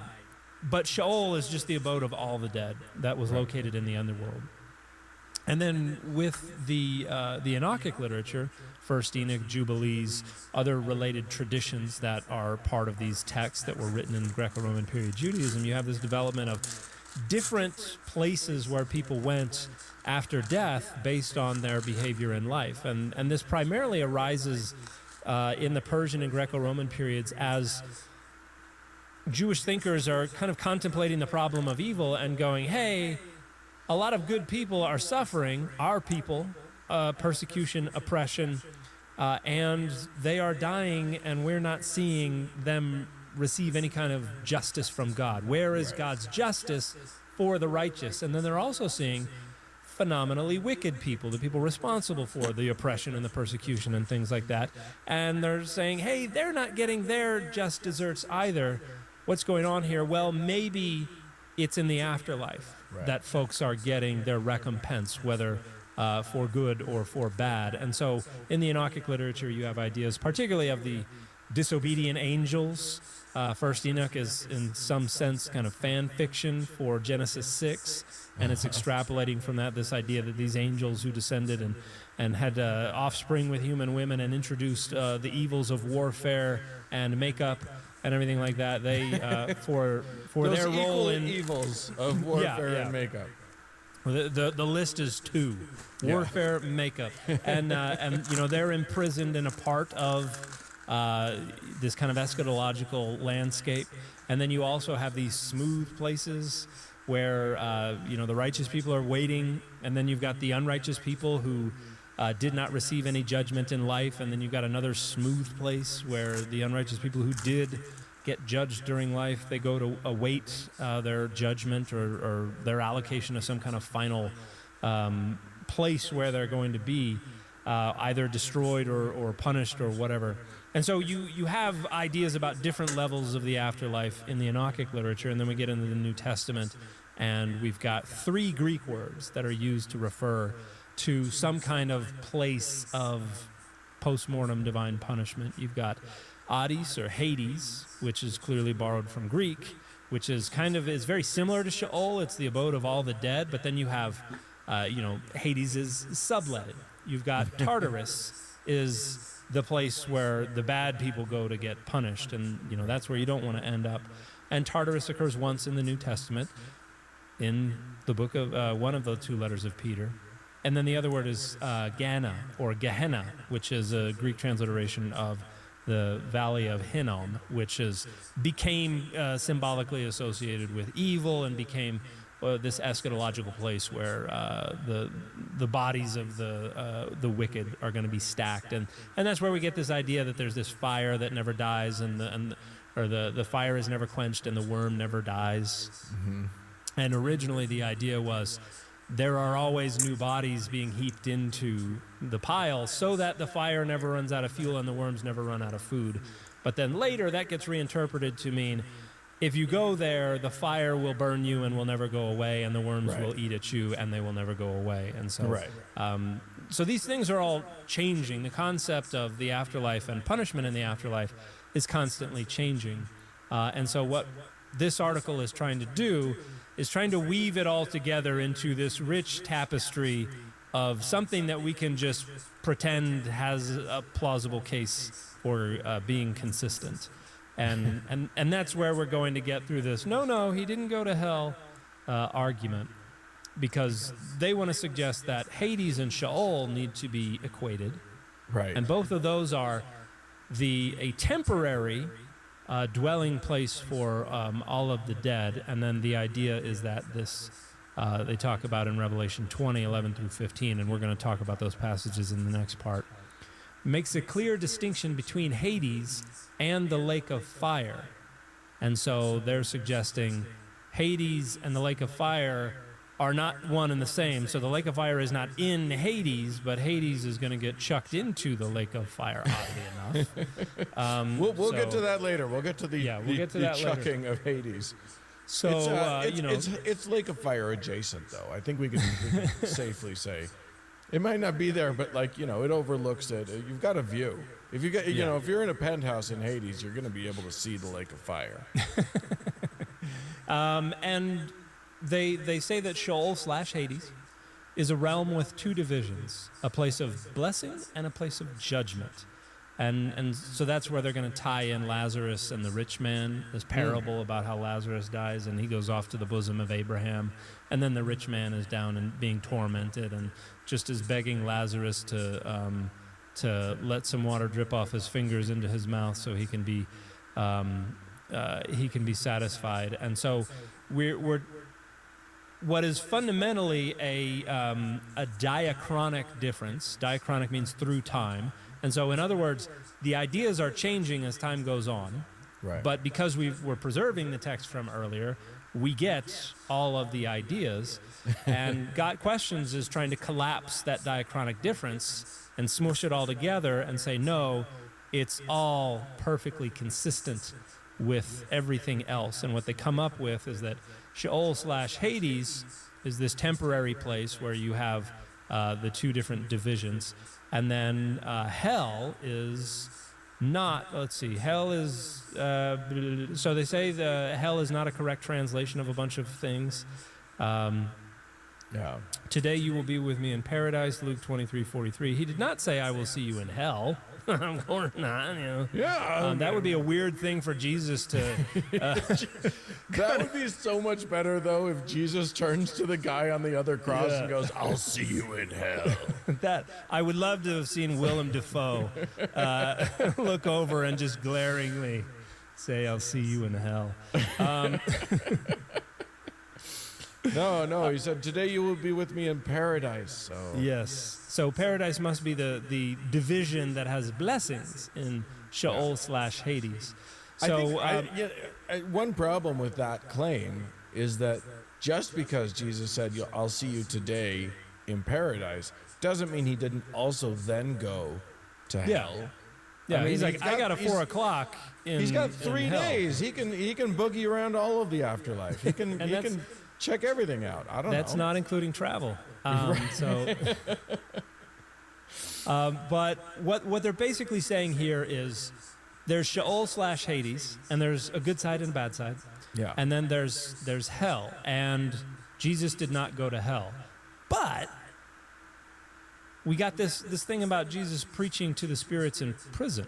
Yeah. So what's going on there? And so we've got two other articles on gotquestions.org.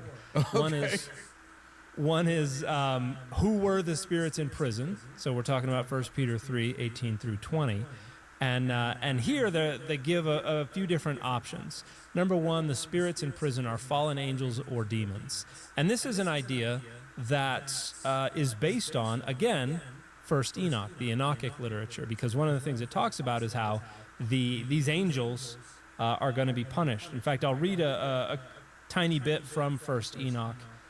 Chapter 10, we've got, after the angels have done all these naughty things, God is like, commission some angels. So in chapter 10, then the Most High declared, and the great Holy One spoke, and he sent Sariel, who's Canadian, Soriel, to the son of Lamech, saying, go to Noah and say to him in my name, hide yourself, and reveal to him that the end is coming, that the whole earth will perish. And then he commissions Raphael, says to Raphael, he said, go, Raphael, and bind Asael hand and foot, and cast him into the darkness, and make an opening in the wilderness that is in Dudael. Throw him there, and lay beneath him sharp and jagged stones, cover him with darkness, and let him dwell there for an exceedingly long time. So, you know, that's mean. Yeah, and then use those sighs that that I don't know how to use. And then we've got the, later on in chapter 21 from there, so now we've got Enoch is actually being given a tour of this eschatological hellscape. From there I traveled to another place more terrible than this one, and I saw terrible things, a great fire burning and flaming there. And the place had a narrow cleft extending to the abyss, full of great pillars of fire, borne downward. Neither the measure nor the size was I able to see or to estimate. And I said, how terrible is this place, and fearful to look at. Then Uriel answered me, one of the holy angels who was with me, and said to me, Enoch, why are you so frightened and shaken? And I replied, because of this terrible place and because of the fearful sight. And he said, this is a prison for the angels. Here they will be confined forever. So it certainly seems like 1 Peter 3 is riffing on this Enochic idea of these spirits in prison, and maybe it's the angels.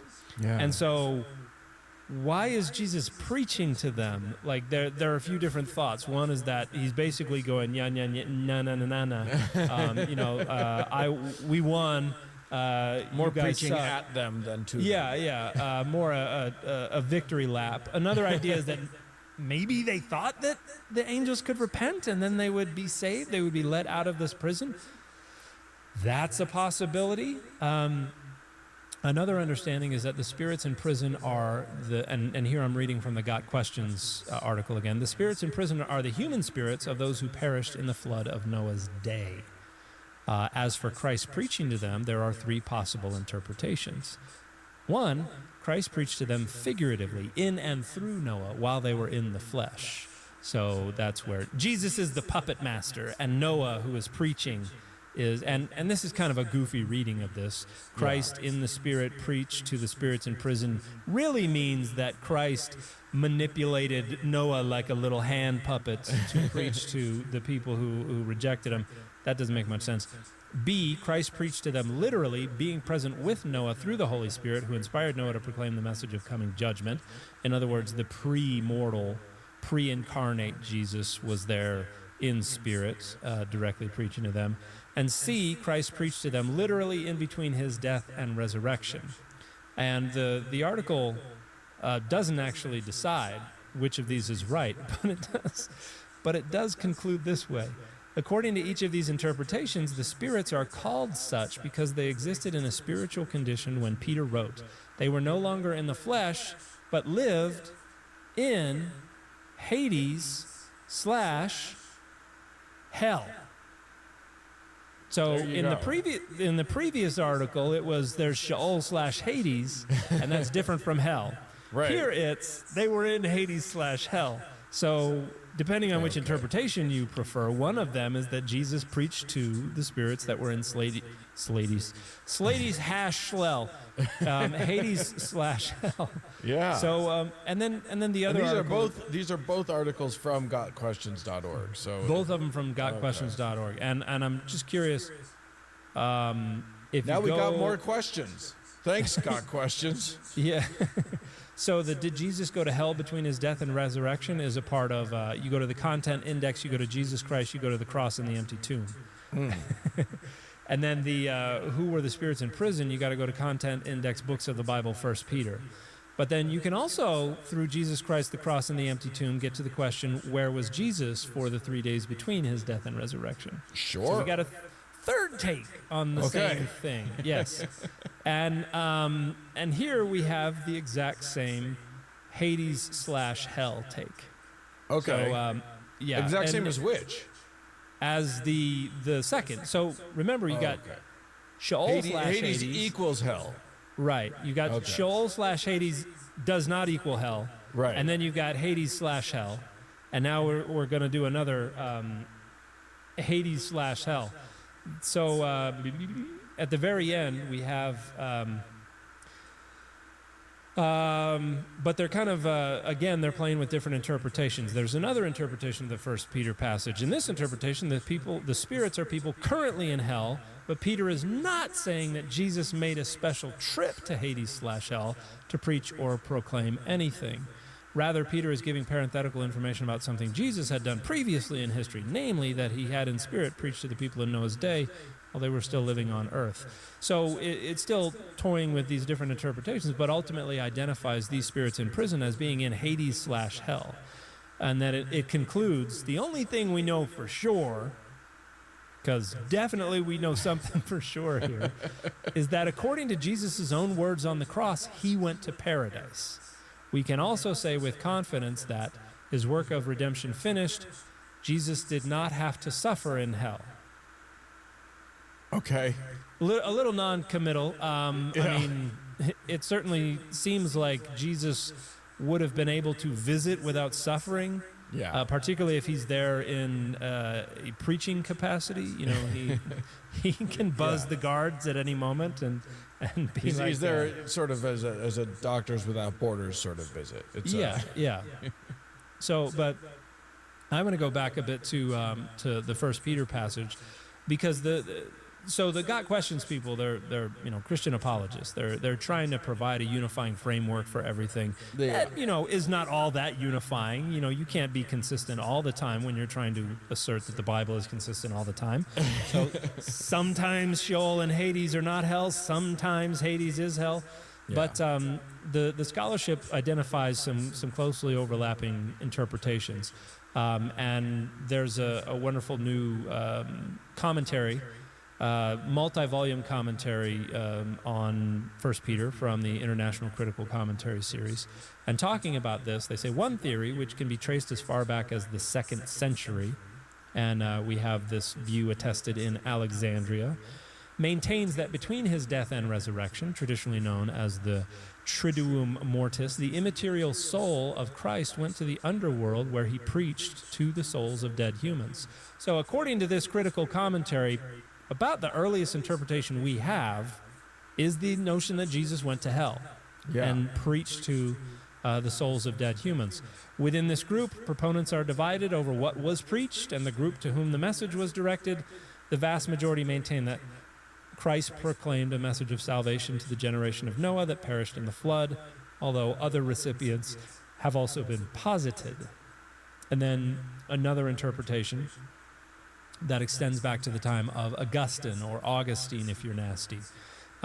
This theory arose out of a question posed to Augustine by Outage, a friend and fellow bishop, noting that the passage seemed to refer to Christ's proclamation of the gospel in Hades, which it was assumed would have therefore been emptied of all of its inhabitants. Outage asked for Augustine's interpretation, and what he said was, if the Lord, when he died, preached in hell to spirits in prison, why were those who continued unbelieving while the ark was preparing the only ones counted worthy of this favor, namely the Lord's descending into hell? For For in the ages between the time of Noah and the Passion of Christ, there died many thousands, or so many nations, whom he might have found in hell. Or if he preached at all, why has Peter mentioned only these and passed over the innumerable multitudes of others? And so what he decided was that this wasn't a universal thing. This was, the idea was that the pneumata, the spiritual preaching, might refer to human beings who received the message of the gospel during their lifetimes. More specifically, he suggested that during the time when the ark was being constructed, the pre-existent Christ preached a message of salvation through Noah. So we got that puppet master theory. Yeah, there we go. Basically. And then the third theory that's mentioned in the commentary is one that has become quite popular in more recent scholarship since the rediscovery of first Enoch.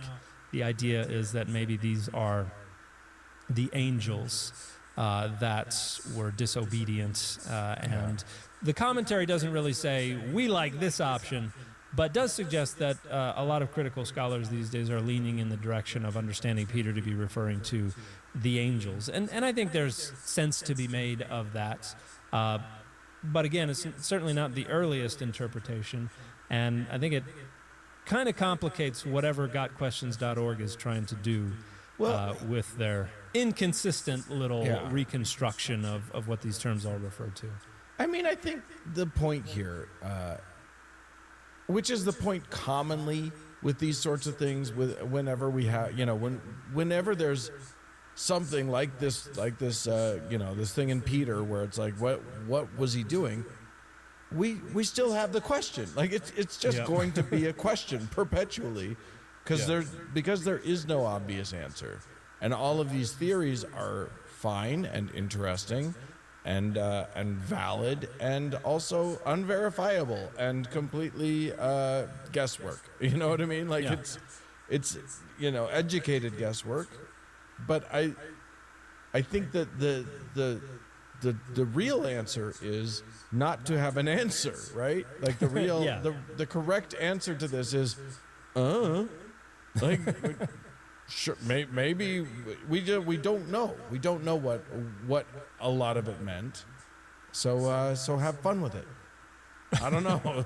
Yeah, well, and that's something I've said an awful lot on my own channels, that as long as you're looking at this critically, and as long as you're making a good faith effort to try to understand what was going on for these people on their own terms, then as far as I'm concerned, that's a great foundation for doing whatever else. But just being transparent about the fact that at this point we're just speculating. We don't really know.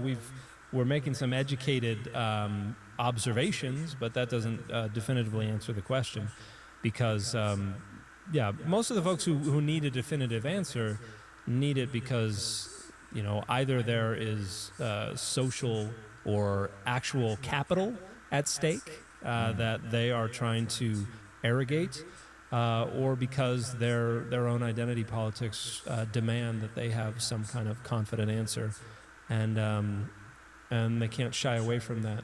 And Got Questions seems to be going from doing both sides of that, because in one article it's like, it's definitely not that, and then another article it's like, it could be that. Yeah. So, all right. Well, I think that's great. We still have questions, gotquestions.org. So they've got other questions on this too. I just looked at a related question that says, what is the harrowing of hell? And the harrowing of hell is the tradition about Jesus going down between his death and resurrection and emptying hell. And there are famous paintings from the Byzantine period of Jesus coming out of a cave, basically, and there are some door panels that are broken on the ground, and that is representative of the harrowing of hell. Go, you're free, everyone out. Yeah. Let's go. Interesting. Yeah. All right. Well, speaking of hell, let's move on to our next segment number 2. And in this segment, we're going to be talking about Revelation. And the book of Revelation, the book of Apocalypse of John, yes. Yeah, not the concept of Revelation, but the book that bears its name. Yes. And I am interested in this because we sort of teased a little bit of what's going to happen in terms of things getting thrown into lakes of fire. But talk about how Revelation's hell might differ from the concepts of hell that we've already talked about, or add thereunto. Well, we got the main term that is used here in the book of Revelation is Hades, for hell. Okay. But, and hang on just a second. I want to see how many times this word occurs in the book of Revelation. So I'm just going to do a quick search for the occurrence of this term in the book of Revelation. It occurs 4 times. Okay. We see it in Revelation 1:18, Revelation 6:8, Revelation 20:13, and Revelation 20:14. And so we're looking really at Revelation 20 verses 11 through 15. And in all of the other occurrences, Hades is associated with death. It occurs in a pair, death and Hades. Death and Hades. Okay. And in Revelation 1:18, you have Jesus appearing to John, where he's, in the Spirit, quote unquote, on the Lord's day, and he sees Jesus, and Jesus says, "I am alive forevermore, amen," and have the keys of death and of Hades. The idea seems to be that death and Hades are locations, prisons, places where people are confined, but he's got the keys. He's got the way to unlock this location. But then when we get to Revelation 6:8, we've got a personification of the two. And I looked, there was a pale green horse. Its rider's name was Death, and Hades followed with him. And they were given authority over 1/4 of the earth to kill with sword and famine and pestilence and by the wild animals of the earth. So it's like a superhero sidekick situation. Yeah, and so they're personified. In one, they're a place, and there's a lock on them. In another, they're these personified horsemen. Yeah. And then we get to Revelation 20:13 and 14, and then it's kind of back to being a place. Because John says, "I saw a great white throne, and the one who sat on it, the earth and the heaven fled from his presence, and no place was found for them." So here we're getting metaphorical again. Heaven and earth are like, "Gah!" and run off, and can't find a place to hide, evidently. "And I saw the dead, great and small, standing before the throne, and books were opened. Also another book was opened, the book of life, and the dead were judged according to their works as recorded in the books." And then we have, "And the sea gave up the dead who were in it. Death and Hades gave up the dead who were in them. Okay. And all were judged according to what they had done." So it sounds like all the dead, wherever they're hiding, it's an ollie ollie oxen free. Everybody come forth from wherever. So, we've got our Pirates of the Caribbean, all your shell-encrusted people are coming up from the sea, right, and marching out. And Death and Hades give up their dead as well. And then, so we've had this lake of fire that is associated with this place of punishment, with Satan and all this, and Satan and the false prophets get tossed into the lake of fire where they will be tormented forever. And then after Death and Hades give up their dead, it says, "Then Death and Hades were thrown into the lake of fire." Oh, wow. Okay. This is the second death, the lake of fire, and anyone whose name was not found written in the book of life was thrown into the lake of fire. And so there's some inconsistencies here as well. We've already seen a personified and a non-personified representation of this pair, Death and Hades. And now we seem to be back to the non-personified. They're a place. They have the dead inhabiting them, and they give them up, and then they get yeeted into the lake of fire, which is the second death, but is also supposed to be like eternally tormenting folks. Yeah. So we seem to be going back and forth between this eternal conscious torment and annihilationism, because Death and Hades are not represented as personifications here. And even if they were, that would just be metaphorical. Yeah. Like somebody was trying to tell me, no, they're personified, so obviously they're going to be tortured forever. It's like, what sense does it make to have these places personified and then say, and then we're going to torture the personification of the place? Just to be mean. Yeah, it's like, what did they do? That looks like a nice place. I'm gonna turn it into a person and then torture it forever. Yeah, like they didn't do anything wrong. So it doesn't make sense that death and Hades are going to be eternally tortured. It makes a lot more sense to suggest, hey, remember those places, death and Hades, the places where people go after they die?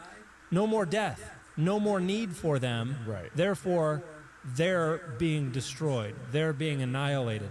Death and hell, poof, are going away.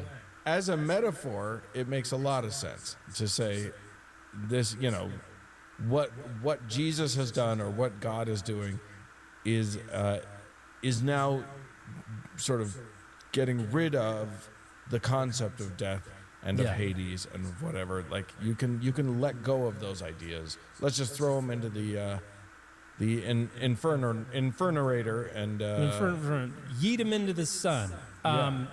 Because this is not something that's going to happen anymore. People are not going to die anymore. We don't need a location to store, to house the dead, because they've all been given up to be judged, and then they have elsewhere to be. And so even if you do want to understand them as being personified in some sense, I think the notion that the personified death is going in a lake of fire for eternity, like I don't know anybody who's going to get their jollies off of that, and if you are, you're messed up. Yeah, and also just the concept of death as like if the idea here is that the concept of death as we understand it. I mean, I guess we've already established that in this case it's not death as we understand it. It is death as a place. I'm wrapping my head around it. I'm working on it, but like, so it's not. So we're not talking about death as in the end of human life or the end of life. We're talking about death as the place that a person, a spirit would go after they die. Well, and that's Hades, because when you look at ancient mythology, it's not like death is not this abstract thing. Death is actually journeying to the underworld. So it is a place. Yeah. And we tend to think of it in more slightly more scientific kind of biological terms. But anciently, there were a lot more things that were oriented along like a source path goal kind of metaphor, or an inside outside or a directional metaphor, like the concept of truth. We talk about truth as a thing. You have the truth, you can find the truth, you hide the truth, you can give it in parts, in halves, in wholes. Truth is a thing. Yeah. In the Bible, and particularly in the New Testament, but also to some degree in the Hebrew Bible, truth is a path. You walk in truth, you depart from the truth, you return to the truth. And so you've got to think about truth more as a path that is representative of behavior. And so, similarly, you've got to think about death not as a change of condition, but a change of location. And so that's why death is represented as a location here. And I wanted to read from my favorite commentary on the book of Revelation is from the Anchor Yale Bible Commentary series. And Kester is the author, Koester, of the Revelation volume. That was published in 2014. And let me just find where it talks about this. The final judgment ends the work of death and Hades. They are sometimes pictured as places that can be locked or opened with a key, as we saw in Revelation 1:18. And they are also depicted as sinister beings that hold people captive, as we saw in Revelation 6:8. Before the judgment, they, quote-unquote, give up their dead, which means they have no absolute right over people. They do God's bidding by relinquishing those they hold. Then God deals with them as he dealt with the beast, false prophet, and Satan by throwing them into the lake of fire. The end of death is the counterpart to resurrection. As God brings the dead to life, he also terminates death's power to hold anyone captive. In the New Jerusalem, death has no place. So even here, the focus is not on let's torment this guy forever. The focus is on the influence is over, the presence is over, the role of that thing is over. Judgment ends with the opponents of God in the lake of fire, which is also called the second death. Revelation refrains from using terms like physical death and spiritual death and assumes that both death and resurrection affect the whole person. Ordinary death affects both the righteous and the wicked, whereas the second death afflicts only those condemned by God. Okay, there you go. Conversely, those allied with evil may now elude condemnation, but their future is the second death in the lake of fire, along with Satan, the beast, the false prophet, death, and Hades. John's visions disclose the divergent outcomes of relationships with God and God's adversaries. And then he goes on to talk about how some people argue that Revelation depicts condemnation as annihilation rather than ongoing suffering. But one can imagine a political system and death coming to an end, but it is hard to see how they could suffer torment. Yeah, right. That is. It's a very odd thing. Yeah. So, I think the problem is we want this to be a rich, unified tapestry, that this all fits together and that it all makes sense as if it is some vision of things that are going to take place in the future, when really it's just a jumbled up collection of apocalyptic imagery. And I don't think the author is like, oh, wait a minute, I got to change that to make it consistent because I did the thing over here. Now it all flows together. I think the author was like, ha-ha, and then this, ha-ha, and then this. Because the idea is just... John the Revelator has a very, a very sort of beatnik sensibility. It's almost a gonzo journalism, what's his name thing. You know who I'm talking about. Anyway, he flows. He doesn't go back and revise. He's not heavy into editing. He's just whatever's coming out is coming out sort of dude.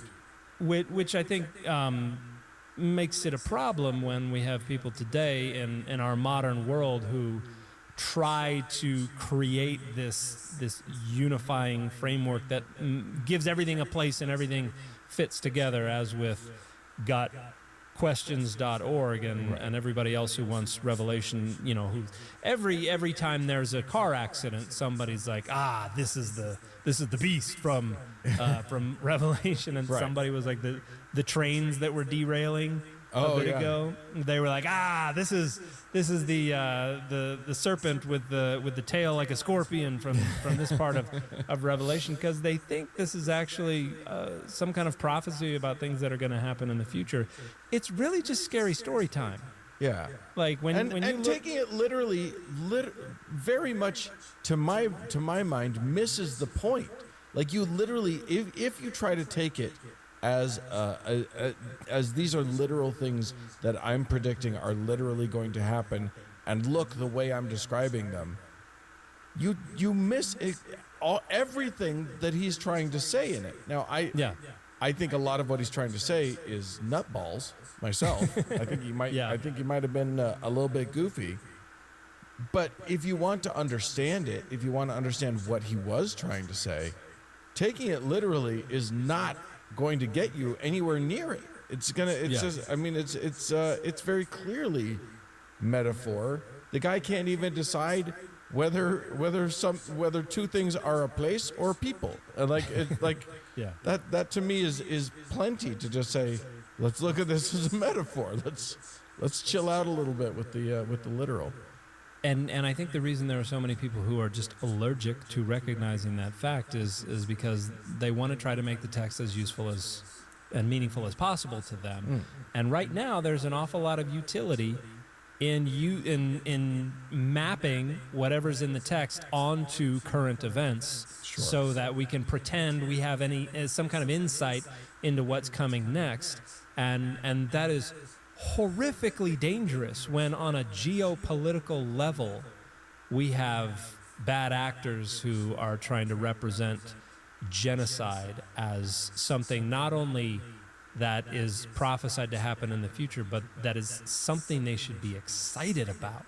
Yeah. Like there's the dehumanization that results from gleefully anticipating war and genocide, because it means you're finally gonna feel vindicated about believing in this stuff. Right. And Yikes. it means that if it happens, then Jesus' return must be right around the corner or Yeah. whatever. And who look knows at how how many- lucky we are to live in this generation. And who knows how many people have their fingers on levers of power that are going to use them because they think they are going to facilitate that that lucky event that we all get to be a part of. Just seeing the number of people who are like, what Trump said about Gaza. Oh yeah, it's happening. It's happening. Everybody, get ready. Like that is scary delusion. It's also important to note that like that's something that has been happening for centuries. Yeah. Like over and over again, people are like, aha, look at this. See, we're in the last days here in 1666. Look at this, the London fire proves that we are in the final days, or the plague is one of the things. Like this is not new, and they've been wrong every time up till now. I don't know why you think you're the right one when everybody else has been wrong every time they've made these predictions about we are the ones who are finally going to see, revelation come to life. Yeah. Yeah, and something I've mentioned in a lot of videos, Revelation is late 1st century CE, Jewish apocalyptic imagery written by followers of Jesus, and it has nothing to do with anything that happened after the text was written. Right. And oh my gosh, the heartache, the suffering, the literal human lives lost needlessly because people tried to use this as a map for the future. Just please give it a rest for the sake. Well, and also not for nothing, but like there wasn't there hemming and hawing about whether to even include it in the canon. Like Revelation only made it barely in under the wire. Right? Yeah, mainly because of Athanasius of Alexandria, who thought it was a useful rhetorical bludgeon against his enemies within the Christian community. Yeah.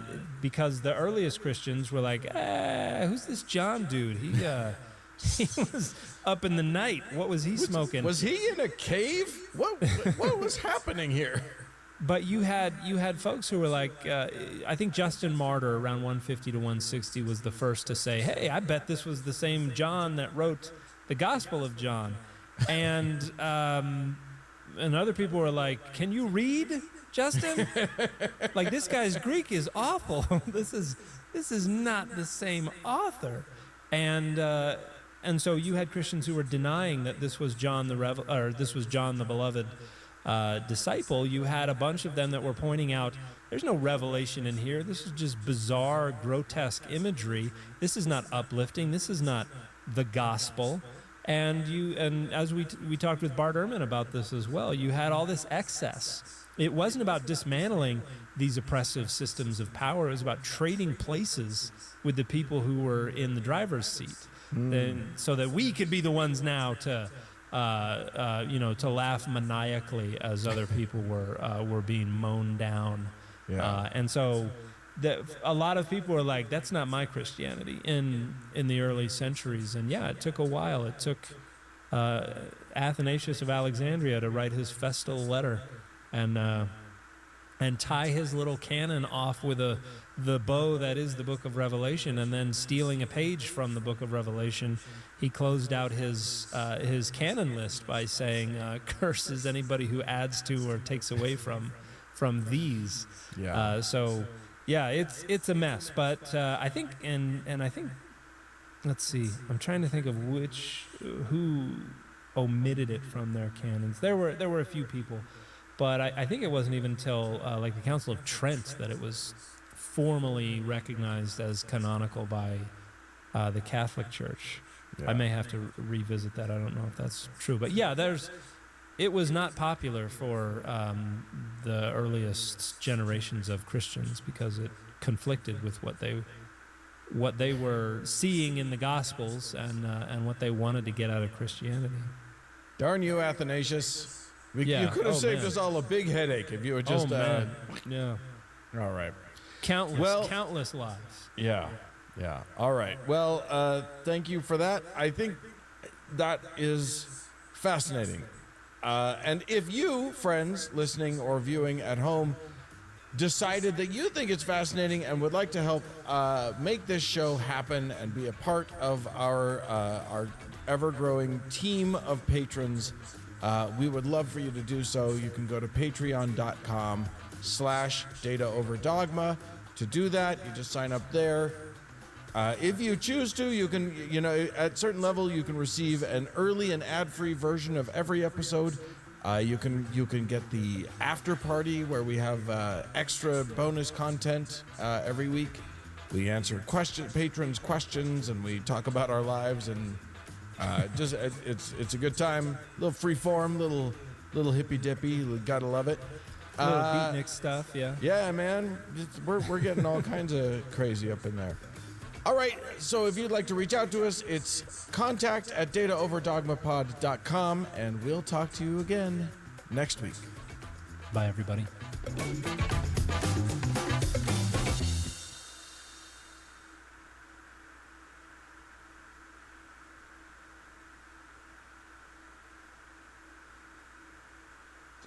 Was he a potential Davidic, kingly warrior Messiah?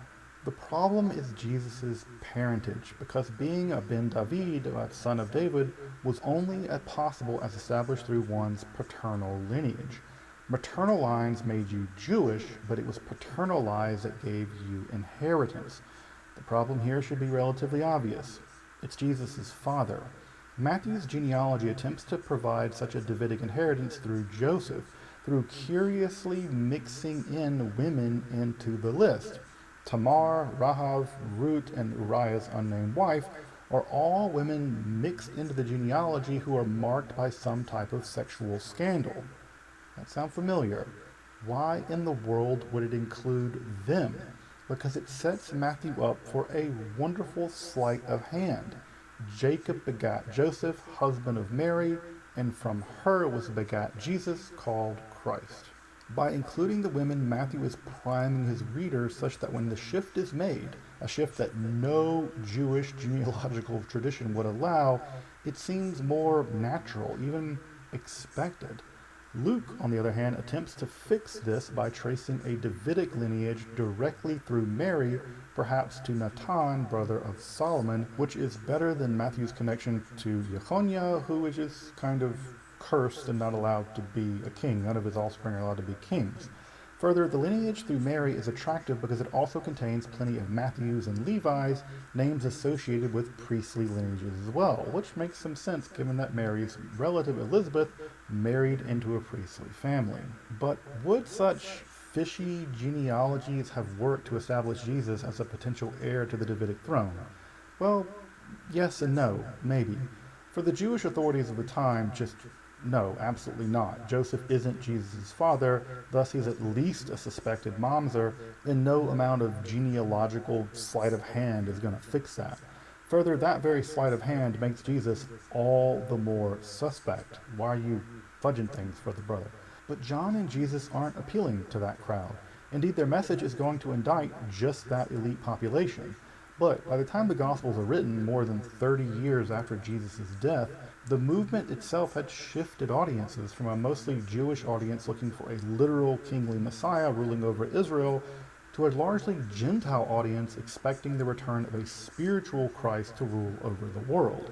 Regardless, those early on adopted Jesus. Those early Jewish followers of the John movement were apparently happy to accept the message of Jesus. Indeed, it seems to be the case that Jesus took the message of tzedakah and the avoidance of sin as taught by John and radically deepened them. If the world was soon to end and the final judgment of all was at hand, then even more extreme measures might be needed to secure a place in the kingdom of heaven. And while Jesus clearly joined the John movement, Jesus also clearly seems to have radicalized its message. From the shared Matthew-Luke document, or Q, we can pretty clearly see the focus of Jesus' teaching. God will bless the poor, the hungry, the sad, the hated, and rejected, and inversely, he will scorn the rich, the full, and those who take joy in the world. Echoing John, Jesus commands his followers to share their clothing and food, but he also urges them to go further, to even love their enemies, to turn the cheek when struck, to loan with no expectation of repayment. And that last commandment is beyond even the prose bull of Hillel, which separates Jesus from the larger Pharisee movement. The rabbis as Pharisees were building a Judaism that might and did in fact survive the destruction of the temple. They were building a Judaism that could exist beyond the temple, in which the sacredness of the temple was to be found in daily life, in family, and especially in the home. It seemed that the rabbis had some sense that the world they know might come to an end, but it was the end of a world. Jesus and John expected the end of the world, all of it. And thus Jesus urged a radical form of love, communalism, and selflessness. But who was the audience of Jesus' teachings? We often imagine that Jesus' message was a universal one, but the evidence is that he was primarily concerned with his own Jewish community. He was a bit focused on the Jews, like most prophets. In fact, when he eventually sends disciples, he strictly instructs them to only go among Judeans, not to the Samaritans and the Gentiles, and is only willing to allow scraps to the Gentiles, like the Syrophoenician woman.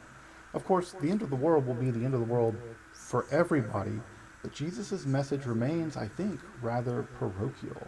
Indeed, it would be another apostle, the 13th apostle, years after Jesus' death, who would ultimately be sent among the Gentiles to spread his gospel. But at least at first, the message of Jesus was simply a more radical version of John's teaching, itself an apocalyptic extension of pretty typical Pharisee ethical ideology. Perhaps Jesus' more radical version, informed by his own experience of coming up scorned around the working poor in the Galilean backwater, unlike the priestly John living near the more urbane and sophisticated Jerusalem, informed him to radicalize this message. But in the first wave of the Messianic movement, they seem to have positioned themselves as dual messiahs, preaching the imminent end of the world with the means to achieve forgiveness of sins beyond the sacrifices of the temple. And the Gospels tell us that Jesus was gathering more followers than even John was at this point, down perhaps in Judea. But it seems that John truly struck a nerve, if Josephus is to be believed. Always in search of some kingly legitimacy, the Herodians would marry and remarry, always with a bit of debauchery and murdering in the middle. A really horrid lot, the Herodians. Here, Herod Antipas married his brother's wife, Herodias. This was adultery bordering on incest for most pious Jews. The Gospels, for their part, have John publicly condemning Herod Antipas for such a horrible, lewd behavior, and Josephus has Herod alarmed at the size of the growing Messianic movement. Both are probably right. The Herodians were never viewed by Judeans as really legitimate rulers, more as half-bred usurpers. And for their part, the Herodians' answer was to build fortification after fortification after fortification, awaiting the inevitable reality of indigenous uprising. The most famous of those fortifications, by the way, is Masada, the ruins of which still tower over the Dead Sea. Herod Antipas clearly understood the threat of the John movement. If there were a singular target of John's teachings, it was the Romans and their compradors, especially people like Herod Antipas. Whether John declared himself a Messiah or not didn't matter. He was objectively acting as one, and Herod Antipas knew how to deal with such men. John was arrested and held at his fortress at Macarius, literally meaning a sword. And for his part, Jesus got the message, at least at first, and suspended his own teaching and immersion program in Judea, retreating back into the Galilee. But autocratic escalation of tensions has a curious effect on those with an apocalyptic mindset. And despots from Herod Antipas in the Galilee to Janet Reno dealing with Waco, or the United States dealing with the death cult that was Daesh, have yet to learn this lesson. A core concept in the apocalyptic is that everything happens because God wills it to happen precisely as part of the divine plan. And the apparently worse things become, the closer things are to the end, truly then. Thus we have apocalyptic paradoxical praxis. cracking down on the apocalypse causes them to double down precisely on that apocalypse. Jesus the Baptist didn't just give up on the way inaugurated by John, his teacher. Rather, it seems that he began to think to take the fight to evil itself directly. He became Jesus the exorcist. Jesus' response to the arrest of John was clear as he declared, "The time is completed, the kingdom of God is at hand, repent and believe in this good news." But again, Jesus is surprising to us. Most messiahs at that time would have taken their fight directly to those earthly evils. Herod Antipas, the Romans, even other Jews who rejected their message, or they would have withdrawn from the world in some form of radical asceticism as those did at Qumran. Jesus decided to do none of these, and it's this what separates Jesus from people like the Zealots.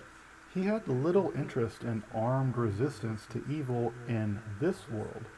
Thus, Jesus was no kind of ancient guerrilla insurgent like the Messiah Bar Kokhba would be a century later, whose rebellion would erupt a century after Jesus' death, proving quite effective until he was massacred and the population subject to genocide. But he's no pacifist either, Jesus. His plan seems to have been twofold. First, to take the fight directly to the source of worldly evil, to Belial, the demonic powers infesting this world, and secondly, that the defeat of Belial, or Satan, would so undermine the powers of worldly evil, the rulers of this world, it would pull the rug out from underneath them, and thus set the stage for the inauguration of the Messianic age.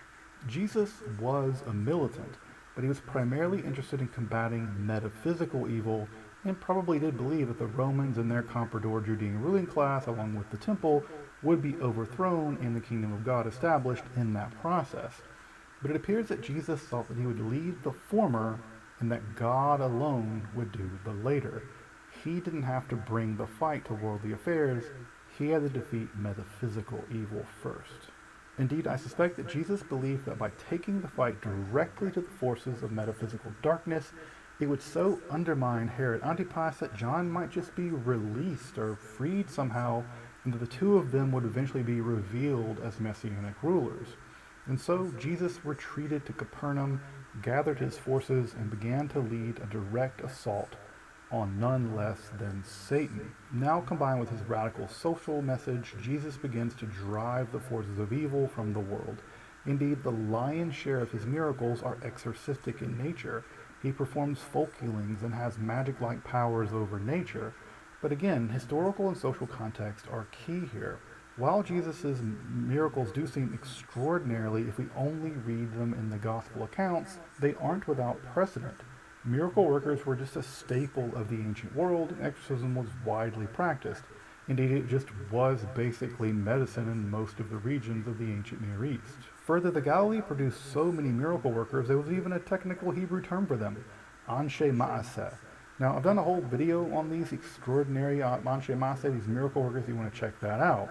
But suffice to say, we have people like Honi the Circle Maker, who could force rainfall and heal disease at a distance. His miracle-working sons. We have Hanina ben Dosa, who confronted the queen of the demons, among many other miracles. In fact, it was said that miracles were just a commonplace for his wife. Shimon bar Yochai, who could incinerate the impious with his gaze alone, along with numerous other exorcists and healers. Jesus, the exorcist and miracle worker, fit firmly within the world of other Galilean anshe ma'aseh. However, it may not have been that all in the John movement preferred this shift away from immersion for the remission of sins toward miracle working.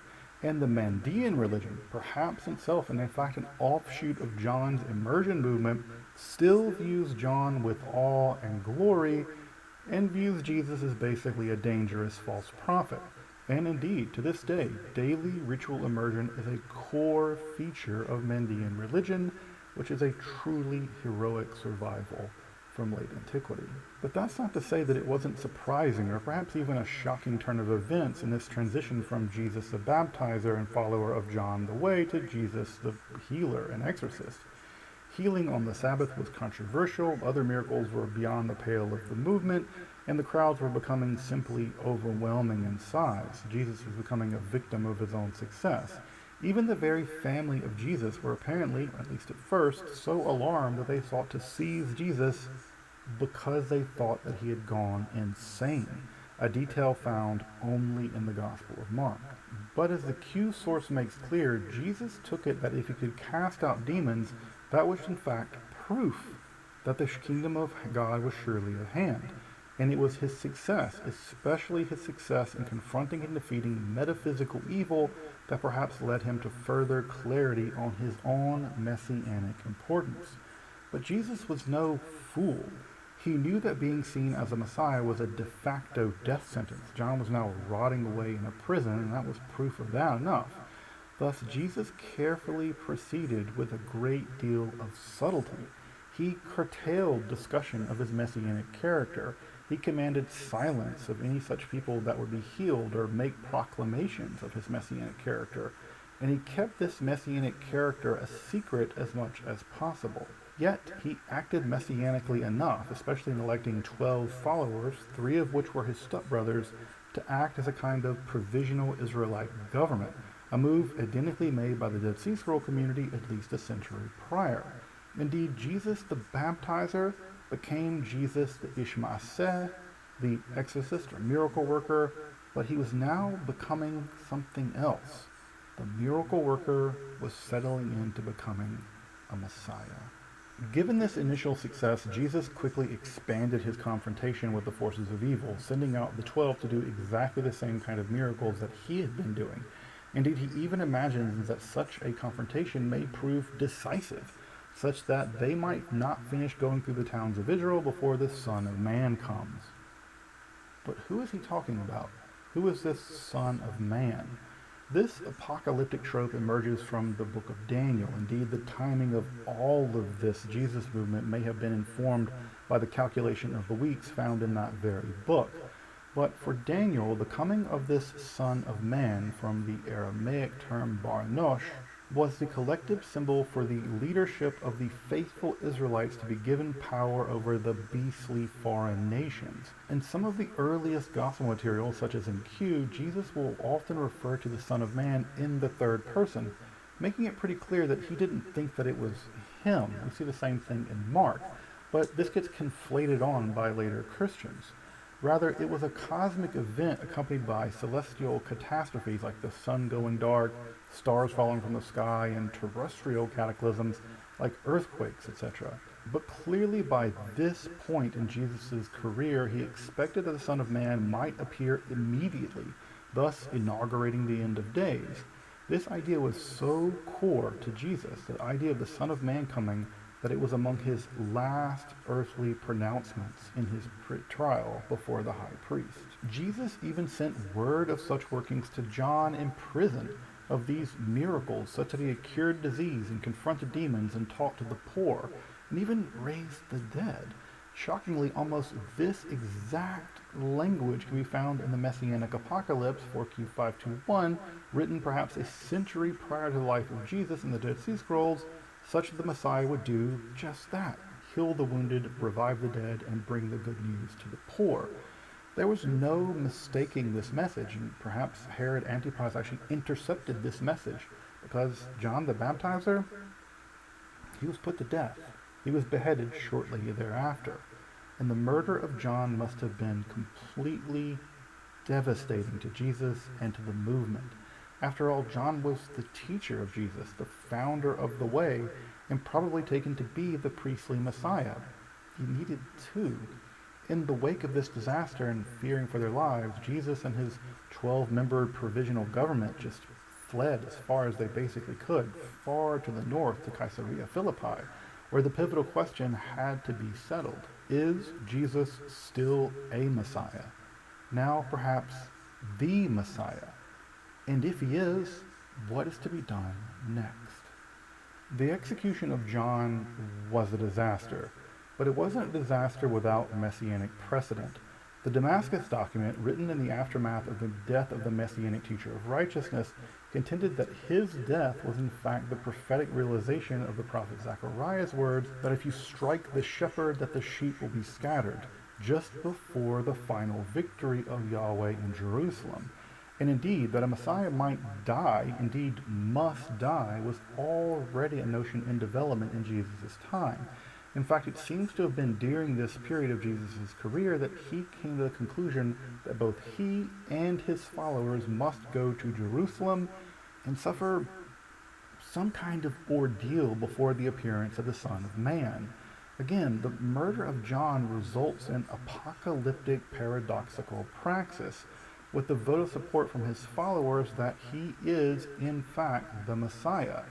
Jesus doubles down. He now sets his eyes on storming Jerusalem, effectively forcing the final unveiling. But did Jesus expect to die in Jerusalem, to be murdered there? My suspicion is that he felt that he would face some kind of final ordeal in Jerusalem, a confrontation with the ultimate forces of evil there, and probably suffer but still be saved in the last moment, a typical kind of apocalyptic cadence one we find in the War Scrolls, for instance.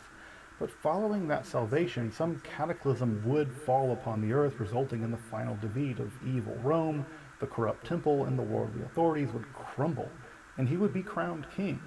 Perhaps with John the Baptizer even revived from the dead somehow, and the Council of 12 ruling over the world, or at least ruling over a greater Israel.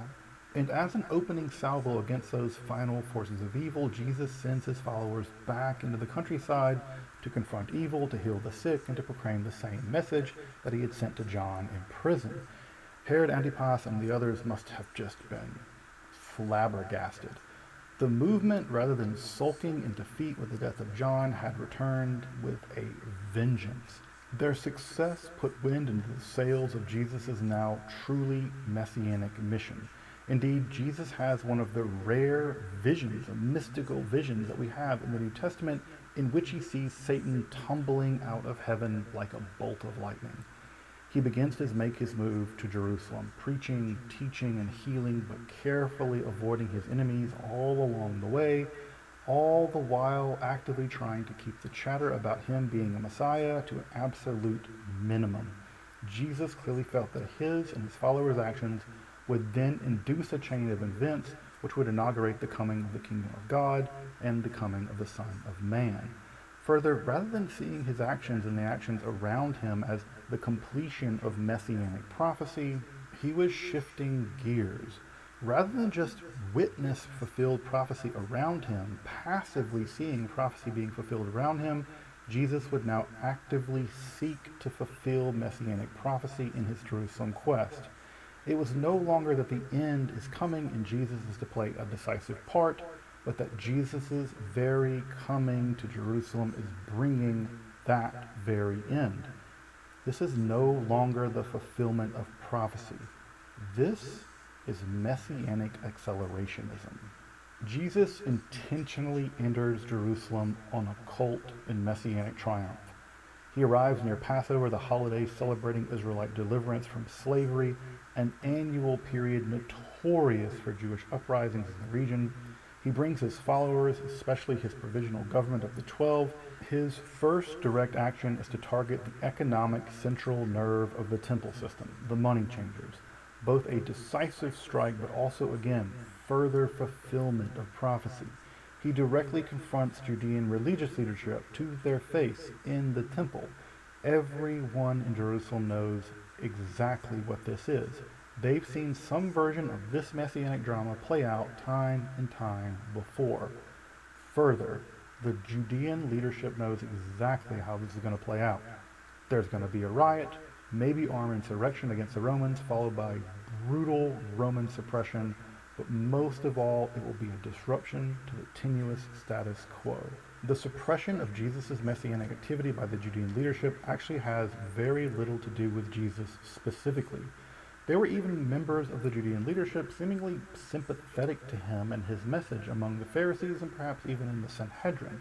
Their problem was that his messianic pretensions, his rabble-rousing, and his instigating might cause a situation where Roman power, now led by the absolutely brutal prefect Pontius Pilate, would unleash truly nightmarish bloodshed within a Jerusalem now bursting at the seams with pilgrims for Passover. Simply put, Jesus had to be dealt with quickly and dealt with quietly.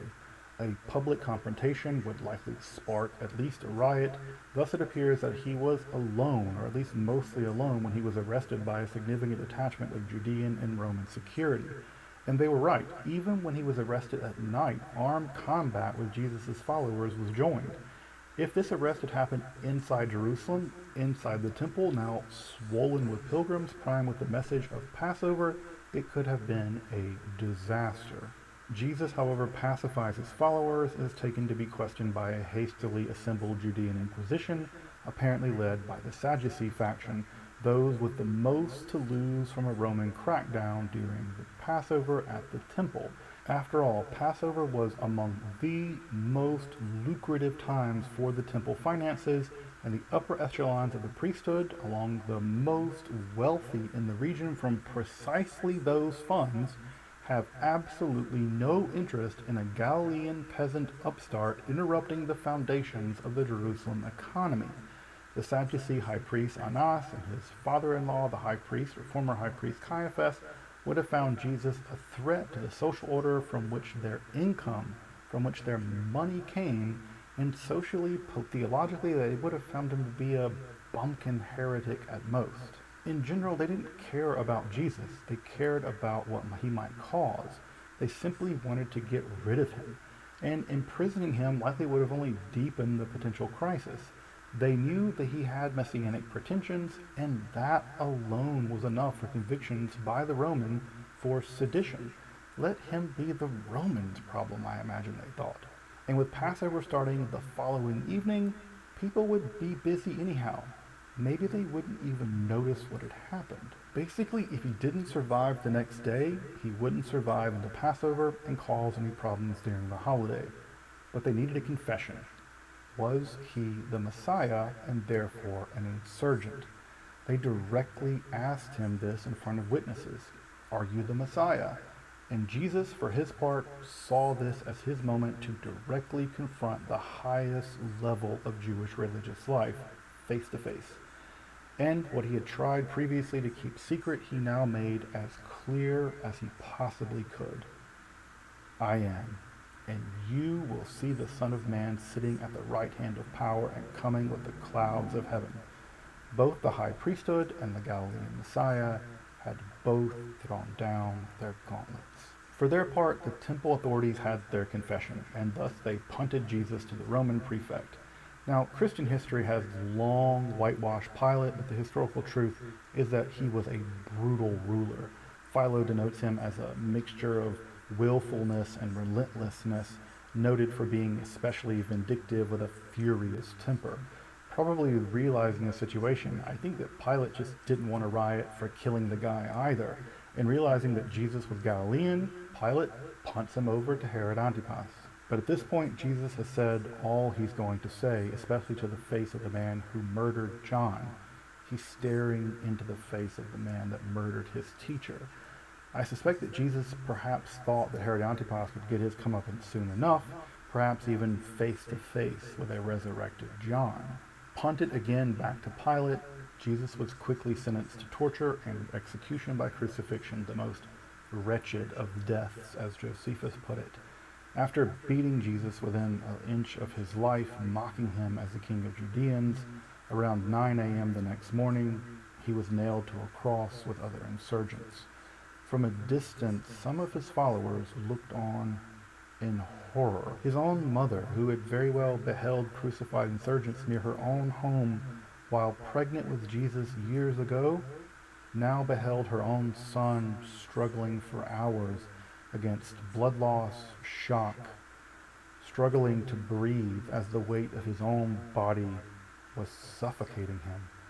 I suspect that until the very end, Jesus and his followers anticipated divine intervention, the unveiling of the Son of Man, cataclysmic judgment on the sinful Israel, and the messianic redemption and elevation of Jesus himself, perhaps even the resurrection of John. At around 3 in the afternoon, just hours before the beginning of the Feast of Freedom, none of that had happened. And none of it was going to happen. Jesus cried out in what could have only been an anguish that none of us can imagine. In his Aramaic language, he cried, my God, why have you abandoned me? Another Messiah had become a corpse. 1 John, now Jesus. Messianic dreams tend quickly to become nightmares. It seems that Jesus was hastily buried somewhere near Jerusalem given the onset of both the holiday and then Shabbat, and following the burial, the Jesus of history becomes the Christ of faith. We simply don't know what happened to the body of Jesus.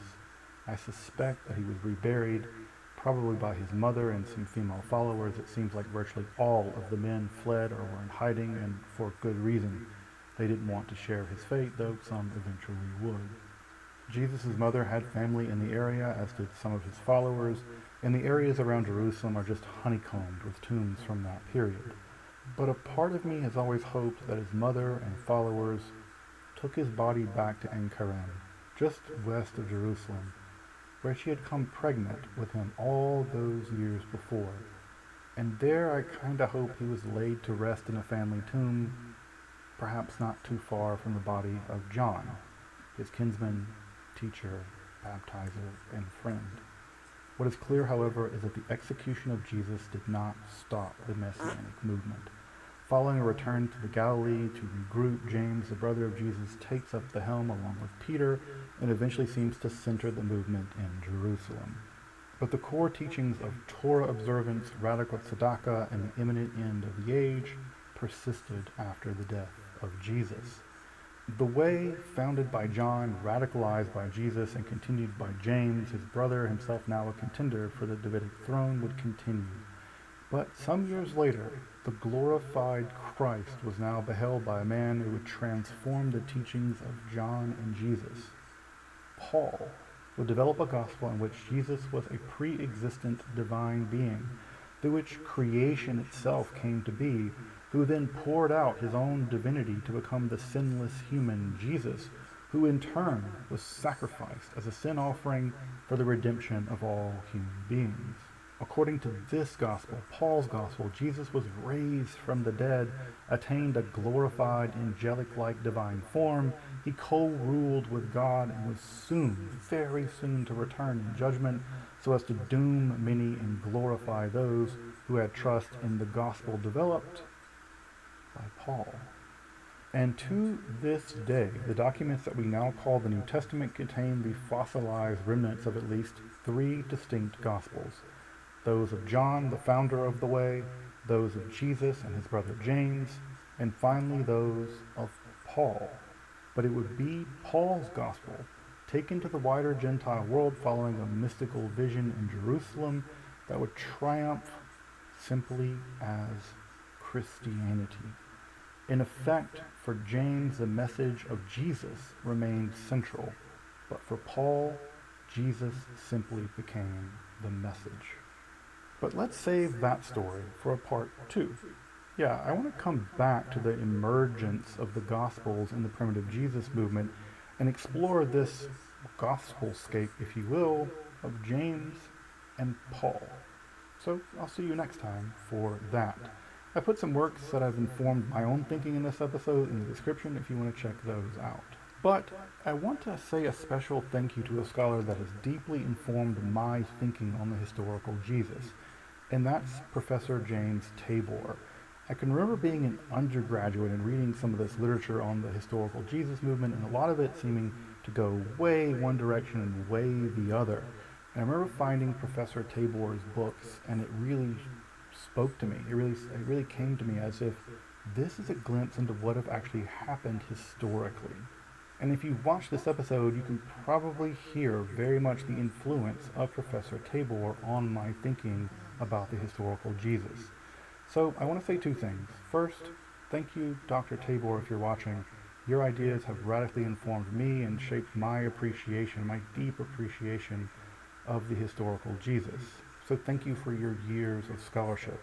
And also, too, I want to point people in the direction of Dr. Tabor's YouTube channel. If you're interested in the way that I presented the historical Jesus, then you can go to his channel and explore lots of these topics at a much deeper level. So that said, Dr. Tabor, if you're watching this, thank you so much. But until next time, I'm Dr. Justin Sledge. Thank you for watching Esoterica, where we explore the arcane in history, philosophy, and religion.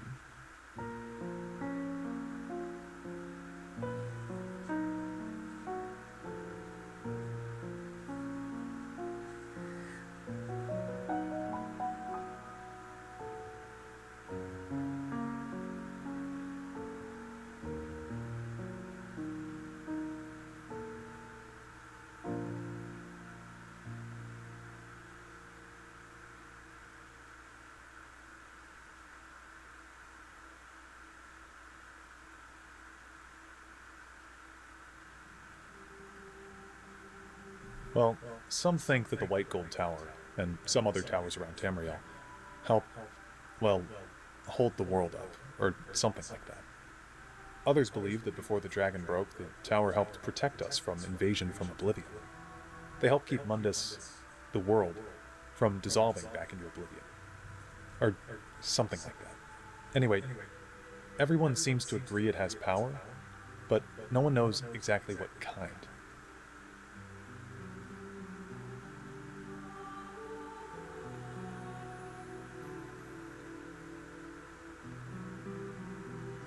Some of the most well-referenced lore, yet esoteric at the same time in the Elder Scrolls universe, has to do with the towers. Since I started this project, I've had many people ask me, what is tower lore? And I've heard many different responses to this question. Some people say the towers are destroyed, some say the Thalmor are involved, others dismiss the towers entirely as unimportant, and some people know that the towers are a lot more confusing than they may seem. I'm currently 40 pages into this lore dive. I write all of this by hand, ladies and gentlemen, so let it be known that this video has taken literal years off of my life. I didn't know what I was getting into when I said that I would do this, and because of that, this is not going to be a typical lore video. I will be doing a lot of direct quoting and explaining in this video because I want you to know where my sources are coming from and why I'm reaching the conclusions that I am. Much of the lore in this video actually comes from out-of-lore sources, or out-of-game sources, making this somewhat of a different avenue for me, as I typically try to only include in-game sources, like in my So the Sil video, for example.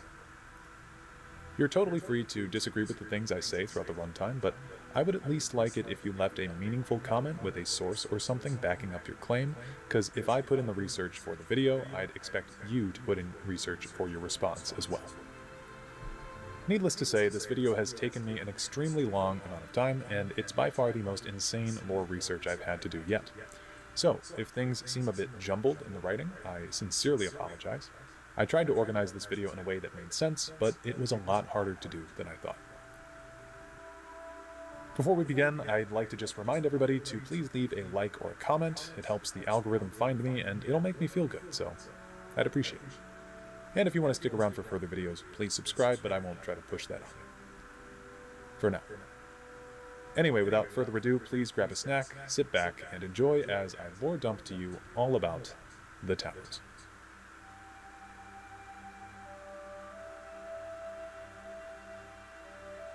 Before we get fully into the weeds with this, it's important that we talk about the Bethesda forums. To many people who follow the Elder Scrolls, it should be no surprise to you that a lot of the lore that is the most famous in the series does not come from the games themselves. Rather, back in the early days of the series, many of the writers used to take to forums on the internet to promote new ideas and lore concepts. Tower lore was born out of this age, and as such, you didn't ever really see it being brought up during the courses of the main games that much. There was an odd reference here or there, sure, but mostly oblique stuff, like lines of text in Vivek's sermons or in the commentaries on the Mysterium Xarxes, Volume 3 to be specific. Both of these books are notoriously complex to dissect, so Tower lore has remained unknown for ages for many fans, since it's really hard to find if you just play the games and you don't study the games. Essentially, this means a lot of our lore in this video specifically will be coming from out-of-game sources, like I said, but it's basically necessary for this video. Otherwise, we would essentially have nothing of note to talk about. Two of the biggest inspirations for Tower lore come from two different sources, old posts on the Elder Scrolls forum. The first is called The Thief Goes to Cyrodiil, and the second is called the Numantia Intercept. Alongside the sermons of Vivek and the Mythic Dawn commentaries, all of these sources were written by Michael Kirkbride, along with many more that we will use in this video, so Yes, we will have to talk about him yet again. He is inevitable. Another thing, Kirkbride tends to use Vivek as his, self-insert OC do not steal. So we're going to be quoting a lot of Vivek today, and even a little bit of our boy Nankar Cameron, as these characters are kind of lore characters that Kirkbride uses to tell us stuff about the world. However, it should be stated that in the third Oblivion fan interview in 2006, when asked about unofficial lore, Todd Howard, Gavin Carter, and Pete Hines had this to say. Remember that only things that have been published in Elder Scrolls games should be considered official lore. Now, this has changed over the years, slightly on a technicality, since the Elder Scrolls novels are also considered to be canon, but I did want to bring this up anyway. And I do want to mention that these unofficial sources and whatnot, as time has gone forward, have slowly seen their introduction in-game, which is likely the result of people who were once fans of Bethesda now working for Bethesda. The Dragonborn prophecy from Skyrim, for example, directly makes note of the Snow Tower. Even in recent years, the Elder Scrolls Online devs have made several references to tower lore throughout quest lines and in-game books. My point with this is that just because tower lore began as forum posts and developer statements, at this point it's very much in canon, and so, while I would like to see in-game book versions of the Numantia Intercept and The Thief Goes to Cyrodiil to have it officially be canon, I can firmly say that I have no problem using these sources to back up the intentions of the writers and to prop up the foundation on which tower lore was born. Okay, let's really get into it now.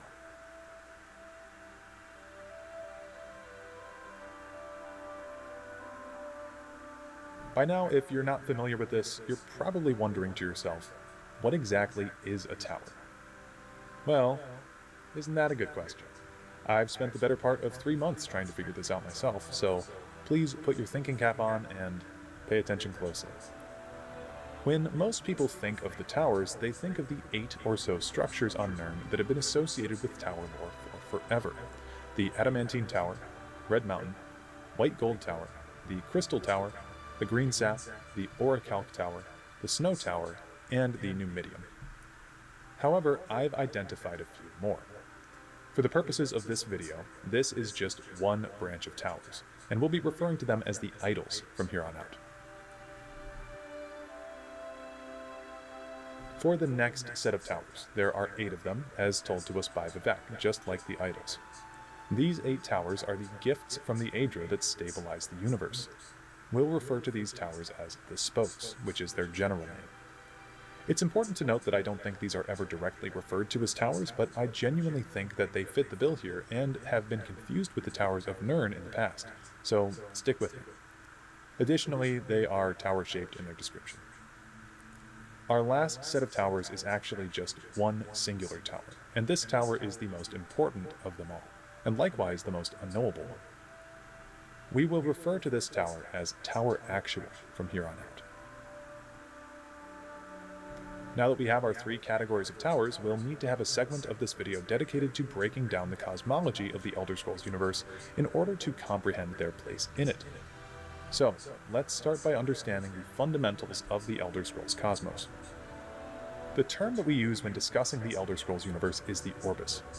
From the Orbis we have 3 different subrealms: Mundus, Oblivion, and Aetherius. Importantly, these realms envelop one another, with Mundus being the central realm, completely surrounded by Oblivion, which itself is completely surrounded by Aetherius. Anything outside of the Orbis is considered to be the Void. The Mundus is in the middle of the universe then, and it encompasses many different planetary bodies. Nirn, Arkay, Akatosh, Dibella, Stendar, Zenithar, Mara, Kinnereth, and Julianos, alongside Nirn's moons, Master, Secunda, and recently, the Necromancer's moon. Nirn is also, of course, in the center of Mundus, and it is the planet on which all of the Elder Scrolls games take place, and to get further specific, the continent of Tamriel is the place in which all of the game's settings are derived. To get a better idea of how Mundus is structured, you can take a look on screen at the Dwemer Orrery as seen in the Elder Scrolls IV Oblivion. Best DLC in the whole world.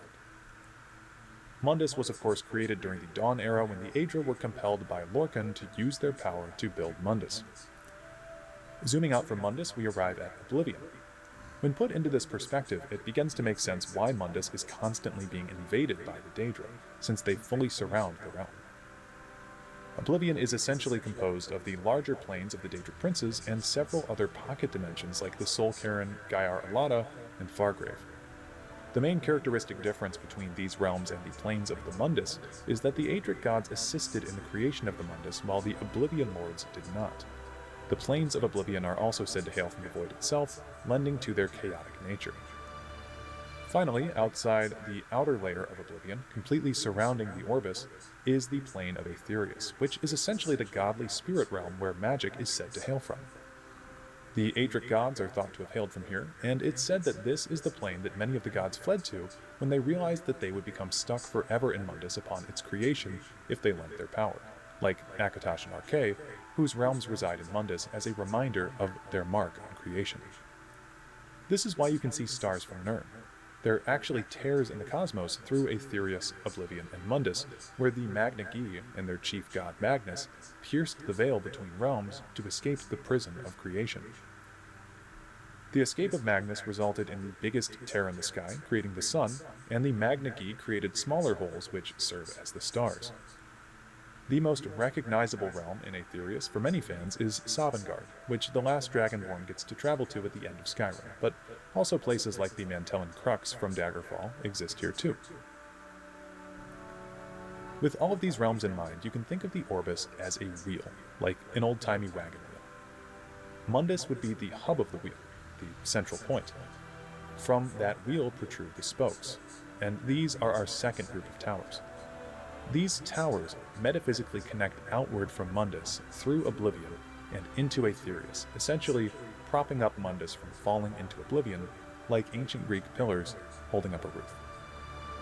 These spokes are embodied by the planetary realms of the divines in the Mundus.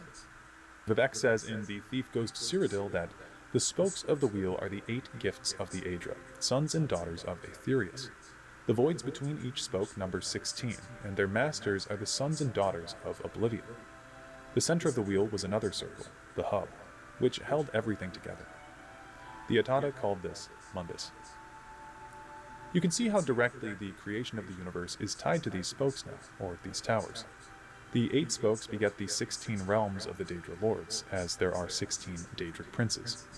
I'm not counting Athelia, and Jigalag doesn't count for reasons I will touch on in a separate video soon. As for these planetary bodies, there are 8 of them, as I said, and it's not even a matter of faith that they are the divines. The drummer, for instance, saw and recognized the 8 divine planets and marked them down despite not worshipping them themselves. And I'm not leaving Talos out on purpose. Importantly, Talos does not have a planetary body, although some people think that he represents the realm of Nirn, which we'll talk about later. Vivek tells us also that the spokes are the 8 components of chaos, as yet solidified by the law of time, static change, if you will. They are the lent bones of the Aedra, the 8 gift limbs to Sithicid, the wet earth of the new star, our home. This is extraordinarily important to comprehend here.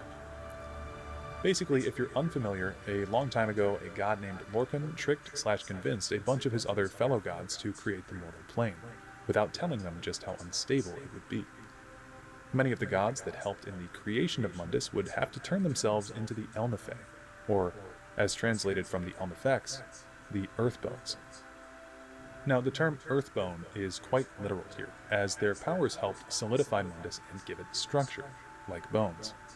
As Lorcan was the spawn of Padme, the realm he helped sire was a place of change. When these Earthbones stabilized the realm, they became trapped in Mundus as a result. The book Subtropical Cyrodiil, a speculation, quotes that when the Aedra were persuaded, or hoodwinked, by Lorcan into creation of the Mundus, the physical flesh of Nirn was hung on a skeleton of joints, each of which radiated a palpable reality. The bones of the world, as it were.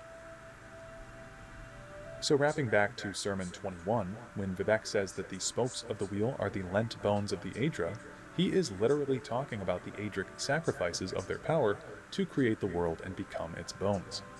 And again, you can see their influence on the world by simply looking at the divine planets in the night sky. All of the divine planets, as I'll refer to them, were present at the convention of Lorcan on the White Gold Tower. The one that I've seen debated is Dibella, but Mankar Cameron states in his monologue in Paradise that Julianos, Dibella, and Stondar are all Lorcan's betrayers, posing as divinities in the principality that has lost its guiding light. These spokes that prop up Mundus, then, are less towers and more represent laws, or structures. Not laws as in legality, mind you, but scientific laws, like the conservation of matter or Newtonian motion. This is why he calls the spokes the 8 components of chaos, and mentions Sithisit, which is just a way of referring to Sithis, i.e. the void. Chaos and the void are typically associated with the Daedra, but you have to remember that Mundus was originally a realm of chaos. Why do you think your world has always been contested ground, the arena of powers and immortals? It is Tamriel, the realm of change, brother to madness, sister to deceit.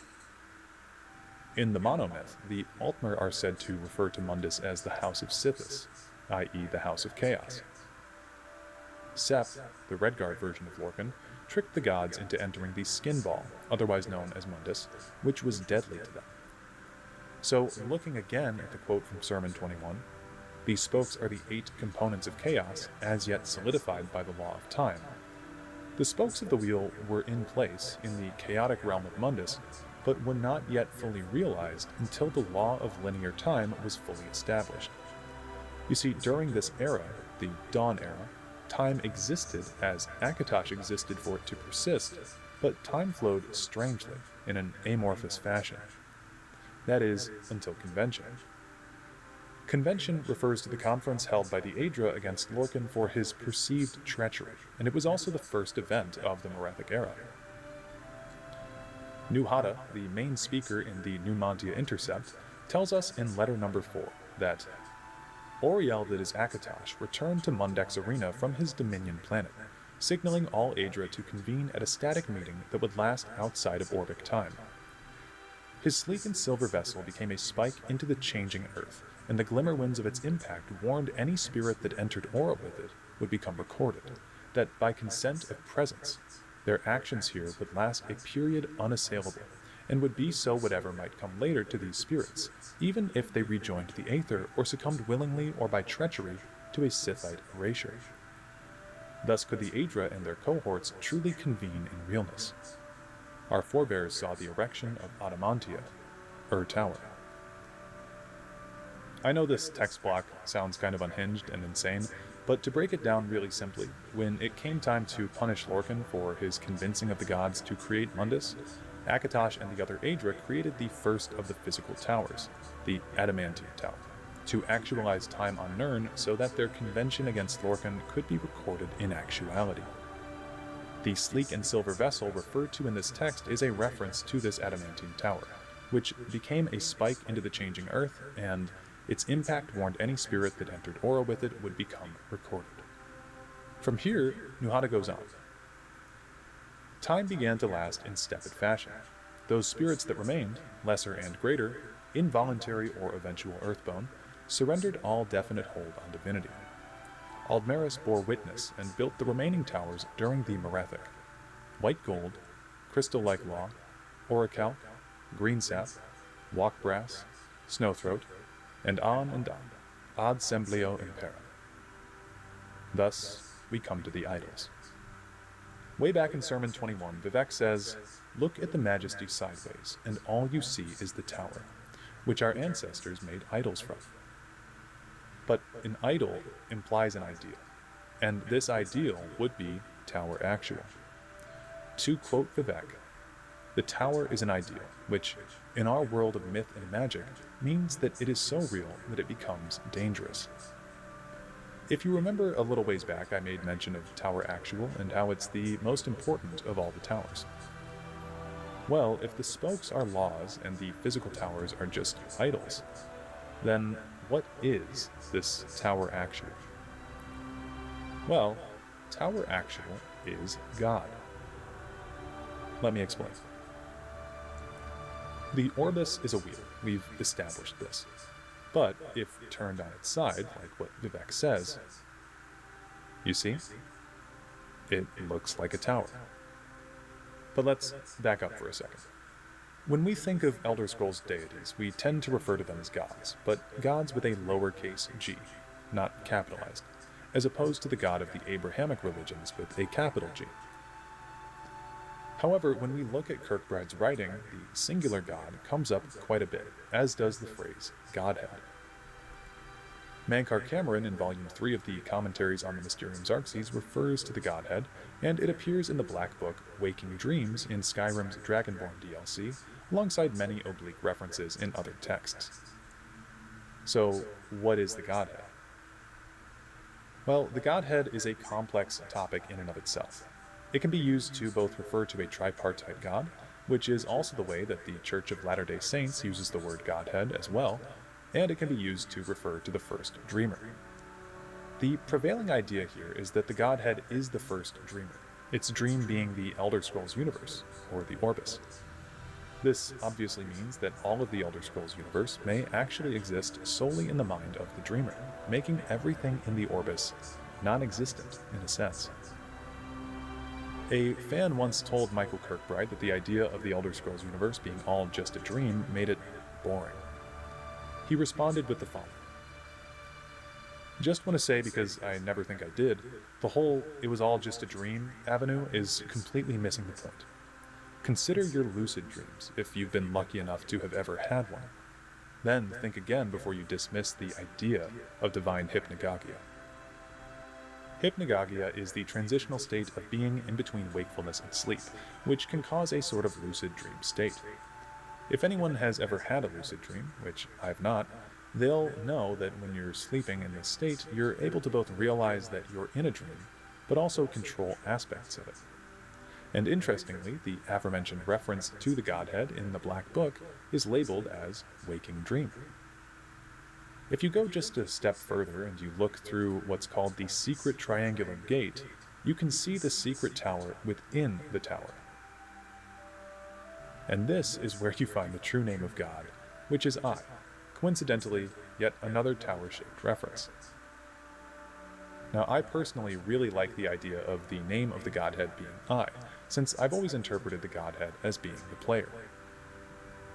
To me, this makes sense since every new playthrough of an Elder Scrolls game comes attached with its own unique experiences, from the beginning of a new playthrough or character to inventing new lore or backstories within the universe, and of course the different interactions that one's actions have throughout the game as well.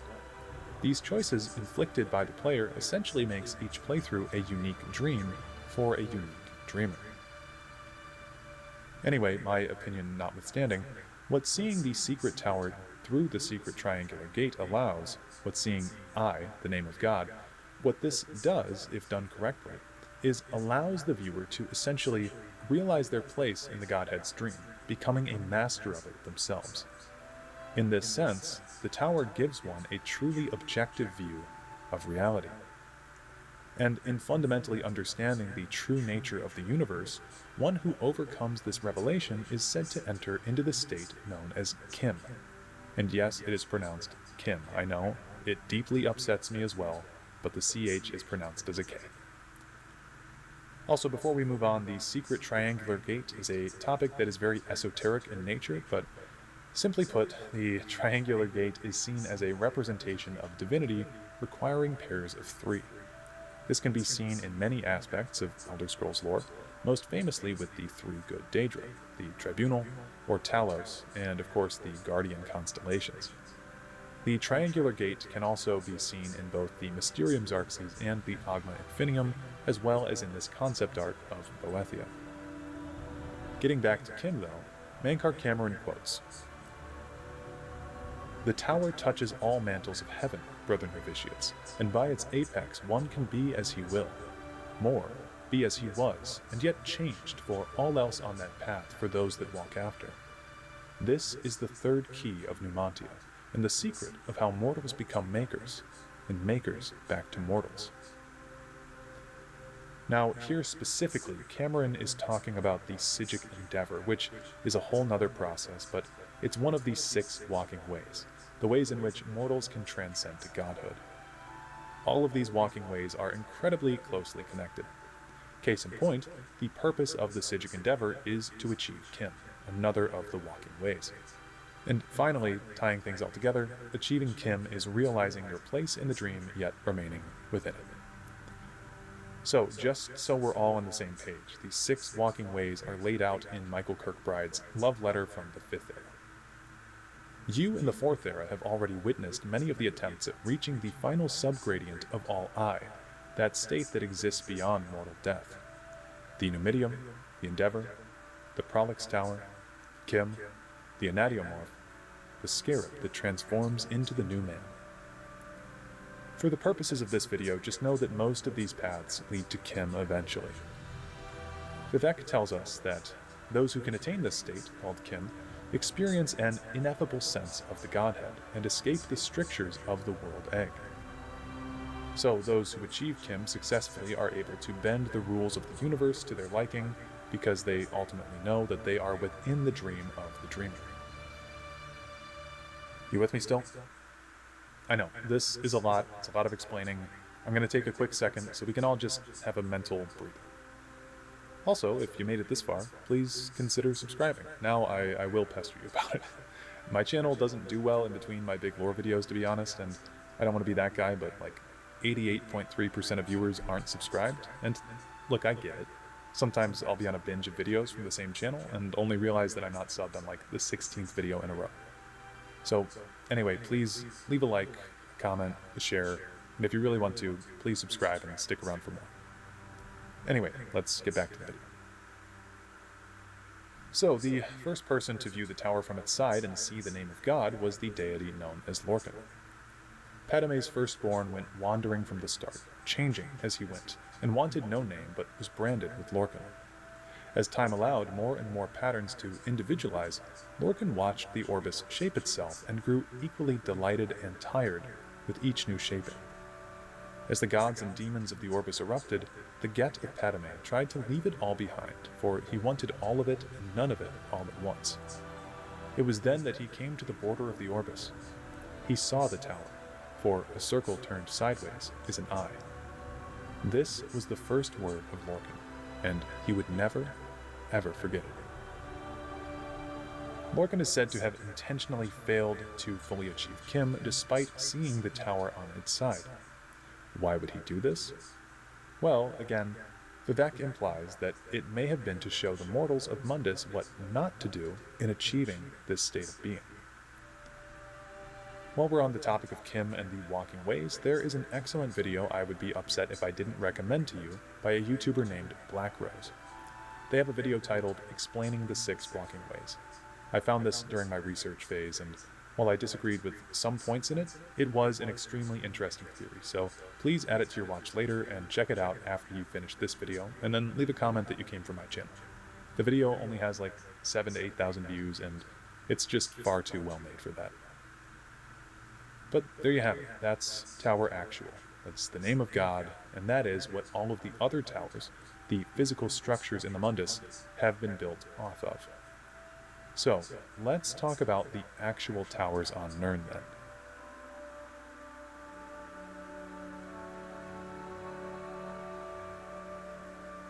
Now, I laid these towers out already when discussing the idol category, but I'm going to just remind everyone real quick what these are. So we have the Adamantine Tower, Red Mountain, White Gold Tower, Crystal Like Law, the Green Sap, the Orichalc Tower, Snowthroat, and Walk Brass. Alongside these, I've also done a lot of side research and collected a list of potential towers, of which I've identified 5. The Doomcrag, the Coral Tower, the Tower Constellation, the Clockwork City, and the Kapora Tower. This may not be a fully exhaustive list of all of the towers, but these are the ones that I wanted to include. The first thing you may notice about all of these towers listed is that they're not very consistent, are they? In the first 8 alone, we only have 4 actual towers. Then we have a tree, or rather a lot of trees, we'll get into it, 2 mountains, and a brass mech as well. So, what's going on here? Well, the towers don't necessarily have to be in the exact shape of an eye. They can more represent it, and in doing so, they become sort of beacons that represent each culture's own ideologies within the dream. See, by replicating the secret tower, the idols seem to manifest some sort of change around them as well, and inherently hold some sort of power. And although they may not be Representing the secret tower on purpose, they are representations of the adamantine tower, which itself is a representation of the secret tower. I'll read the passage again that I read over in the intro. Anyway, everyone seems to agree it has power, but no one knows exactly what kind. This is a passage from the Elder Scrolls official novel called The Infernal City, written by Greg Keyes, and I put it both here and in the intro because I think it perfectly summarizes the confusion around these towers. I'm going to go on a slight rant here about a book that I previously mentioned, Subtropical Cyrodiil, A Speculation. If you read the book, written by Lady Cinnabar of Tanith, which is important, you'll hear the opinion that the towers were all built on joint points where the Earthbones met on Nirn. Now, this book is said to only be a speculation, as the title suggests, and as a source, it's actually super biased, since it's only a counter-theory to a supposed piece written by the scholar Phrastus of Elnir. However, it's worth pointing out here because it's one of the few actual non-esoteric references to tower lore that's officially in a game. Lady Cinnabar states specifically that when the Aedra were persuaded or hoodwinked by Lorcan into creation of the Mundus, the physical flesh of Nirn was hung on a skeleton of joints, each of which radiated a palpable reality, the bones of the world, as it were. At one of these mystical joint points, the Aedra erected a great structure, the Adamantine Tower, where they held a conclave to decide the fate of Lorcan and the Mundus. In later times, mortal mages discovered the tower and deduced its reality-affirming properties. The Merethic elves then imitated it, erecting the white gold and crystal towers at other joint points. In doing this, what did the elves hope to achieve? I would posit that through their collective possession of such towers in their realms, over time the elves actually amended their local reality to conform to their desires. This is a particularly interesting take because it suggests that the towers are sort of conduits for the society which built them in order to enact their wills on the surrounding lands.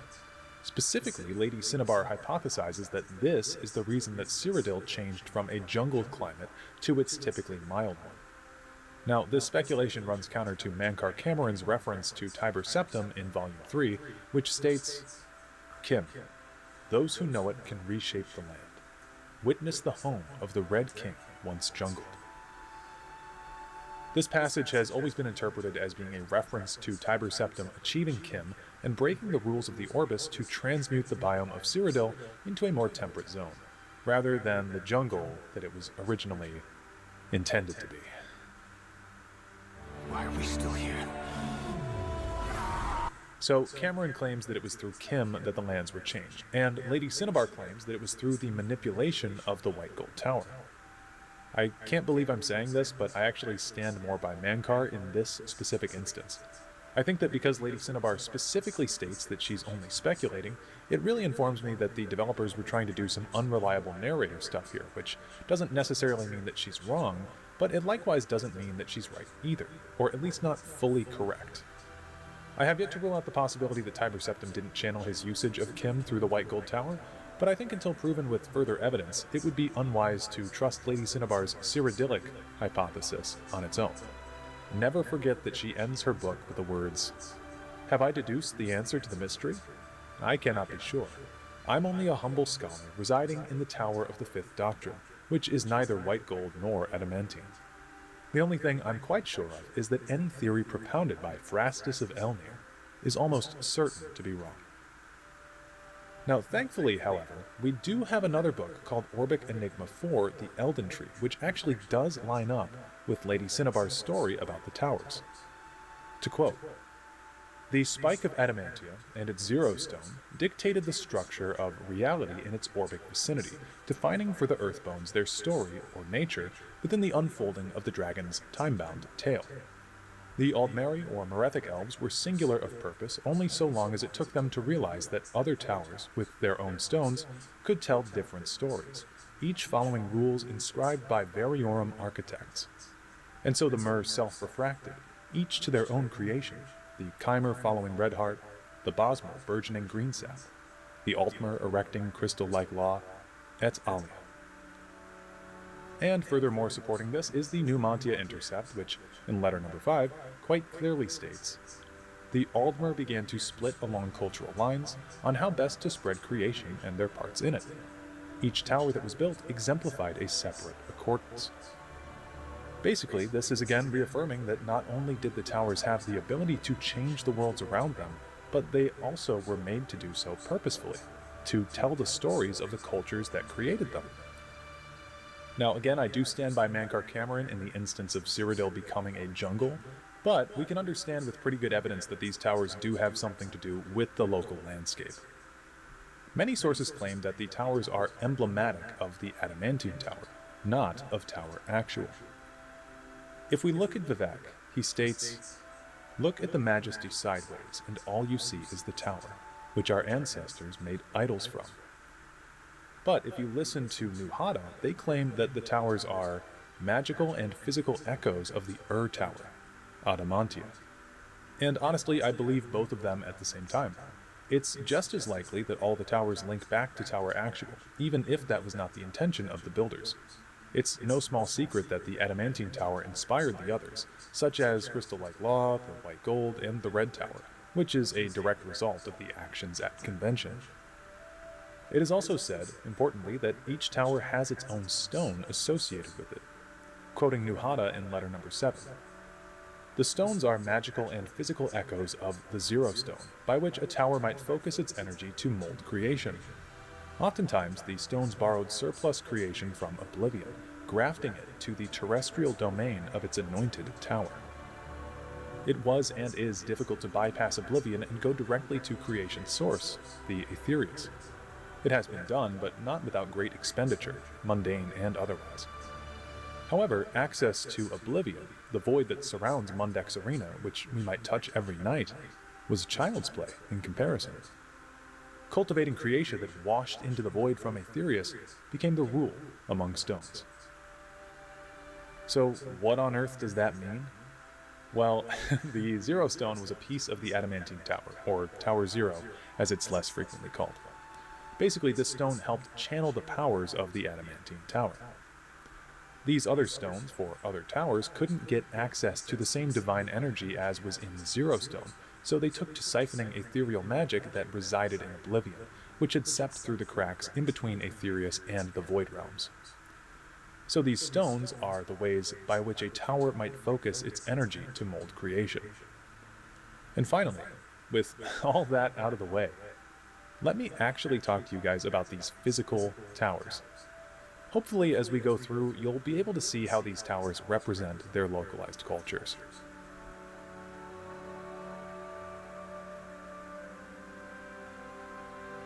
We start, of course, with the Adamantine Tower, which was the first physical structure on Earth. We talked about this already.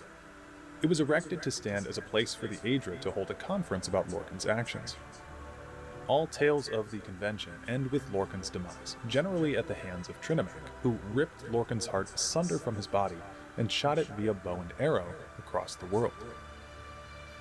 After the death of Lorcan, the Aedra left Nirn behind, but importantly kept the Adamantine Tower, which acted as a vessel for cementing time to Nirn, ending the chaotic nature of the Dawn Era. The placement of the Adamantine Tower is the first recorded event in history and marks the beginning of the Merethic Era, or more literally, the Era of Mer. The Adamantine Tower was quickly taken over by the Dureni clan of Aldmer and later Altmer, and this is why sometimes you'll hear it referred to as the Dureni Tower. These elves persist there to the modern day. Now, from the Adamantine Tower, the Red Tower was born at the landing spot of Lorcan's heart, which acted as the stone to this tower.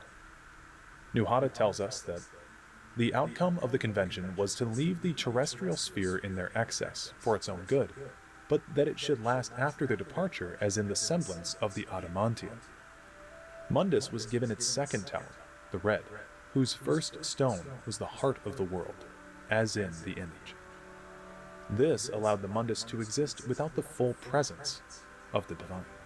The way that I read this is that the Adamantine Tower is the representation of Akatosh, given that it supplements time to Nirn, and the Red Tower, or Red Mountain, was representative of Lorcan and his heart.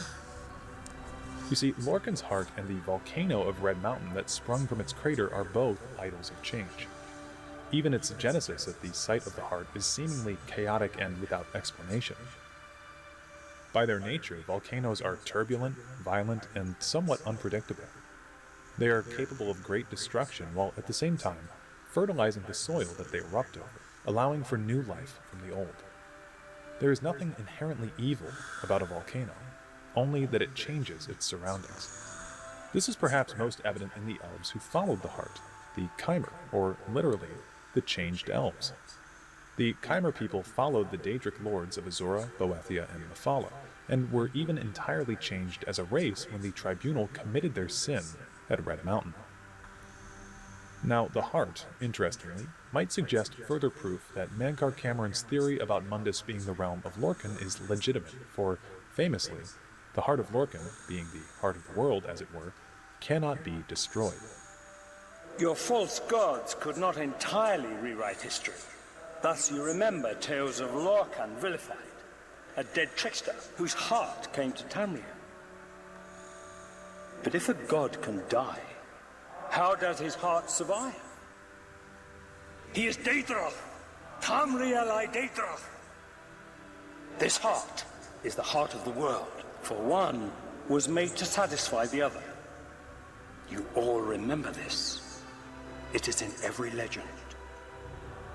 What exactly happened to the heart at the end of Morrowind's main questline by the hand of the Nerevarine is unknown, but it certainly seems like the heart has been displaced. Whether it returned to its host's body, or vanished entirely like the Dwemer, none can say. But I will give my personal opinion here, and tell you that I don't think the heart is permanently gone. For without it, it seems Nirn would be in ruin. In the modern era, Red Mountain once more erupted, resulting in the catastrophic Red Year of 4th Era 5, demonstrating once more its terrible ability to inflict merciless change. However intense the damages were, though, Red Mountain stands tall. So, these first two towers are tied directly to the Aedra, or the Et Ada at the very least, considering Lorcan. What of the others? Well, the next easiest to talk about are the White Gold and the Crystal Towers, as they were made in the image of the Adamantine, and they are some of the first towers in history. We'll begin with Crystal Lake Law. Crystal Lake Law, otherwise known as the Crystal Tower, was built as a vessel in the image of Adamantine to maintain a process known as Draco Chrysalis. This is an odd term sometimes used in the Elder Scrolls, but basically it's a means of, quote, keeping Elder magic bound before it could change into something lesser. The Crystal Tower, then, was an attempt to maintain the status quo. It resisted change and venerated tradition by keeping the eldest magics bound to it, and in this sense, it was extremely closely emblematic of the Altmer people who constructed it. The elves were dividing. Some, like the Altmer, did their best to advocate the will of Anuiel, and so embraced the chrysalis of the convention. Many mainland Altmer believe themselves to be, and in fact likely are, the closest descendants of the Elnifey, and their culture historically has been largely based around resisting change and embracing their believed cultural connection to the Aedra. So it's no wonder that the two places that we find the Altmer, the Adamantine Tower and the Crystal, are both tied somewhat to the Aedra, either in construction or in emulation. The stone for the Crystal Tower was the Stone of Transparent Law, and this stone likely aided in helping keep the Elder Magics bound for Draco Chrysalis purposes, and also for helping shape the culture and surrounding landscapes, as is the case with every stone and tower. Importantly, Michael Kirkbride did state in an out-of-lore post that the stone for the Crystal Tower was actually a person rather than a literal piece of rock, but it seems like the ESO devs overwrote that, and/or didn't know about it. But those of you astute listeners will have likely noticed that I've been speaking about the Crystal Tower in the past tense. This is because the Crystal Tower is no more, as it was destroyed around 3rd Era 433 during the Oblivion Crisis, when a host of Daedra demolished the tower in an event that has scarred the Altmer people for centuries after its passing, as the Crystal Tower was a symbol of the Altmer people as a whole, and represented their connection to divinity. One interesting thing to note about the Crystal Tower, and maybe interesting is too dull a word, but the Crystal Tower actually exists in all realms simultaneously. or at least this is the claim. In the Elder Scrolls Online Somerset chapter, you are actually able to enter the Crystal Tower through Clavicus Vile's Fields of Regret. I'm not quite sure if the ESO writers understood the full grasp of what they wrote into the lore with the Crystal Tower existing in every realm. See, in Elder Scrolls, if you read the forum post titled Cosmology, you'll see in the very first line, "The planets are the gods and the planes of the gods, which is the same thing. That they appear as spherical heavenly bodies is a visual phenomena caused by mortal mental stress. Since each plane is an infinite mass of infinite size, as yet surrounded by the void of oblivion, the mortal eye registers them as bubbles within a space." So the term planets and planes are then interchangeable under this model, and furthermore, the terms realms and planes are interchangeable as well. So, if there's a crystal tower in the Fields of Regret, is there not one on the divine planet of Zenithar? Is there not a crystal tower in Cold Harbor? Is there not a crystal tower in the Clockwork City, which is itself its own pocket plane? This is the most legendary pull, though. Is there a crystal tower in the painted world of Ryth Lathandis in Oblivion? I think you could very easily recognize the painted world as a realm or a plane, just on a micro scale, comparatively speaking. Now, I don't have the answers to these questions, I'm just simply asking them. My point with bringing all of this up is that we don't really know how many other crystal towers there are. We don't know if the one on Nirn was even the original one, or if it was like an anchor, or if that even matters to the stability of the others. All that we are aware of is that there are potentially an infinite number of them that exist. Okay, so up next is White Gold. The White Gold Tower is currently inhabited by the Imperials in 4th Era 201, but it wasn't always this way. The so-called Imperial City was actually built by the Heartland Elves, or the Aelids, as they're better known these days. Like all of the polydox constructs of the earliest Aldmer, whatever their abnegoric creed, White Gold Tower is a conduit of creation, ad sembia sembio, built to bring about a reversal of the congealing spiritual bleed caused by the convention.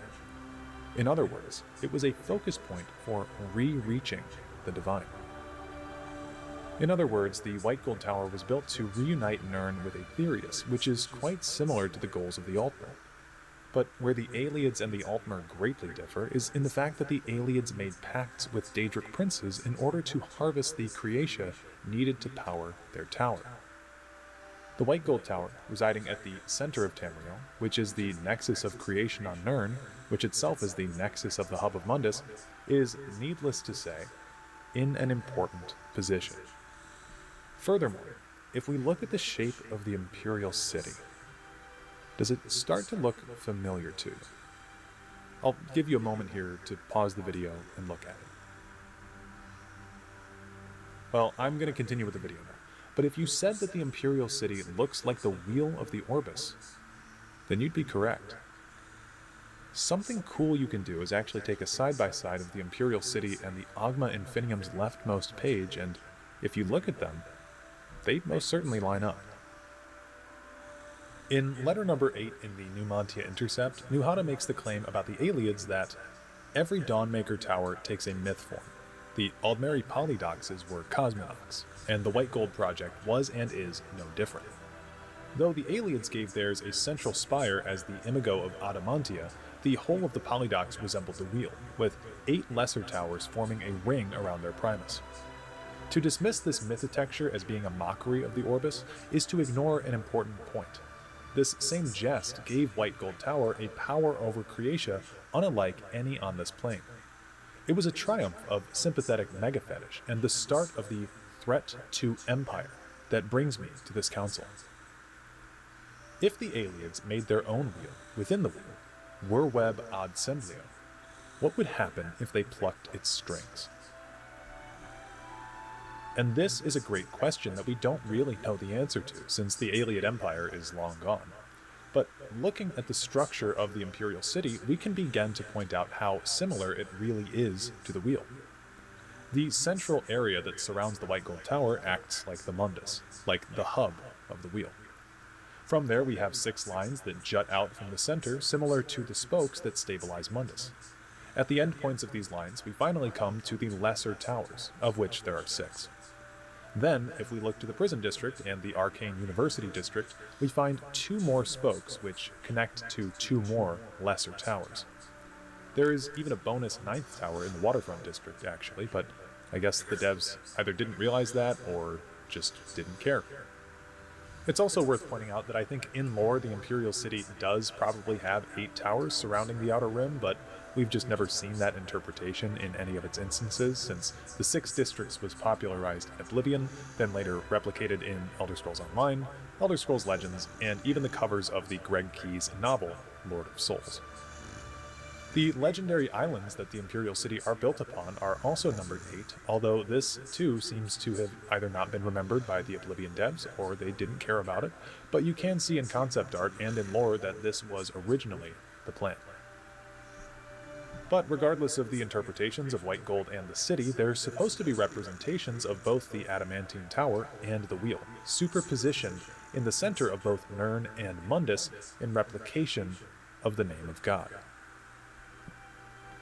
What this means is that the White Gold Tower is potentially capable of massive change and has by far the largest hold over its ability to influence creation, potentially making this a device that could be used to mend the veil between Aetherius and Mundus, like what I alluded to earlier. The Stone of the Imperial City, or the Stone of White Gold, was the Kim El Adabal, otherwise known as the Amulet of Kings. The origins of the Amulet of Kings are interesting, as it is said that the stone within the amulet was formed from the crystallized blood of the Heart of Lorcan as it sailed over Tamriel after it was shot from the Adamantine Tower. The amulet switched hands from the Aelids to the Dragonborn Emperors after their demise, but the gem was eventually destroyed by Martin Septim in order to stave off the invasion of Mundus by Mehrunes Dagon and the Mythic Dawn, the Oblivion Crisis. The Amulet of Kings was another artifact that was directly tied to the Et Ada, and in tandem with all other facts that we've learned about White Gold Tower, it makes perfect sense why it has been such a focal point of conflict throughout history. It is unclear whether the Kim El Adabal will ever return in a future installment, but for the time being, the stone of the White Gold Tower has been destroyed. But the structure of the wheel-like city and the superposition of the tower itself have, to my knowledge, been largely unimpeded. Let's talk about Walkbrass now, otherwise known as the Numidium. This is our 5th tower thus far, and can be traced to yet another group of elves, this time the Dwemer. We have to remember the towers that succeed the Adamantine were all built to represent the cultures and inflict their wills on the lands. The most nefarious tower, Walkbrass, refuted even more, refuting unto discreation. So Walkbrass was a gigantic anthropomorphic brass golem, capable of great destruction, and was meant to be a god in its own right. You see, the Dwemer are often seen as a godless race, said to venerate reason and logic above all else. Walkbrass, then, seems to be built as an affront to both the Aedra and Daedra, built in bold defiance, and even bolder hubris. Tonal architect Kagranak intended to uplift the entire Dwemer civilization to godhood through its use. Its stone was originally the Heart of Lorcan, which, as you'll recall, was also the stone of Red Mountain. However, in a tale as old as time at this point, the Chimer people realized what the Dwemer were doing, a war broke out between the nations, and in the end, the tools of Kagranak were used on the Heart of Lorcan, which caused the entire Dwemer race to vanish off the face of Nirn. But the story of Numidium goes on long after this event. During the Tiber Wars, Vivek made a deal with Tiber Septim to give him the pieces of the Numidium in an armistice between Morrowind and the Empire of Cyrodiil. A new stone, called the Mantella, was created between Tiber Septim, Zurin Arctis, and Wolfhearth, which allowed the Numidium to be powered. Like I said previously, this Arcturian heresy is an example of the secret triangular gate that is used to achieve divinity, the tripartite god. Septim then used Walkbrass at Rimmen in Elsewhere, and at Alinor in the Somerset Isles, allowing him to quickly conquer all of Tamriel under the Imperial banner. Then, some 400 odd years after the death of Tiber, the Numidium was once more used in the Iliac Bay region this time. I haven't mentioned it yet, but every activation of the Numidium has caused a state of non-linear time disruption, also known as a dragon break, in the area that it was used. In the Iliac Bay region, in 3rd Era 417, the most famous of the dragon breaks ensued upon its use, leading to the Warp in the West, an event wherein multiple people across the region were given access to the Numidium, inflicting its will all at once in the region as time flowed as it did during the Dawn Era, before the implementation of the Adamantium Tower. After the Warp in the West, the Numidium is thought to have been destroyed, as it has not been seen since then. The Numidium has been tied to achieving a state of godhood since its inception. Kagrenac intended for it and the Dwemer to become gods. Tiber Septim may have used it to become Talos, and during the Warp in the West, Mannimarco uses its power to become a god as well. I'm honestly not certain about what happened to Numidium. It's said to have been destroyed, but to be honest, without a physical corpse of the Walk Brass, I maintain that it could be out there somewhere. Especially since it disappeared during the Warp in the West. I mean, who knows where it is at this point? Okay, so the next one I want to discuss is the green sap, because it's a super weird concept for a tower. I'll read a chunk from Orbic Enigma 4, Elden Tree, going forward. They did not build a tower, they grew it, a great grot oak, whose roots sprang from the perchance acorn. And this was their stone. And because the acorn might perchance have been elsewhere, thus was green sap manifold and several, and each could walk. Therefore each green sap was also every green sap. Within each were told all the stories of the green, with every ending true, so doors therein were not always doors certain. But to this Boish become Bosmer became inured. But to this the Boish become Bosmer became inured, and indeed grew to relish these doors equivocal, for such was their nature in the schism of the prism. In this way the Bosmer learned which songs made the trees dance, and which dances they might do. So what this is telling us is that there is one collective group of trees known as the green sap, which are all simultaneously towers, while also acting as one collective tower. These individual collective towers are then able to create their own versions of reality for the Bosmer people. It's actually a quite similar concept to the Hist of Blackmarsh. Some well-known green saps are the Elden Tree of Eldenroot and the Walking City of Valinesti, both in Valinor, but it is assumed that there are others. Valinesti's stone was said to be a fruit by Kirkbride, but this is just another way of saying acorn, as an acorn is technically both a nut and the fruit of a tree. The Elden Tree in Eldenroot, not to be confused with the Erd Tree, was said to have been grounded so it may no longer dance by an Ayleid mage known as Enumeral, who had shown the Elden Tree an ending, resulting in the perchance acorn of that tree becoming a definite acorn. Enumeral did this in an attempt to turn the Elden Tree into a copy of the White Gold Tower, since at this point the Ayleid Empire had been displaced from the Heartland. However, Enumeral did not know, and was not able to know, why his plan went awry. You see, Ayleid magic is about will, and shall, and must, but under green sap, all is perchance. The Ayleid Fangler's plan could not succeed, and yet, neither could it fail, for this is a story that has not yet found its ending. And this is essentially the end of what we know about green sap. It's a very strange concept in and of itself, but it goes to show how the Bosmer differ from their other elven cousins. Whereas the other towers were constructed, green sap was grown. Everything about it involves a natural process and an inherent interconnectivity in the Valenwood ecosystems. Bosmer also have the ability known as the Wild Hunt, which is seldom talked about, but allows these Mer to invoke a ritual wherein they become like eldritch beasts, constantly shifting and shaping their forms. This is said to be a harkening back to the Dawn Era, where again, things had not quite found their shape. This may be a somewhat loose connection here, but I see the Bosmeri wild shape form as a reference to being perchance, wherein all doors are doors equivocal. Just some food for thought at the end here, though. Not, honestly, too much more to say about green sap, although I do love it as a concept.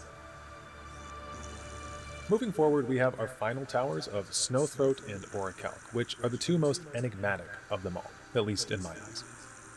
Snowthroat, sometimes called the Snow Tower, is believed to be the throat of the world, which is the tallest mountain in all of Tamriel.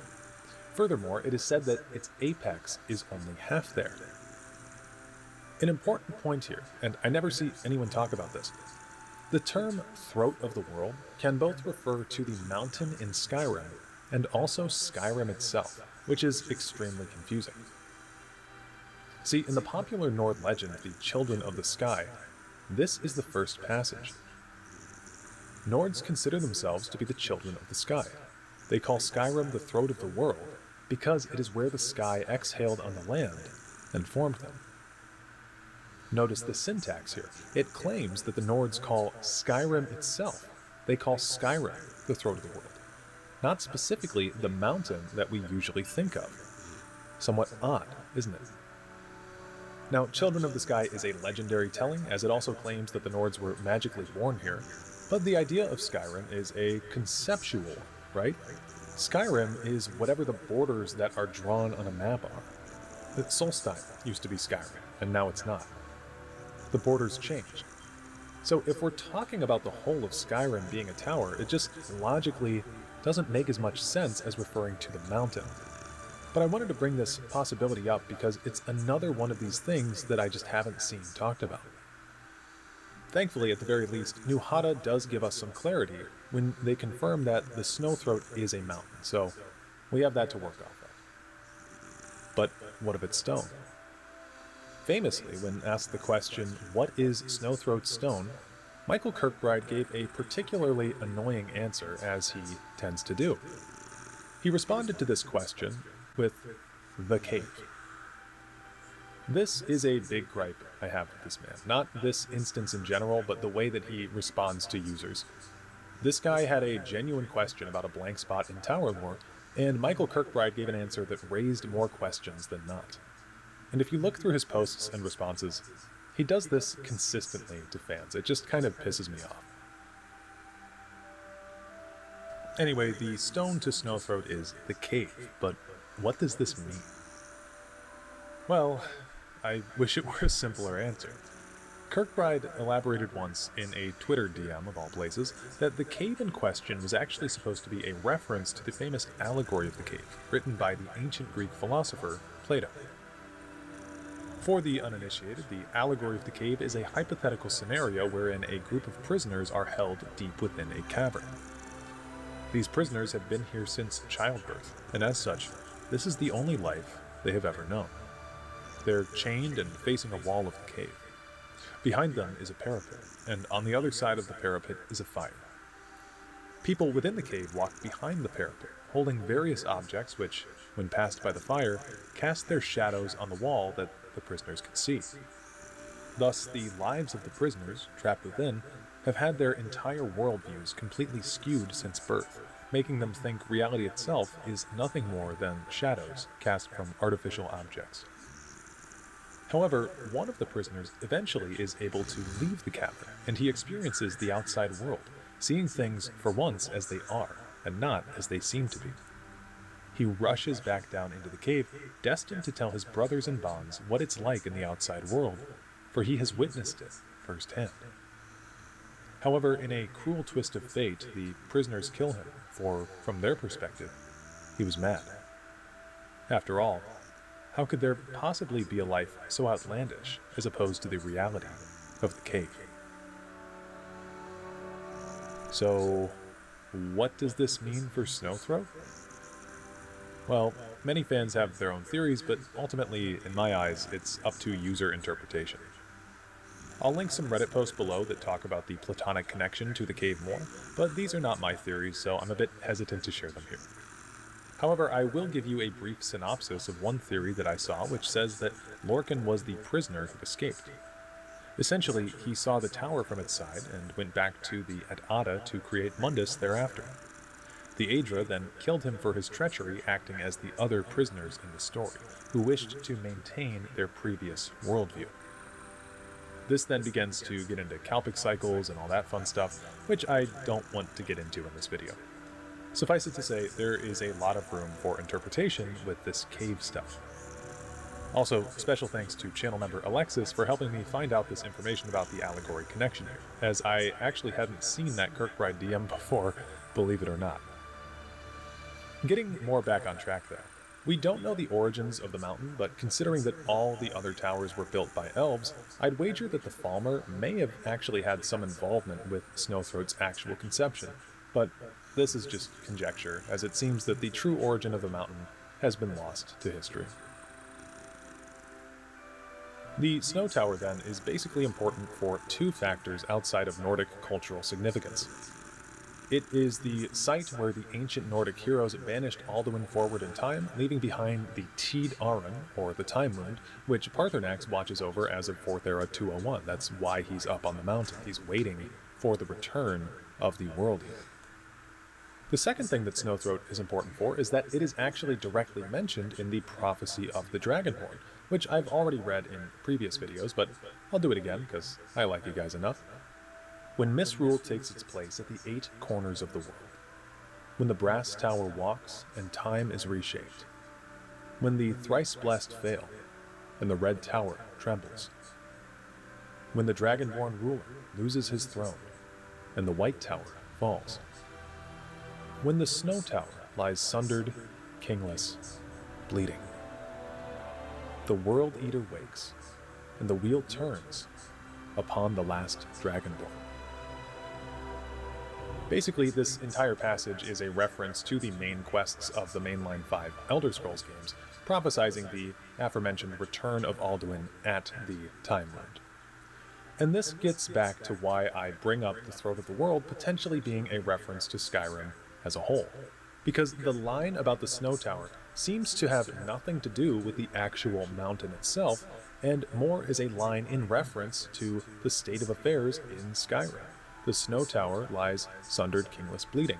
Now, most people see the line, when the Snow Tower lies sundered, kingless, bleeding, as a reference to the death of High King Torygg and the Skyrim Civil War. If you ask me, I think the wires may have gotten crossed somewhere during the writing, and the Snow Tower itself is being used here as a plug-in for all of Skyrim, while also trying to be its own tower.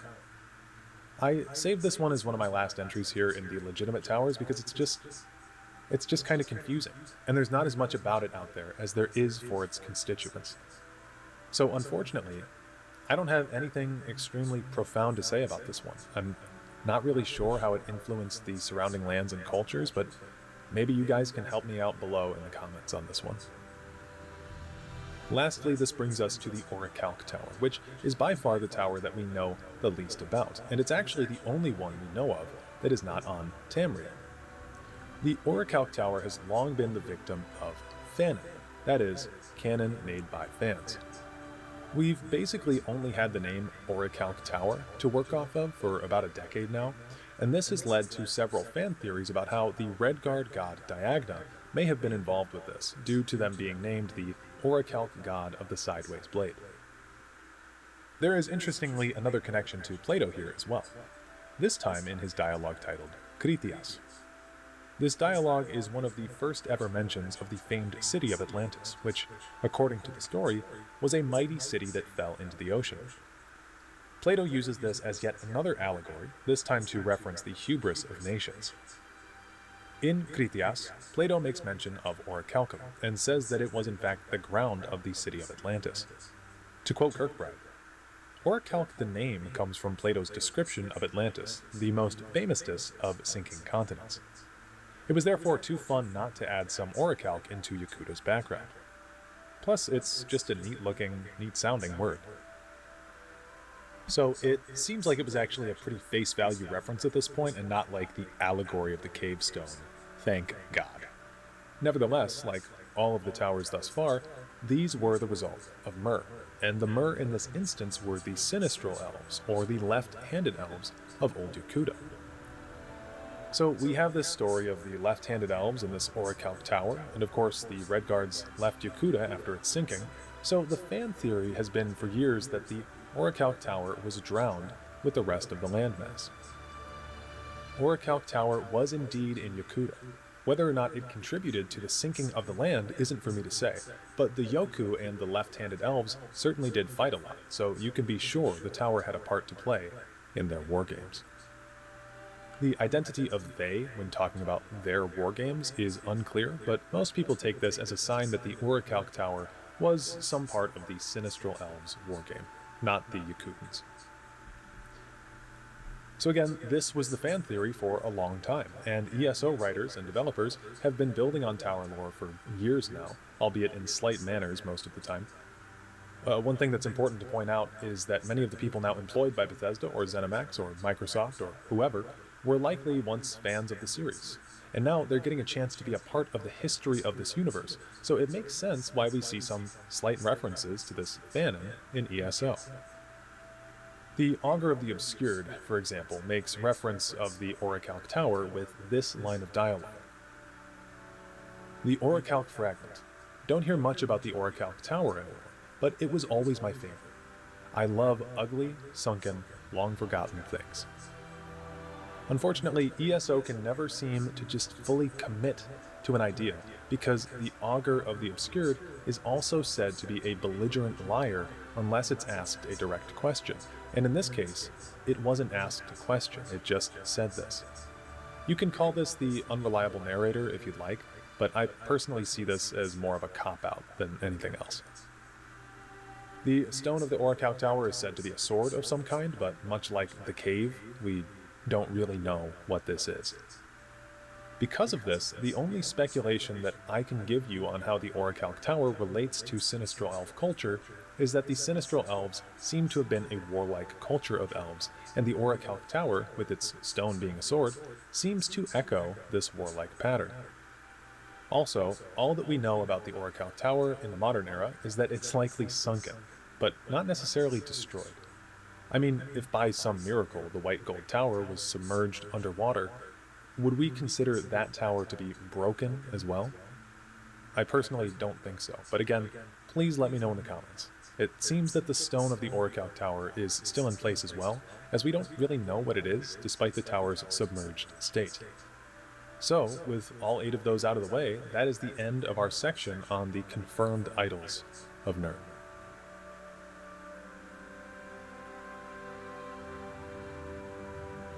So going forward, I wanted to dedicate a section here to my own fan theories about other towers that could exist. I tend to see 8 as a sacred number in the Elder Scrolls. You know, 8 divines, 8 spokes, 8 towers, 8 islands of the Imperial City, 8 relics of the Crusader, etc. So I don't want this whole extra towers idea to disrupt the idea that there are 8 sacred towers on Nern, but at the same time, I do find some of these topics extremely interesting for debate. And I am more than willing to be wrong about any of these, so again, please feel free to tell me in the comments about your thoughts, but let's just get right into it. So the list of these, I mentioned them previously, but the list of them is the Doomcrag, the Coral Tower, the Tower Constellation, the Clockwork City, and the Kapora Tower. I want to start with the Clockwork City, as it's by far the likeliest contender of them all, in my eyes. The Clockwork City not only is a beacon of Tamriel, but it also exists as its own separate pocket realm. It is said that the Clockwork City will serve as the hub for Nern ensuing, which is what Sothasil hopes to achieve through the creation of this plane. I have an entire video dedicated to Sothasil and the Clockwork City, so please go watch that if you haven't seen it, as it will be far more in-depth than this video can be on the topic. The Cliff Notes version is that Sothasil hopes to achieve a new age with the Clockwork City, and it's his best way to completely eliminate the Daedra from this world. Rather than being a place to exert the will of an entire people, the Clockwork City was created as a place to enact the will of Sothasil and his Clockwork Apostles. Sothasil also, by the way, is an elf, so he fits the theme with all of these Mer building towers throughout Tamriel. Now, prior to the Elder Scrolls Legends, rest in peace, I wouldn't have told you that the Clockwork City was a tower. But Legends gave us new lore about the Mechanical Heart, which Sothasil created as a power source for the plane, making it an emulation of the Heart of Lorkhan. This replica of the Heart of Lorkhan acts as the stone for this Clockwork City then, stabilizing it and giving it power over creation. From a lore perspective, the mechanical heart can even be used in the same way as the regular Heart of Lorcan, allowing for the forgotten hero, the Legends player character, to become a god. I don't have footage of this, unfortunately, but friend of the channel, Thin White Duke, has the entirety of the Clockwork City story archived on his page, so please look at the link in the description if you'd like to see the full story unfold. The Clockwork City ends with the forgotten hero given a choice. They can either destroy the Heart of Lorcan, essentially destroying the Clockwork City as a result, or they can, as I said, use its power to become a god, and in so doing, allowing the heart to continue powering the city. I will keep Sotha Sil's people alive. So the existence of the Clockwork City going forward is genuinely unknown. It'll be up to the writers of Elder Scrolls 6 to tell us what the status of the city is. But if the towers are supposedly beacons of the Myr that represent ethereal magic and can change the world around them, as is stated by Lady Cinnabar, Nuhada, and Barodalmo the Signifier, then I would argue that the Clockwork City is absolutely a contender for a potential tower.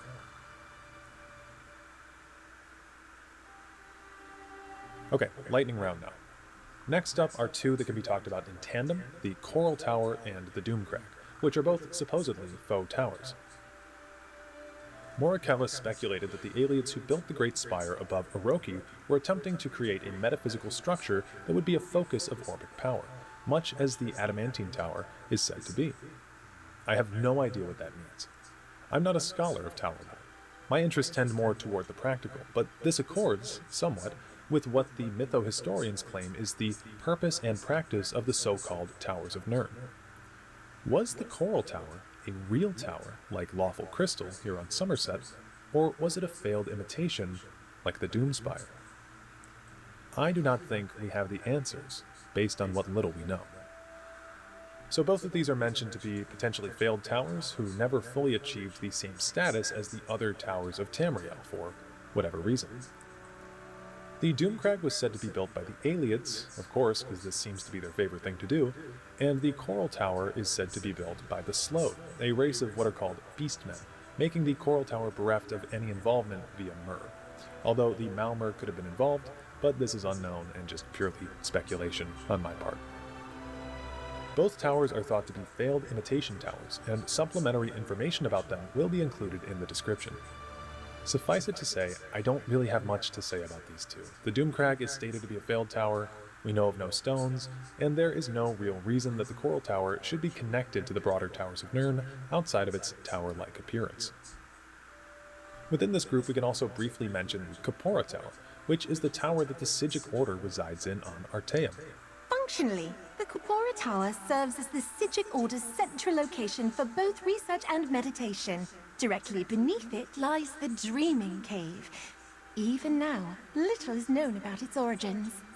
Now, according to the game director of Elder Scrolls Online, the Kapora Tower was not in fact built by the Altmer, or any Myr, for that matter. Rather, it was a pre-existing structure on Artaeum that was found when the island was first discovered. Though it may be hard to tell at first glance, the architecture of the tower doesn't quite match. This is because my order did not build the base structure. The bottom of the tower was already here when Artaeum was first discovered. So we don't have much to work on here, but we do know that the Kapora Tower is mysterious, mystical, and extremely ancient. It may have been built by the Slode, as some sources claim that they were the race that inhabited the Somerset Isles before the Altmer, but like most things in this section, this is basically conjecture. Another really important thing to mention about Artaeum is that the entirety of the island is consistently not on Tamriel. The Psijic monks are actually able to transfer the island into a separate realm outside of Nirn, where the Psijics can conduct their research in peace. This also means that the Kapora Tower generally exists outside of Nirn, save for when the Psijic Order brings Artaeum back to the archipelago. I do think that this particular tower may have a stone that we can identify as well.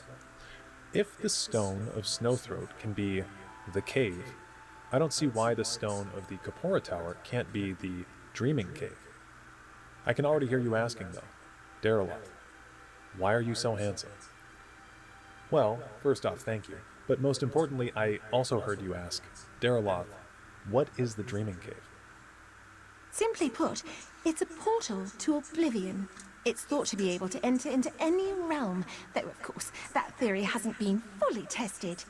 The Psijic Order only uses the Dreaming Cave in times of great need. The Dreaming Cave is a profoundly interesting device, capable of connecting all realms together simultaneously, and Right Master Ikesis says that the cave is where the various threads of magicka and other energies come together and pool like water running down a chain. Considering that the Dreaming Cave resides at Kapora's base, we can safely assume that this is a part of the pre-existing structure of the tower, rather than a later Psijic addition. So, whomever or whatever created the Dreaming Cave and the Kapora Tower's base was clearly a powerful being. What this all means is... well, actually, I don't fully know, but the point is that I could easily see the Kapora Tower revealed as some sort of legitimate tower in a future game, and I like the idea of the Psijic Order having a tower. What can I say? Now, the last and craziest lore speculation that I have is that the tower constellation itself may be tied to tower lore. Now, the constellation lore is a little weird if you're not already familiar with it. To sum up, there are 13 constellations. 3 of these constellations are called the Guardians: the Warrior, the Mage, and the Thief. These Guardian constellations each have 3 charges that they watch over. The Warrior's charges are the Lord, the Steed, and the Lady. The Mage's charges are the Atronach, the Apprentice, and the Ritual. And the Thief's charges are the Shadow, the Lover, and the Tower. If you look up in Skyrim's level screen, you can actually see the Warrior, Mage, and Thief in the back, dividing the skills they govern with the red, blue, and green backgrounds. The final constellation is the Serpent, which is said to be made of unstars. It's not confined to a particular place in the sky, and it's generally interpreted to be a bad omen when it appears. The important part to take away from this mini lesson is that 1. The Guardians exist in a pair of 3, and 2. The tower is a charge of the Thief, and in the Elder Scrolls, the Thief can be connected to well-known characters who have achieved Kim. Let's not forget about our secret triangular gate and its connection to triumvirate divinity. To examine this concept closer, let's start with Vivek. Vivek is a part of the Tribunal of Morrowind, where Almalexia is the warrior, Sothasil is the mage, and Vivek plays the role of the thief. The Kirkbride book I've been quoting since the beginning of this video, The Thief Goes to Cyrodiil, is actually talking about Vivek going to Cyrodiil. He's the thief. He blatantly says this in the first paragraph. And in those waning days, I decided to go to Cyrodiil with my water face, so that I might tell all I met along the way the truth and the truth only. I was then the thief of the world, and my charges were 3, and that being a very significant number to me, one of which was the tower. Later on in the book, when asked the question, what is the tower, Vivek goes on to explain. The tower is an ideal, which, in our world of myth and magic, means that it is so real that it becomes dangerous. It is the existence of the true self within the universal self, and is embodied by the 4th constellation, and is guarded by the thief, the 3rd. The thief is another metaphorical absolute. In this case, he represents the taking of the tower, or, and sometimes most importantly, the taking of the tower's secret. The existence of the true self within the universal self. He's talking about achieving Kim here. The true self is you, and the universal self is the Godhead. Vivek claims that the thief represents this concept, as they are the one in any triumvirate who is capable of stealing, or taking, the tower's secret. The other character that we know of who has achieved Kim is Talos, who, according to the Arcturian heresy, is a triumvirate figure composed of Wolfhearth, Zurin Arctus, and Tiber Septim. In this instance, Wolfhearth is the warrior, Zurin is the mage, and Tiber is the thief. Instinctively, you may want to call Tiber the warrior, but if you study the history of Tiber Septim, this thief aspect actually does fit him pretty well. It's said in the Arcturian heresy that he may have killed his predecessor to take his place as emperor. He also was known by many names, created a strange deal with Vivek, and, of course, used a brass mech to instantly win a world war, just among other things. Basically, Tiber was kind of a shady guy.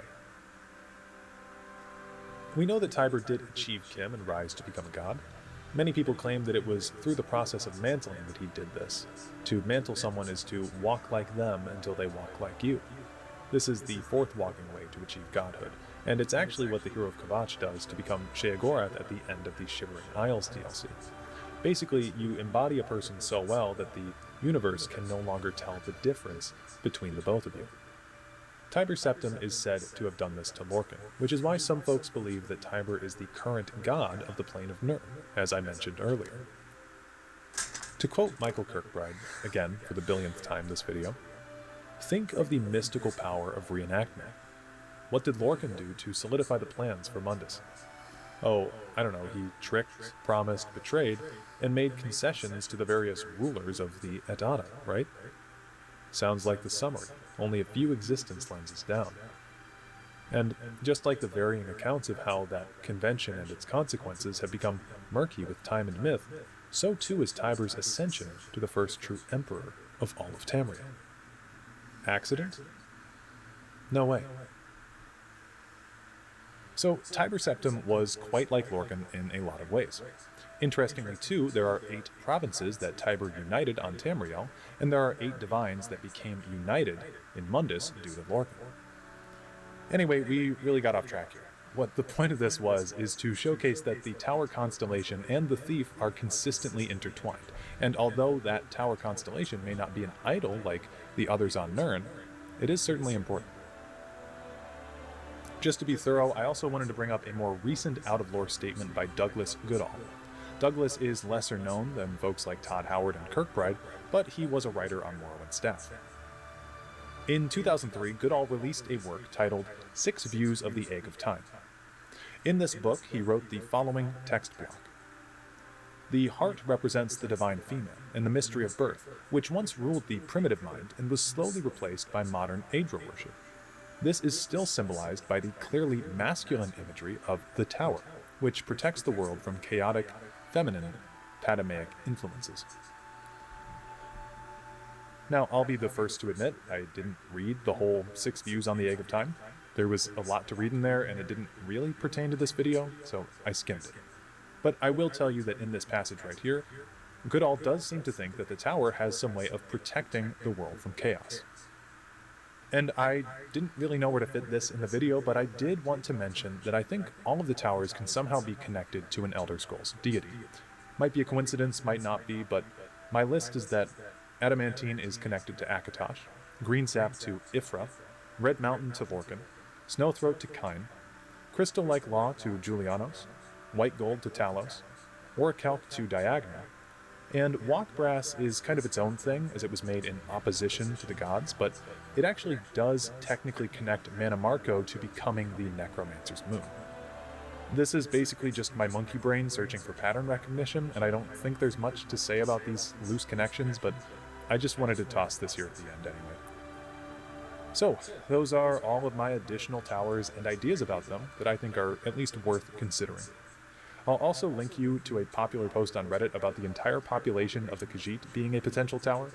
I'm not including it in this video, but it's out there.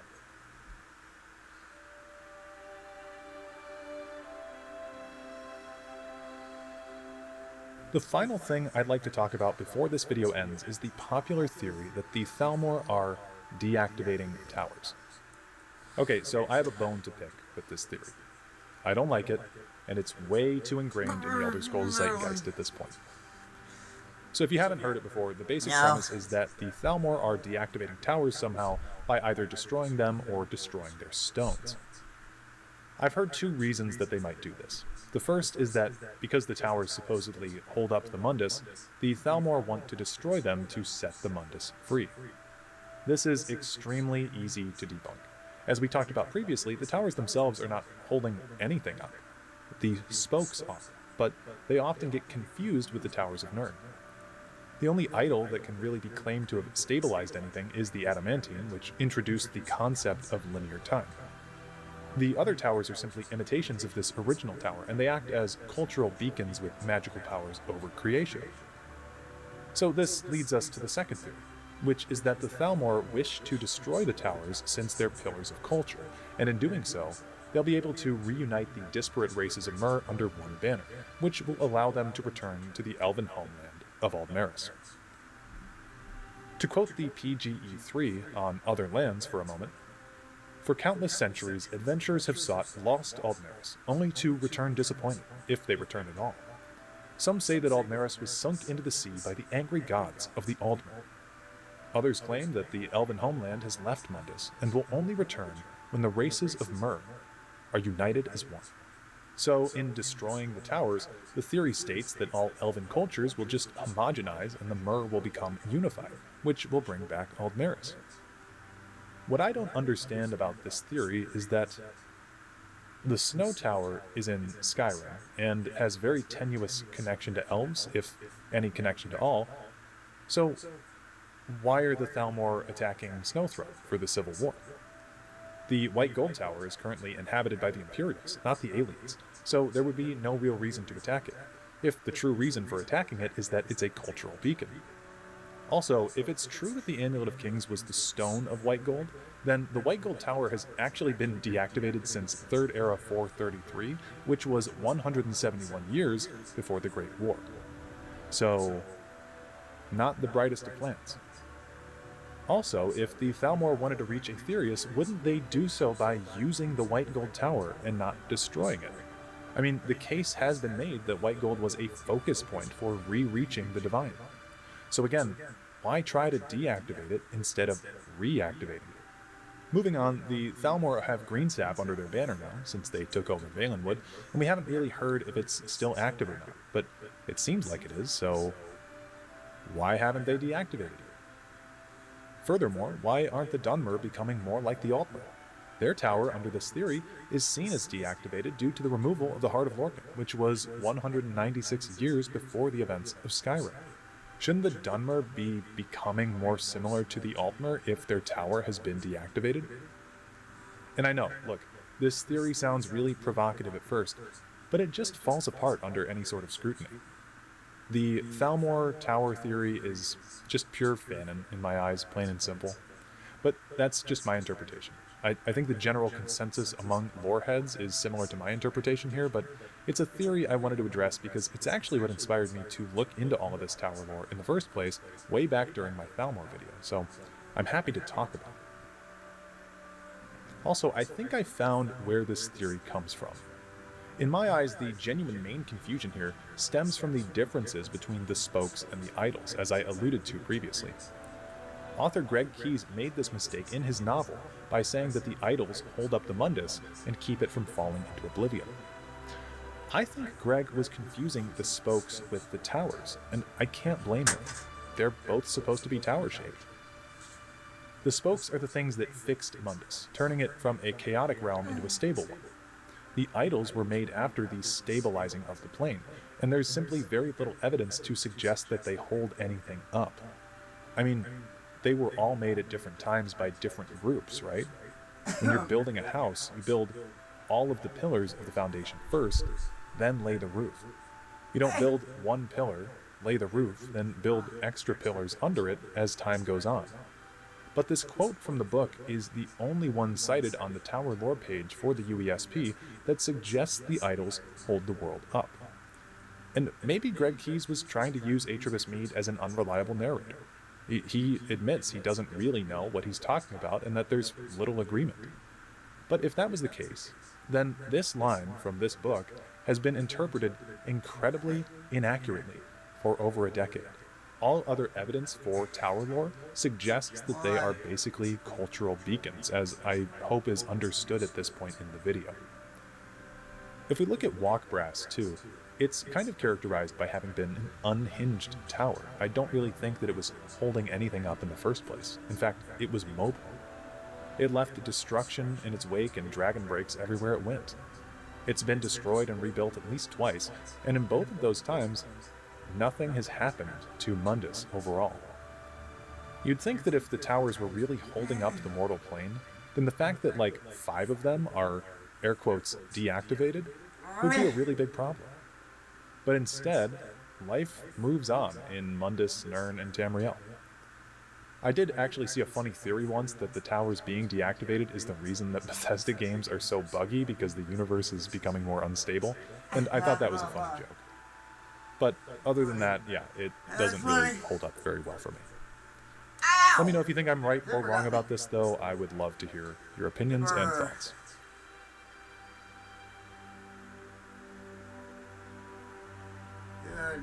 So, like what Atribus Mead told us in the beginning of this video, no one knows exactly what the towers are, but all agree that they have some sort of power. I think over the years, tower lore has become wrought with confusion in both the fanbase and the staff of writers at Bethesda and ZeniMax. Imagine you're a Bethesda employee hired in the year 2025, and you have to write a lore book about the towers for Elder Scrolls 6. You'd have to read the accounts of Nuhada, Atribus Mead, Vivek, Michael Kirkbride's internet posts, Lady Cinnabar of Tanith, and the Orbic Enigma 4 bare minimum at this point just to understand the basics. Like, there's a reason we don't see much of this stuff in the games. The original endpoints of these lines, we finally come to the lesser towers, of which there are 6. Then, if we look to the Prison District and the Arcane University District, we find 2 more spokes which connect to 2 more lesser towers. There is even a bonus 9th tower in the Waterfront District, actually, but I guess the devs either didn't realize that or just didn't care. It's also worth pointing out that I think in lore the Imperial City does probably have 8 towers surrounding the Outer Rim, but we've just never seen that interpretation in any of its instances, since the 6 districts was popularized in Oblivion, then later replicated in Elder Scrolls Online, Elder Scrolls Legends, and even the covers of the Greg Keyes novel, Lord of Souls. The legendary islands that the Imperial City are built upon are also numbered 8, although this too seems to have either not been remembered by the Oblivion devs or they didn't care about it, but you can see in concept art and in lore that this was originally the plan. But regardless of the interpretations of White Gold and the city, there's supposed to be representations of both the Adamantine Tower and the Wheel, superpositioned in the center of both Nirn and Mundus in replication of the name of God. What this means is that the White Gold Tower is potentially capable of massive change and has by far the largest hold over its ability to This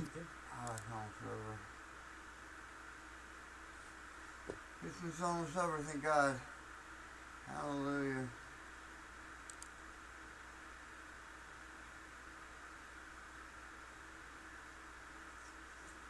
What is this fucking thing? Oh, yay! Lemonade Pet Insurance can save you up to 90% on vet bills. That can add up to thousands of dollars a year. Just don't let your pet decide how to spend the money. Get a quote at lemonade.com/pet.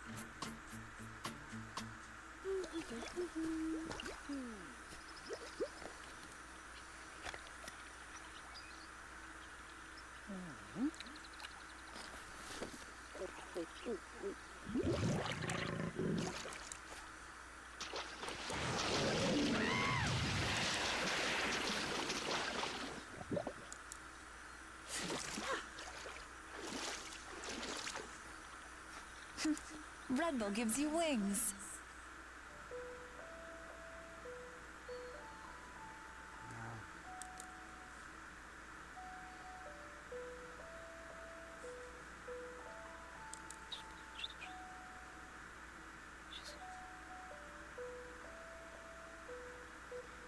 Чуть-чуть надо подрастянуть их, наверное, да?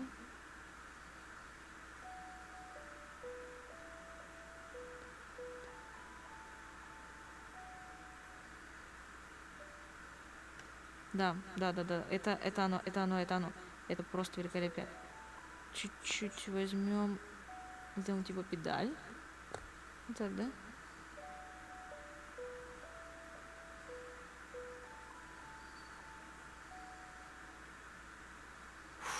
Секс. Все, that's it. Только мне не пригодился этот кусочек, ладно, пофиг. Гитару бы еще записать сюда, да? Был бы шеф-кен. Давайте посмотрим, что получилось. Пока что так, честно. Сейчас откручу клавишу. Это меня бесит. Мешается.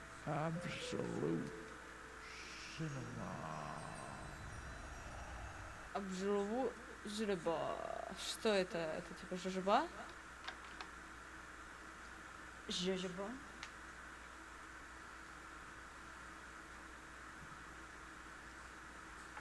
Давайте тогда сейчас сделаю финт ушами. И... Ну, можно сделать финт ушами. Как это тут делается? Я уже не помню. Кавейв.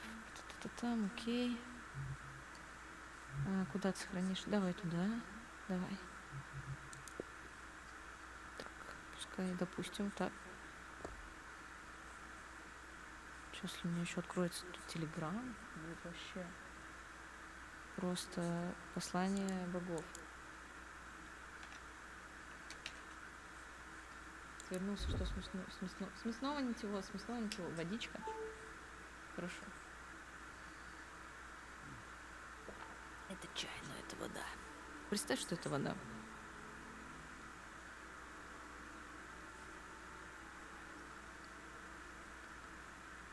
А куда ты полетел у меня? А, вот сюда. Точно. Точно, это оно. О, нашла.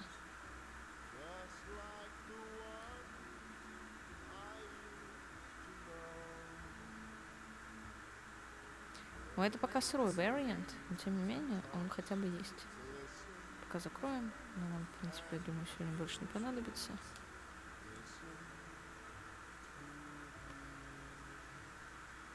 Пускай стоит. Балдеет. Лиса, приходи на ужин. А что на ужин? Принглс? Это я пишу кавер сегодня весь день, да?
You are correct. We were indeed muted. We are now unmuted. It took less than a second for us to have a problem. Less than a second. That's a new one. That's a new record. AA standards right here. We yelled Merry Christmas into sweet nothing. Yep. So Right. Merry Christmas. Woo! Right, you got to tell us real quick before we get going. Is the music too loud? Is it too quiet? Is it okay? What we thinking? Music good? No, is the music we got now? Is that that's okay? All right, sweet. So who have we got here? Who have we got? We have Dino God 44. The Arthur Bones is here. What? The one and only. Bananas Amogus. Katori-kun 1. Bizarro calls Moist Gribbly. That's a savage username. Smack and Ward. Hobo Wizard 33. Hello, hello again, Swidblad. Worst Ono. A good Questoris. It's Grand Admiral. We've got Balinane. Who else haven't I called out yet? Cade the Todd. Lion of Midnight. Scuff 99. Thank you, Cade the Todd, for the follow. Artistic Chimera. That's a great name. Vault Surf 01. Joe McGullen. Fucking Better Call Saul character right there. F16KS. That's a splendid username. Right. These nuts. So how are we all doing this fine Christmas? Are we here because we're lonely? Are we here because we're pitying the Sarti's Anonymous crew? Are we here because we're too deep in the pegnog? The way. Did you see Croc's message earlier in the group chat notes? No. He's just listing all the things he's eaten today. Oh yeah, like yeah, it's his that last was good. meal.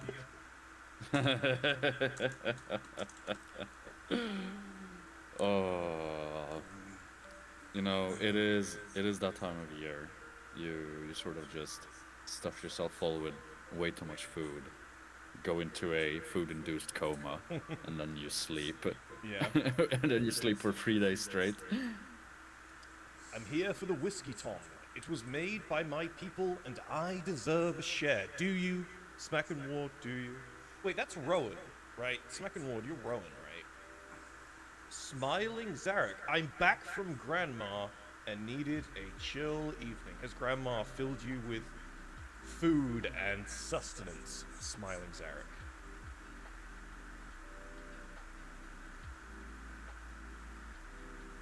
I should be studying for my med coding certification exam, but no, I'm sick in bed with a possible bronchial infection.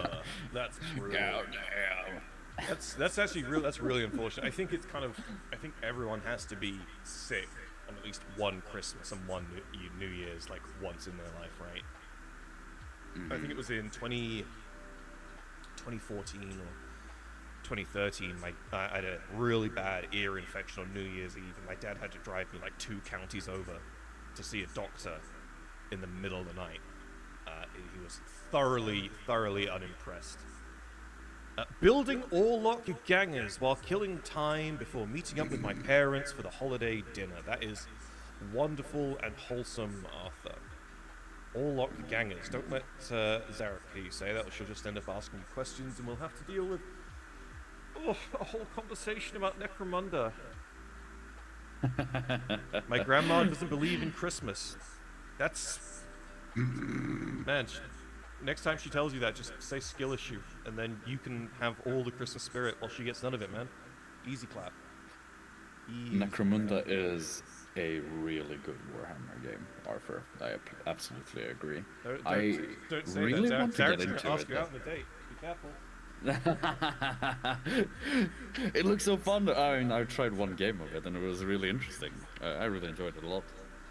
After when I get tired of Kill Team 2nd edition, I'll probably get into Necromunda. Have you not learned Kill Team 3rd edition yet? No, me and my buddies have stuck to 2nd edition because we want to be able to use All the teams. Brutal, absolutely brutal. I mean, I think we asked Croc.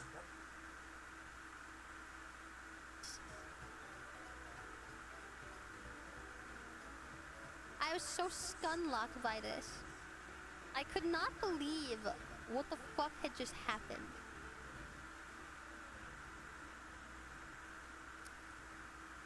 And I was just kind of like annoyed. So I just went and played Okami on his fucking PlayStation. Because I was like, I don't know what the fuck to do with this.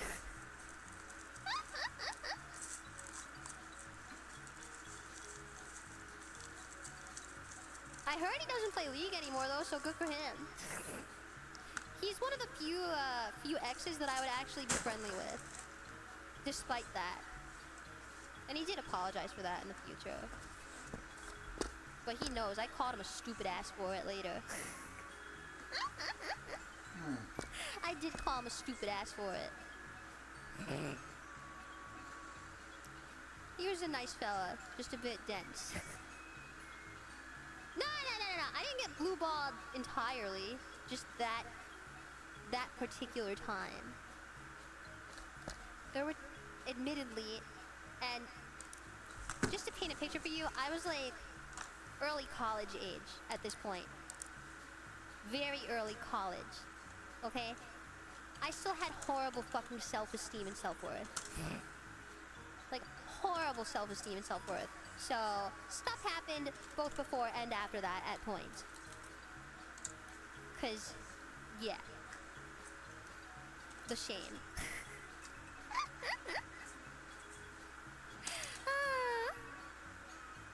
It was not like immediately after cuddling kissing, like we were just laying there, hanging out, and then like, I don't know, he just wanted to play League, I guess.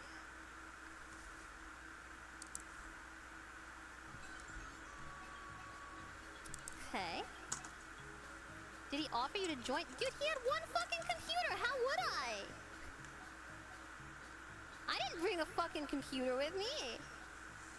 How the fuck could I do that? That's not even possible. Anyway, League will literally just fucking reinstall your virginity. As far as I'm concerned. Rose then, big ball of anxiety and self-esteem issues. Rose now. I am a creature and I'm proud of it. I will say, as much as that whole ordeal annoyed me, I kind of get it in current day. Sometimes you just get really into a game. Like if I was dating someone right now, and I was in the middle of like my obsession with Warframe as I am, I feel like there's points I'd be like, hey babe, you wanna go play Warframe? Instead of like fucking around. I don't know. I feel like when you get really into something, like I get it, but also, come on, League, of all things, get the fuck out of here. Get the fuck out of here with that League shit, man. Hi, don't chat, I just want to say, I think your outfit is really cute, I hope you have a good holiday season. I have, and I will continue to. I got you. I hope you do too. Should have brought your laptop? Nah. I will say. And you know what? I'm having the craziest realization of my life right now. I'm having the craziest realization of my life right now, and it kind of disgusts me.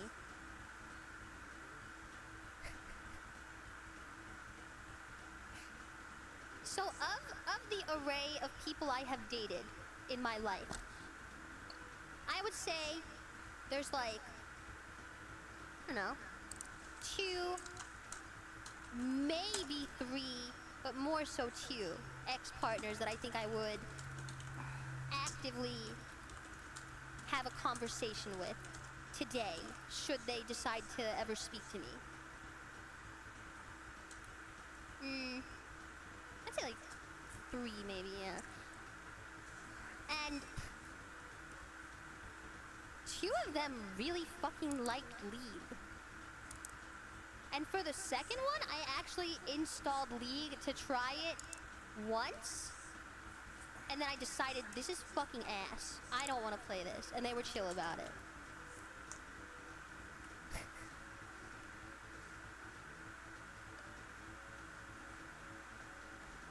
And you know what? You know what's kind of funny? I feel like that ex is probably like the nicest of all the exes that I have. Like, literally they messaged me yesterday to say happy holidays, and I was like, hey, hope you're doing good. Like, they're a nice person. It's just not compatible that way. But yeah. Why do you have a lot of exes? I wouldn't say I have a lot.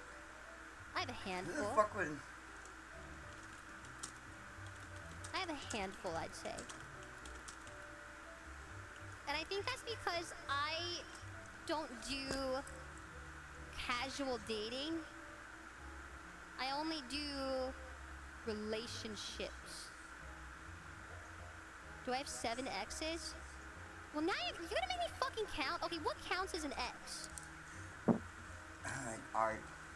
I assume it has to be someone you had a full-blown relationship with, yes? Now I have to think. Can I wave?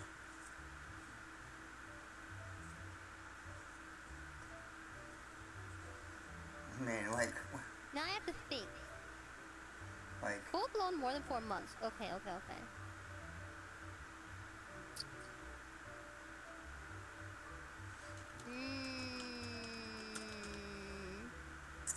Is there something wrong with that?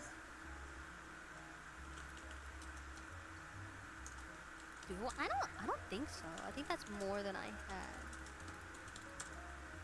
I'm thinking.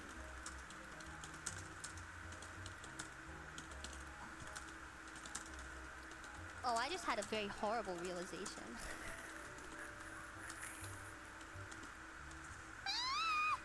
Ask his fucking when.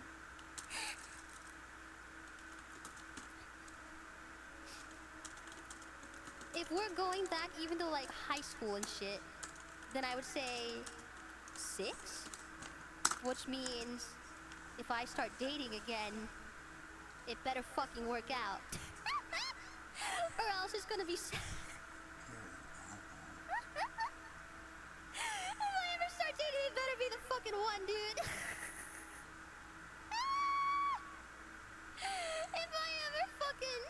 If I ever fucking, you know, get back in the game, well, they better be the right one, cause I don't want to be Ramona fucking Flowers. Oh, I did say the thing, didn't I? I'm gonna be so real with you. 6'7" is funny to you guys. Oh, sorry. I'm so old and out of the loop. I don't get it. I like 21 more, because at least there's a way you say it that's kind of funny, where it's like 21. Like that's fun to me. I don't get the 6'7" stuff. I'll say it all fucking day though. I don't care. 6'7", 6'7", 6'7", 6'7", 6'7", 6'7", 6'7", 6'7", 6'7". I don't know. Sure. I don't care. It means nothing to me. And I can prove it.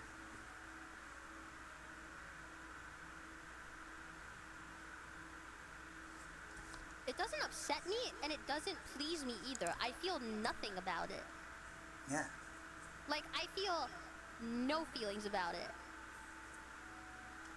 At least 3 of your viewers are seizing now. I fucking hope not, Bird. Victor said, 6'7" is stupid. I want to talk about vagina. Oh. Okay, what about vaginas would you like to talk about? We can talk about that. Do you have a question about a vagina? I can help. I can explain it to you. Give a list of reasons. I won't draw it outright, but I can use like a boat or something. You'd like me to explain it? I can.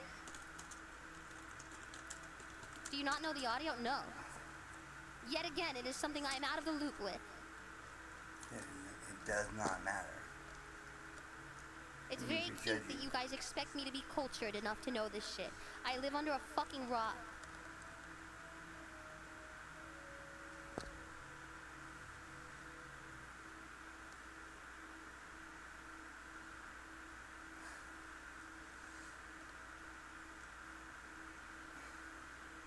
Banjo-Kazooie, my beloved.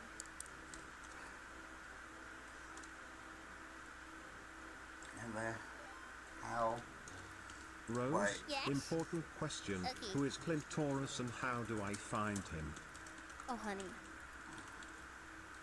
This explains so much.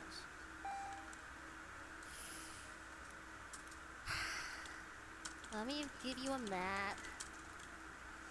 Let me give you a fucking map, dude.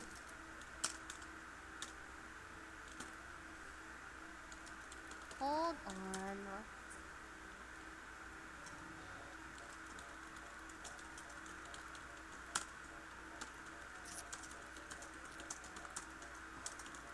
Where is it? Screw.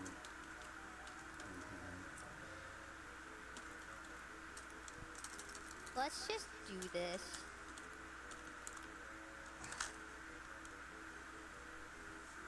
Wait, I'm getting a message? Oh, Victor sent me whatever this fucking video is. Let me listen to this. I'm not gonna put the video on because it's way too much fucking effort for like a fucking TikTok. Hold on. Silence music. I need to hear this. Let me hear this. What am I about to fucking hear? Wait. What do you get? What do you get? What? Hold on. Shut up. You get when you mix curd with melted cheese. A cheeseburger. Shut the fuck up. This is stupid. I want to talk about vaginas. You get okay, no, he's right. Curd with melted cheese. A cheeseburger. Put your dick in. Stupid. I want to talk about vaginas. Either of you No, he's cares, completely you correct. fucking He's lick it. completely valid in his crash out, and I stand by him. 100% I stand by him. Hello, Miss Rose. I'm curious about how the vagina changes during ovulation. Okay, one question at a time, babes. One question at a time. That's hey, Rose, hope you're having a good day. I am having a wonderful day. That's cute. That is cute. Wait, I got sent something That else is and I'm a asking if it's something I should listen to now. Hold on. horrifying Everyone thought. shush for a second. What the fuck is this? Here comes my favorite part of the song. Ready for this? Like they tend. I can just abuse you. Can just abuse you of this thought. I'm Don't too old for worry. this shit. Oh, you know what I'm not too old for? Where's that fucking banging Christmas song, Victor? You know the one. The odds Where of is it? I you need to find it in finding the chats. you I think it's in looking the in chat with the all the whole same gang. place I found it. Dude, or listen to this shit. the same Victor sent this to the group type chat. of And, thing. dude, it's some video that Mongolian Of jingle finding- bells. The odds by of you Dutch finding a DJ vagina Umit Ozkin. And it just fucking slaps for no reason. that is located.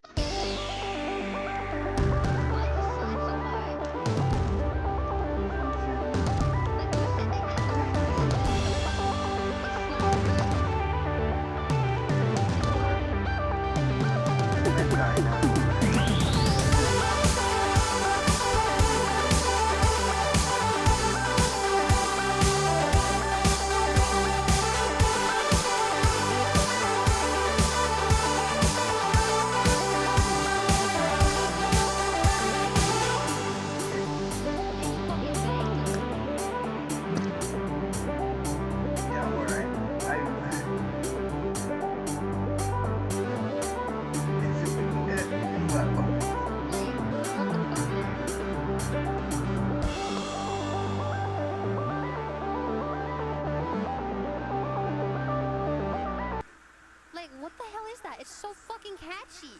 How? How? Like, I already linked it, but I'll link it again. Here. That's it. Did I miss something? Isn't that fucking crazy? Now let's get back to Clint Torres. Alright? I'm gonna direct you, but I'm gonna do it in a way that doesn't get me banned.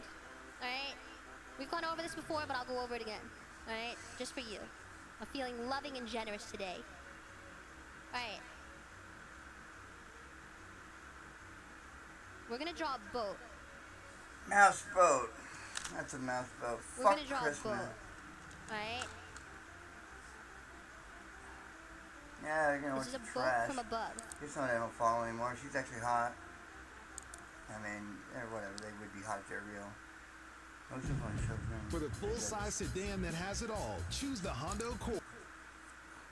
Nope. So, the first and main thing that's getting in the way is it is like infinitely more effort to produce one of those homebrew centric videos than it is just a regular lore video. So it's quite a lot more effort, and the return we get on that, return on investment in terms of viewership and community interest, let alone mentioning the money that YouTube is willing to actually pay us, is infinitely less. So that's kind of the big hurdle. But the thing we're kind of doing to get around that, which we have started doing something about, is focusing on smaller, more condensed, bite-sized homebrew content in the new year. Moots has been hard at work producing some assets for us to really create a little atmosphere, our own little corner in the universe to expose these homebrews. I don't want to go too much into it right now. I want it to be a little bit of a surprise when we come out. But if you're in the Discord, you'll know that a number of months ago we asked a bunch of people for short stories on their homebrews. That is relevant to this. You know, that is something that is absolutely relevant to what we're doing. So, fingers crossed, we'll see. We would like to do full homebrew reviews again. It might not happen in the next couple of months like this other content will. We would like to. We're just very, what's a good word? We're very keen on making sure that it works for everyone. You know what I mean? As you probably know, YouTube is like very brutal when it comes to rewarding you for grind content versus passion content, you know. And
I made it. I made it. Made it through.